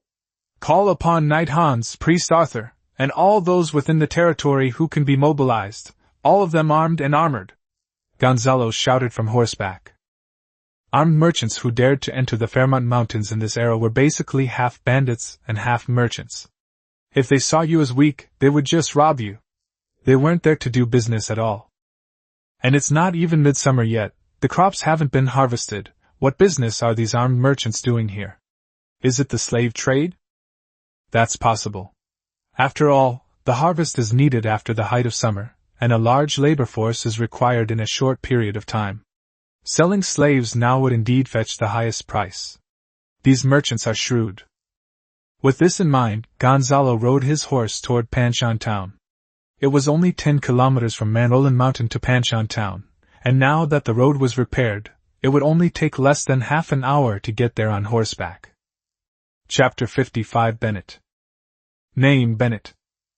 Level 2. Age 31. Bravery 5, Knowledge 4, Strategy 2, Management 5, Military Skills 1, Spirit 0. Trait None. Favorability 20. Gonzalo sized up the man. The absence of a surname indicated he was of commoner origin, and his status as a knight suggested he had the support of nobles. Wandering knights rarely become caravan owners, most become bandits. After all, advancement essence is bestowed by nobles, and those who become wandering knights, lacking the excellent qualities of knights, will be despised wherever they go. Everyone would stay away from a knight with no moral bottom line. You never know when he might crush your eyes with one hand. Bennett's caravan was actually quite small, consisting of only about 60 men, including himself and his 2 knights. They were all equipped with iron armor and weapons, which was more than the number of regular soldiers in a typical baronial territory. The remaining 450 men were dark-skinned and clearly slaves. On Gonzalo's side, there were 2 knights, 15 plate-armored squires, 35 armored subjects, and 300 young men carrying spears. The 2 sides remained locked in a standoff, sizing up each other's forces and calculating rapidly. After a few minutes of silence, Bennett spoke first. He had considered countless possibilities before finally asking the question. This is Baron Garcia. I remember that the title of the Panshan territory should be Baron Spinning Field. Could it be that you have? Bennett made a throat-slitting gesture, and his mind raced. Neither of these families was easy to deal with. One had a vast family network, and the other was already a count in the Variag family. That's how isolated mountain areas are. Unless it's an important relative, they won't use carrier pigeons to notify you of anything. You should know that a well-trained carrier pigeon is worth 1 to 5 gold coins or more. The value is mostly calculated based on the training flight route. The farther the route, the more valuable and expensive it is. Hee, this knight is joking. It was just a deal with Earl Terence. It seems you're a bit out of the loop, Gonzalo said with a smile from his horse. Bennett was somewhat embarrassed. He had been traveling as a merchant throughout the southern parts of the kingdom since the beginning of spring, and hadn't really paid attention to the situation in Variag. Variag was in the north of the kingdom, and he had been focusing all his energy on the prices in the south. My lord, my name is Bennett. Like the former Baron of Panshan, we are both from the Varangian region. As is customary, I come to Panshan territory to buy and sell goods at this time of year. Bennett dismounted and removed his hat, performing a standard aristocratic gesture. Even those who weren't nobles would learn aristocratic etiquette for convenience. As a knight, it was fine, but if a commoner performed aristocratic etiquette, he would be whipped. Oh? What a coincidence! I am also from Varangia, Gonzalo Garcia. My family provided Count Terence's longbow made of porcelain. I also have connections with several of Count Terence's sons. It's a pity that I was in a hurry and did not get to meet Baron Spinning. Gonzalo said these things to allay Bennett's concerns. After all, This was a mountainous area where double-crossing was common, and no one could guarantee that you had really killed the former Baron of Panshan. At Gonzalo's prompting, Martin opened the small tin box and took out the Baron's appointment document and land transfer document. Bennett carefully examined them before relaxing his guard. These documents could not be forged. In this era, anyone with the skill to forge documents would be better off as a clerk in the hands of a great nobleman than as a bandit in the mountains. At this moment, Gonzalo saw that Bennett's favorability had reached 30, and Gonzalo led Bennett into the castle of Panshan. "Could we have fewer people, sir? We have some serious business to discuss." Bennett sat in his chair, rubbing his hands together on the table. Gonzalo gestured for his men to leave first.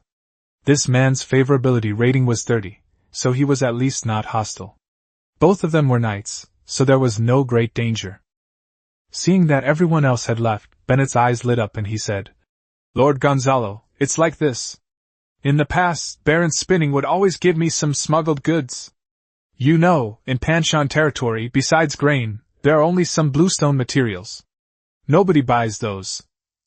Therefore, I arrive at Panshan territory earlier than other merchants, to be the first to collect these goods, since we are all Variag people."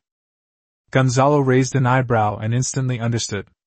It seemed that Spinning had ambushed and killed pioneer knights more than once or twice.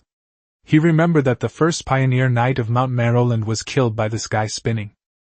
Bennett looked at Gonzalo expectantly, waiting for Gonzalo's reply. All nobles are the same. Those who can become nobles in the mountains and successfully establish themselves cannot have never done dirty work. Gonzalo was now thinking about how much fine salt this person could consume. Selling too much would be risky, as it would expose the man, while selling too little would make it difficult for him to make the trip. "Mr. Bennett, take a look at this first. As for the black goods, we'll talk about them later. I want to see your capabilities." Gonzalo clapped his hands, and Martin, who was outside the door, immediately understood. More than a dozen young men carried the corpse of the web-entangled spider from the warehouse and placed it directly outside the courtyard, which caused a stir among the caravan soldiers. "Is this a magical beast?" "Hiss." Bennett walked towards the door and turned to ask a knight beside him. "Yes, based on my experience, it should be a type of magic spider. The magic crystal has already been taken, and the tips of its 8 legs are good magical materials. There are also poison sacs inside that need to be checked. Furthermore, this magic spider clearly has signs of being burned, which will affect the quality of the monster," the knight said expertly, picking out faults and already starting to haggle over the price. "Even if it was burned, it's still a magical beast, and it's called the web-entangling spider. It's an extremely powerful creature among magical beasts. The materials from this body are worth at least 2,500 gold coins," Gonzalo blurted out. "Lord Gonzalo, you must be joking. 2,500 gold coins can buy a promotion potion. This web-entangling spider is indeed powerful. It would take 5 knights and a mage or clergyman to kill it. But you've lost your most important magic crystal, so it's not worth that price at all." The knight, with his black hair interspersed with silver, was very experienced in his work. He also secretly glanced at the priest Arthur beside Gonzalo, mentally assessing the true strength of the baronies, since most of the baronies in this mountainous region didn't even have a church. "Then name your price. There are more armed merchants in the mountains than just you," Gonzalo said calmly. At this point, Bennett spoke up. He knew they couldn't delay any longer.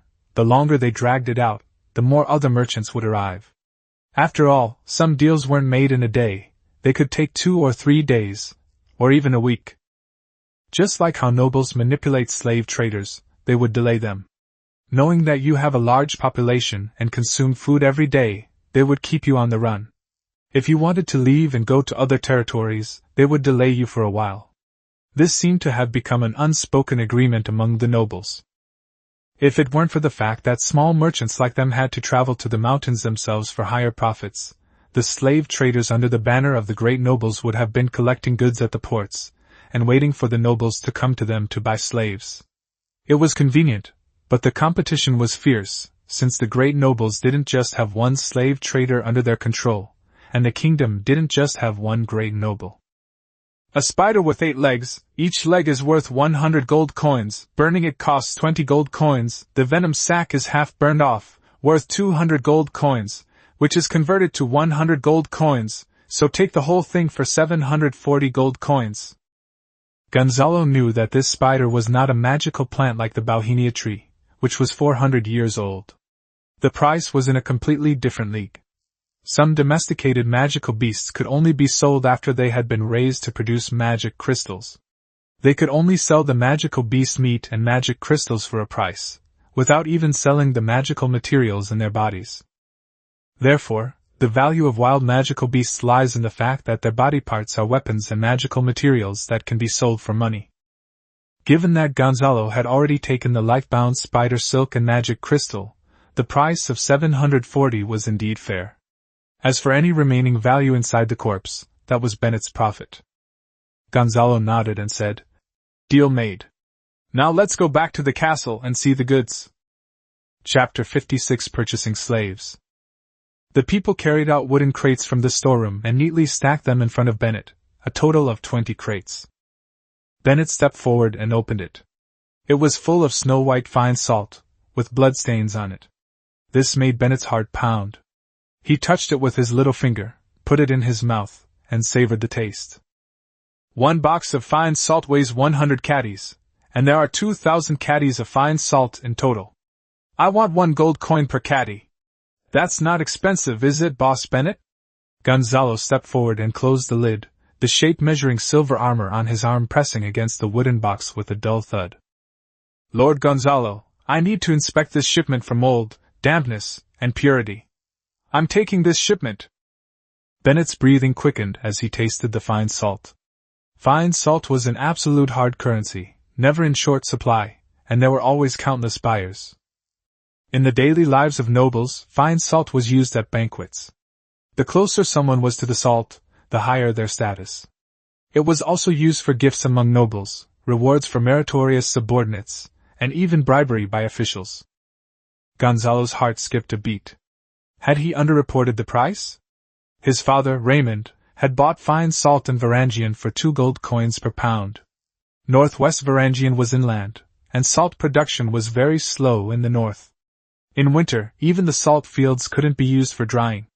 Even in summer, it took 3 weeks to reach a brine content of 35%. The south is much more efficient. When Gonzalo was near Sunrise Port, he saw salt fields and carefully calculated that the south was 3 times more efficient than the north. So 1 gold coin should be considered high, right? As it turned out, Bennett didn't even negotiate the price, and Gonzalo felt he had made a mistake. "Sure, but be careful not to damage my goods," Gonzalo warned sternly. "Of course, Lord Gonzalo, we all know the value of this thing. I don't even care about the bloodstains on it, hee." Bennett laughed excitedly. Bloodstains didn't matter. He could just dig them out, boil them again, and separate them. There wouldn't be much loss. These new barons of Panshan were indeed cut from the same cloth as their predecessors, all involved in murder and robbery. Bennett had already observed Gonzalo's armed peasants, and exchanged glances with the knights beside him. They couldn't defeat Gonzalo's men. If Gonzalo brought out this fine salt, and their strength wasn't enough, he really wanted to just rob them. He took out a grooved rod and inserted it into the wooden box filled with fine salt, checking every part without missing a single spot. It took him a full hour to inspect all 20 boxes, and he was extremely meticulous. Gonzalo was already calculating the money. There were 1,050 gold coins in the treasury, which was the money left over after buying rye from Baron Caleb of Bluestone territory. If another 2,740 gold coins came in, there would be more than 3,000 gold coins, and there would be a lot to do. "Lord Gonzalo, I don't have that much cash in cash, 2,740 gold coins. Could you tell me how I can get cash in the form of goods?" Bennett's eyes were glued to the fine salt box. "What goods do you have, Boss Bennett?" Bennett ordered his men to bring all the goods over, while he stood guard beside the wooden crates, fearing that someone might tamper with them. The outer courtyard of the castle was filled with slaves, all standing upright, obediently tamed, none of them showing any sign of defiance, clearly having endured countless lashes. In the middle of the outer courtyard, there was a pile of pig iron.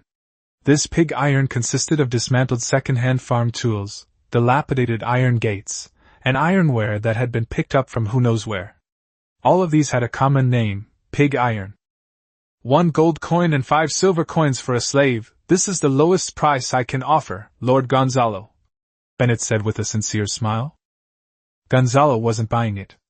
These slaves were just savages, the lowest level of slaves, not some alien race, catwoman, or female half-elf. Those were toys only high-ranking nobles could use. These slaves are worth less than a gold coin in Varangian. This isn't the first time I've dealt with slave traders. Bennett, do you think I'm young and easy to fool? Gonzalo said sternly. Seeing Gonzalo's anger, Bennett quickly stood up and explained. Lord Gonzalo, it's a misunderstanding. These slaves of mine were all transported from the west. You know the situation in Danyan province, right? They can basically all speak human language. The slaves imported into Varanga were all transported by sea from the north. Each slave ship could carry 800 people, regardless of whether they were sick or not. Furthermore, the northern savages couldn't understand human language. This was completely different, sir. Gonzalo thought for a moment. He knew about the west. Further west of Xiaoli province was Danyan province, which was the border between the kingdom and the foreign behemoth empire, where they fought every year. The behemoths were a small tribe, relying entirely on various wild tribes for manpower. The behemoths completely enslaved these wild tribes. Due to the war between the two sides, these western wild tribes could also speak some human languages. Both the kingdom and the church forbid other races from enslaving the savages, so the king has been at war with the behemoth empire every year. It's not just the Augustus kingdom. Other human kingdoms and empires are also at war with the behemoths. However, the behemoths are so powerful that they have been fighting for so many years without a clear winner. Although humans forbid other races from enslaving savages, they feel no guilt whatsoever for treating savages as slaves, and even receive the church's approval.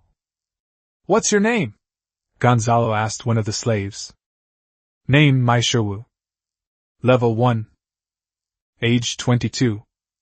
Bravery 0.7, Knowledge 0, Strategy 0, Management 0, Military Skills 0, Spirit 0. Trait none. Favorability 10. Sir, I am called Mai Sher. Mai Sherwu stammered. Alright. Shut your stinking mouth. Don't you guys even let him rinse his mouth? My God! Gonzalo was speechless. They can indeed speak human language, Gonzalo said, turning his head. There are men and women here, of varying ages. 450 people, that's 500 gold coins. I'll take them all. Bennett calculated in his mind that feeding 500 caddies of black bread every 2 or 3 days, 1 rye equals 3 high-fiber black bread, would cost more than a silver coin. He had already sold many of the seemingly dying ones cheaply along the way. Those who made it to the southern part of the mountains were basically the best of the best. He couldn't afford to waste time with these nobles. Bennett's shipment was originally intended for the former Baron of Panshan, who was also a Veronese. Now he sees that it doesn't matter who he sells the fine salt to, since they're all pretty much the same. The spices, sugar, and valuable gold and silver jewelry he used to collect here were all looted by Baron Spinning, so there's no difference. Bennett has a powerful noble family behind him, so he can sell the goods quickly once he gets them, and there is no problem with unsold inventory. 550 gold coins, this is the final price. These slaves of Lord Gonzalo are all from my friendship with the former Baron of Panshan. I brought them here specifically for him. It's really not profitable. Gonzalo chuckled inwardly. What friendship?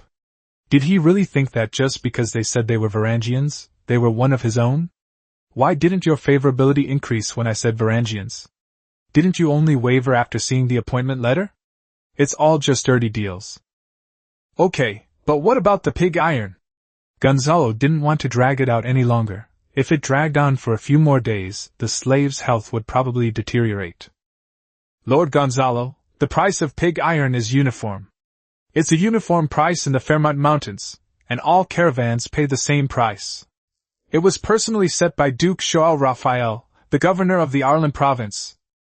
Gonzalo cursed inwardly, thinking that these nobles were either trying to seize other people's ports or trying to monopolize them. It's important to know that the kingdom's policy forbids the Raphael family from extending their reach into the Fairmont Mountains. They don't even allow the Raphael family's pioneering knights to develop the area near the Yalan province. Yet, the Raphael family still did something else. They directly monopolized the price of pig iron in the entire mountain region. These powerful nobles were constantly thinking about how to maintain their ruling position and relentlessly exploited the lesser nobles. Whether using cult members as pawns or resorting to intimidation, threats, and assassinations, they always managed to conspire and plot in the darkest corners. As long as their schemes remain hidden, they are safe and sound. Even if they are brought into the open, they have countermeasures in place. Meanwhile, the church and the great nobles constantly use chivalry as a moral high ground to demand things from others and their subordinates. But such things always have a backlash. At least under the witness of the Lord of Light, the trial by combat is fair. There are too many such things in the history of the human race on the continent of Atlanta. The history passed down through the Kingdom of Augustus recounts the trial of the 12 knights 100 years ago, in which the Southeastern Alliance of Variag sent the so-called 6 Knights of Variag, who defeated the Duke's knights. Even the Field family sided with the Southeast Alliance in that duel, and one of their knights joined their ranks, the 6 Knights of Varong. Chapter 57. Are you selling the chainmail you're wearing? Now Gonzalo really couldn't negotiate the price. Who knows if there were any Raphael family spies in this caravan? You can't tell just by looking at the stats unless they're assassins. And the intelligence personnel don't seem to have any hostility towards you. They're just here to gather information. Lord Gonzalo, nobles are allowed to mine iron ore, and it's common for nobles to trade equipment among themselves. However, we merchants can only obtain very little iron ore and equipment. We mostly buy second-hand farm tools and ironware. If you want a large quantity of equipment and iron ore, I can only introduce you to the lord behind me. Forget it, how could a minor noble like me possibly be worthy of such a position? Just tell me the price. Gonzalo had no intention of getting involved with these nobles. Getting too close would only make him a pawn in their hands. 2 silver coins per pound of pig iron. There are 8,000 pounds of pig iron here. Half of the profits will be handed over to the Duke, Bennett said. This price is outrageous. A full set of plate armor weighs 50 to 60 pounds. Gonzalo gives his servants a set of plate armor for 20 gold coins. So, based on the weight, 1 pound is worth 3 silver coins and 30 copper coins. This is the unit price of 1 pound of well-made plate armor. These pig iron pieces cost 2 silver coins per pound. Keep in mind that there are losses during the forging process, so the cost of manufacturing them is probably the same as buying a finished product directly. Normally, this kind of pig iron costs 1 silver coin per pound, so Gonzalo had no choice but to pay double the price to buy it. This was entirely the Duke's way of suppressing military power in the mountains and slowing down their development. After all, the mountains paid taxes to the king, and their development had nothing to do with him, the Duke, especially since the mountains were adjacent to the province of Yalan. Gonzalo even suspected that the reason why there had been no baronies on the eastern coast of the mountains for so many years was because of the Raphael family's underhanded dealings. After all, if a port appeared in the mountains, it would be competing with Sunrise Port. The Javanese were just an excuse.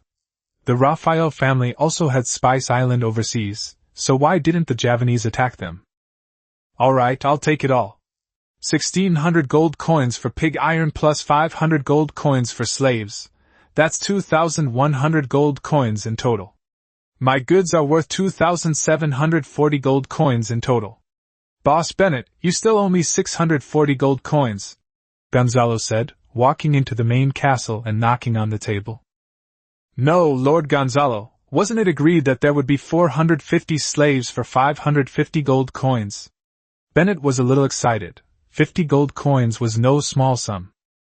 Don't rush, what other goods did you bring? Gonzalo continued to ask. That's all.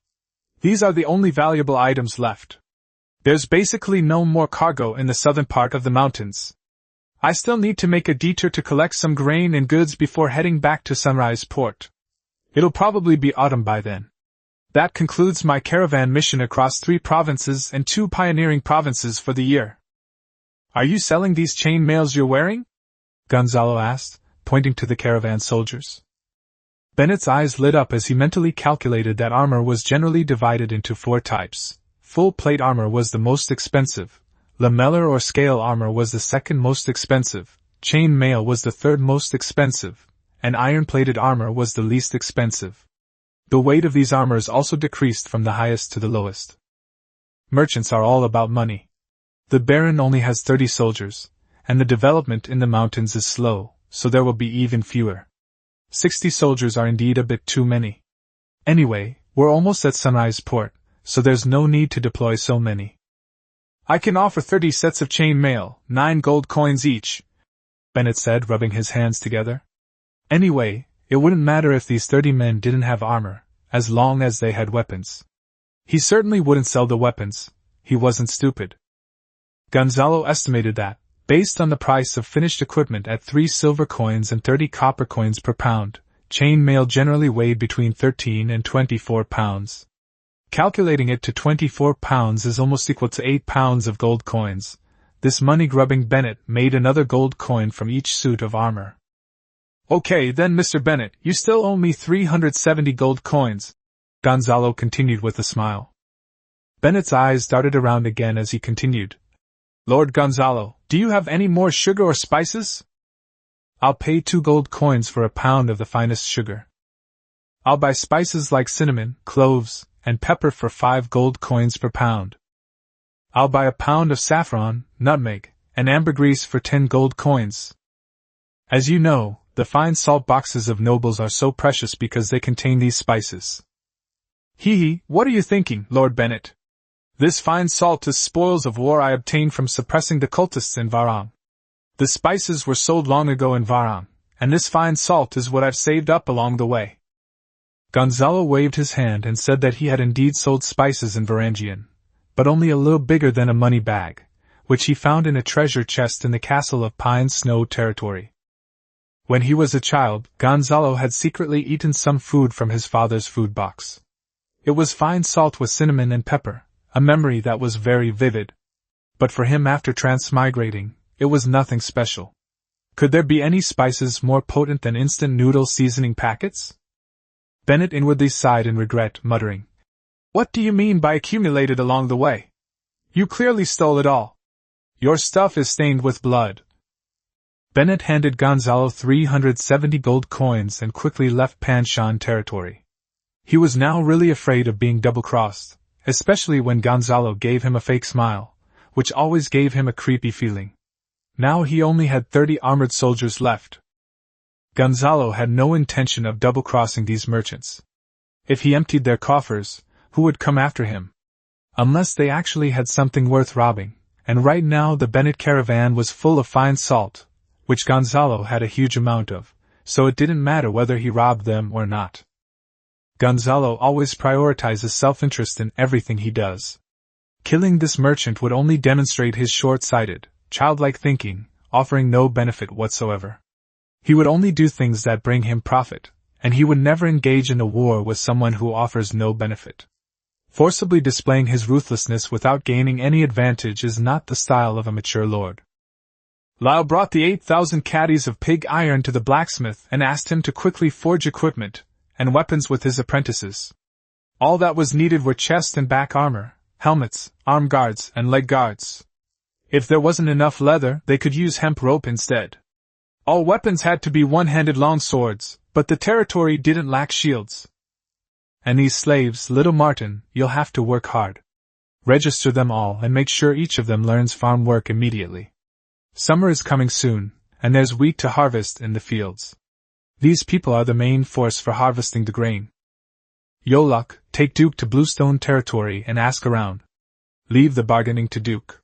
If he has any extra linen, jute, or red hemp, he can buy it all.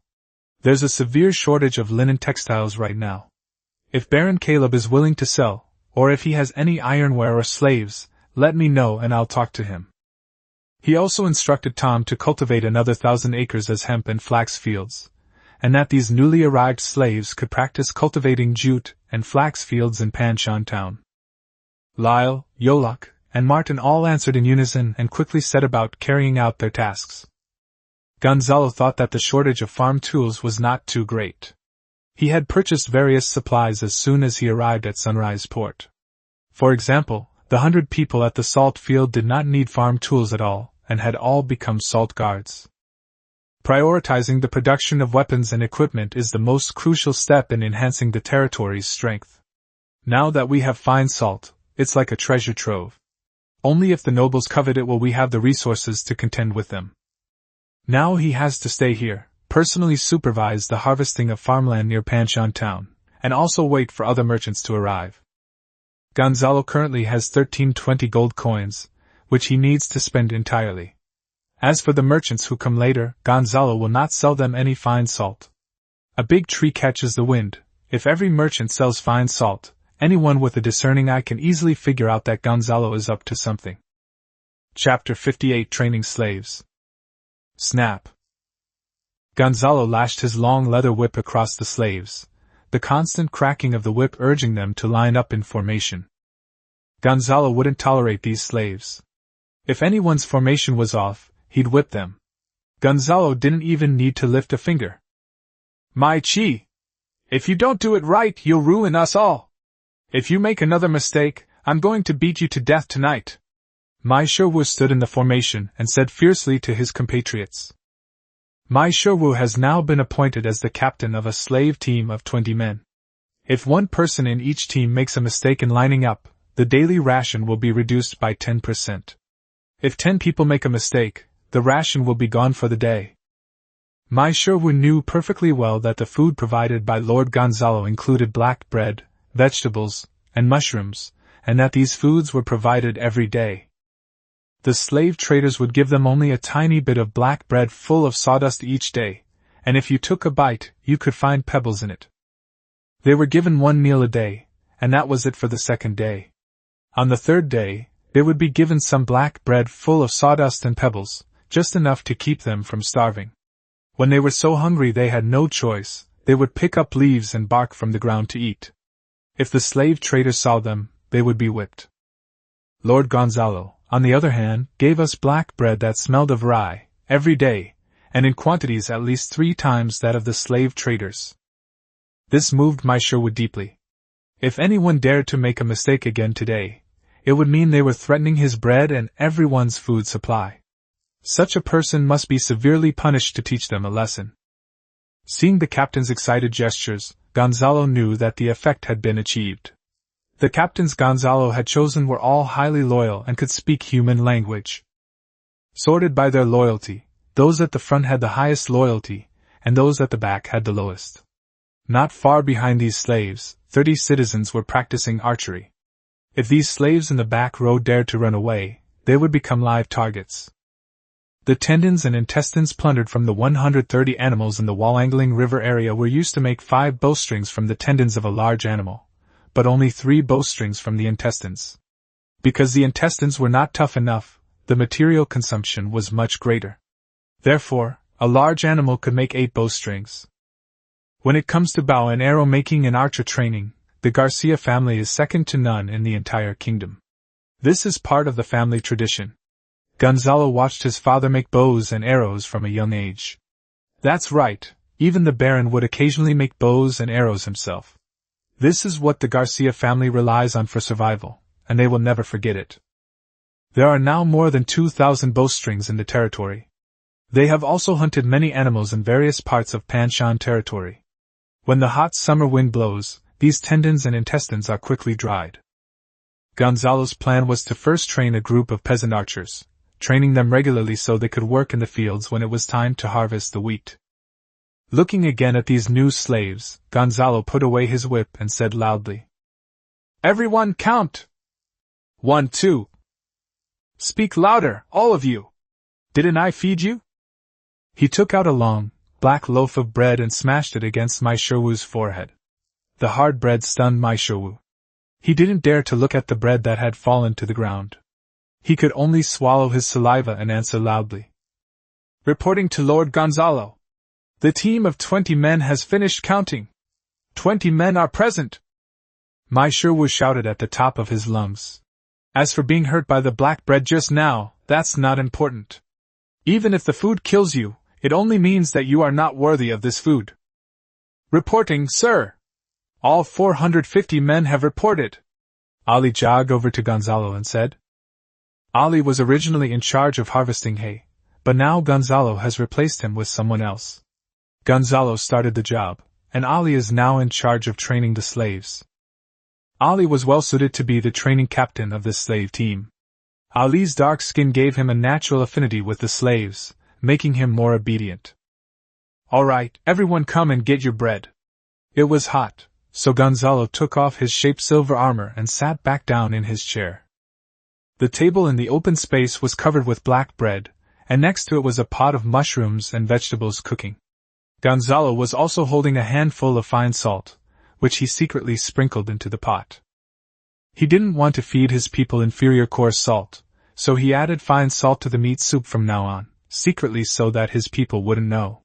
Coarse salt has too many impurities, and eating too much of it is bad for their health. All the people in his territory are Gonzalo's wealth, and as Lord Gonzalo, he hopes they can live longer. Gonzalo scooped up a spoonful of vegetable soup with fine salt, poured it into a wooden bowl, and handed it to Mai Sherwu. Thank you, Master Gonzalo, Mai 15 said sincerely.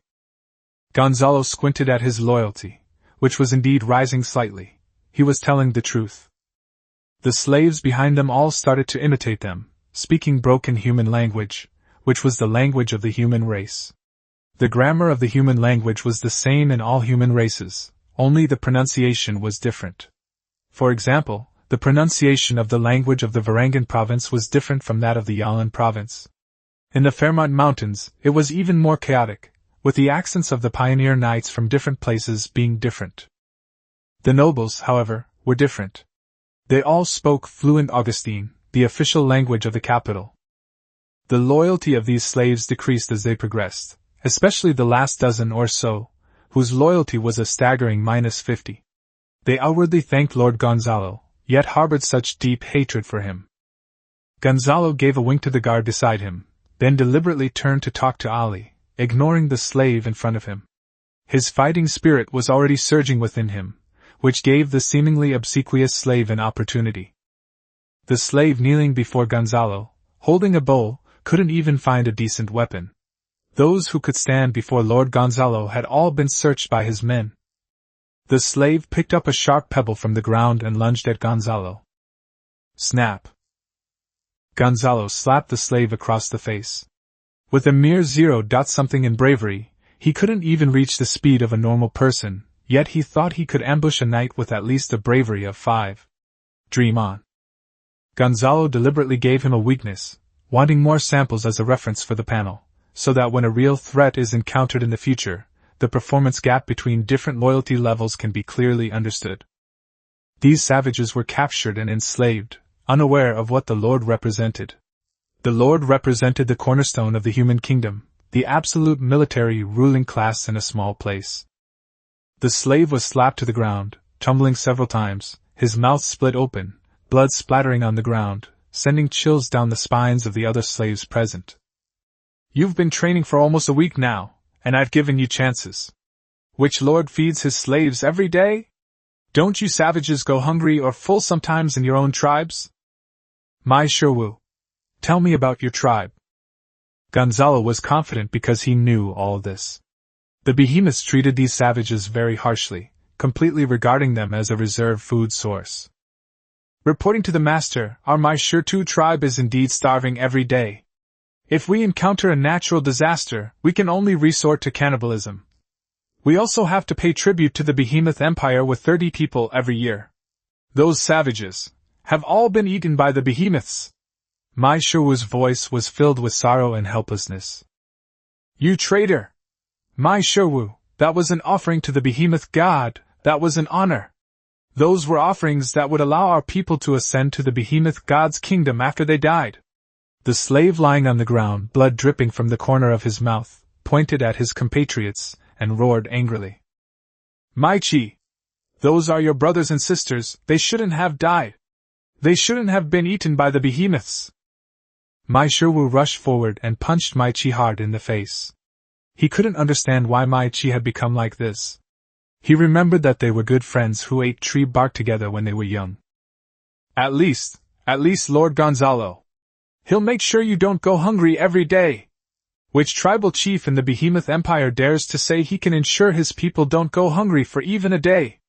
Who would dare say that?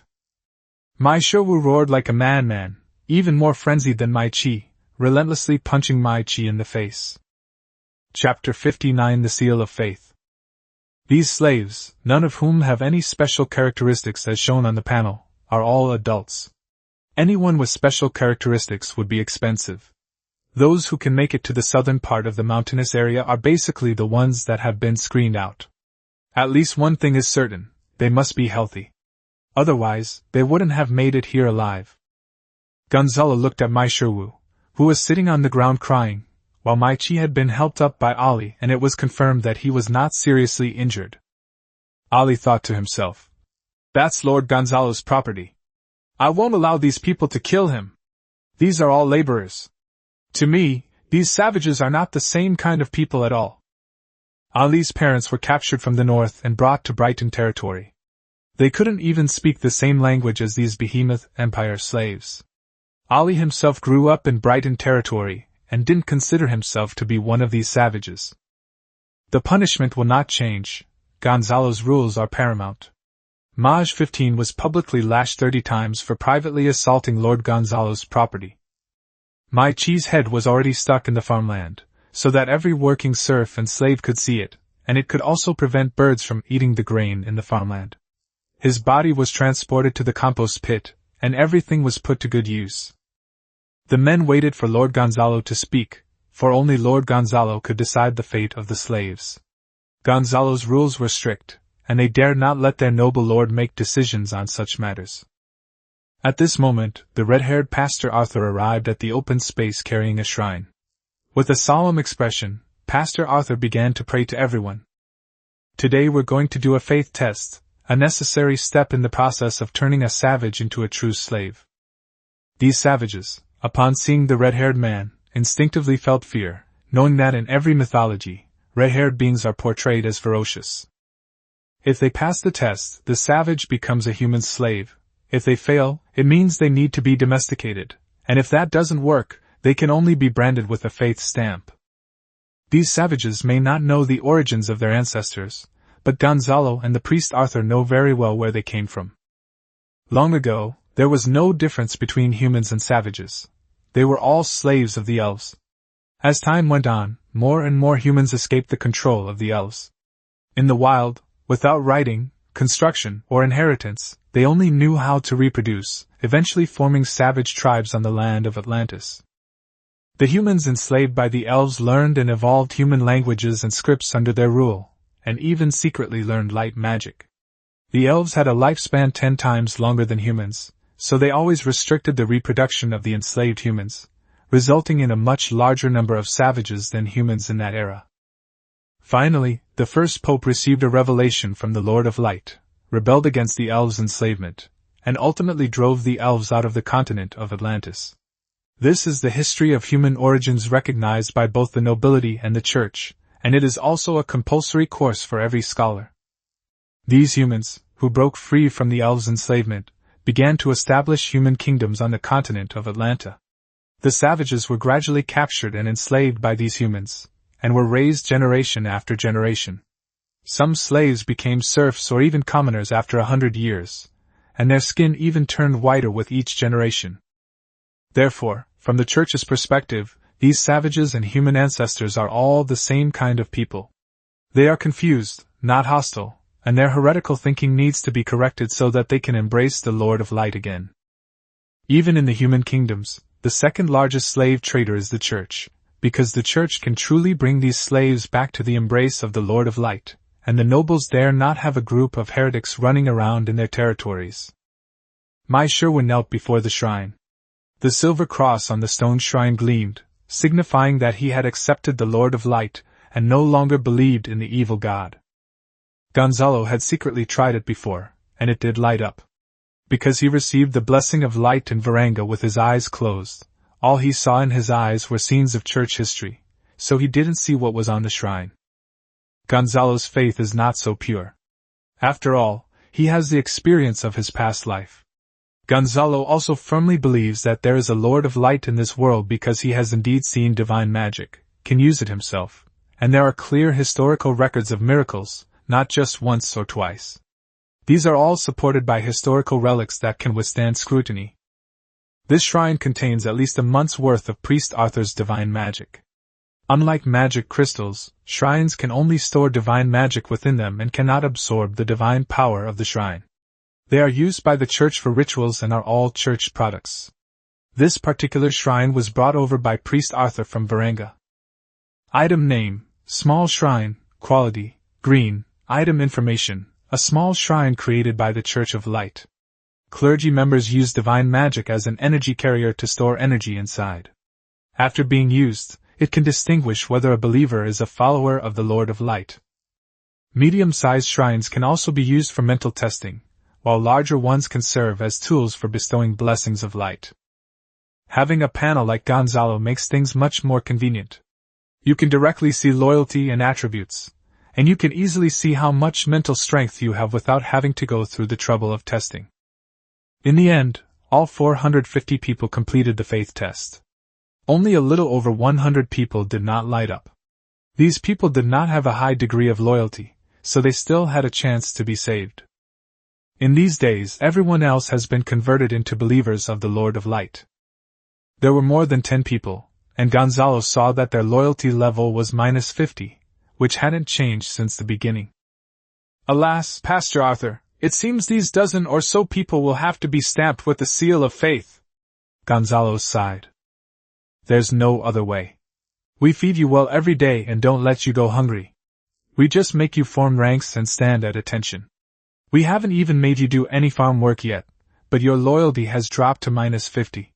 You're a slave who thinks about rebelling every day. It's a pity to kill you, so we have to resort to extreme measures. This is a common tactic used by human nobles and the church, the seal of faith. Once it is imprinted, people will certainly not rebel, but the after-effects are severe.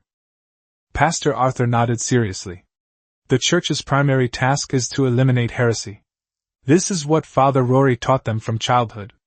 No matter how much the nobles harass them, they are believers of the Lord of Light, and that will never change. Heresy is different. It is a threat to the church's rule. Pastor Arthur picked up the fire tongs, and the silver steel stamp engraved with a cross glowed red-hot in the fire. He placed the stamp in front of the shrine, and when he touched it, it emitted a milky white light. 2 blue-clad citizens restrained the slave's hands, and Priest Arthur used tongs to pick up the faith seal blessed by the shrine and pressed it directly onto the slave's forehead. Gonzalo saw that the moment the seal of faith touched the slave's forehead, the slave's loyalty dropped from -50 to 0, and he no longer harbored any hostility towards Gonzalo. This seal of faith only targets heretics, and has no effect on followers of the Lord of Light. In this way, more than 10 slaves had their foreheads stamped with a steel seal of faith. Their eyes were empty, and they would only move forward instinctively when someone whipped them. These people would be treated as livestock, used to plow fields and pull millstones, belonging to the most basic level of labor. Gonzalo, as a modern person, has a high moral standard and doesn't want to go to such lengths, but with your loyalty reduced by 50, I won't be polite to you anymore. After all, I've given you black bread and haven't let you go hungry. What's the point of having an ungrateful wretch like you? As the sun began to set, Gonzalo sounded the rallying cry, for it was Sunday, a day for everyone to enjoy meat soup together, even if it consisted of broken bones and innards, it was still a delicious treat. On the south side of Mount Manoland, people working on the plains of Xingfu village called out to each other, putting down their work and heading towards Panshan town. Now that the road has been repaired, the 10-kilometer journey is not far, and it only takes an hour and a half to get there. At this time, the watchtower that had been built on the top of Mount Manoland also began to operate, and the fire pit on the watchtower began to burn. The people guarding the area, carrying flags and banners, tested the distance they could observe. Whether in the plains of Xingfu village or Panshan territory, this watchtower can be seen at night as long as a brazier is lit. If anything unusual happens in the surrounding area, all the people of the territory will immediately notice it. During the day, The top of the tower was covered with tree branches, making it difficult for the enemy to detect its existence. Whenever there was a situation, the horn was sounded, the cover was removed, the brazier was lit, and the flags were waved continuously. Chapter 60 The Meaning of Living. My Sherwood's throat bobbed, his eyes almost popping out. The meat broth and fruit-based sweet soup smelled so good. These people actually said that they had it every week? The people, tossing rags and clapping along, sang the Gonzalo song, holding hands around the campfire, laughing happily. After a day's work, no one felt tired. Instead, they were filled with heartfelt confidence and hope for life and the future. When a person is full of hope for the future, they don't feel tired while working. Mai Sherwood even saw people among this group of people who were just as dark-skinned as them. These people sang songs in the language of the tribe, praising Lord Gonzalo. He heard that they slept in houses every day with reed mats on the ground, and that no one was hungry. It wasn't as Maichi said that he was just keeping you from starving for now, but that once you believed in the Lord of Light, the noble Lord would reveal his true nature and leave the tribe's brothers and sisters to go hungry one day and full the next. Mai Sherwood looked at those dark-skinned slaves who were much stronger than him and knew that you couldn't grow that kind of physique by starving yourself. Just as Mai Sherwood was squatting on the ground, holding a tree branch, thinking about how to write and how long it would take to learn, a voice interrupted his thoughts. "You slaves over there, come and eat! Can you even understand human language?" Little Martin shouted sternly, banging his spoon against the large iron pot. Mai Sherwood looked around. He was surrounded by his brothers and sisters from the Mai Shertu tribe. Didn't he see any slave leaders? "What are you looking at? I'm talking to you all. Everyone gets some," Lord Gonzalo said. "Every citizen gets meat soup every week. Remember to say thank you." Mai Sherwood then realized that they were being referred to. He led his tribe brothers and sisters over and reminded everyone to line up neatly, just like during training. Little Martin scooped out a bowl of broth mixed with bits of offal, meat, and bone fragments. There was plenty of salt in it.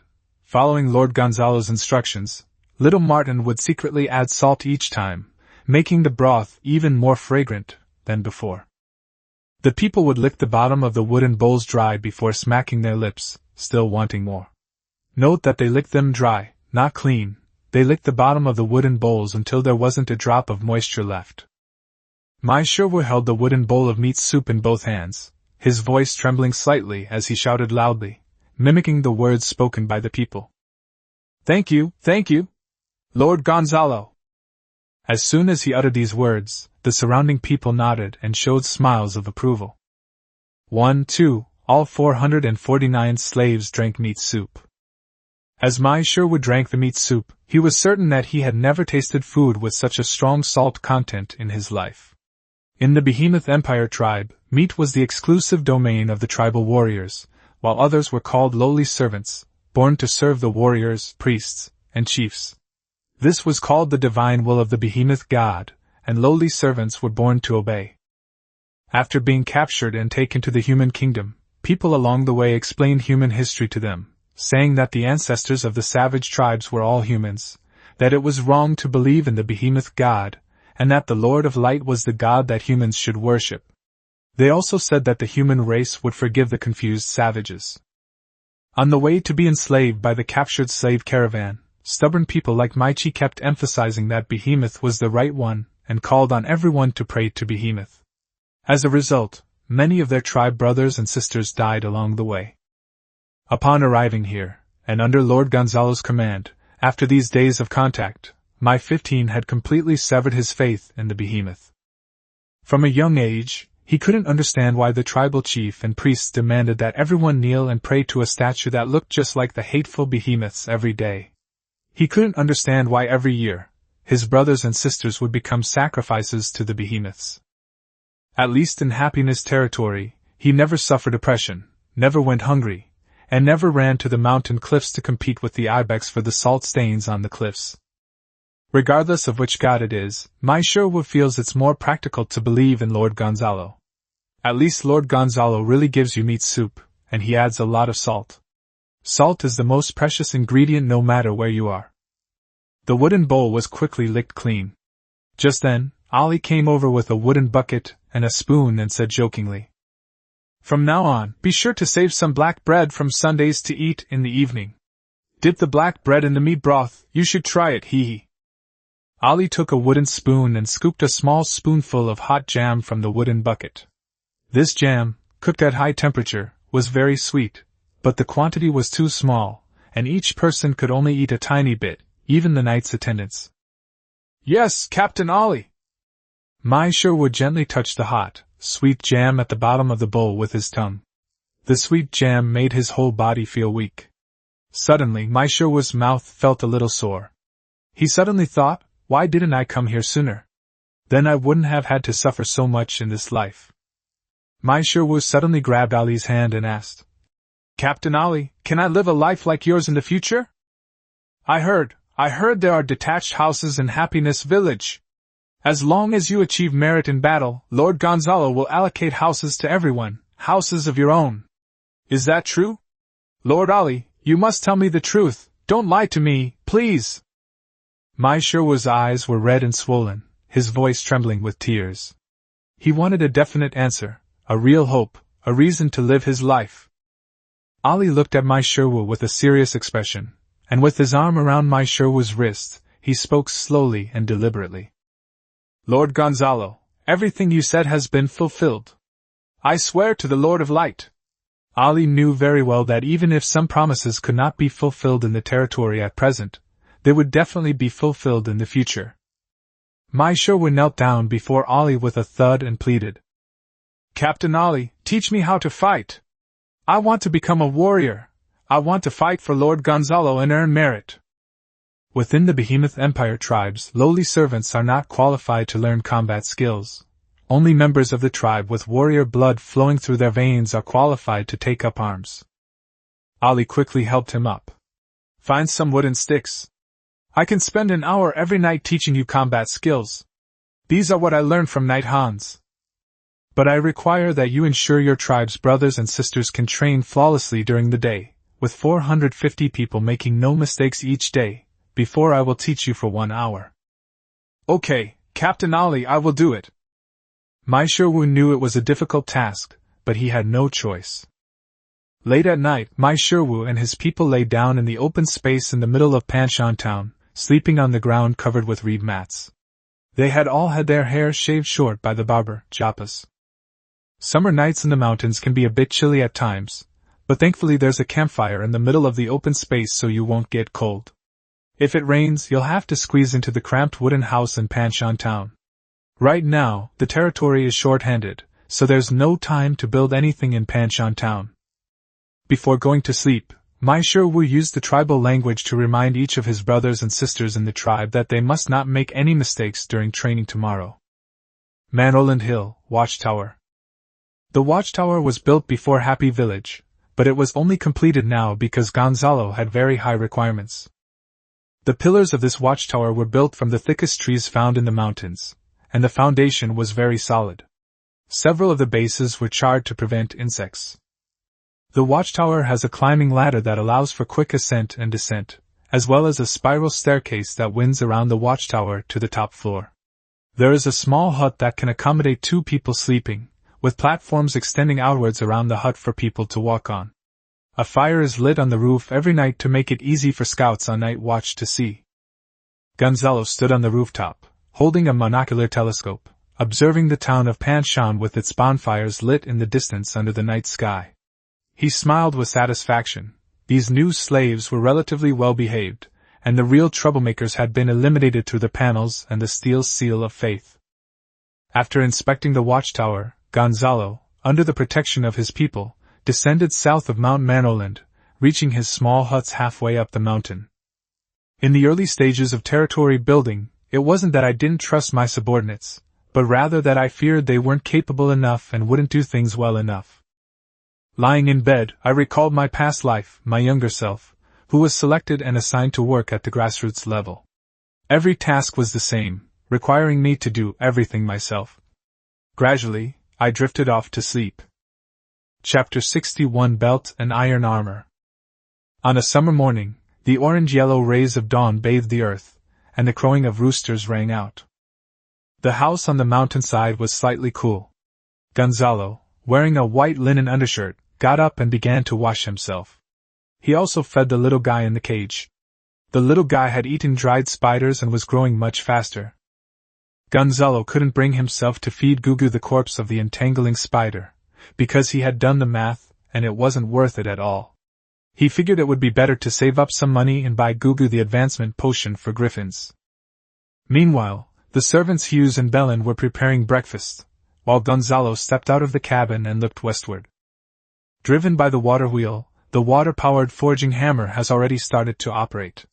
After the iron sheet is melted, it is immediately placed here to be hammered. This one water-powered forging hammer is equivalent to more than 10 strong young men. As long as the water on the mountain continues to flow down, the forging hammer can keep going. People are different. When people get tired of hammering, they need to rest, eat, and sleep. More than 30 apprentices, some were responsible for smelting pig iron, and others were responsible for hammering with a sledgehammer to turn the smelted iron into the shape of iron sheets that could just cover a person's chest. They worked in an assembly line manner, leaving the more difficult tasks to Siaka. Blacksmith Siaka took a small sip of fruitwood wine and instantly regained his strength, beginning to work on the details of the iron sheets with his small hammer. Gonzalo redesigned the iron-plated leather armor into leather belt armor and rope armor. Originally, it consisted of prepared leather with iron plates inlaid on it. Now, it consisted of 2 large, forged iron plates connected by leather belts or ropes, creating a rudimentary version of the armor of ancient Roman soldiers. The helmet, gauntlets, and wrist guards were more elaborate. Master, the chain mail weighs 24 pounds, but according to your assembly line method, with the addition of helmets and wrist guards, the belt armor only weighs 10 pounds, and the production time is 20 times faster than that of the chain mail. Little Martin had already gotten up and was supervising the blacksmith's production. Well, chain mail is the most time-consuming thing to make. Plate armor is made faster. Actually, this way, the chest area is no different from plate armor. It's just that there will be some gaps where the arms, legs, and shoulders connect. It's fine for fighting savages in the swamp, and it's fine for fighting those armed serfs. But it won't work against professional soldiers. Gonzalo smiled and pointed out the problem. Master Gonzalo, are we really going to make all 8,000 caddies of pig iron into leather belts, armor, and weapons? Longswords consume a lot of pig iron, about 4 to 5 caddies. Weapons can't be taken lightly. They need to be forged repeatedly. They must be forged into steel swords to be effective. This way, we can equip 500 people, and there will still be some iron left to make arrowheads, the blacksmith Shaq said with a burp. Don't worry, Shaq, there will be more iron later. There's no need to worry about farm tools. Now we need to keep up with the production speed. How long will it take you to finish equipping 500 people? Gonzalo asked, tapping the finished product. These iron plates are easy to work with. An apprentice can hammer out half of one side in a morning and produce a breastplate in a day. The key is the bracers and helmets, which require shaping. The concave and convex surfaces need to be repeatedly hammered out by experienced blacksmiths with small hammers, which takes a lot of time. Weapons are simpler than these, even an apprentice can forge them. It just takes 3 or 4 days. The key is that the weapon needs to be of high quality. Only through repeated hammering can a good sword be made. The phrase, forged through 1,000 hammerings, refers to the forging of long swords. Finally, I need to quench it, and then the apprentice will polish it with a whetstone. Based on the speed of the long sword, the equipment for 500 people should be completed in 2 months. It can't be any shorter than that, unless you can find another experienced blacksmith. Blacksmith Shaq laughed and continued to hammer the red-hot iron with his small hammer. It's already quite fast. I met the family's old blacksmith in Brighton, and he was much slower there. It's mainly because we don't care too much about the quality of our armor. Let's increase the quantity first, and then we can work on the rest later. Experienced blacksmiths are indeed hard to find. Gonzalo was also helpless. Take those slaves for example, there wasn't a single craftsman among them. Those who had a craft were unlikely to become slaves. On the day they were captured, they were divided up by various forces. People with real skills never have to worry about food, and this is the same principle in any era. 2 blasts of the horn sounded from the watchtower atop Mount Maroland. Upon hearing this, everyone remained unmoved and continued with their own business. Looking down at the village of happiness at the foot of the mountain, Gonzalo saw a group of 50 people, already loaded with coarse cloth and reed mats, heading towards the road where the eastern mountains met the swamp, their destination, of course, the salt fields on the Thorn Coast. The consumption of coarse cloth is increasing. After use, these cloths are taken to the seaside and washed in the nearby freshwater rivers. After being washed 4 or 5 times, the coarse cloth is basically ruined. The same goes for reed mats. Moreover, these things are difficult to reuse because they are full of impurities filtered from brine.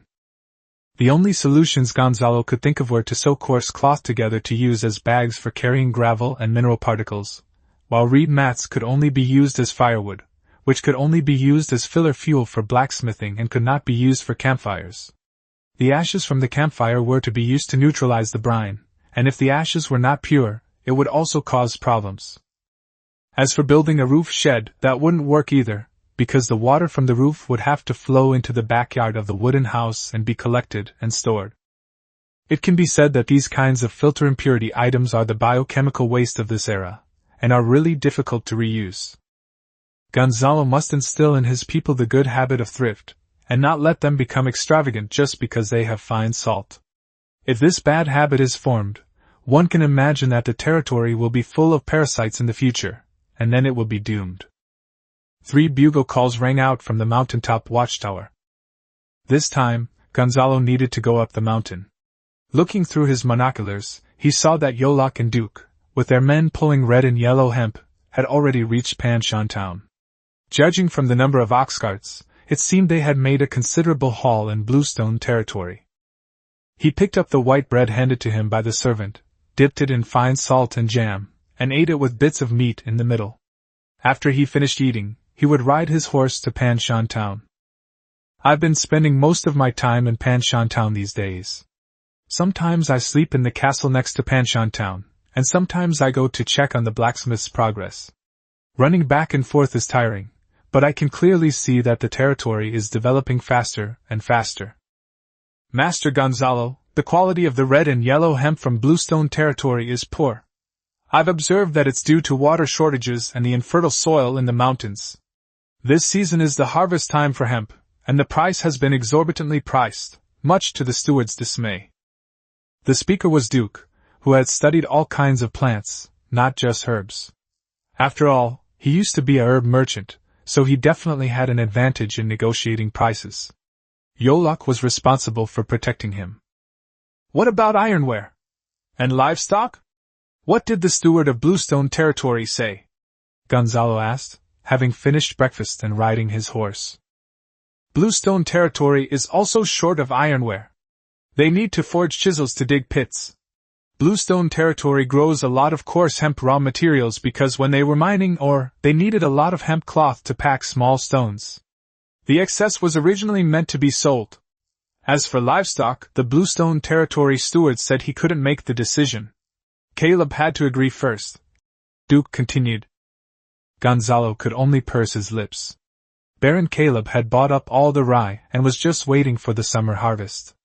He figured the livestock wouldn't be sold, and it would be difficult for him to come looking for them, since the summer harvest and autumn planting both required livestock to work. Wait a minute, you just said they took them out to sell? Where did they sell them? Gonzalo suddenly realized this question. My lord, I found out and was just about to tell you. In the last 2 years, several powerful barons in the central Fairmont Mountains have joined forces to establish a market town, which is quite large. In Flowing Water, it's known as Flowing Water City. The lord is Baron Gavin Powell, and the beginning of each season is the trading season. Duke continued. The Powell family? Let me think. Gonzalo's mind raced, searching for the Garcia family's network of relationships. Unfortunately, I couldn't find it. In Maeve's information, there was only information on the barons along the route from Sunrise Port to Mount Maroland, all of whom were located in the southeast. Baron Gavin was in the central region, so there was indeed no information on him. However, Gonzalo was certain that Baron Gavin possessed exceptional martial prowess. To be able to establish himself in the central region, a place surrounded by enemies, and to survive and even build a market alongside the barons, was no small feat. The market opens at the beginning of each season, and armed merchants come at the end of the summer to collect grain, forming a perfect closed loop. I currently have 1320 gold coins. If I have any left over after the summer harvest from trading with merchants, I can go check out Flowing Water City. Chapter 62 Wheat Breeding. In the sweltering heat of midsummer, the blazing sun, like the majesty of the Lord of Light, instilled in the people a pure reverence for the light. Snap! The whip cracked through the air, but this time it wasn't Lord Gonzalo's whip, but the slave my 15's. He was actively directing a team of 450 slaves to quickly harvest the wheat. None of the slaves were wearing shirts. Gonzalo provided them with water, which was their only protection from the heat. They had no straw sandals and were all barefoot. Nothing else could be provided for them, but fortunately, the slaves were tough and could endure it.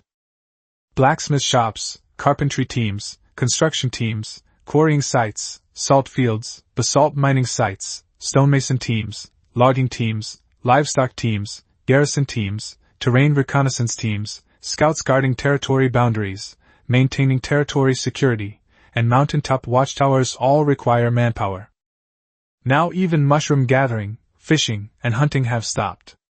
Anyway, it's good that we have enough food to free up some people to go to other places. The women and children were too busy supplying the teams with hemp ropes, hemp cloth, and straw sandals, let alone the slaves. Everything would have to wait until the summer harvest and autumn planting were over before they could free up manpower. Now, the main force for grain collection really depends on these 450 people. Gonzalo sat in the shade of a large, lush tree, watching the golden waves of wheat sway in the wind. The heat and the aroma of wheat wafted over him, and suddenly a question came to mind. "Tom, at what temperature will summer wheat freeze to death?" Gonzalo asked. "As long as it doesn't snow, they won't freeze to death, especially when the seedlings are growing. If it snows and there's a cold snap in spring, the harvest will be ruined," Tom replied, wiping his sweat. "Have you asked the people of Bluestone Territory if it snows in these mountains in winter?" Gonzalo wasn't sure. Normally it doesn't snow south of the Pierre Mountains, which is the northernmost part of the Yalin province. But when he asked my 15, they said that thousands of slaves were captured from the Behemoth Empire in the spring, and could still see snow on the road to Xiali. This meant that some places in Xiali had snow in winter, and Yalin and Xiali were at the same latitude on the map. This puzzled Gonzalo, especially since the former Lord of Pan Mountain also planted more cold-resistant winter wheat in the fall. If it doesn't snow in the mountainous areas, why not just plant summer wheat everywhere? A second round of summer wheat cultivation would yield much higher yields than winter wheat. "It's true, sir, that it doesn't snow. The people of Bluestone Territory, from the time they established the territory to when it became a baronial territory, those serfs have never seen snow in winter. They've only heard that there's snow on some peaks in the northern part of the mountains." Gonzalo pondered for a moment, then said, "Then let's plant summer wheat directly in the fall. Harvest this wheat today, and you come with me to cultivate it. There are no dedicated breeding fields here, we need to set aside one. The previous Baron of Panshan only knew how to plunder and didn't know how to cultivate, wasting the fertility of this land. Soil fertility is the most important factor, and the most crucial factor is nitrogen. Nitrogen promotes plant growth and is a core element in the formation of proteins and chlorophyll in plants. The composting that Gonzalo uses now involves fermenting goblin carcasses, livestock, and the excrement of his people in fermentation pits. During this process, someone must stir it to ensure that the air is fully in contact with the fermentation pits, and the pits must be covered with dead leaves to prevent evaporation and to increase fertility. The fermentation pits are all located in remote places far away from water sources and villages to prevent water pollution and the spread of disease. Gonzalo knew from his previous life when he was studying that Fritz Haber invented the technology for synthesizing ammonia, a form of nitrogen. He could be described as both an angel and a devil, and his historical reputation is mixed. In the fields, my Sherwa was collecting the wheat handed over by the slaves. The wheat ears had to be full and plentiful, and the plants had to be healthy, something Lord Gonzalo had repeatedly emphasized. The fields in the mountains are too scattered, and it takes 5 days to harvest the entire wheat field. The most fertile fields are planted with spring wheat, which is only 200 mu. This is the most fertile and flat land in the entire Panshan area. The remaining 1,000 mu of land is not flat, and can only be used to grow miscellaneous grains. Next, they went to the mountains to collect spring rye, which was all free-range and accounted for more than half of the entire territory. The harvest time was longer and more labor-intensive. These past few days, none of the 450 slaves complained. The reason was simple: they ate black bread every day and did not go hungry, which was much better than their lives in the tribe. On Gonzalo's side, a temporary shed had already been set up, and several wooden basins were placed on the table. One of the basins contained salt water. Mai Sherwu had already bundled the selected high-quality wheat into a pile and put it aside. He consciously did not open his mouth, afraid that his bad breath would disturb the Baron. He then ran back to the field to continue working. "Why does the master add salt water?" Tom was a little confused. He knew that adding water to the basin was to draw out the bad seeds.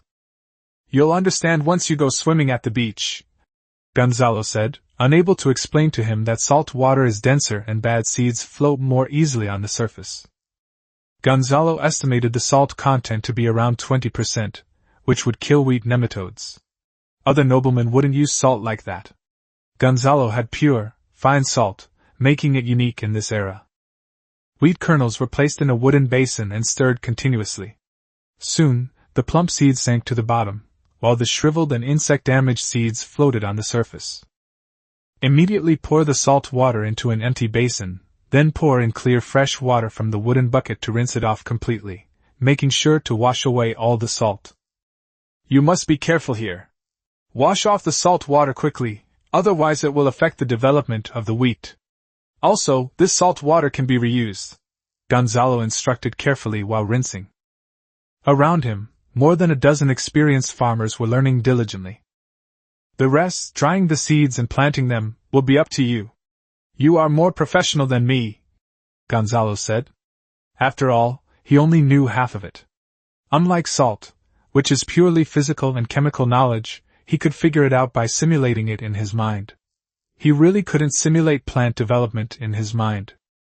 Tom led the farmers to carry the wheat seeds and spread them on reed mats, which were then hung on wooden frames to dry in the sun. This step was to kill germs in the wheat and reduce the occurrence of diseases. The seed field has been surrounded by wooden sticks and is guarded by people, mainly to prevent birds. Once the wheat seeds have been dried, the farmers will begin sowing. Gonzalo led his men, with ox carts carrying the harvested wheat, toward Panshan town. The wheat stalks had already been tied up in the fields. What's being transported now are wheat ears. In the open space of the town, more than 200 women and children stood, overjoyed and welcoming the joy of the harvest, as they put down the dry reeds in their hands. They started by taking wooden sticks and pounding the wheat that was going to be used as food. This step is called threshing, which is to separate the wheat grains from the plant. After breaking it up, they took out a reed mat and sprinkled the broken wheat on it. The two women threw the reed mat into the air, and a group of people immediately fanned it with fans made from dry reeds.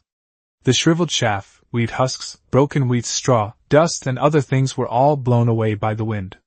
The wheat grains, being much heavier, all fell onto the reed mat on the spot.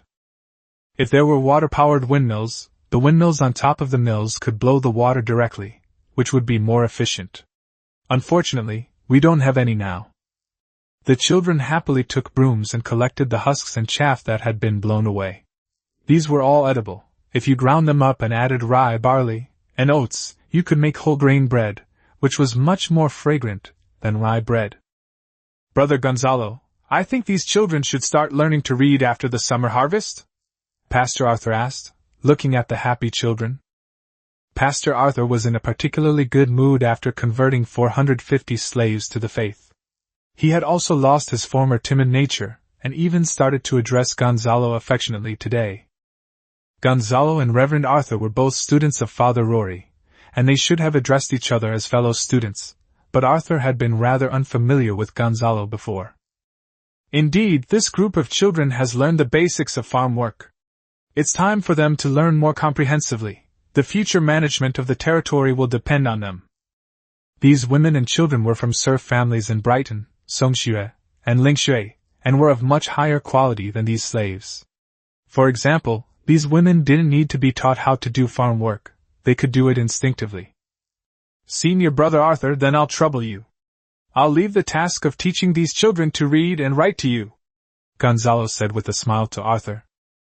Okay, Arthur said kindly, acting out of a priest's kindness, but the burden ended up falling on his shoulders. How about this, Duke, and you take turns teaching for a day? You two can discuss it. He's from here, and the children can learn some local knowledge from him. There's no other way, there are only a handful of literate people in the whole territory. Gonzalo sighed. Little Martin now wishes he could be used as two people at once. Knight Hans has to protect the territory and train soldiers, while Gonzalo is even busier. Yolok and Gonzalo's two servants, Hughes and Bellin, were only semi-literate. They were not geniuses who could learn to read in 3 or 4 months of intensive study. Chapter 63 Rotation Plan. Panshanling Castle. Gonzalo sat on the top floor of the main castle and looked down. The outer courtyard was piled high with harvested wheat, rye, and barley. The harvest was dismal. He sat back down at his table and began to calculate this year's grain yield. Being able to do accounting is something every leader must be able to do, whether you're a business owner or a leader. If you can't do accounting, you can expect to be sidelined by your subordinates. Gonzalo's problem wasn't a lack of trust in his subordinates, it was a need for meticulous management. It's such a small place, and you're not paying attention? Are you expecting your people to finish while you're playing with your maids in the castle? The previous Lord of Panshan, Baron Spinning, was also a northern Varangian. He had no concept of crop rotation and planted spring wheat and winter wheat separately. There were no crops to fill the gaps, so this time only 3,200 mu of land could be harvested. Fortunately, the spring wheat was all from the best fields. Therefore, wheat yield shrinks significantly if no one takes care of the fields for 1 or 2 months. Under normal management by an experienced farmer, 1 acre of good land can produce 100 jin of grain. The best farmland in the 200 mu of Panshan Pass only yielded 50 jin per mu, and other grains yielded even less. The remaining 1,000 mu of good farmland yielded 40 jin per mu, while the 2,500 mu of rye in various parts of the mountains yielded only about 30 jin per mu or even less. It can only be described as miserable. Even so, wheat is the most valuable crop. 200 mu x 50 jin per mu equals 10,000 jin. At a price of 5 copper coins per jin, it is worth 50 gold coins. All the grain from the fields must be used for their own consumption.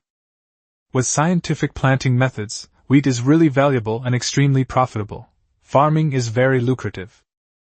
If you had 1,000 acres of fertile land, and the normal yield was 100 caddies of wheat per acre, you could earn 500 gold coins a year just by selling the grain. But as a lord, it's obviously unrealistic for you to go a year without eating white bread. If Baron Raymond's wheat production in Panshan territory was only this small, it wouldn't even be enough to feed his own family and reward his soldiers and subordinates. He also had to hold banquets and normal social interactions, which would consume an astonishing amount of white bread. You couldn't possibly serve your guests whole grain bread, could you? You'd be laughed at to death. Of these wheat and grains, a portion must be used to brew wine, which consumes a lot of grain. But there's no other way, these are necessities. As a lord, if your soldiers can't even get a sip of wine before a war, they're worse off than prisoners before their execution. Food and alcohol were also good tools for battlefield disinfection. It just goes to show that there was a severe food shortage in this era. Gonzalo does have the idea of selling grain, but not now. If rice is available in the future, the people can eat rice and sell most of the wheat. This is theoretically entirely feasible. However, this 10,000 caddies of wheat is definitely for our own use. We've long since run out of white bread from outside. If we want to attract talent to our territory, these luxurious grains are necessities. It's impossible to feed black bread to people like Knight Hans, Pastor Arthur, and Blacksmith Shack in our territory. That would be a pure insult. Wheat cannot be planted twice on the same plot of land because its growth cycle is 7 to 8 months, so it can only be harvested once a year, which is completely incomparable to rice. The reason for planting winter wheat is that wheat has a high value, and the more the better. Regardless of whether spring wheat or winter wheat is planted, there are 4 to 5 gaps that need to be filled by crop rotation. Winter wheat has a longer growth cycle and shorter gaps in the field. No longer dwelling on these issues, Gonzalo is now looking for food for winter rotation, aiming to achieve 2 harvests a year for each field in the mountains. Now that the harvest is finished, the planting will begin immediately. Tom! You really don't have soybeans or cabbage? Gonzalo asked regretfully. No, sir, I've never even heard of the cabbage and soybeans you're talking about, Tom replied honestly, feeling extremely aggrieved. If it's crop rotation, it's all turnips, radishes, and peas. That's what those southern serfs did, Tom continued quietly. How could there not be? Gonzalo rubbed his face.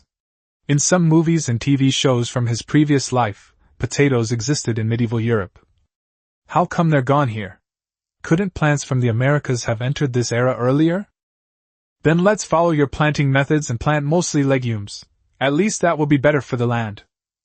Legumes naturally contain nitrogen fertilizer, and rhizobia, a type of microorganism, can increase the nitrogen content of the soil. Gonzalo reorganized his thoughts. The background of this era was the same as that of medieval Europe, only with the addition of elements such as magic and martial arts. Many high-yield crops were not introduced at all. Unless you search for it yourself, like the rice planted at the Adventurers Guild in Gonzalo, several months have passed and there's still no news. Master, a caravan is finally here! Little Martin ran up the stairs and shouted excitedly. How could I not be happy? They clearly said that a caravan would come to the mountains at the end of summer, but we've been waiting for so long and haven't seen a single merchant except for one who buys black market goods. Gonzalo donned his sculpted silver armor. Even though it was incredibly hot and stuffy, he had to wear it anyway, since he didn't know what kind of people these merchants were. Knight Hans and 10 plate-armored squires rode in neat formation, along with 65 chainmail-clad peasants, 30 newly trained peasant archers, and 100 fully armed peasants in leather armor, all with the Garcia family banner fluttering in the wind. These people all stood behind Gonzalo, and their momentum instantly increased. Although they had only undergone short-term training, these armored peasants looked no different from soldiers from a distance. Name Tatch. Level 2. Age 35. Bravery 5, Knowledge 3, Strategy 1, Management 3, Military Skills 0, Spirit 0. Trait None. Favorability 40. Tachi now regrets coming to Panshan territory. He had heard that the Lord of Panshan territory was dishonest, and that the Lord had recently changed. He originally came with the mindset of giving it a try and seeing if there were any business opportunities, but this is the scene he encountered right away. It's really scary. Tachi's voice trembled slightly. He wanted to run away. My Lord Baron Garcia, I'm a traveling merchant here to buy grain. I'll take any other goods as well. Gonzalo, mounted on his warhorse, asked. No goods? Not even slaves? What use are you 20-odd men who came here? Gonzalo was very unhappy and gathered a large group of men, only to find that the merchant had nothing.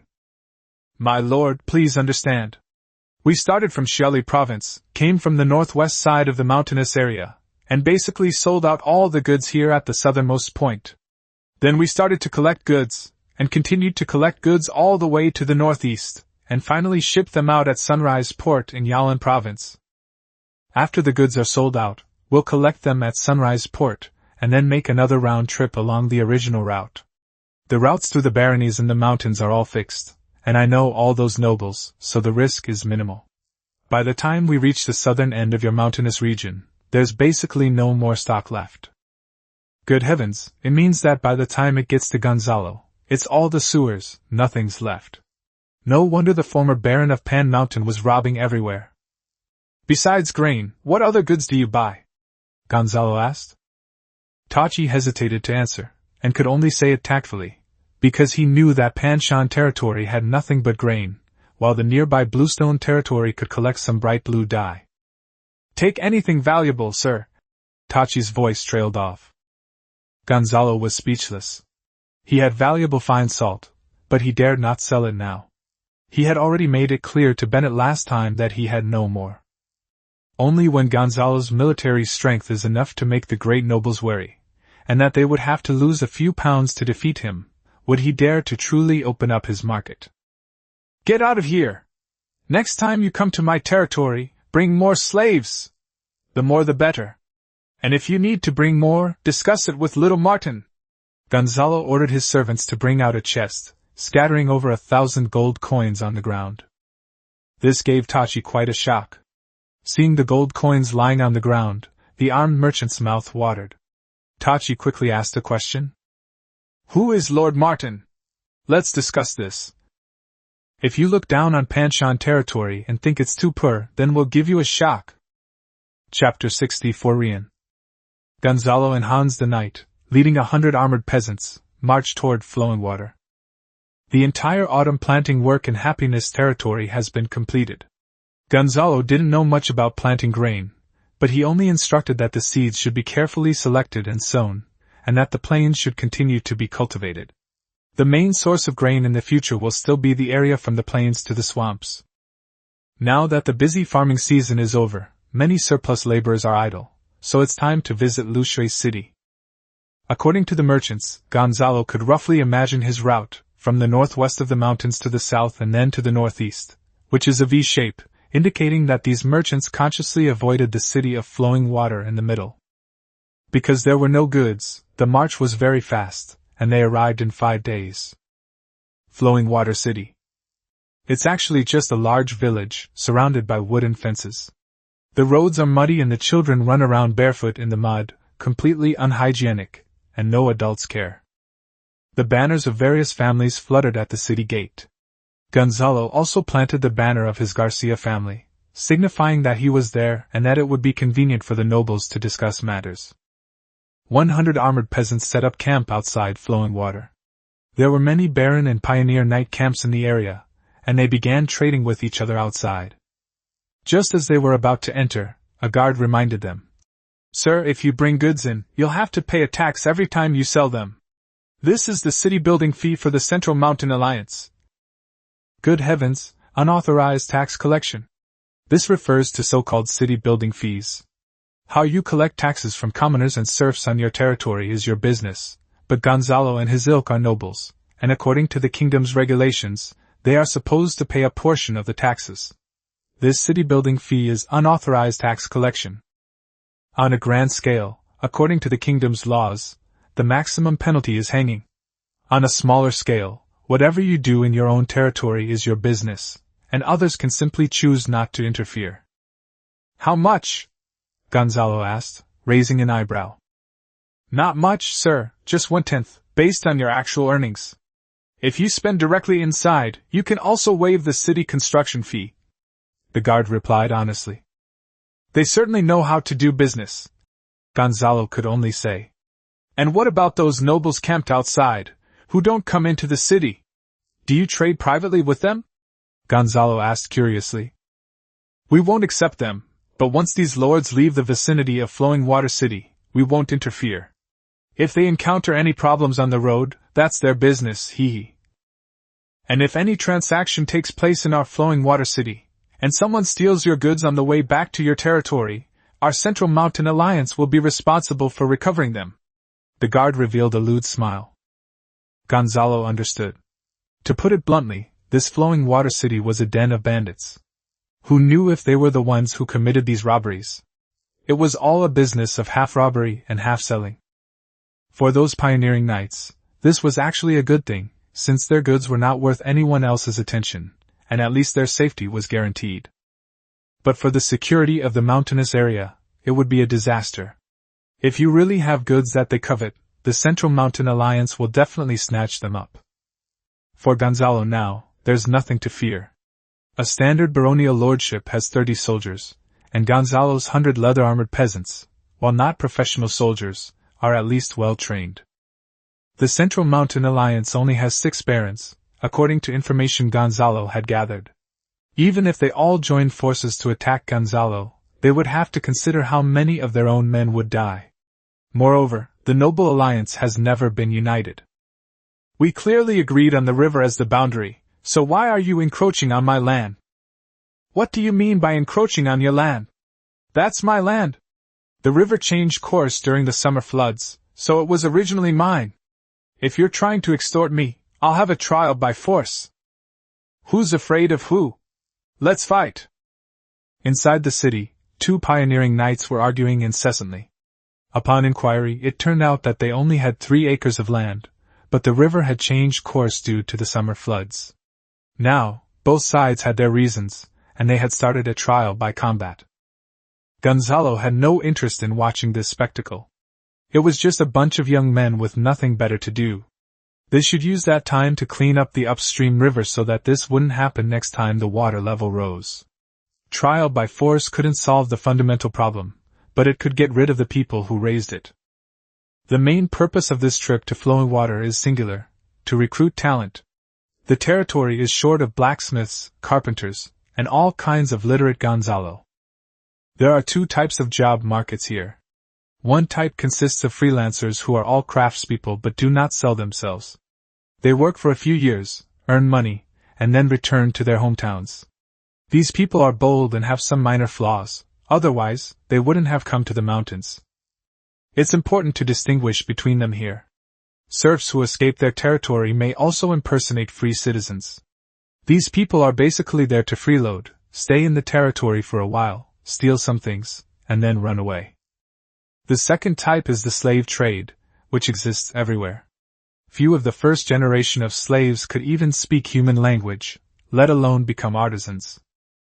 This put Gonzalo in a dilemma. His territory had some secrets, such as fine salt, and he couldn't recruit free people to come in, as that would risk exposure. If he came, he would have to bring his whole family, and spend the rest of his life in the land of happiness. Gonzalo could only find middlemen, second-hand dealers who specialized in the human resources business. My requirements are experienced blacksmiths, experienced carpenters, brewers. All of these people must come with their families and settle down in my territory.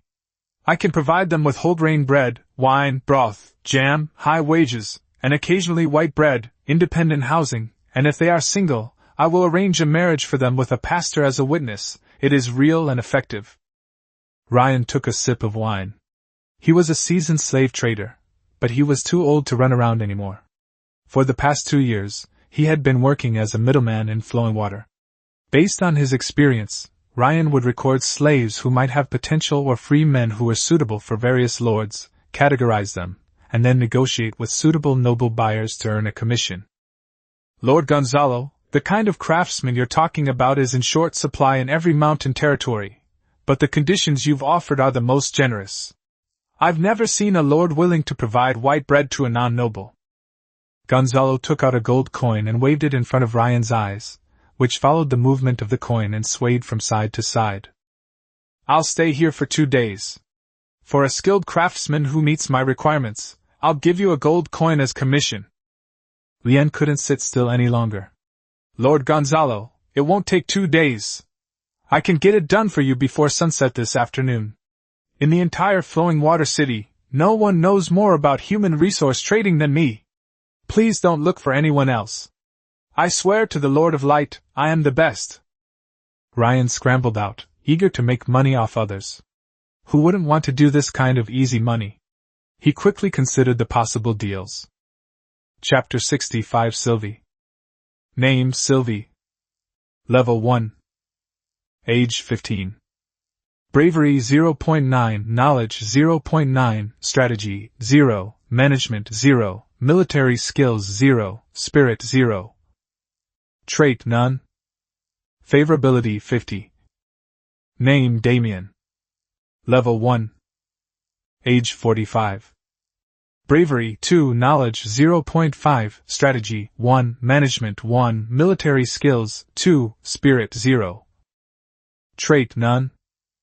Favorability 10. Master Gonzalo, these are all the best slaves. Slave trader Malcolm stamped his foot and said, not daring to utter the word slave. But they are not slaves. Slaves are strictly guarded, and those who cannot speak human language cannot escape my territory.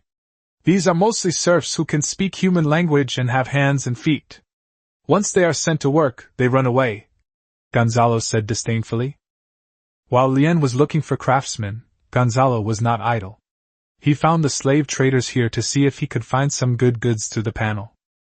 Slave traders were divided into legitimate and illegitimate ones. Legitimate slave traders would not capture serfs and pretend to be slaves, while illegitimate slave traders would capture serfs who already had owners. This was because if these serfs could name their lords, they would become unsellable, and no one would be willing to buy them. This would cause a lot of trouble later on. Other lords would come knocking on their door and demand a trial by combat, a fight to the death, and so on. Gonzalo's target is these kinds of unofficial slave traders. Anyway, he has a panel to see their favorability ratings, and as long as he finds out the situation, he's not afraid that these people will run away. "When other lords come looking for me, will you come and help me with a trial by combat?" Gonzalo questioned. Slave trader Malcolm hardened his heart and said, "Cut out their tongues! They are not heretics. As a knight, I must uphold my own integrity." Gonzalo shook his head and turned to leave. Malcolm certainly wanted to complete the deal. Some lords of low moral character would indeed do this, cutting out tongues, but these slaves were of dubious origin. These so-called slaves were not your people in essence, but were purchased through irregular channels. Most nobles were unwilling to do this, as it would damage their reputation and have a significant impact on the lord if discovered. In the land Kingdom of Atlanta, there once lived a prince who was weak in both martial arts and morality. He would cower in the face of difficulties and was not destined for the throne. However, after his elder brother suffered a series of accidents, he became the king. Later, the capital was besieged by rebels, and the king sought help everywhere. However, because the king's knights were of such low quality, the dukes of the kingdom ignored him. Finally, after he died, the duke sent troops to help the royal family reclaim the capital and installed another prince as king. Even Count Terence, whose lifespan was sealed by the blessing of life at his age, insisted on leading the charge in the final battle to maintain his knightly qualities. Baron Raymond, too, when faced with war, immediately charged into battle on his warhorse. In a true life-or-death battle, it comes down to which lord values their own character more, and the Lord of Light will bless the braver. Nobles may scheme against you in private, and no one will say anything. But once it's brought into the open, it's very difficult to clear your name, and even soldiers will be unwilling to pledge allegiance to you. What if both sides slander and accuse each other? Then they can just have a trial by combat, and the Lord of Light will favor the stronger one. "Sir! Don't go! What do you suggest? Since you've come, you must want to buy them. You have to come up with a solution, right?" Malcolm said anxiously. He knew that the people he had captured were hard to sell, but he was even more desperate for money. "Get out of my way, I'll talk to them alone," Gonzalo said menacingly. Malcolm could only leave temporarily. After all, these people couldn't escape from flowing water. "Name?" "Sylvie." "How did you get caught and brought here?" "I know you can read, and I know you're not a nobleman, but you must be someone close to a nobleman." Sylvie's brown hair was well groomed by the slave trader, and her brown pupils were wide open as she looked at the person in front of her with a hint of disbelief.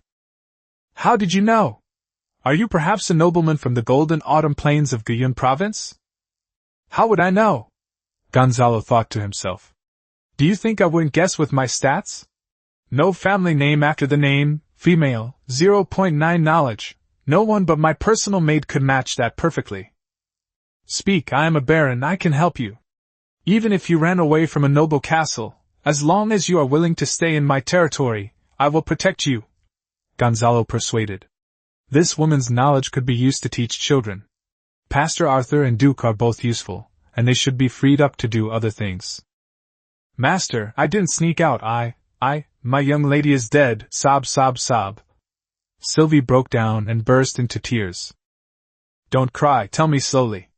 Gonzalo took off his helmet, revealing long black hair that cascaded down like a waterfall, sharp eyebrows, brown eyes, a high nose, and sculpted silver armor that shone even brighter against his black hair.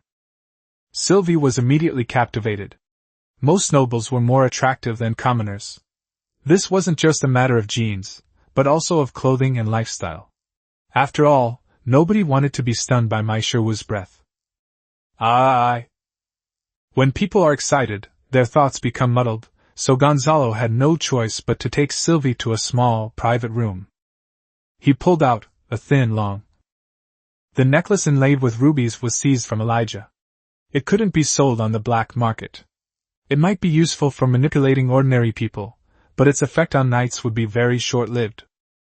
Item name, blood necklace, quality, green, item information, a magical item created by the Blood Brotherhood cult. It temporarily bewitches humans, but prolonged wear will cause them to lose their sanity. Tell me, what's going on? I am Helena Angus's personal maid from the Angus family of Guyun province.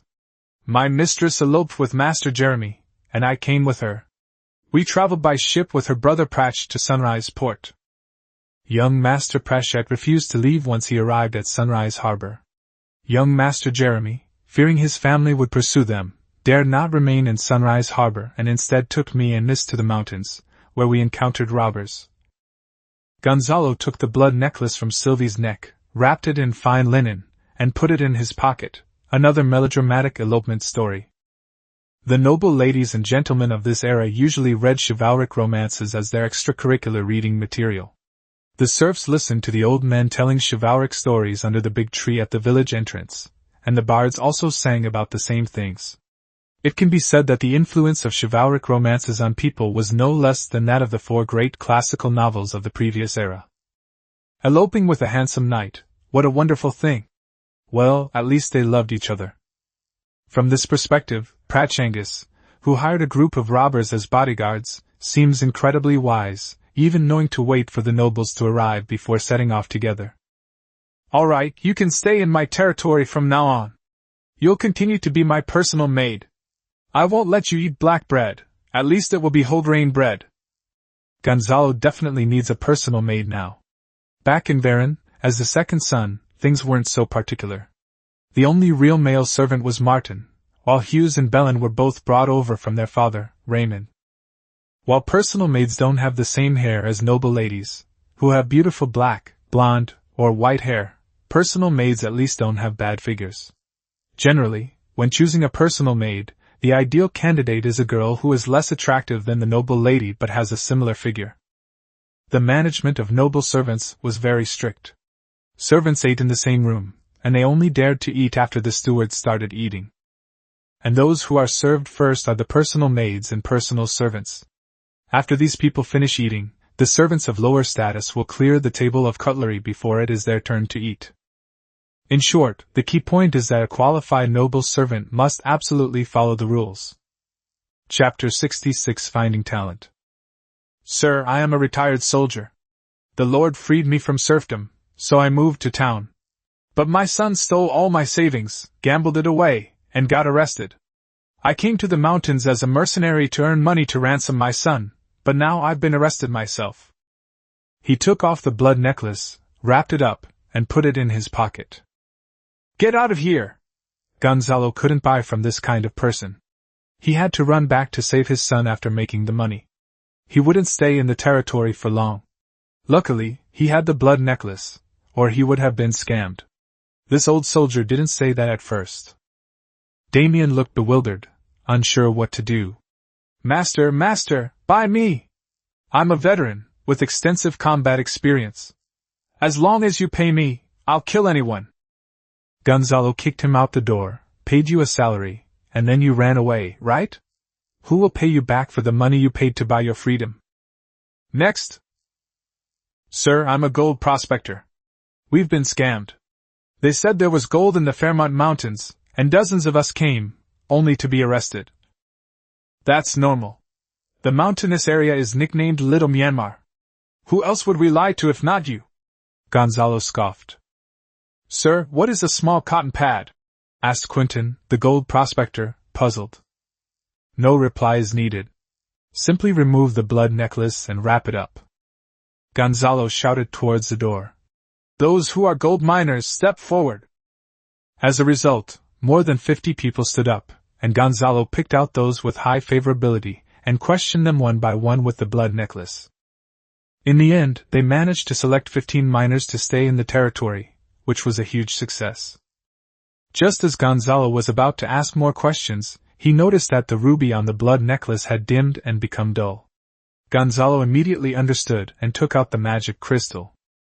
Item name, magic crystal, quality, green, item information, a magic crystal from a web-entangled spider. Holding it in your hand allows you to absorb and restore magic power. It is an ingredient for various potions and magical items. It can be recharged in places with abundant magic power or at magic stones, 50% magic power storage. When the black magic crystal touched the blood necklace, the palm could feel the energy fluctuations emitted during the magic transmission. The number on the panel, magic storage, was jumping, and in the end, there was, magic storage 20%, left. This time, Gonzalo used up 30% of his magic storage. The magic power on these magic crystals can be transferred back and forth. Gonzalo can also transfer the magic power in his body to the magic crystals, but if it is done too many times, the magic crystals will turn to ashes. The monks of the Church of Light have offered a logical theory regarding this issue. Magical beasts release magic through magic crystals, and the beasts' bodies slowly repair and deplete the magic crystals. Once the magic crystals are removed, they cannot be repaired by the beasts, and after repeated damage, they turn to ashes. Let's move on to the next one. Sir, I am a shepherd. I herded sheep for the Conte's family. When I returned to the village, I found that one of my sheep was missing. I knew I had committed a grave offense. The Conte's family knew they would kill me, so they ran away, but now they have been arrested. Name Bran. Level 1. Age 33. Bravery 1, Knowledge 0.3, Strategy 1, Management 0.3, Military Skills 0, Spirit 0. Trait None. Favorability 80. This person has a high favorability rating and is an honest man. He only ran away because he was afraid of the Lord's torture. This kind of person is worth taking in. The shepherd can manage the flock and count sheep. To be honest, even if he pretended not to know, it was unlikely that anyone would notice that a sheep was missing. After all, he had always been the one herding the sheep. Unless he had a capable steward or a lord like Gonzalo who looked at the ledgers every day, Gonzalo would not kill his own people for a sheep. Remember this, never say that you have served any other lord in your life. Gonzalo cautioned solemnly. I understand, sir. I only have one sir, and that is Lord Gonzalo. Bran certainly wouldn't dare say that. Going back would mean certain death. The conversation with Bran reminded Gonzalo that the territory should enact some rules, sentencing standards, and oversight mechanisms. Continue, next one. In the end, Gonzalo selected one maid, 15 gold prospectors, 2 shepherds, 1 cattle herder, 1 carpenter, 1 groom, and 1 bard. Name Bei Zhongfen. Level 1. Age 28. Bravery 1.3, Knowledge 3.5, Strategy 0, Management 0, Military Skills 0, Spirit 0. Trait None. Favorability 40. This bard was also tricked into coming here, told that the mountainous area was a good place to develop, with little competition and no peers, but he ended up being captured and enslaved. Alright, Malcolm, the market price for 22 slaves is 33 gold coins. I didn't make you lose money, did I? Gonzalo said, somewhat angrily. Malcolm's face contorted in pain. Master, these people aren't slaves. How can they be so lowly? You think you're so great, huh? I'm not buying it. How many lords are willing to buy it? Just wait for these slaves to eat you out of business. Get lost, Gonzalo said angrily, shoving Malcolm aside and walking away. Malcolm, used to being humiliated in this bandit's den, wasn't angry at all. 35, I'll sell it for 35, sir, please let me make a profit. Fine. You can make the money. Call me daddy now, Gonzalo roared. Father! Malcolm was overjoyed. A nobleman had recognized him as his son, meaning he would be a nobleman from now on. I was just kidding you, get the hell out of here. Gonzalo's voice grew louder and louder, his eyes becoming bloodshot. Call. Something's wrong. Gonzalo is usually such a calm person. This is a side effect of being in contact with the blood necklace for too long. This is bad. Sir Hans, help me to the wall, quick! Gonzalo said urgently. Gonzalo lay by the wall, pouring water down his throat from his water bag, his expression ferocious and terrifying, his hands gripping stones so tightly they creaked. If Gonzalo hadn't had such high mental strength, he probably would have started hacking people to pieces by now. The Blood Brotherhood stuff is indeed sinister. Gonzalo will definitely not dare to use it so frequently in the future. Seeing the nobleman's demeanor, Malcolm dared not approach him to ask for money. In the end, it was Knight Hans who handed the money bag to Malcolm. Milky white holy light condensed in Gonzalo's palm, and a healing spell was cast on his chest. Whether it would work or not, he would try it first. Gonzalo did not yet know more advanced exorcism spells. Gonzalo lay in the corner until the sun was about to set, and then he recovered. At this moment, Lien led about 100 people and surged towards Gonzalo. These people were all with their families, each carrying luggage on their backs. Some craftsmen were also carrying toolboxes. Their eyes were full of tension, fear, and excitement. Gonzalo glanced over and saw that this group was of high quality, which could be seen from their attributes. It was a pity that he was not very familiar with the blood necklace since it was his first time using it. He should have used the necklace on these people. For now, he could only distinguish them by their favorability rating. Chapter 67 Who Still Has Dreams. Name Daniel. Level 1. Age 38. Bravery 1.4, Knowledge 1, Strategy 0, Management 2, Military Skill 0, Spirit 0. Trait None. Favorability 50. This is Daniel the Blacksmith, a true armorer, capable of making full-body plate armor. I don't need to introduce such a talent further, Lord Gonzalo, Ryan said with a chuckle. My lord, I have 6 daughters. My wife has passed away. I want a son, no. I want to get married and have my wife give me another son.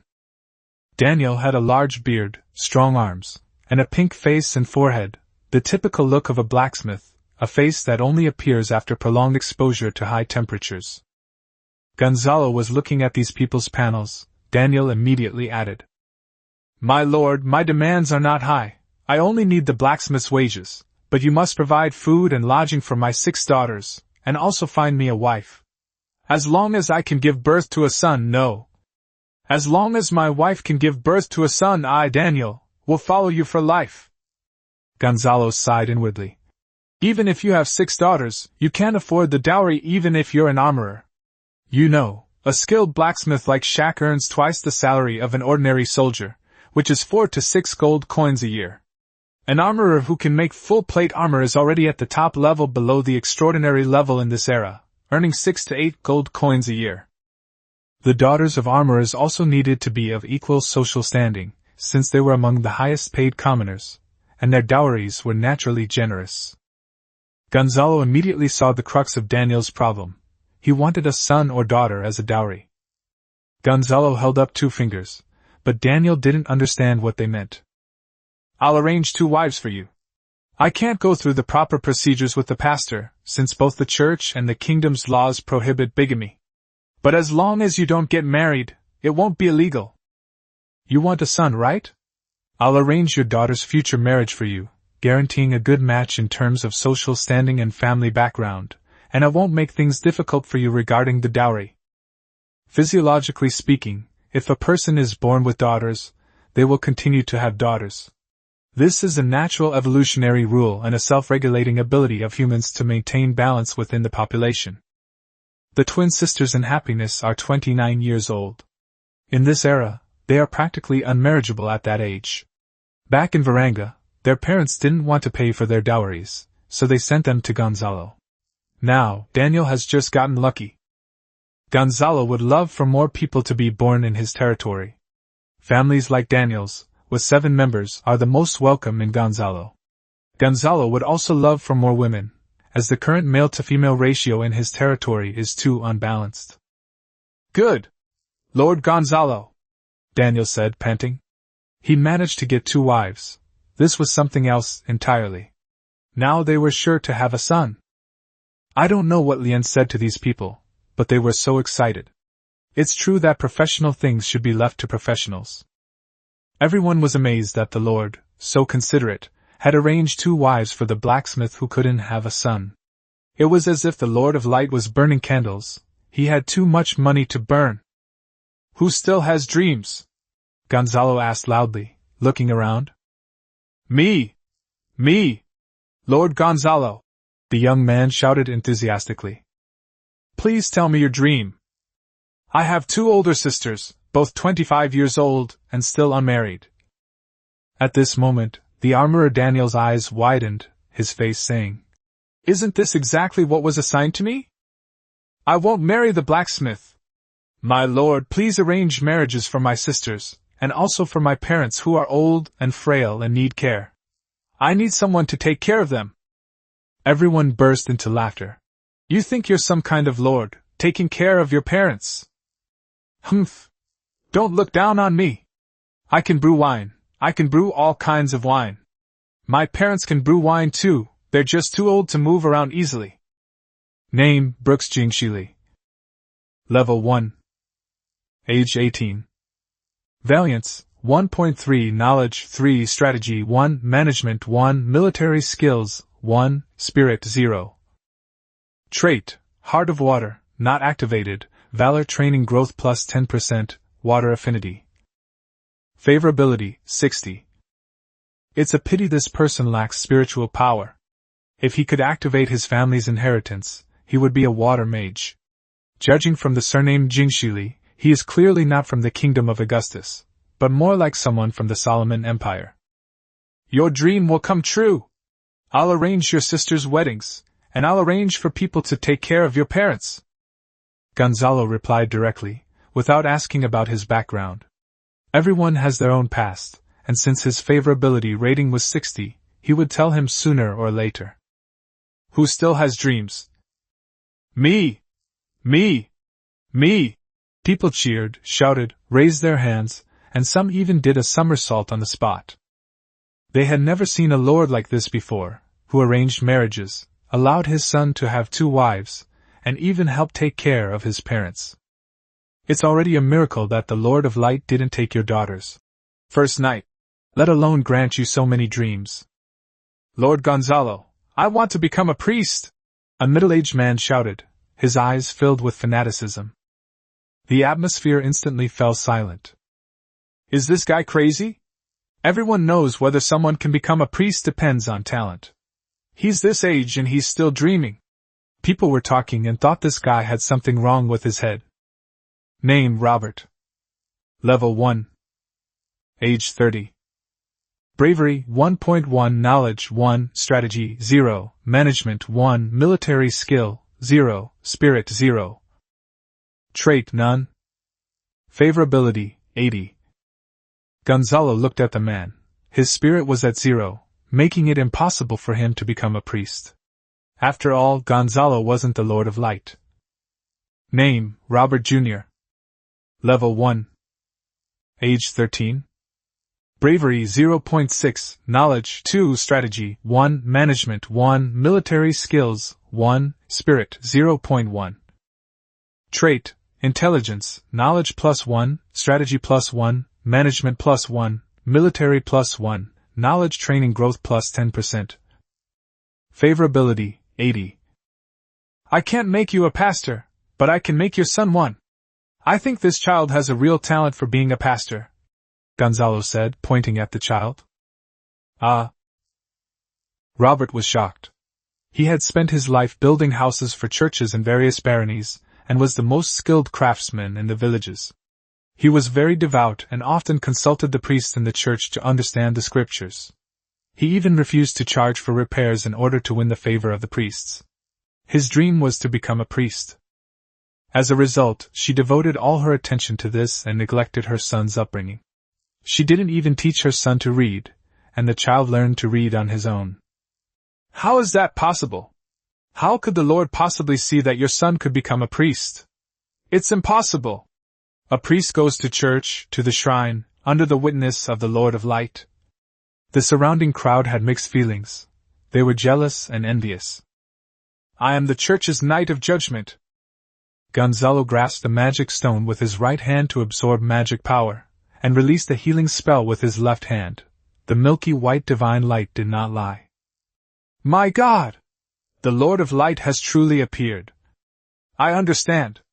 I understand. This is all the arrangement of fate. It was my sincere prayers every day that made my Lord notice me. My Lord arranged for Lord Gonzalo to guide my son onto that holy path. Robert was overjoyed. He clasped his hands together, knelt down on the spot, and began to pray with his head tilted back to the sky. His favorability rating immediately reached 100. People with faith are truly good. Chapter 68 Baron Gavin.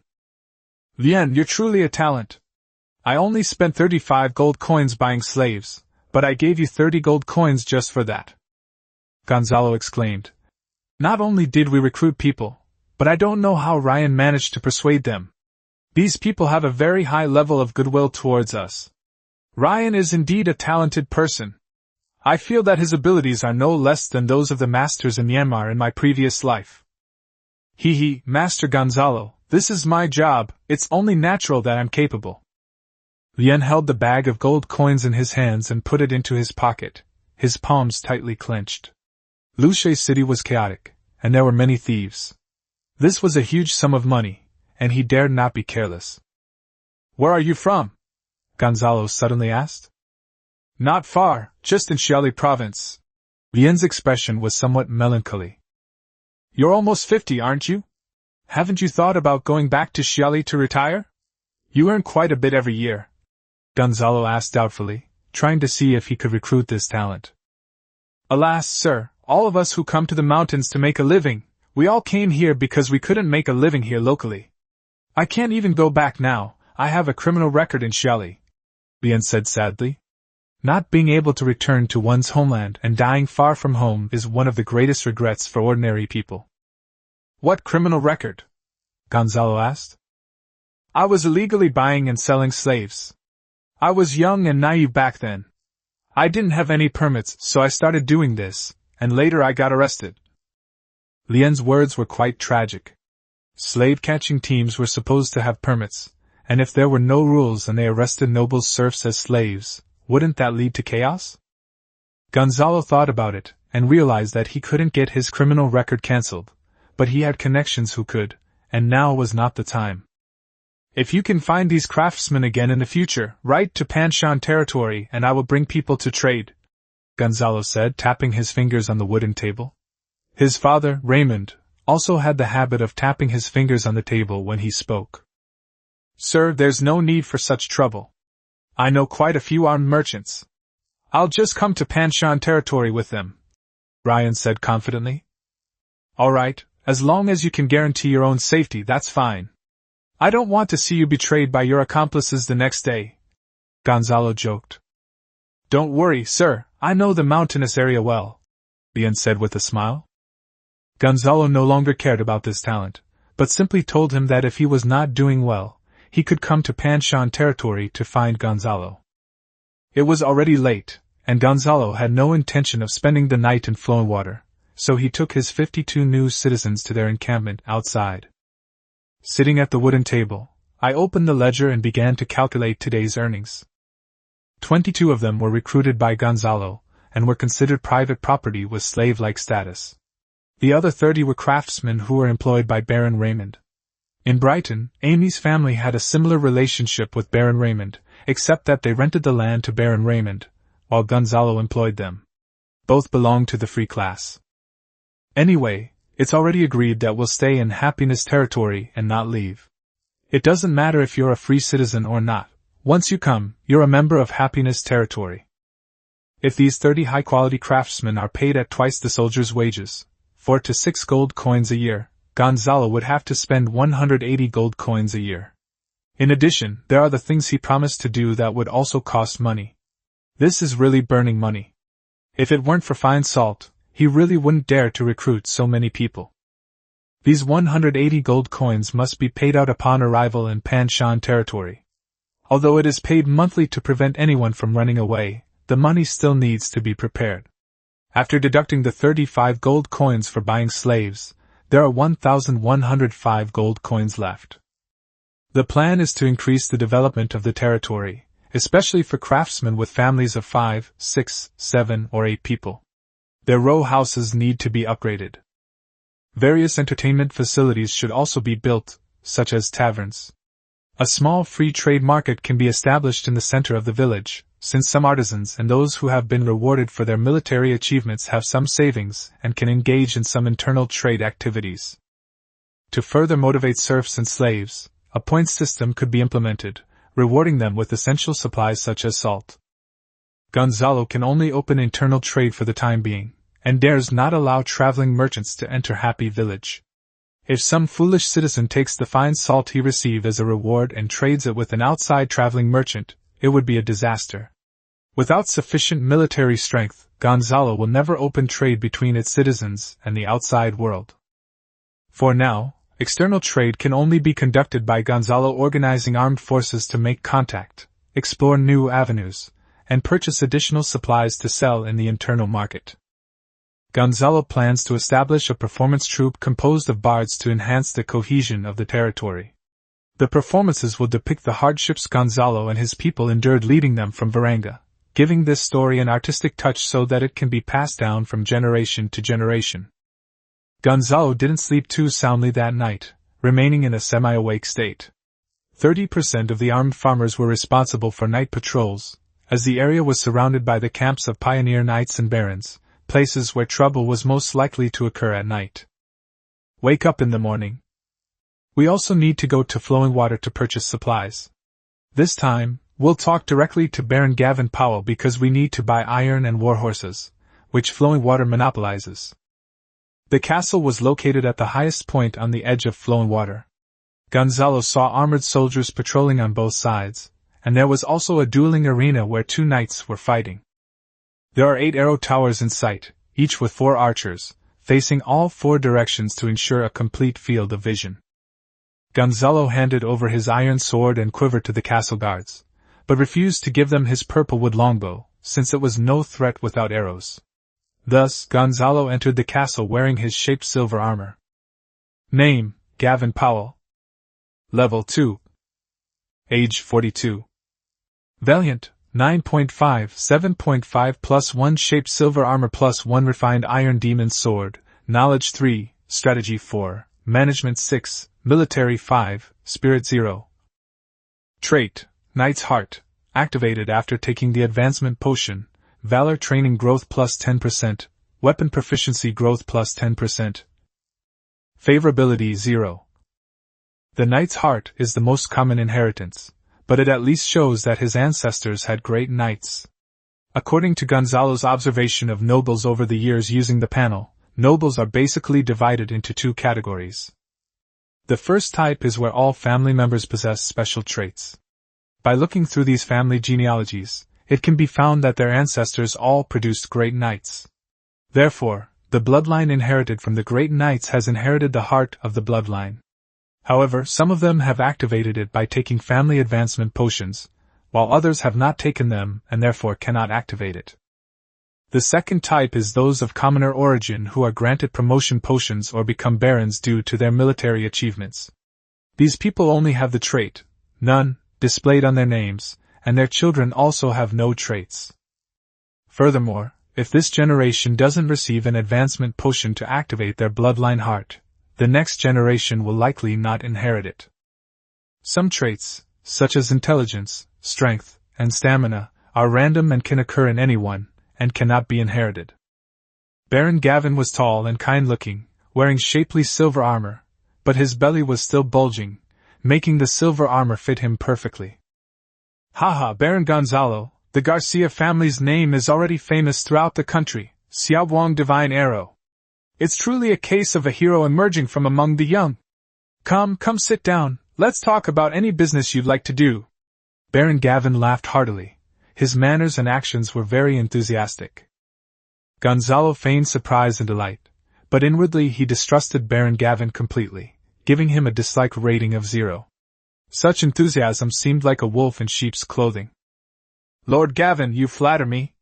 What kind of hero am I, a mere 16-year-old? It is you, a senior, who are the true heroes. To be able to unite the barons of various territories and establish this flowing water city in the central mountain region by your own strength, that is true skill. Gonzalo spoke the truth, saying that Baron Gavin was definitely capable. After saying this, Baron Gavin's favorability increased by 5. Oh, not at all. Have a sip of our Lucia town's specialty, malt liquor. Baron Gavin greeted them with a smile, and soon 2 maids came up. Their ample bosoms swayed as they walked, attracting much attention. Gonzalo's gaze remained unchanged, and he didn't look at them, but simply smiled at Baron Gavin. Chapter 69 Malt Wine. Gonzalo looked at the glass of malt liquor on the long black willow wood table. Wooden glasses were generally used by commoners. Nobles usually served silver glasses, and the more extravagant ones would use bone glasses. A wooden glass was somewhat disrespectful, which contrasted sharply with what Baron Gavin had just said. Gonzalo can explain to you everything from the placement of the fish head in the past life, the height and alcohol content of the cup when toasting, to the differences between drinking parties in the north and south. These little tricks are no challenge for Gonzalo. Arranging for 2 busta women is a test to see if you can resist external temptations. Pouring wine for you in a wooden cup is clearly a way to put down your pride and see if you can keep your composure. People who are willing to go to great lengths for a little face are not worth cooperating with. The malt liquor is dark brown and cloudy, with a slightly sour taste. This is because the brewing process was not hygienic and had a lot of bacteria. However, it was still a relatively high-quality liquor that the nobility drank. It was not shameful to serve malt liquor to others. Good wine! It's just that some of the processes need improvement. It could be even better. Gonzalo praised him and pointed out the problem. After he said this, Baron Gavin's favorability increased by 10. Young hero Gonzalo, do you have any good suggestions? Baron Gavin asked curiously. My grandfather established a brewery in Brighton territory, and it has been passed down to my father for almost 60 years. The key to wine lies in the quality of the raw materials, and I'm sure Baron Gavin understands that as well, Gonzalo said, exchanging a knowing glance with him. Baron Gavin certainly knew that good wheat makes good wine, and the origin of the wheat directly affects the taste of the wine. But these things are hard to change, since everyone's raw material supply is fixed and difficult to alter, Gonzalo said, and Baron Gavin nodded in agreement. So if you want to improve quality, you have to start with the environment, Gonzalo emphasized. Environment? What do you mean? Baron Gavin was completely confused. Let me give you an example. Ordinary fresh water versus spring water. Isn't spring water tastier? Isn't that still due to the quality of the raw materials? Wrong. Gonzalo slammed his hand on the table, startling the confused Baron Gavin. The mountain spring water has a stable environment, and very few impurities. The fresh water you drink is taken from rivers and reservoirs. Haven't you noticed that the mountain spring water is clearer? Yes, what does this have to do with winemaking? Baron Gavin asked. This is a big problem. How often do you wash your wooden tubs, copper pots, and fermentation vats? Gonzalo suddenly asked sternly. Does that stuff even need to be washed? The old master said that if it's not washed, the more wheat aroma accumulates, the better, Baron Gavin said with some self-doubt. Gonzalo inwardly scoffed. If you don't wash it, it'll become a 1,000-year-old bacterium. It's only because alcohol itself has a bactericidal effect that it will cause diarrhea immediately after drinking it. Dysentery is difficult to treat in this era. I've said so much, why don't you, Baron Gavin, try it out sometime and see which malt spirit brewed in 2 different environments tastes better? Anyway, that's how it's done back in my hometown of Varanga, Gonzalo said, raising his voice dismissively. Baron Gavin was secretly delighted. This secret brewing method was never to be passed on to outsiders. The young Baron was still too young. He had checked Gonzalo's records and found that his father, Baron Raymond, did indeed have a fruitwood winery. Gonzalo's story was entirely fabricated. He had never actually been to the family's brewery, which was an enterprise managed by his elder brother, Guillaume II. However, a clean brewing environment was far better than the filthy workshops of this era. Gonzalo, feigning anger, slammed his hand on the table. Baron Gavin! I'm a straightforward man. I've already told you the secret of brewing. Name your price for iron and warhorses. I've shown my sincerity. I won't hold your disrespectful treatment of me by using a wooden cup against you. Baron Gavin gave an awkward smile. Baron Gonzalo, you can't buy this warhorse. Could it be the Duke again? She whispered. No, that's not it. We can sell you ordinary horses, but warhorses take too long to train, so the lords use them for their own purposes and for breeding. Baron Gavin explained patiently. Gonzalo nodded, his fingers tapping rapidly on the table. And the iron? Iron ore or pig iron will do, finished ironware will also be fine. Baron Gavin chuckled, finally getting to the point. Baron Gonzalo, do you know that my flowing water territory has an iron mine? Of course, otherwise why would I come alone to talk to Baron Gavin? Gonzalo's visit wasn't just about buying iron, there was a deeper reason. If iron ore were to be discovered in Gonzalo's desolate swamps in the future, what precautions should be taken, and which major powers would be eyeing it? Here is a real-life example that Gonzalo can learn from. As you know, Duke Xiao has established rules for the iron trade in the mountains. Pig iron costs 2 silver coins per pound, and iron ore is priced according to its iron content.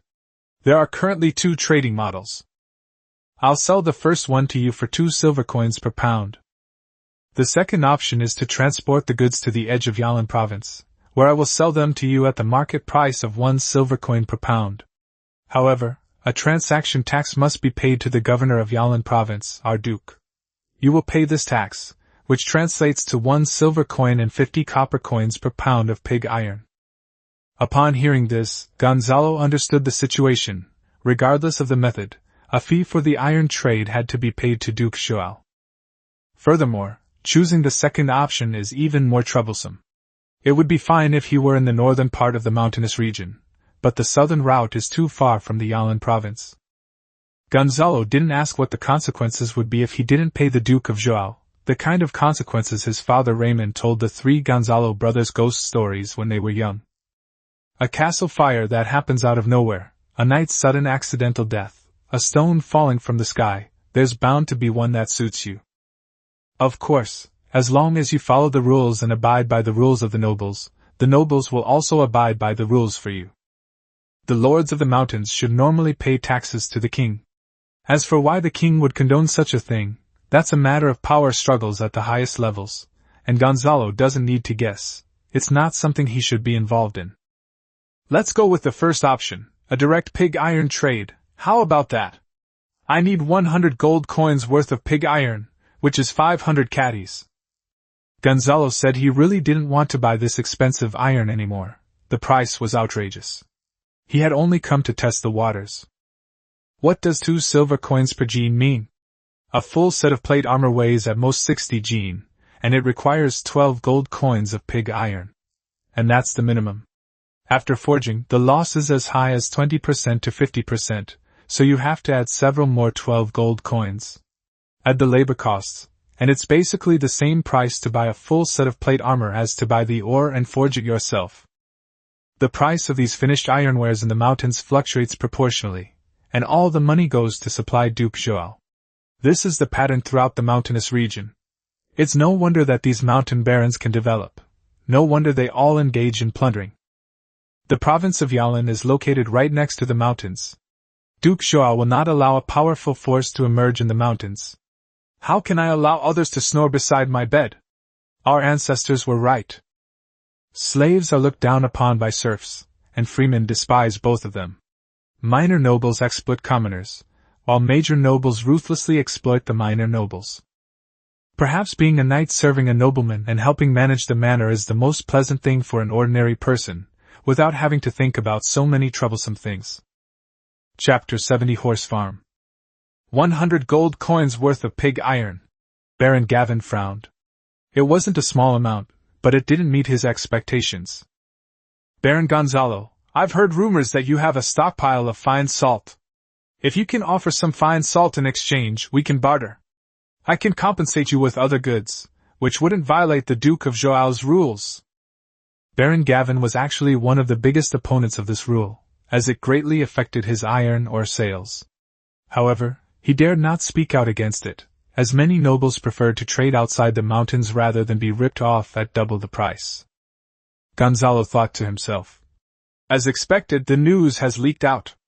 Anyway, he hasn't sold fine salt again, so I can just stick to this story. I just found some fine salt when I was wiping out the cultists in Varan. It was just a lucky find. You know my reputation as the Dawn Arrow, which is the head of the high priest of the cults who was caught in the accident. I would have loved to have some fine salt myself, Gonzalo said, feigning regret. Baron Gavin didn't ask any more questions. In his understanding, fine salt was a scarce commodity, and couldn't be mass-produced. He just wanted to know if Gonzalo had any left. It was enviable that the armed merchant had made so much money from it. It was a pity that he couldn't find out the route of that armed merchant named Bennett, otherwise he would have really wanted to send troops to plunder it. And the horses? Baron Gavin must have some ordinary horses, right? Gonzalo asked, taking a sip of his ale. Yes, the price is 10 to 20 gold coins per horse, but let me make it clear beforehand that the horses I sell in the market are all old horses that have been culled. I can also sell you some young foals, but I won't sell the others. And these horses aren't just from my company, so the price will fluctuate, Baron Gavin emphasized, holding his cup. Gonzalo began to think. He had bought iron and had 1,000 gold coins left. He could use 600 gold coins to buy a horse, and he would have 400 gold coins left. He could use 200 gold coins to buy some supplies, and keep the remaining 200 gold coins in reserve. The horse ranch was located outside flowing water, in a pasture. Gonzalo and Baron Gavin went to the horse ranch to see the horses. This horse farm is very comprehensive, with 2 large wooden barns, 2 stories high. The lower level is for horses, and the upper level is for hay and feed. Serfs lived directly on the upper haystack. It was very simple, just a straw mat. It also prevented people from stealing horses and helped them keep an eye on the hay. The upper floor also had the advantage of ventilation, which was convenient, since the hay needed to be dry. Next to the stables was a leather craftsman specializing in saddlery, polishing leather goods. You could even see black smoke billowing from the far end of the stables. That was the blacksmith who made hooves, spurs, and other saddlery for the horses. Being far from the stables also helped prevent fires. The design was indeed reasonable. Looking at the horse farm, Gonzalo began to plan the horse farm in Happiness territory. Gonzalo intended to copy it directly. He didn't know much about horse farms, but he could see that Baron Gavin's horse farm was indeed designed logically, and at least he didn't see any fatal flaws. These horses don't just belong to me. The mountainous land is barren, and there aren't many places with pasture. These horses are paid for by the barons of the Central Mountain Alliance, and I help them take care of them, Baron Gavin said proudly. Gonzalo understood his feelings, of course. With iron mines and pastures, and his territory in the middle of the mountains, shouldn't you be strong? It can only be said that if it weren't for the restrictions imposed by Duke Joao, Baron Gavin's power would probably be much greater than this. Are these horses on the pasture for sale? Gonzalo looked around. These were all fine horses, their skin glossy and shiny. Of course not for sale. These are all war horses. Baron Gonzalo, come with me. The horses for sale are in the stables. Baron Gavin led Gonzalo into the stables. The horses in the stables were all kept in dark stables, with only a few windows letting in light through the cracks, as if they were afraid that people outside would see them. Gonzalo looked at the horses, some of which still had their saddles on, and he immediately realized that these were not old horses at all, but stolen goods. The looted war horses were all assigned to horse trainers and had been tamed. Horse training takes a lot of time, and the horse trainers don't have that much time. These ordinary horses are placed in the stables to await sale. This is the place with the most horses in the mountains. You won't find another place like it, Baron Gavin added when he saw Gonzalo was still hesitating. Baron Gavin, don't rush. Let me check the horses first. I have a good eye. I always want to be selective about what I buy. Actually, Gonzalo was using a panel to choose horses. Name, Grey Horse. Level 1. Age 2. Bravery 0.5, Knowledge 0, Strategy 0, Management 0, Military Skills 0, Spirit 0. Trait None. Favorability -10. Don't choose horses with low affinity or low bravery. These horses have an average bravery of 0.5, some are a bit higher, but the difference is less than 0.1. Since you're in Gonzalo, you should definitely pick some good ones. In the end, they bought 20 old horses and 20 foals at an average price of 15 gold coins, for a total of 600 gold coins. Next, Gonzalo spent a full 200 gold coins on a shopping spree in flowing water, purchasing various resources for the development of his territory. They also negotiated with Baron Gavin that Gonzalo would receive a reduction in city building fees for any goods sold through him in the future. After Gonzalo led the newly joined citizens away, Baron Gavin's butler asked in a low voice, "My lord, why not invite him to join the Central Mountain Alliance? I've observed Baron Gonzalo's soldiers. They are well trained and definitely elite troops. Moreover, this is all infantry. The Garcia family is renowned for its archery, which means they haven't brought out their true trump cards." Baron Gavin, his belly protruding, took a sip of ale and said calmly, "It's still early, take your time. Go and get the ale sorted out first, and see how Gonzalo's method really works." "Yes, sir, I'll take care of it right away." The steward replied and hurriedly left. He had misspoke today and shouldn't have given advice to the noble lord. He was a servant, how could a servant give advice to the master? Thinking of this, and remembering the master's whip, he couldn't help but shudder and almost fell to the ground. Gonzalo's procession moved at a slower pace, with old horses carrying goods being driven by grooms and young horses being led by ropes to prevent them from getting lost. With the addition of the artisans' families, the journey slowed down. These illegitimate slaves I found were all right. They were all tested and trustworthy, and they were all somewhat capable. I didn't need to pay them wages just by buying them.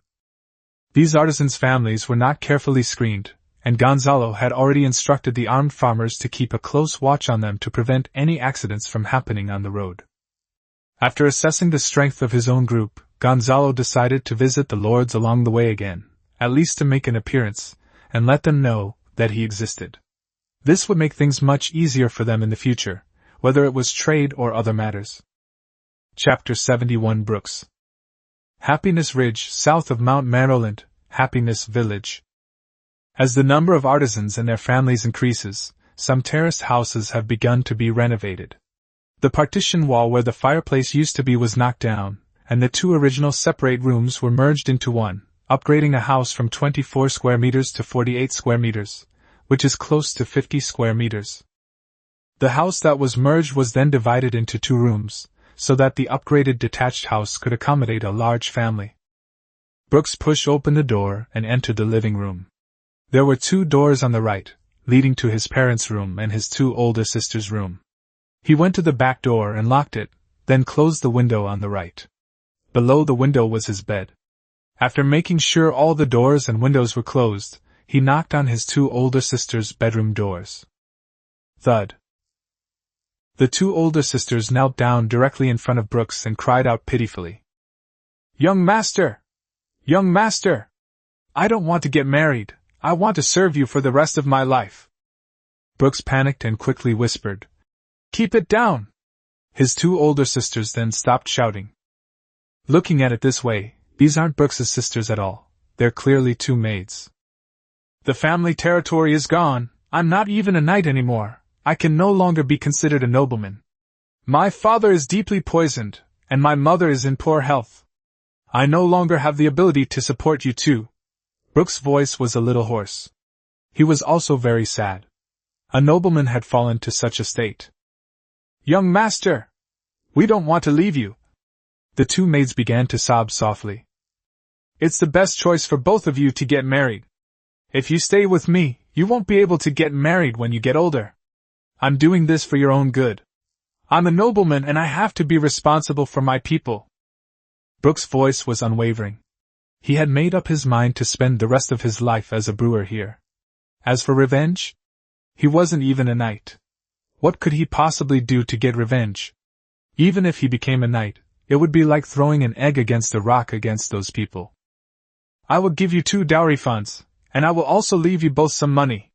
This is the last bit of affection between us, master and servant. He had come to understand that this was his fate. He had gone through countless hardships to escape the Solomon Empire, and after many twists and turns, he finally arrived in the Fairmont Mountains, only to find that the so-called thing that could activate his bloodline was simply insurmountable. In the end, he was disheartened and had no choice but to settle down here. A knock sounded on the door. Is Kex there? This is Vala, the public sanitation manager. It's my turn to look after your parents today. Coming! Brooks replied immediately and opened the door. Public sanitation workers were a profession established by Lord Gonzalo. They were responsible for the care of certain families, such as the elderly, children, women, and newborns. They also helped these families by tending to the backyard chicken coop, fruit trees, vegetables, etc., and collecting chicken droppings to prevent them from eroding the land and piling them in designated areas. Brooks thought the idea was excellent. If his father's territory had been managed with such meticulous care, it wouldn't have ended up in this state. Then I'll leave it to you, Vali, Brooks said sincerely. As a nobleman, he had long been worn down by reality. Turning to those behind him, he said, Sister, let's go to work. You're too kind, Kex. A handsome young man like you, I wonder which girl in Happiness Village will be lucky enough to marry you. If you asked me, I'd say the 6 daughters of the armorer next door. Sister Vala started gossiping. Brooks smiled awkwardly and rushed out the door with his 2 maids. The brewery in Happiness territory is not yet completed. Brooks, as the brewer, also needs to do some odd jobs, while the 2 maids do some straw sandal weaving. He is currently on his way to report to Butler Martin. In the very center of the village, a small hut has been erected and has become a manpower office. This is the name given by Lord Gonzalo. Little Martin was in charge of arranging various tasks here. Because many people had become part of the mobile team, their daily work was not fixed. One day they would help carry stones and lay the foundation for the brewery, and the next day they might be taken to find good timber in the mountains to make bows. These jobs are all temporary. There will be a shortage of manpower for many things in a short period of time. Once the things are done, there will be no need for so many people. So, mobile teams are formed. The original working groups, such as the logging team, salt field, construction team, carpentry team, and blacksmith team, are all left with skilled workers. When Martin saw Brooks arrive, he immediately greeted him politely. Kex! Lord Gonzalo wants to see you about brewing. He's on the mountainside right now. Okay, I'll be right there. With that, Brooks left Happy Village and headed toward Mount Manroland. Meanwhile, the best-eyed scouts in the watchtower on the mountain saw Brooks obediently go to Lord Gonzalo's residence before notifying the scout cavalry below that they could leave. This clearly showed that they had been monitoring Brooks for some time. Hearing the knock, Gonzalo said, Come in. Lord Gonzalo, you wanted to see me? Brooks asked humbly. Sit down first. How about some wheat wine? Let's see how the quality of Lushui City compares, so we can surpass them. The maid, Sylvie, came over with a tin tray, and Gonzalo personally poured 2 glasses and placed them on the table. Cheers! Gonzalo smiled and raised his silver goblet. Brooks picked up his silver goblet, pretending not to understand aristocratic etiquette. Instead of placing it flat, he took a small sip. The ale wasn't very good, it had too many impurities. Brooks didn't dare drink more, afraid that drinking would reveal his origins. Jing Shili family! Gonzalo spoke, his arms resting on the table, wearing black weaselskin gloves, his fingers interlaced, his chin propped up, as he smiled at Brooks. Sir, this wine is no good. There are too many impurities, and it tastes sour. This is due to improper processing at the brewery, Brooks said quickly, pretending not to hear. Gonzalo waved his hand, took out a book about the Solomon Empire, and slowly began to read. Solomon Empire, Qingxi Territory, Baron Blue Jones, the Jinxili family is now reduced to this single branch. The family crest is a blue river-shaped flow of water.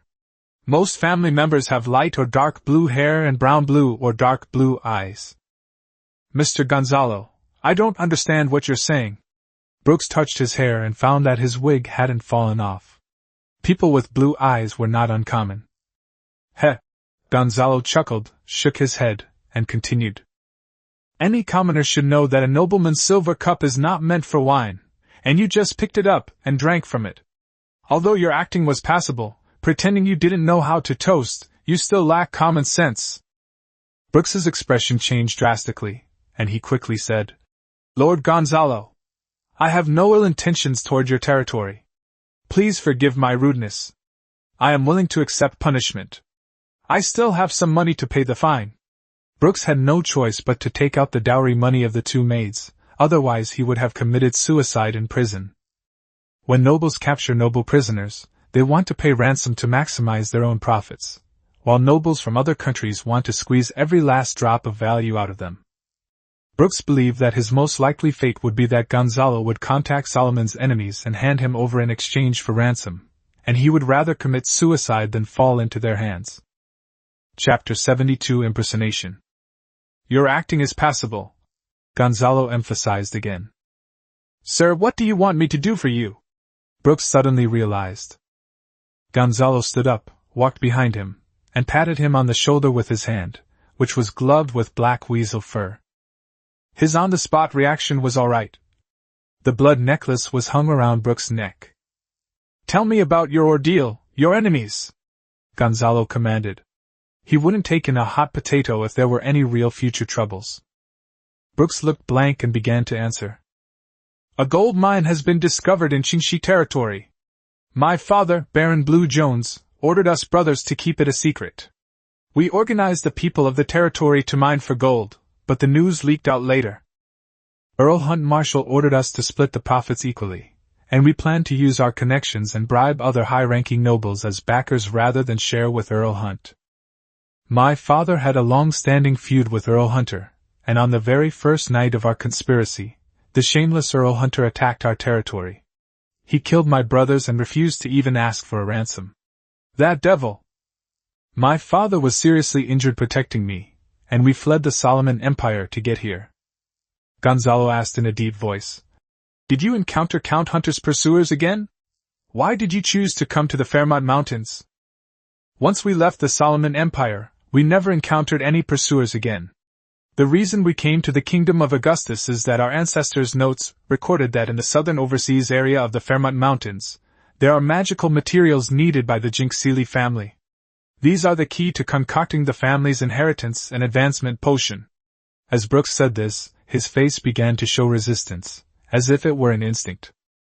Gonzalo shook his head, not intending to press further. The overseas region was full of Javanese people. Would he go there to die? The Javanese were not savages. They were a race with their own gods, language, country, and combat system. Gonzalo removed the blood necklace and carefully put it away. He had almost gotten himself into trouble with this thing last time. Only after confirming that Brooks posed no threat did Gonzalo dare to take him in. If he discovered even the slightest potential danger, he would not hesitate to slit Brooks' throat with a dagger while Brooks was in a daze, and his parents would be immediately eliminated, along with his two maids, as if they had never been in happiness territory. What are your ambitions? Gonzalo suddenly had a wicked urge, thinking back to when Count Terence had tested him. Brooks didn't understand what he meant, and simply said, My greatest wish is to reclaim Qingxi territory, and it would be even better if we could get the gold mine back. It's ambition, not aspiration, it's what kind of person you want to become, Gonzalo sternly reminded him. Brooks seemed to have never thought about what kind of person he wanted to be, and he answered instinctively. When I was little, I wanted to be like my father. When I grew a little older, I wanted to be like my eldest brother, because he was the eldest son. Now I want to become a knight and carry on my family's legacy. If I have the ability and the opportunity, I will hire assassins to kill Count Hunter and his family members. This is my true feeling, Lord Gonzalo. This finally hit the nail on the head.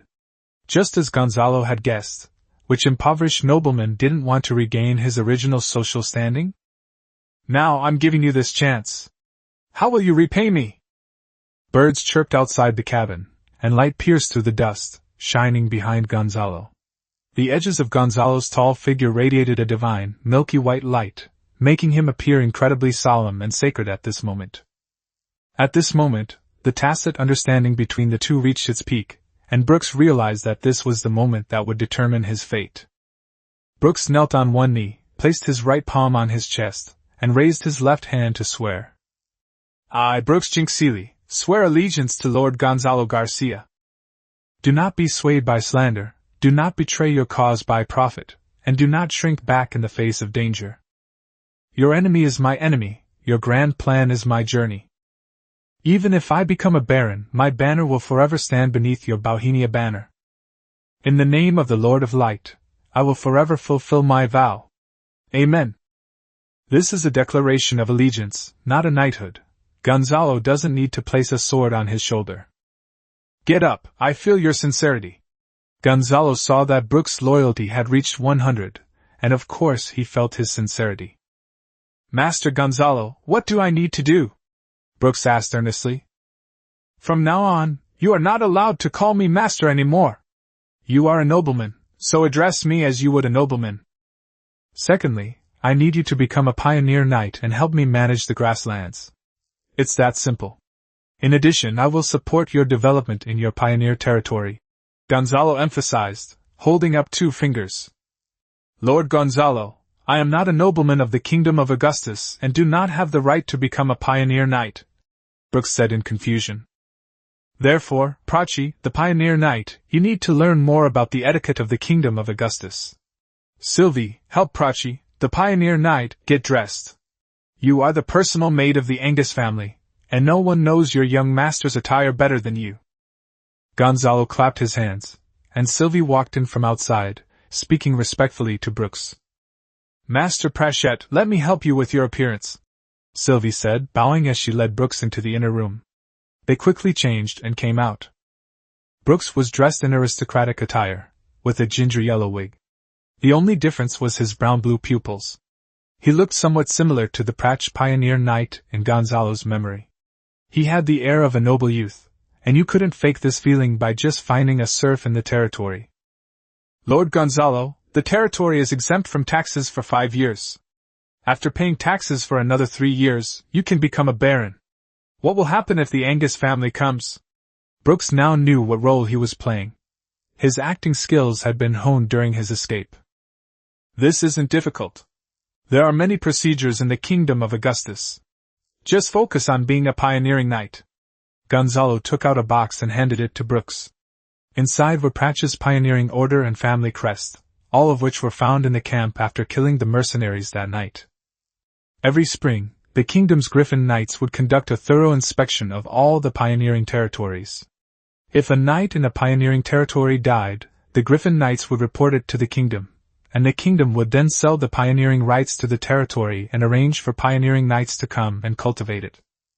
With the expeditionary order, the family crest in hand, Brooks himself being a nobleman, and his personal maid Sylvie familiar with the Angus family, plus Gonzalo's assistance, he would be worry-free for at least 8 years. Here is a book about the Augustus Kingdom family. Take it and take a look. You don't need to do any chores lately, so read more books. Now you can go. Gonzalo handed him the book and waited for Brooks to leave.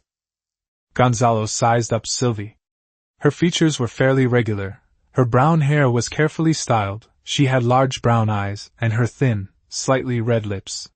Her personal maid had a figure similar to that of a noble lady, tall and slender. You know too much, Sylvie. Gonzalo sighed. He had been holding back for so long, from Variag until now, he was practically a monk. Sylvie jumped up and knelt down, her head just above Gonzalo's waist. As expected of a personal maid, she knew what the noble lord was thinking and was very sensible. Comfortable, Gonzalo said with satisfaction. Chapter 73 Wooden Stage. Name, Bruton Jones Jingshili. Level 1. Age 46. Bravery 5, Knowledge 4, Strategy 0, Management 3, Military Skills 3, Spirit 0. Trait, Heart of Water, activated after taking the advancement potion, Valor training growth plus 10%, water affinity. Loyalty, 20. Gonzalo thought to himself. Strategy 0. No wonder he had such a brain fart, coming up with such a terrible idea as to monopolize the gold mine. You should know that in the Kingdom of Augustus, gold mines were divided as follows.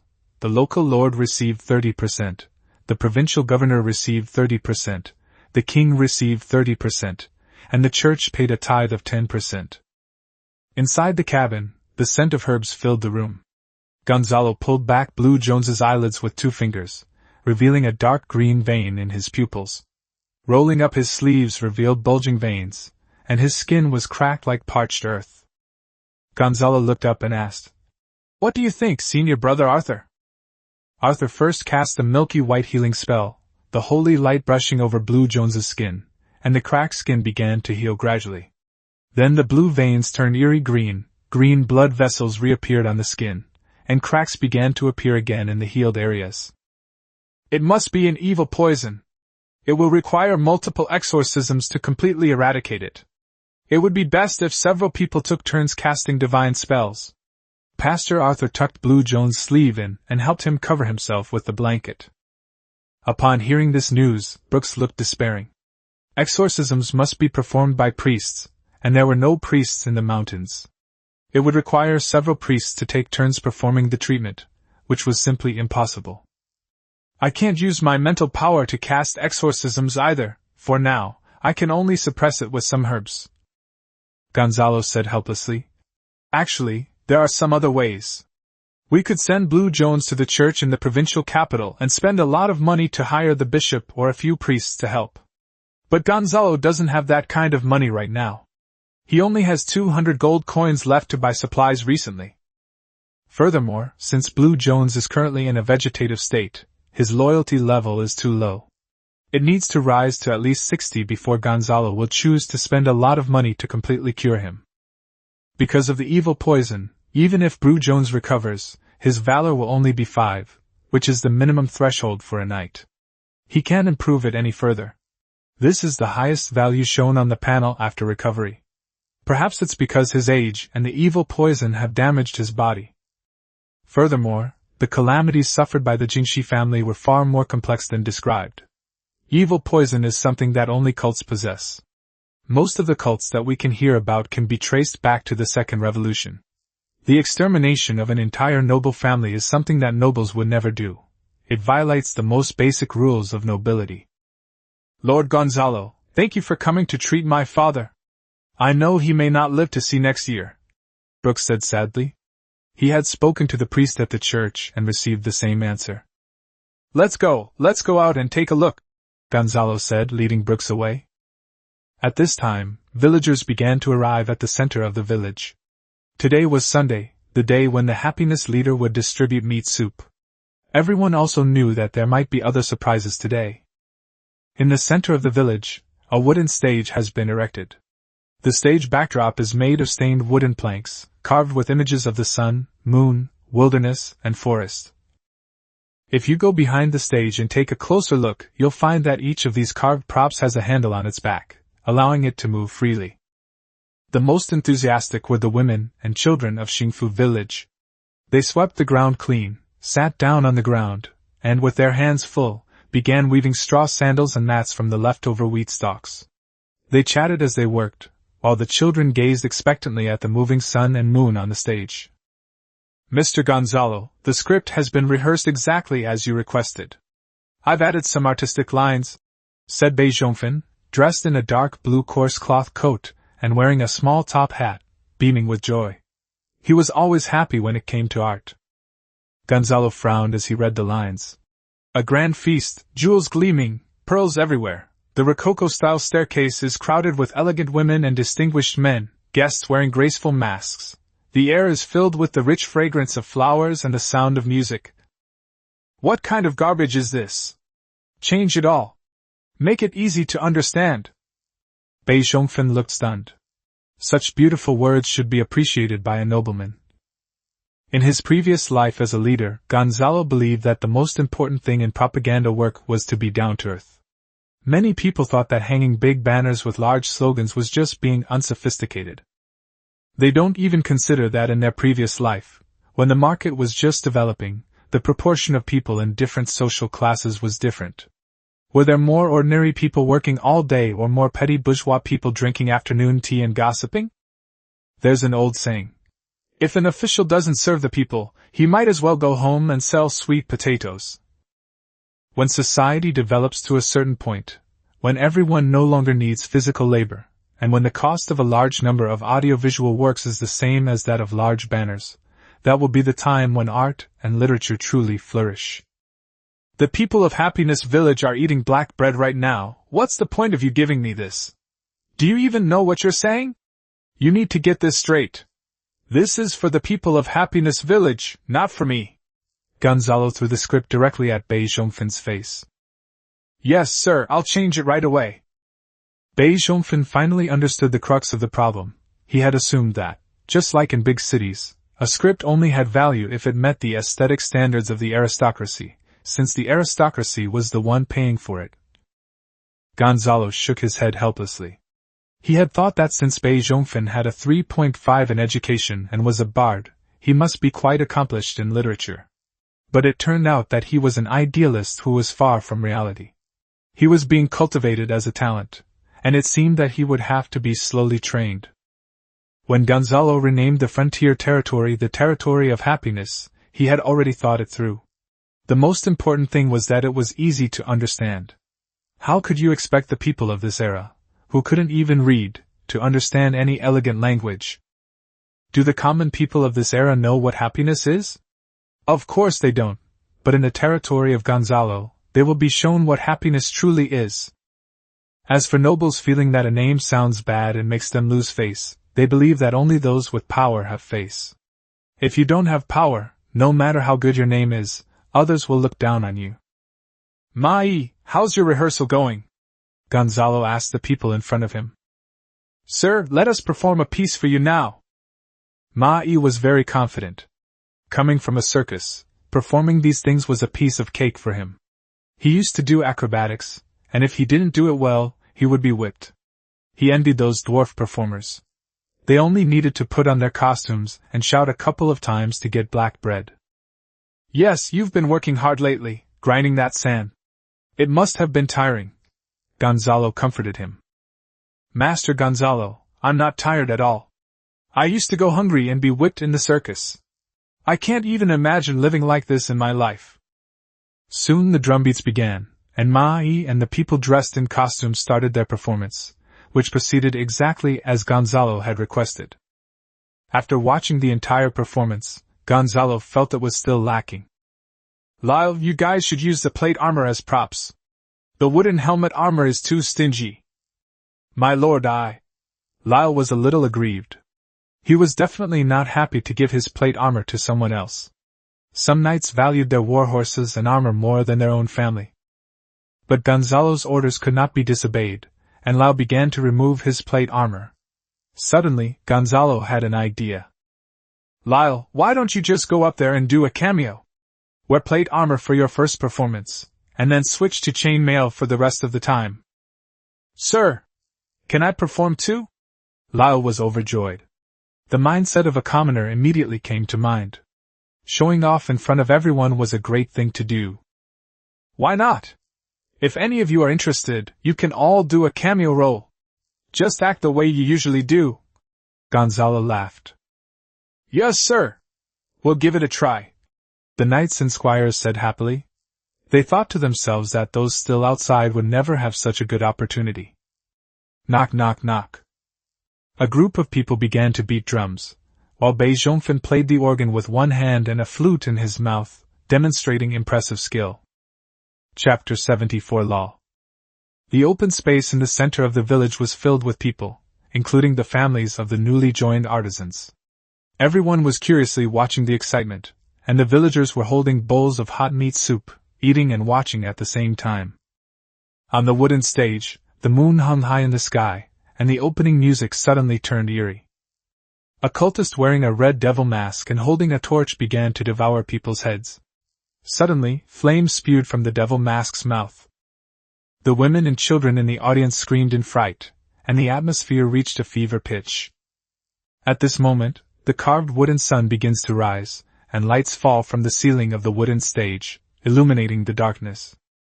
The knights and squires, dressed in splendid plate armor, marched onto the stage in perfect unison, brandishing their long swords, and fought the cultists to a standstill. "Die, you cultist!" Lyle pierced the cultist's chest with his sword. He shouted, "For Lord Gonzalo!" This shout sparked enthusiastic applause throughout the air, with men, women, and children cheering and beginning to sing the Gonzalo song. Gonzalo stood in the crowd. Although he felt the scene was too simple, he could see that the enthusiasm of the people was genuine. At this moment, Gonzalo took out the malt sugar from his pocket and distributed it to his people one by one. It was made from wheat and barley malt and was very expensive, so each person only received one small piece. This maltose is much better than jam. It takes a long time to dissolve in your mouth, unlike jam which disappears with a single lick. This was originally intended as a backup plan in case the wooden stage performance went poorly, a way to ease any awkwardness. Since the results were so good, they simply distributed the product to the people so that they would remember the sweetness and be able to sell sugarcane or other sugar products in the future. Actually, Gonzalo was overthinking it. No matter how bad the wooden stage play was, people in this era slept at night. Those with some ability would sleep with their wives. Ordinary people might not even get to see a play once a year. No one can resist the temptation of candy. Even Brooks got one. He put it in his mouth and ate it with relish. He hadn't tasted candy for a long time, having been on the run from the pursuers and wandering from place to place. Brooks had never seen such a generous lord, distributing precious sugar to his people, including some dark-skinned savages. He couldn't understand why Gonzalo would do this. Even when nobles whipped their people, they would still call out, "Master, master!" Gonzalo saw Robert the young man by the wooden stage, using the light from the stage to flip through the arithmetic sheets that Gonzalo had given him. "Open your mouth," Gonzalo said. Little Robert was very obedient. He opened his mouth, and a piece of maltose melted in his mouth, sweet and delicious, which made him put down the paper. "Master Gonzalo, I've learned this arithmetic table," Robert said, his mouth full of candy, his words muffled. As expected, she possesses exceptional intelligence and a strong learning ability. She's a naturally smart child. "Very good. From now on, you will help little Martin with his work," Gonzalo said, patting his head. "Yes, sir." Robert smiled happily. In happiness territory, if you don't have a skill, you have to undergo military training and go to war. He was smart. He knew that people would die in war, and he was afraid of dying. Under Martin's leadership, he would become a civilian employee. "When you grow up, you'll be the captain of the military commission, in charge of ideological work in the army," Gonzalo said with a grin, already guessing what the little guy was thinking. "Huh? What kind of job is that?" Robert asked in surprise. "You're still young. In 3 years, when you're 16, you'll basically understand. You'll be able to eat this kind of candy every day in the future," Gonzalo said meaningfully, patting his shoulder. "Okay," Robert agreed. If he could eat this candy every day, he would be willing to go. He also thought that everyone would die sooner or later, and it would be better to die comfortably by eating candy every day than to suffer for the rest of his life. That's how kids are, their ideas change so quickly. But that's all right. Lord Gonzalo will nurture him slowly. Gonzalo donned his sculpted silver armor, ascended the wooden stage, and stood in the center of the knight's retinue. Tall and imposing, with long black hair cascading down his shoulders and chest, and striking brown eyes. The figure on the ceiling held a torch and focused it on the very center, at which point all the light converged around Gonzalo, making him appear incredibly dazzling. Gonzalo spread his arms, glanced around at the people below the stage, swallowed and cleared his throat, his voice carrying throughout the entire arena as he spoke loudly. "My dear people, I am your Lord Gonzalo. I know that among you below are old men of Varanga, newly arrived artisans, serfs and slaves. I know that everyone has different identities and experiences. No matter what world it is, there are class differences, and everyone's thoughts are always very different. I know. Those who have come to happiness territory have all suffered together. You all have something in common. You have all experienced oppression, enslavement, separation from loved ones, and the test of life and death. Now that you've arrived in happiness territory, everything will change. Change your unfair fate. Slaves gain the ability to fight and become serfs. Serfs gain the ability to fight and become free citizens. Free citizens gain the ability to fight and acquire money and land. They can even become knights. At Happiness Lane, as long as you are willing to work hard and strive, you can create your own future. The slaves couldn't believe their ears. Some of them, who couldn't understand human speech, kept asking those around them what it meant. The serfs looked panicked. They were afraid that once they became free men, they would go hungry and starve every day. But then they remembered that free men would have land, and their minds began to race again. The people engaged in heated discussions, speculating about their own interests, rather than getting excited after Gonzalo finished speaking. In the future, I assure you that everyone will have enough to eat. No one will go hungry.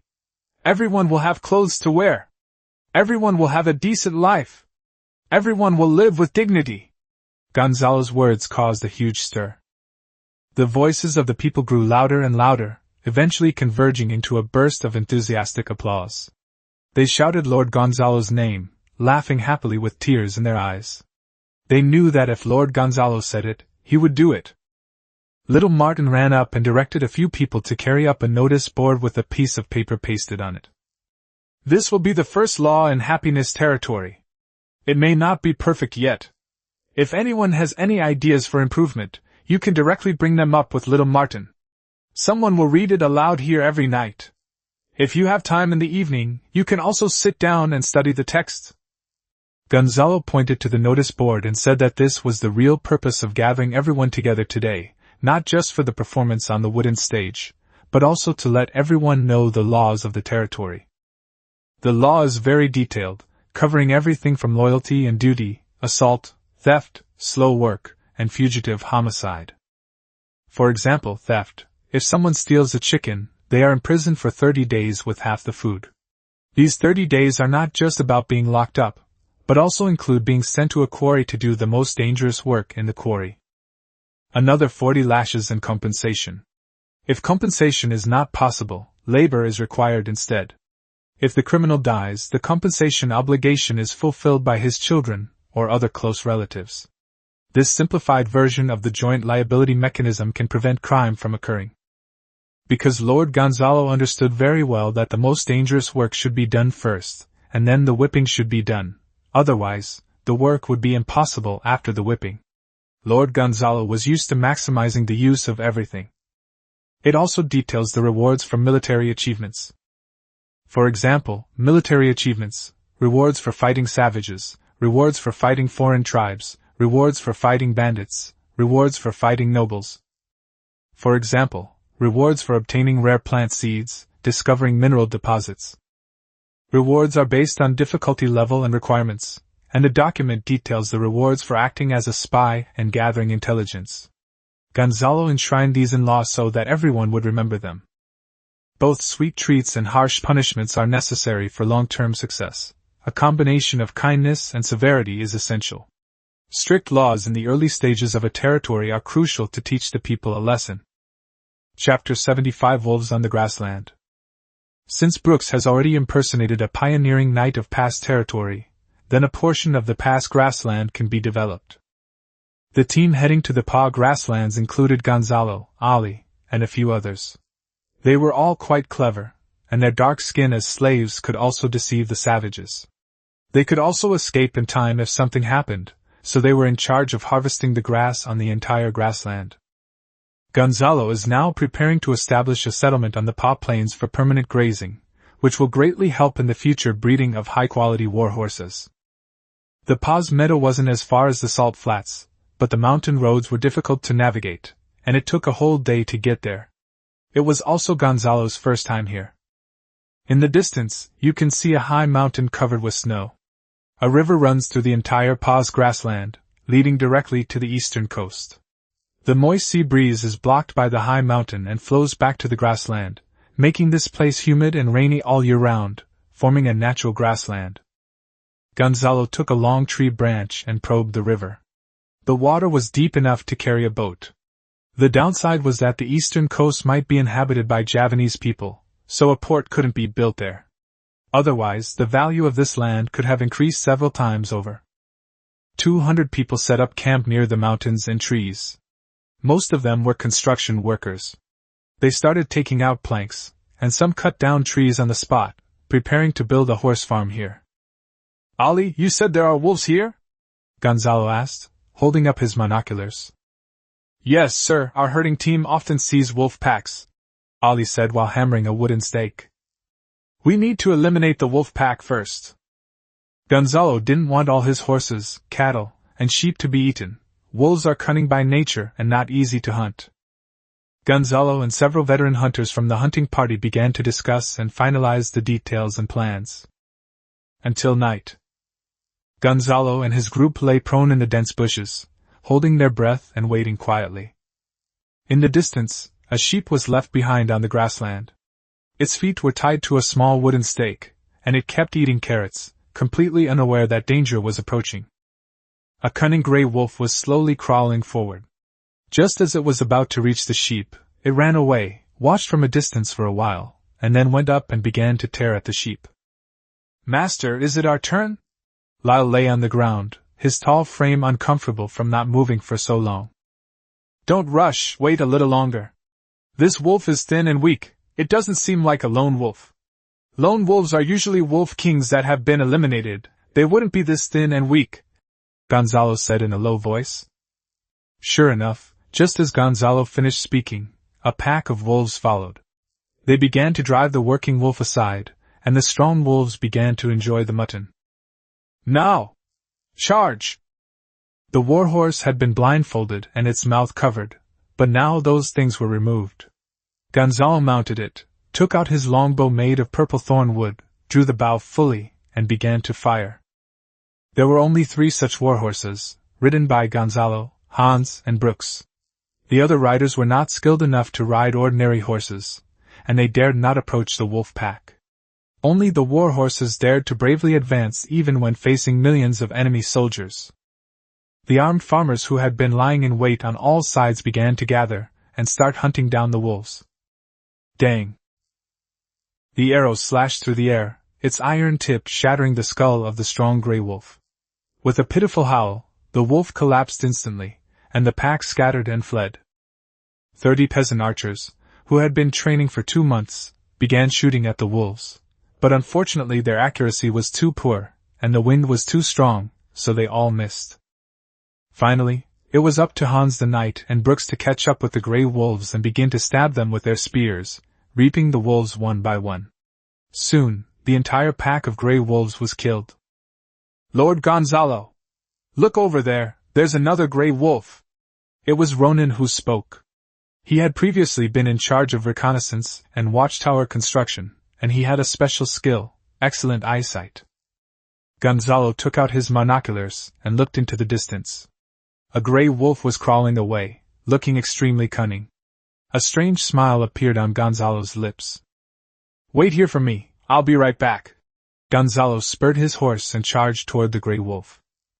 The bow is drawn to its fullest extent, and the arrow flies out with a clang. The gray wolf's ankle was pierced through. "Ah!"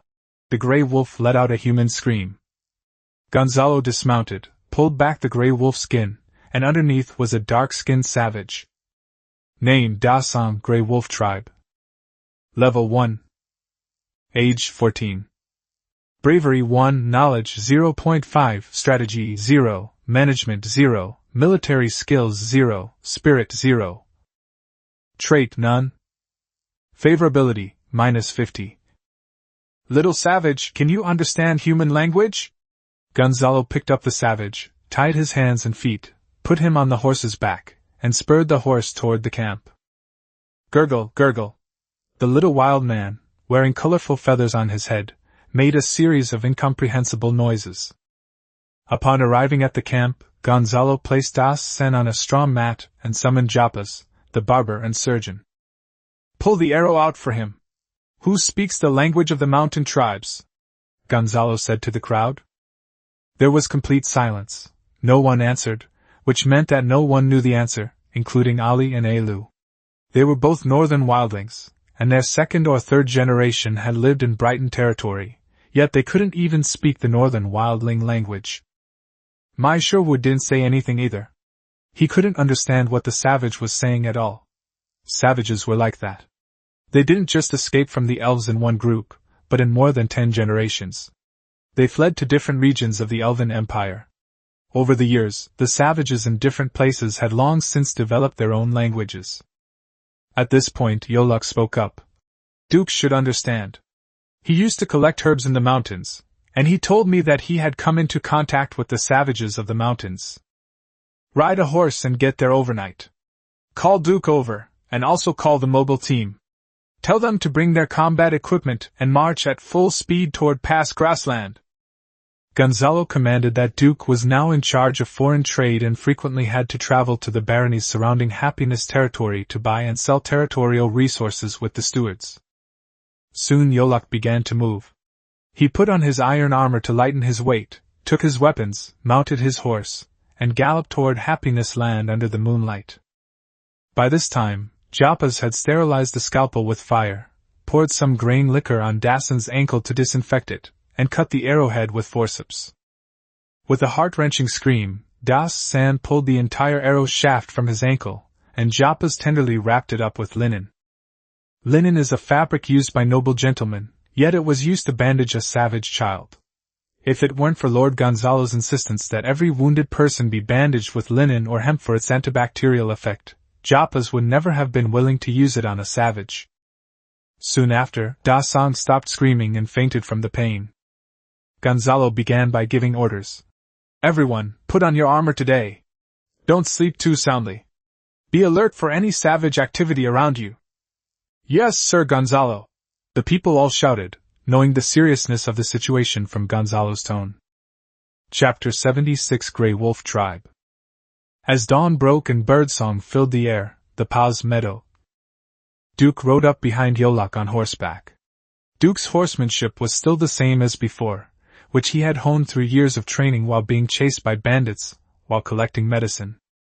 Sir, Duke has arrived, Yolok said at the tent entrance. He had already been told that Gonzalo's tents were no longer open to the public. Let Duke in alone, Gonzalo ordered. Duke entered the tent.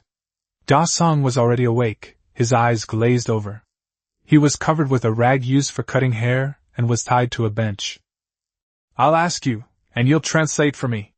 Translate every single word he says to me without missing a single one, Gonzalo said, leaning back on the bench. Yes, sir, this person should be from the beast tribe. There are many branches of beast tribes in the mountains. They are named after various animals. Newly established tribes are very powerful, but after a few generations, the population of these tribes increases, but their strength declines, Duke said honestly. Gonzalo certainly knew what was going on. Why the population had increased but the strength had decreased. Some powerful tribes had certain traditions. They forcibly activated the night level by consuming magical plants. The side effects were very severe, and they could not activate the heart of their bloodline. Following this logic, we can conclude that if Desang's father were a chieftain, he would definitely be at the night level. Because if one goes from strong to weak and doesn't have a stable source of resources, it's impossible to break through to the night level. I wonder if any of his brothers have become knights. 200 years ago, the elephant people were the dominant race here. They were later completely wiped out by the Kingdom of Augustus. These wild beast tribes were treated as vassals of the elephant people. After so many years of development in the mountains, these wild people had long been driven to remote corners of the mountains. The places where Gonzalo is located happen to be the very edge of the mountains. How many knights are there in the Grey Wolf tribe? What the savages call chieftains? How many people are there in the Grey Wolf tribe? How many warriors are there? Where is the tribe located? Where did you migrate from? How do you survive? Why did you come here? Gonzalo asked, and Duke began to translate. Dasang rattled off a bunch of things, which, when translated, means, My father is the only chief. The tribe has 13 warriors, all of whom are strong enough to kill wild beasts on their own. The tribe has a total of 500 people and is located deep in the mountains and forests southeast of the grassland. We migrated from the swamps, and the warriors of our tribe all tame gray wolves. There are fruits to eat in the mountains and forests, and we can also eat the leaves, bark, and roots on the ground. We can also tame gray wolves to hunt. I was starving from eating fruit all day, so I took the wolf to the grasslands to hunt. My father told me not to go to the grasslands because there are humans there, and the tribe should avoid contact with humans. Das Sen began to struggle, and it was clear that the effect of the blood necklace was weakening. Gonzalo told Duke to leave, lifted the rag used for cutting hair, and took out the blood necklace. Gonzalo sighed inwardly, realizing that the swamp was more dangerous than he had imagined. The previous 2 pioneer knights had both perished in this desolate swamp, and he was glad he hadn't ventured in rashly. The so-called warriors of the savage tribes were actually about as good as a professional soldier wearing plate armor. Savage warriors were ruthless in battle, but they did not have good armor protection. They used stone tools or naturally sharp minerals as spears. Such weapons would be suicide if they encountered a professional army. It was precisely because these savage tribes were so wretched that the pioneering knights of the Kingdom of Augustus were able to gradually carve out the Fairmont Mountains. Through this information, Gonzalo also understood that the desolate swamp held a great opportunity, allowing the savages to pass down their bloodline from generation to generation, indicating a stable supply of magical plants.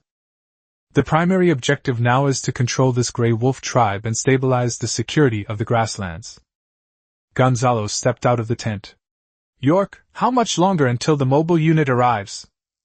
Master, they are moving quickly and will arrive by noon, Yoluk said, still panting heavily as he lay on the ground.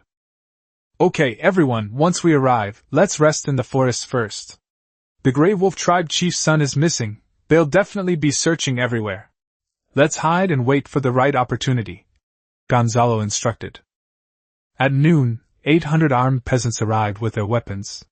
They hid in the woods and ate black bread with salt and water without making a fire. Everyone was excited. They knew their chance to make a name for themselves had come. There was no need for Gonzalo to mobilize them. They were all as excited as if they had been injected with chicken blood. You should know that the reward for killing a savage has now increased to 15 pounds of meat, which can also be exchanged for other things of equal value. If you kill a savage warrior, the slave will be promoted 1 rank. If you kill the chieftain, Lord Gonzalo will reward you with land. Land that belongs to you. There's no need for Gonzalo to talk about pre-war mobilization. Right now, the people who are capable of fighting are practically glowing with excitement at the sight of the enemy. Gonzalo ordered them to take advantage of the good daylight to check their equipment, put it on, and then go to sleep and rest.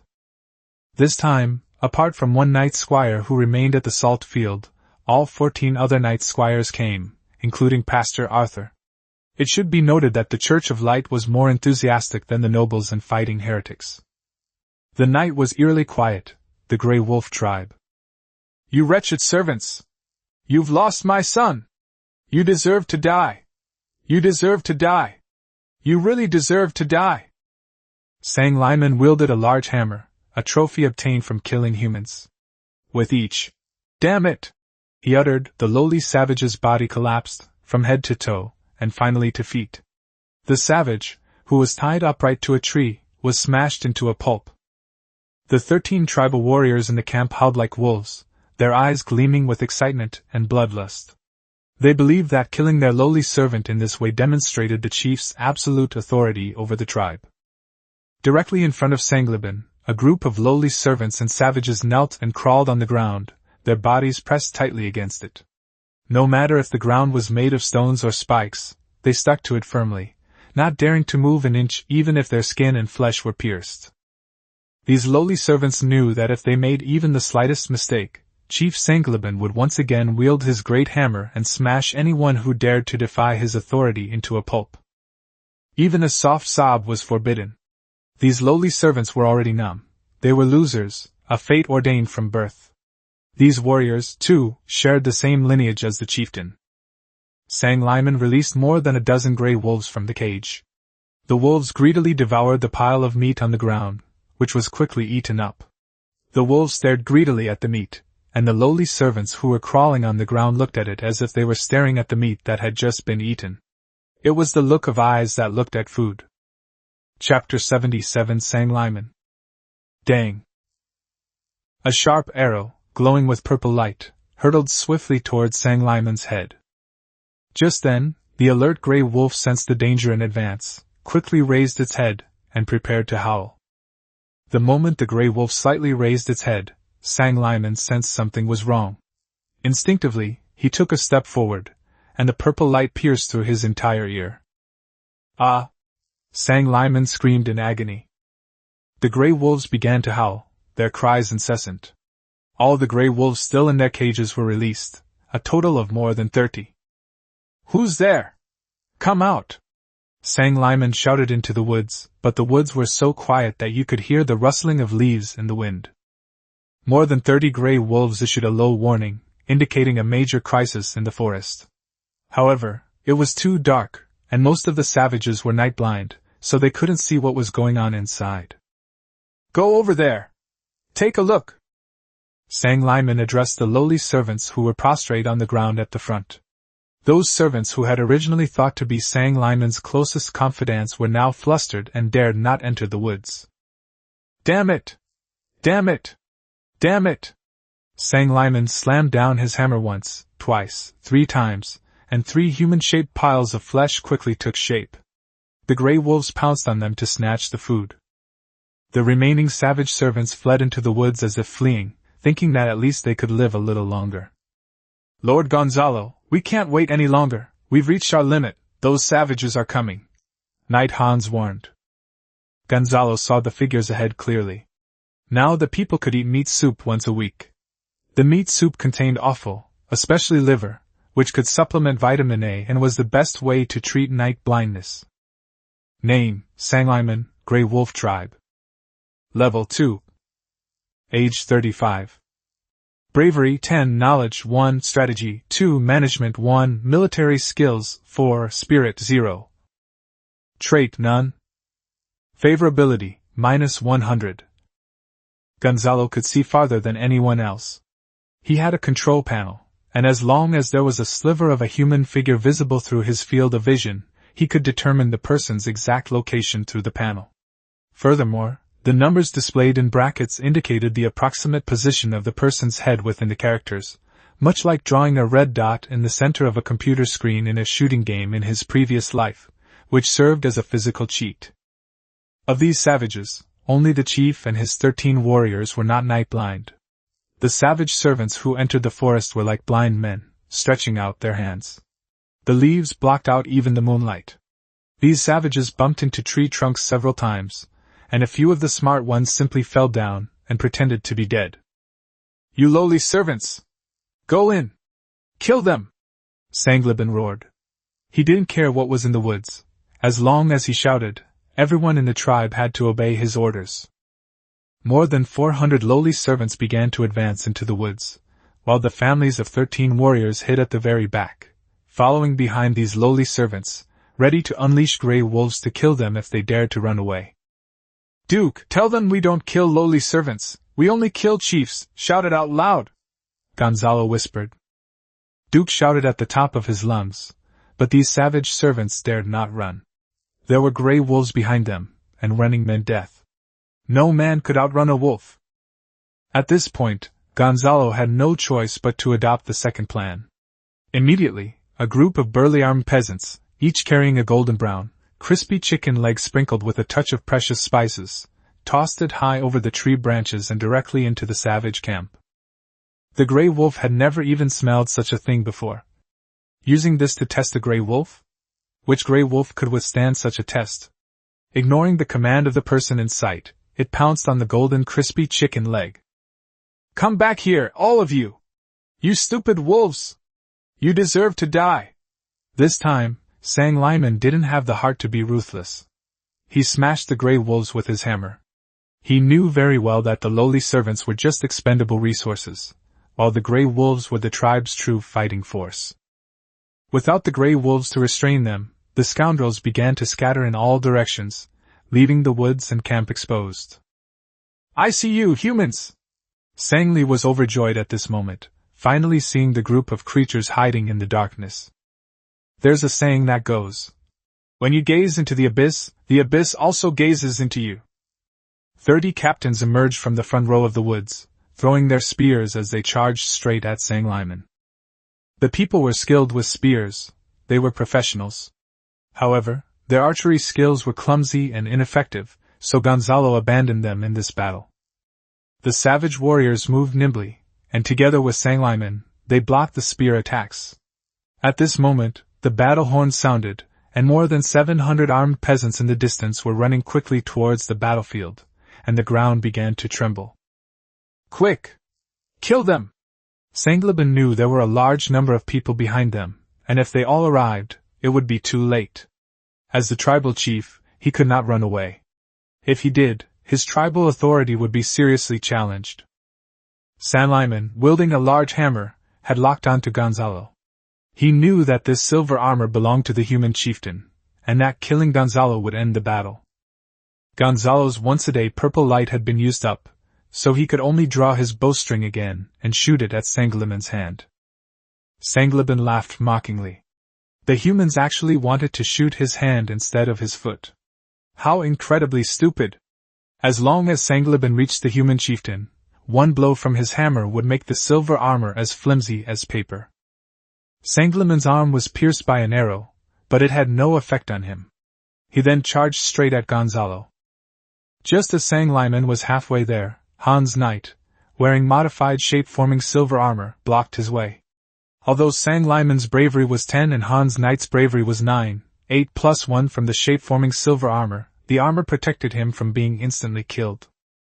Sang Liman swung his hammer at the Han's knight, who, with his experience, used his iron shield to block. The shield was deformed by the impact, and the Han's knight's right hand, which was holding the shield, was fractured. He was thrown far away by the force of the blow. Now only Sang Liman and Gonzalo are facing each other, and at such close range, Gonzalo can't draw his bow. Sang Liman swung his hammer. At such close range, he could instantly kill the human chieftain. But Gonzalo chose to draw his purplewood bow and aim at Sang Liman's head. He revealed a ferocious and cruel smile, mocking the human's foolishness. At such close range, drawing a bow would surely kill the human chieftain. His experience in life-or-death battles made him certain that he would win this time. Sang Liman gripped the hammer tightly, but suddenly, he couldn't muster any strength in his hand. He looked at his injured arm, the cracked skin, and the green veins. He had been poisoned by an evil toxin. It was the evil toxin that Gonzalo had extracted from Brooke's father, an evil toxin that could turn even a knight into a vegetable. What he didn't see was that his left ear, which had been shot open, and the left half of his head had long been infected by the evil poison. Sang Liman shouted, "You shameless!" But before he could finish, Gonzalo shot him with an arrow that pierced his eye and brain, killing him instantly. Gonzalo laughed. "What's the point of talking about chivalry with heretics? This isn't a trial by combat. Blame it on your bad luck, you ran into someone with cheat codes." Chapter 78 Clarifying the Context. The remaining 13 savage warriors were surrounded and slaughtered on one side. The 30 captains, all clad in full armor, completely overwhelmed these so-called savage warriors. Their long swords pierced their skin and flesh, and blood flowed freely from the steel blades, signaling the end of the battle and the complete termination of the Grey Wolf tribe's rule. "Arrest all these savages!" Gonzalo shouted to the arriving armed peasants, while he went to check on Hans's injuries. Gonzalo helped Hans to a secluded and safe location. Despite the death of the main force of the Grey Wolves, he did not let his guard down. After confirming that there was no more danger around, he removed the molded silver armor from Hans's wrists, took off the middle layer of chainmail, and used the dagger to cut it open, revealing the cotton armor and linen undergarments that were close to his skin. Ziguan had already exhausted his magic power. After Gonzalo absorbed the magic power of the magic crystal, he performed a milky white healing spell and then applied herbs to Knight Hans. "Hans Knight, are you experiencing any other discomfort? I suggest you move around a bit." Gonzalo asked this question because his fighting spirit was so high that he couldn't feel the pain when he was injured. By the time he actually discovered the wound, Most of his blood had already been lost, and there was no chance to save him. After the battle, they dared not remove their full armor for fear of being caught in a armor removal wind. Even though knights had superhuman physiques, their combat skills were even higher, and they would not make such small mistakes. Lord Gonzalo, I'm fine. My arm will heal in about 10 days with bandages. I'll have to trouble you and Priest Arthur with your healing spells these next few days, Knight Hans said with a smile. The experienced knight had already stretched his whole body and felt the young lord's concern for him. Gonzalo was naturally very concerned. As the first knight to swear allegiance to him, he was one of only 2 knights in the entire territory. The original plan was to kill the savage chieftain instantly. Who knew the battlefield would change so quickly, forcing Knight Hans to stand in the middle to protect Gonzalo. If it were someone who didn't uphold the principles of knighthood, they probably would have already started slacking off and throwing the game. Fortunately, Gonzalo could see the stats, and these people deserved Gonzalo's full attention. He took out a crystal test tube from the small bag, which contained a bright green healing potion, and gave it to Knight Hans. After confirming that Knight Good Hans was unharmed, Gonzalo re-entered the battlefield. Now, more than 700 armed peasants had already arrived and were hunting grey wolves. These beasts, freed from the restraint of the savages, began to attack the surrounding creatures indiscriminately. The grey wolves, who were already used to eating human flesh, regarded anything with 2 legs as food. The armed farmers were all dressed in iron armor, the better ones were equipped with steel swords, and the lesser ones were equipped with iron swords. The grey wolves could not break through the iron armor defenses, and when they pounced on the armed farmers, they were pierced through the body by the long swords. These savages, especially the families of some savage warriors, resisted fiercely and were all surrounded and killed by the armed farmers. As for those who indiscriminately killed fleeing savages, the armed farmers did not kill savages indiscriminately in order to claim war merits. The people on the land of Atlanta all knew that killing prisoners was the least worthwhile thing, because they could be exchanged for ransom. Moreover, the slaughter of prisoners and civilians to claim war merits was also written into Gonzalo's territorial laws and would be severely punished. The savage servants, seeing that they could not escape, all lay prostrate on the ground, pleading. "Duke, tell them to stand up. They're not livestock, they shouldn't be huddled on the ground like animals." Gonzalo pulled up one of his savage servants. Duke translated for the savage servants, but they all clung to the ground. Gonzalo pulled the savages up, and they immediately fell back to the ground. Prolonged oppression has instilled in them an instinct to stay close to the ground when facing stronger opponents, much like a tree taking root and growing deeper and deeper. Gonzalo was truly helpless against these savages, so he gave the order. "Keep this savage here, and send the rest back to Happiness Territory to be tamed slowly." Named Sang-Chi. Level 1. Age 25. Bravery 1, Knowledge 0.3, Strategy 0, Management 0, Military Skills 0, Spirit 0. Trait none. Loyalty 20. Gonzalo's panel showed that this savage was somewhat knowledgeable, meaning he knew a thing or two, and was already one of the best among this group of savage servants. The armed farmers began clearing the battlefield, transporting all the savage corpses back to Happiness Territory, as they were excellent composting material. "Duke, ask this man what these savages usually eat, and how 500 people can survive in a place like this," Gonzalo inquired. "Sir, this savage said it's mainly about fruit trees, then bark, roots and such," Duke replied. "Bring a few men here and bring that little savage Da-Song over too," Gonzalo ordered. Soon, the two were interrogated separately by Gonzalo. The blood necklace was not used, mainly because it would consume too many magic crystals. Through separate interrogations and comparison of their statements, the location of the savage chieftain Sanlaban's cave was quickly confirmed. 100 people were assigned to the area that night, and they finally found Sanlaban's cave. It was a dense forest, and the entrance to the cave was covered by vines in the deepest part. It was so dark inside that you couldn't see your own hand in front of your face. Fortunately, Gonzalo was outside, and the panel didn't show any creatures. I took a torch and went inside. There were several animal hide beds and several large chests, which were obviously obtained by plundering caravans. Opening the boxes revealed ordinary goods, including dozens of gold coins and some daily necessities such as salt. Just as Gonzalo was feeling disappointed, he saw the information displayed on the panel, lifted the silk cloth covering it, and found a bright red fruit. Item name, mulberry fruit, quality, green. Item information, mulberry fruit from the depths of the desolate swamp. Consuming it allows humans with excellent physiques from long-term training to break through and become knights, but they cannot inherit the bloodline heart. After breaking through, valor is increased by 1 to 3. Failure to break through will result in death. Gonzalo's pupils contracted. This thing! The Sanghong fruit was what Sangliban had prepared for his son.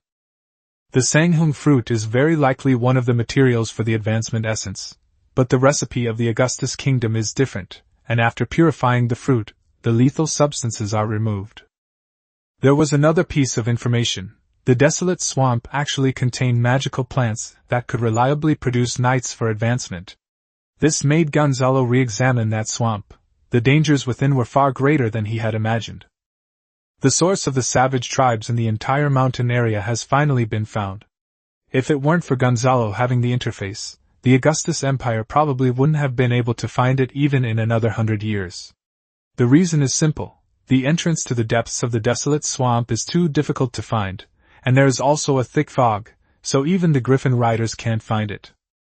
Harrison Walsh, in his Pioneering Knight's diary, wrote that he was able to enter the depths of the desolate swamp because his slave, Gonzalo, led him in. Gonzalo suspected something was amiss. Such guides were probably not good people. Furthermore, Harrison's diary shows that he treated slaves by the number of animals, indicating that he did not regard them as human beings. The slave Guy was lured to Harrison with the swamp iron ore, which was clearly a deliberate act of seduction. With this in mind, Gonzalo's thought process became clearer, and he understood that, apart from the first pioneer knight, the deaths of the previous 2 pioneer knights were likely caused by the savages. The savages in the desolate swamp may have been secretly observing the people's every move. So many people were mobilized tonight to wipe out the Grey Wolf tribe. If the savages of the swamp attack Happiness Village, that will be their perfect opportunity. Gurgle. As soon as the sound rang out, the several-month-old griffin flew over, took the note from Gugu's foot, and found it was a letter from Sylvie. Instantly, Gonzalo's hair stood on end. Send 50 men to stay here. Everyone else, follow me back to Xingfu village immediately. Gonzalo unleashed his magic, and a thunderous shout rang out, commanding all the armed peasants on the battlefield. Chapter 79 Chief Guy. Happiness Village, flames soaring into the sky. The horns of Mount Roland echoed throughout the territory. The wooden fence surrounding the village had long been abandoned. Faced with the siege of thousands of savages, the best course of action was to flee to Mount Roland. The savages wore bird feathers on their heads and animal skins or grass clothes. They ransacked Xingfu village, burning down every wooden house they looted. Guyu wore multicolored feathers on his head. The more colors, the higher his status. He was dressed in human chainmail. Looking at the towering flames, Guyu revealed an evil smile that seemed to indicate his complete control. The savage grabbed a hen that was still flapping its wings, twisted its neck, and blood flowed down his wrist into his sleeve. He lowered his head, licked it, and then grinned. He hadn't tasted such good food in a long time. A savage warrior, carrying a bag of supplies he had just plundered, walked towards Guy with a fawning expression. He put down the burlap sack and said excitedly, "Chief Guy, you are truly amazing! Every time these pioneer knights come, you manage to trick them all. No, I should say you outsmart them." Guy sneered. "They can't even flatter properly. If it weren't for the web-entangling spiders chasing humans and then settling in human castles, our tribe would have unified the other 2 tribes long ago. After looting these supplies, it'll be enough for us to eat for a whole winter. Chief Guy, all those humans have hidden in the mountains. Should we charge up and kill them all?" the savage warrior said cruelly. "No rush. What I want is for them to produce food. We'll squeeze them dry, and when our tribe runs out of food, we'll come out of the swamp and rob them again. Once we've squeezed out their last bit of value, we'll capture them all and use them as lowly servants," Guy said arrogantly. trying to treat humans like lowly servants. Chief Gui is truly amazing. Chief, you must be the greatest warrior in the tribe. The savage warrior knelt down and praised him. Gui scoffed at the tribal warrior's flattery. This wasn't the first time he'd done this. He knew they were on completely different levels intellectually.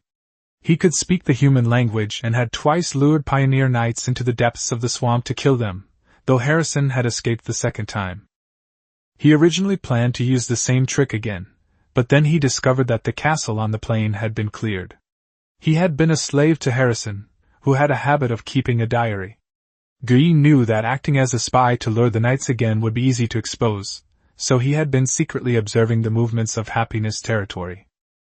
Gui had been waiting for an opportunity, waiting until the village's autumn harvest was almost complete, and then, taking advantage of the large-scale departure of the armed farmers in the territory, he sent out 1,300 tribal savages to plunder Xingfu village.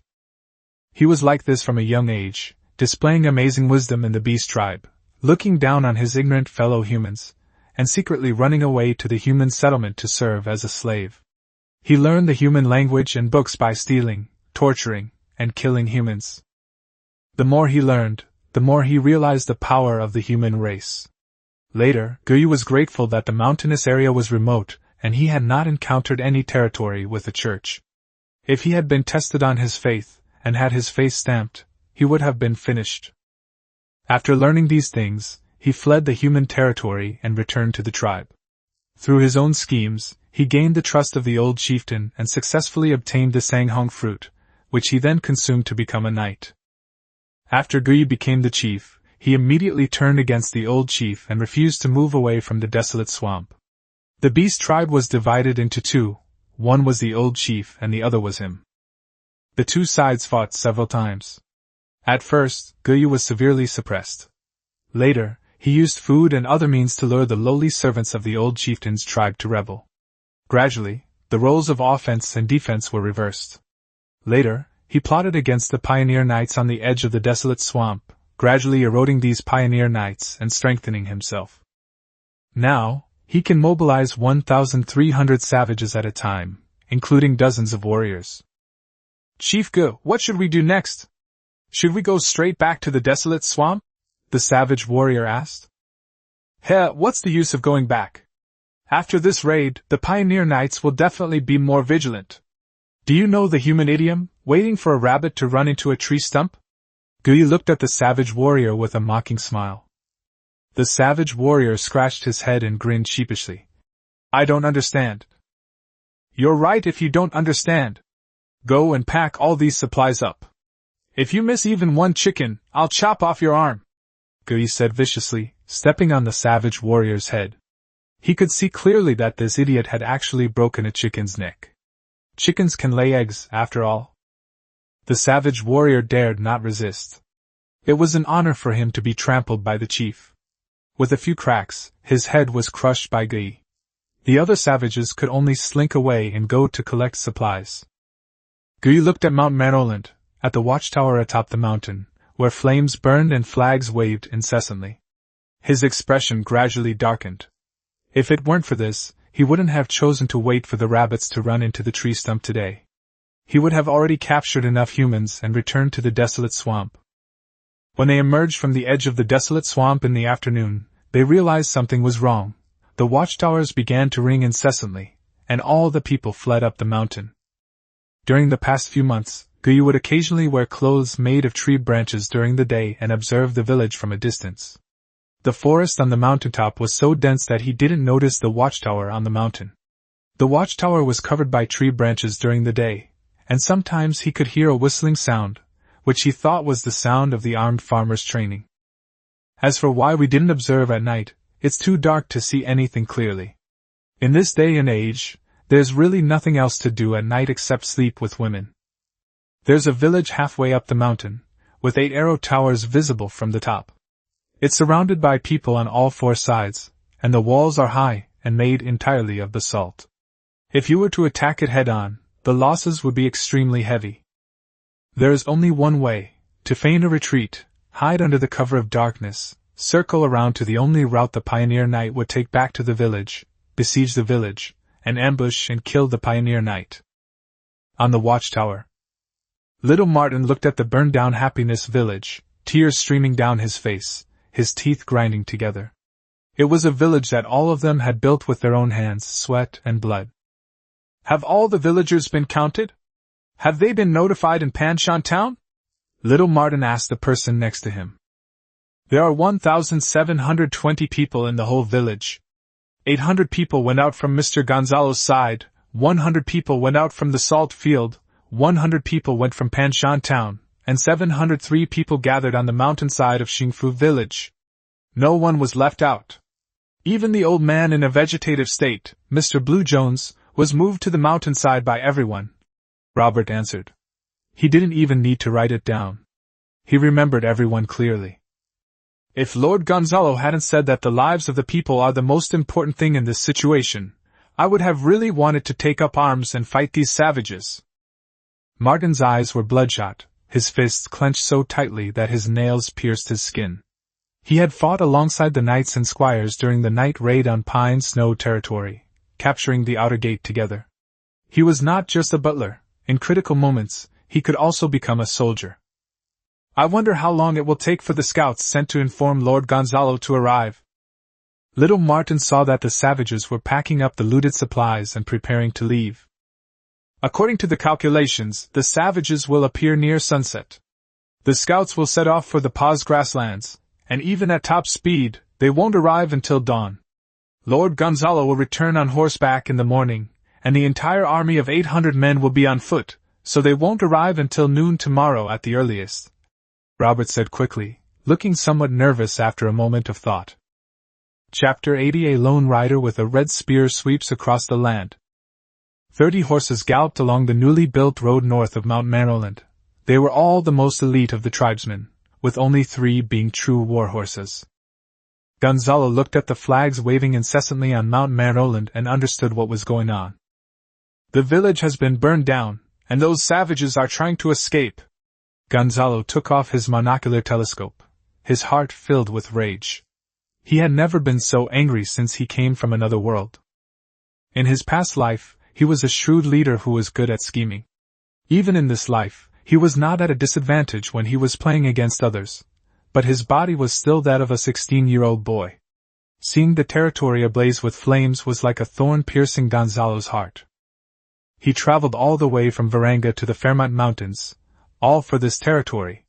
And today, this territory has been completely destroyed by these savages. If we let these savages escape today, the consequences will be dire. We don't even know where the entrance to the deep swamp is. The enemy is in the dark while we are in the light. The savages' attacks will only increase in the future, and any talk of developing trade will become empty words. We must at least keep a group of savage warriors from the deep swamp and get them to tell us where the entrance to the deep swamp is. My lord, we've finally arrived. The people are all safe. Let's go up the mountain. Yolak, having understood the situation in the territory from the flag signals, urged Gonzalo. Gonzalo shook his head and smiled brightly. You all go up. I'll go around from the east side of Manoland. Gonzalo knew that, given their loyalty, these people would all follow him. This statement had 2 meanings. Only those willing to follow Gonzalo in critical moments were worth cultivating. Those who were timid at this time would leave Gonzalo's inner circle later. This was also a test, and Gonzalo was well aware that his safety was guaranteed. Everyone was stunned. Going around the east side of Maryland and reaching the plains would mean running straight into the savages. The knights, squires, and captains understood what Lord Gonzalo was planning. He wanted to intercept 1,300 savages by himself. Yolak couldn't understand what was wrong with the mature beyond his years-old Lord Gonzalo. Lord Gonzalo, count me in, I'll go with you.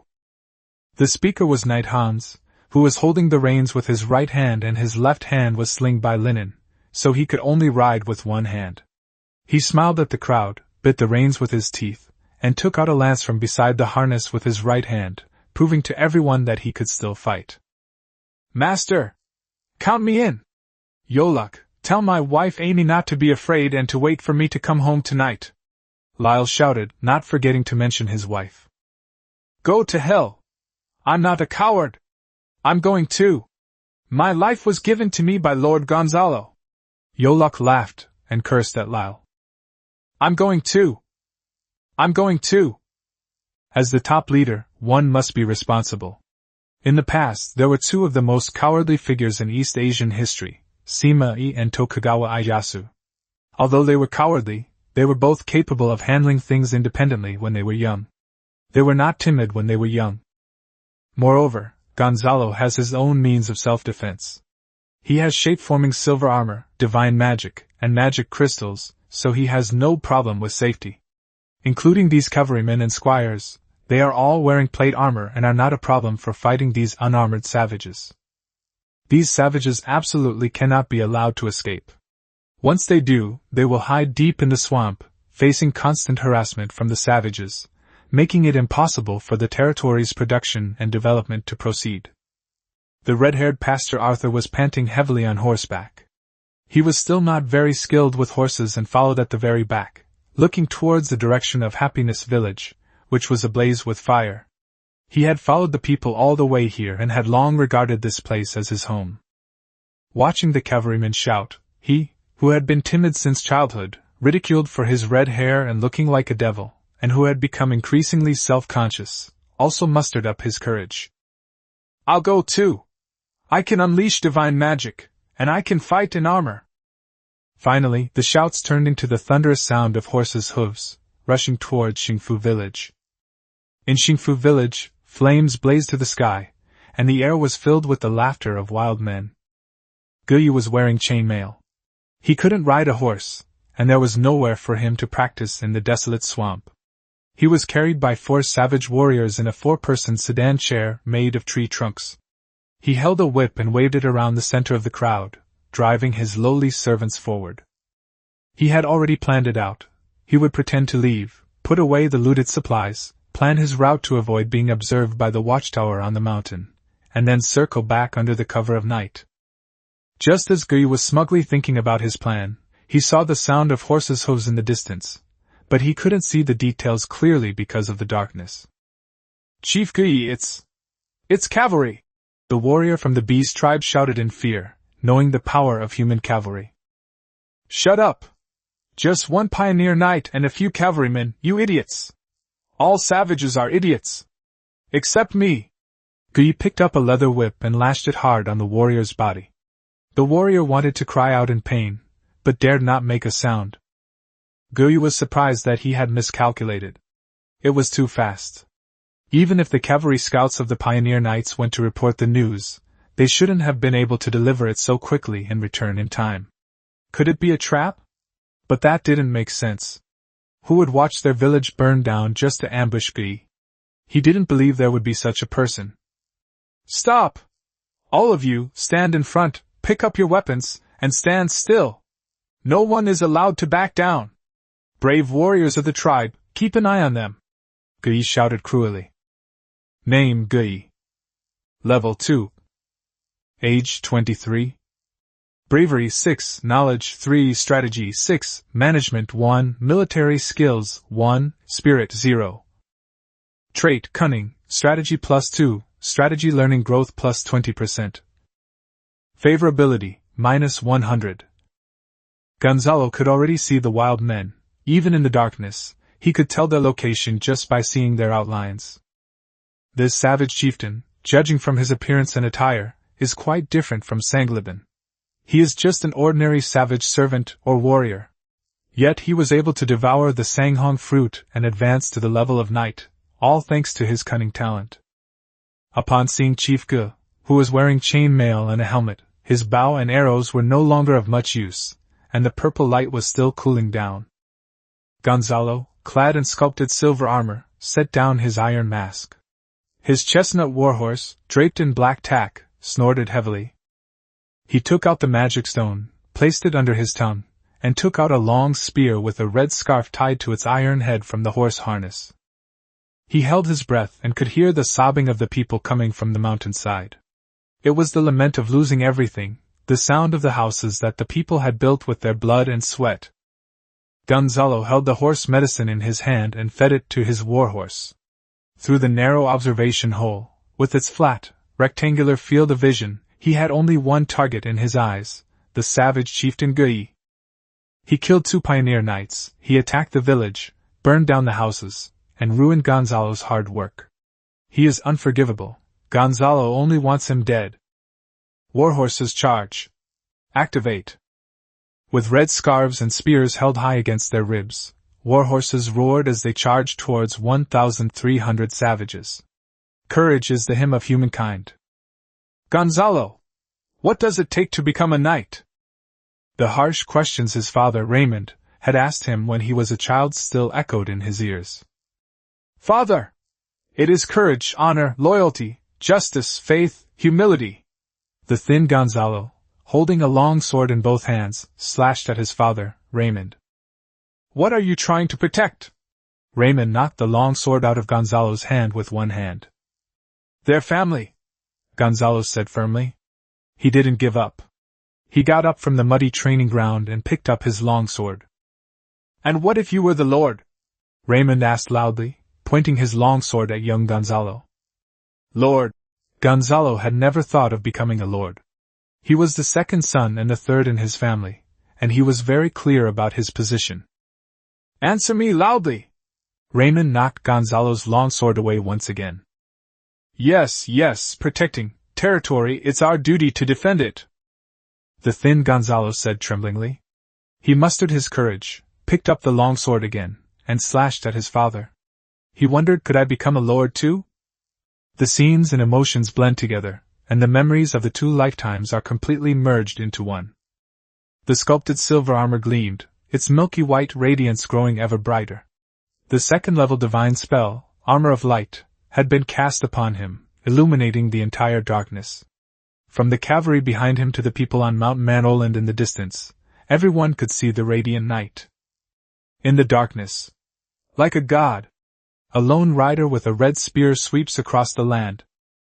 On the mountainside of Manoland, 700 villagers stood in the village, gazing down the mountain at the cavalrymen radiating a milky white, holy light, their lord, Gonzalo. These 700 people, mostly women and children, were deeply shaken. Lord Gonzalo had actually charged forward all by himself for their sake. No! I want to go and protect our territory. Noka, his face streaked with tears, picked up his cypress spear and charged down the mountain. Noka knew that if all of this was destroyed, he would lose all hope in his life and become a serf who could only cry again. Only Lord Gonzalo could guide him and help him find the meaning of life. Noka, come back! You're only 14! Amy shouted loudly, her belly protruding. The villagers saw that even a 14-year-old child dared to go up there, so what were they afraid of? What were they afraid of? Hadn't they suffered enough hardships along the way? I'm going too. I'll go too. The territory should be defended by everyone with their blood. We are not a burden. For Lord Gonzalo. The people cried out in anguish. Everyone assemble! Martin shouted, ordering everyone to assemble. With Gonzalo absent, Martin, as the steward of the territory, was the highest decision-maker.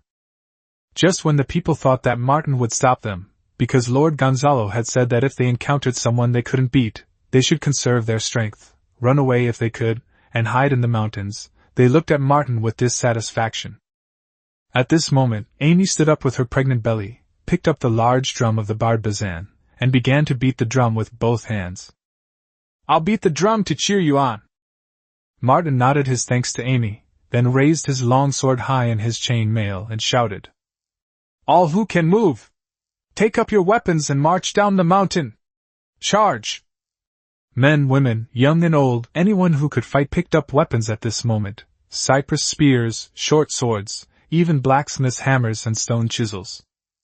The war drums resounded throughout Roland Hill. Men, women, and children, armed with weapons, marched in orderly steps toward the enemy.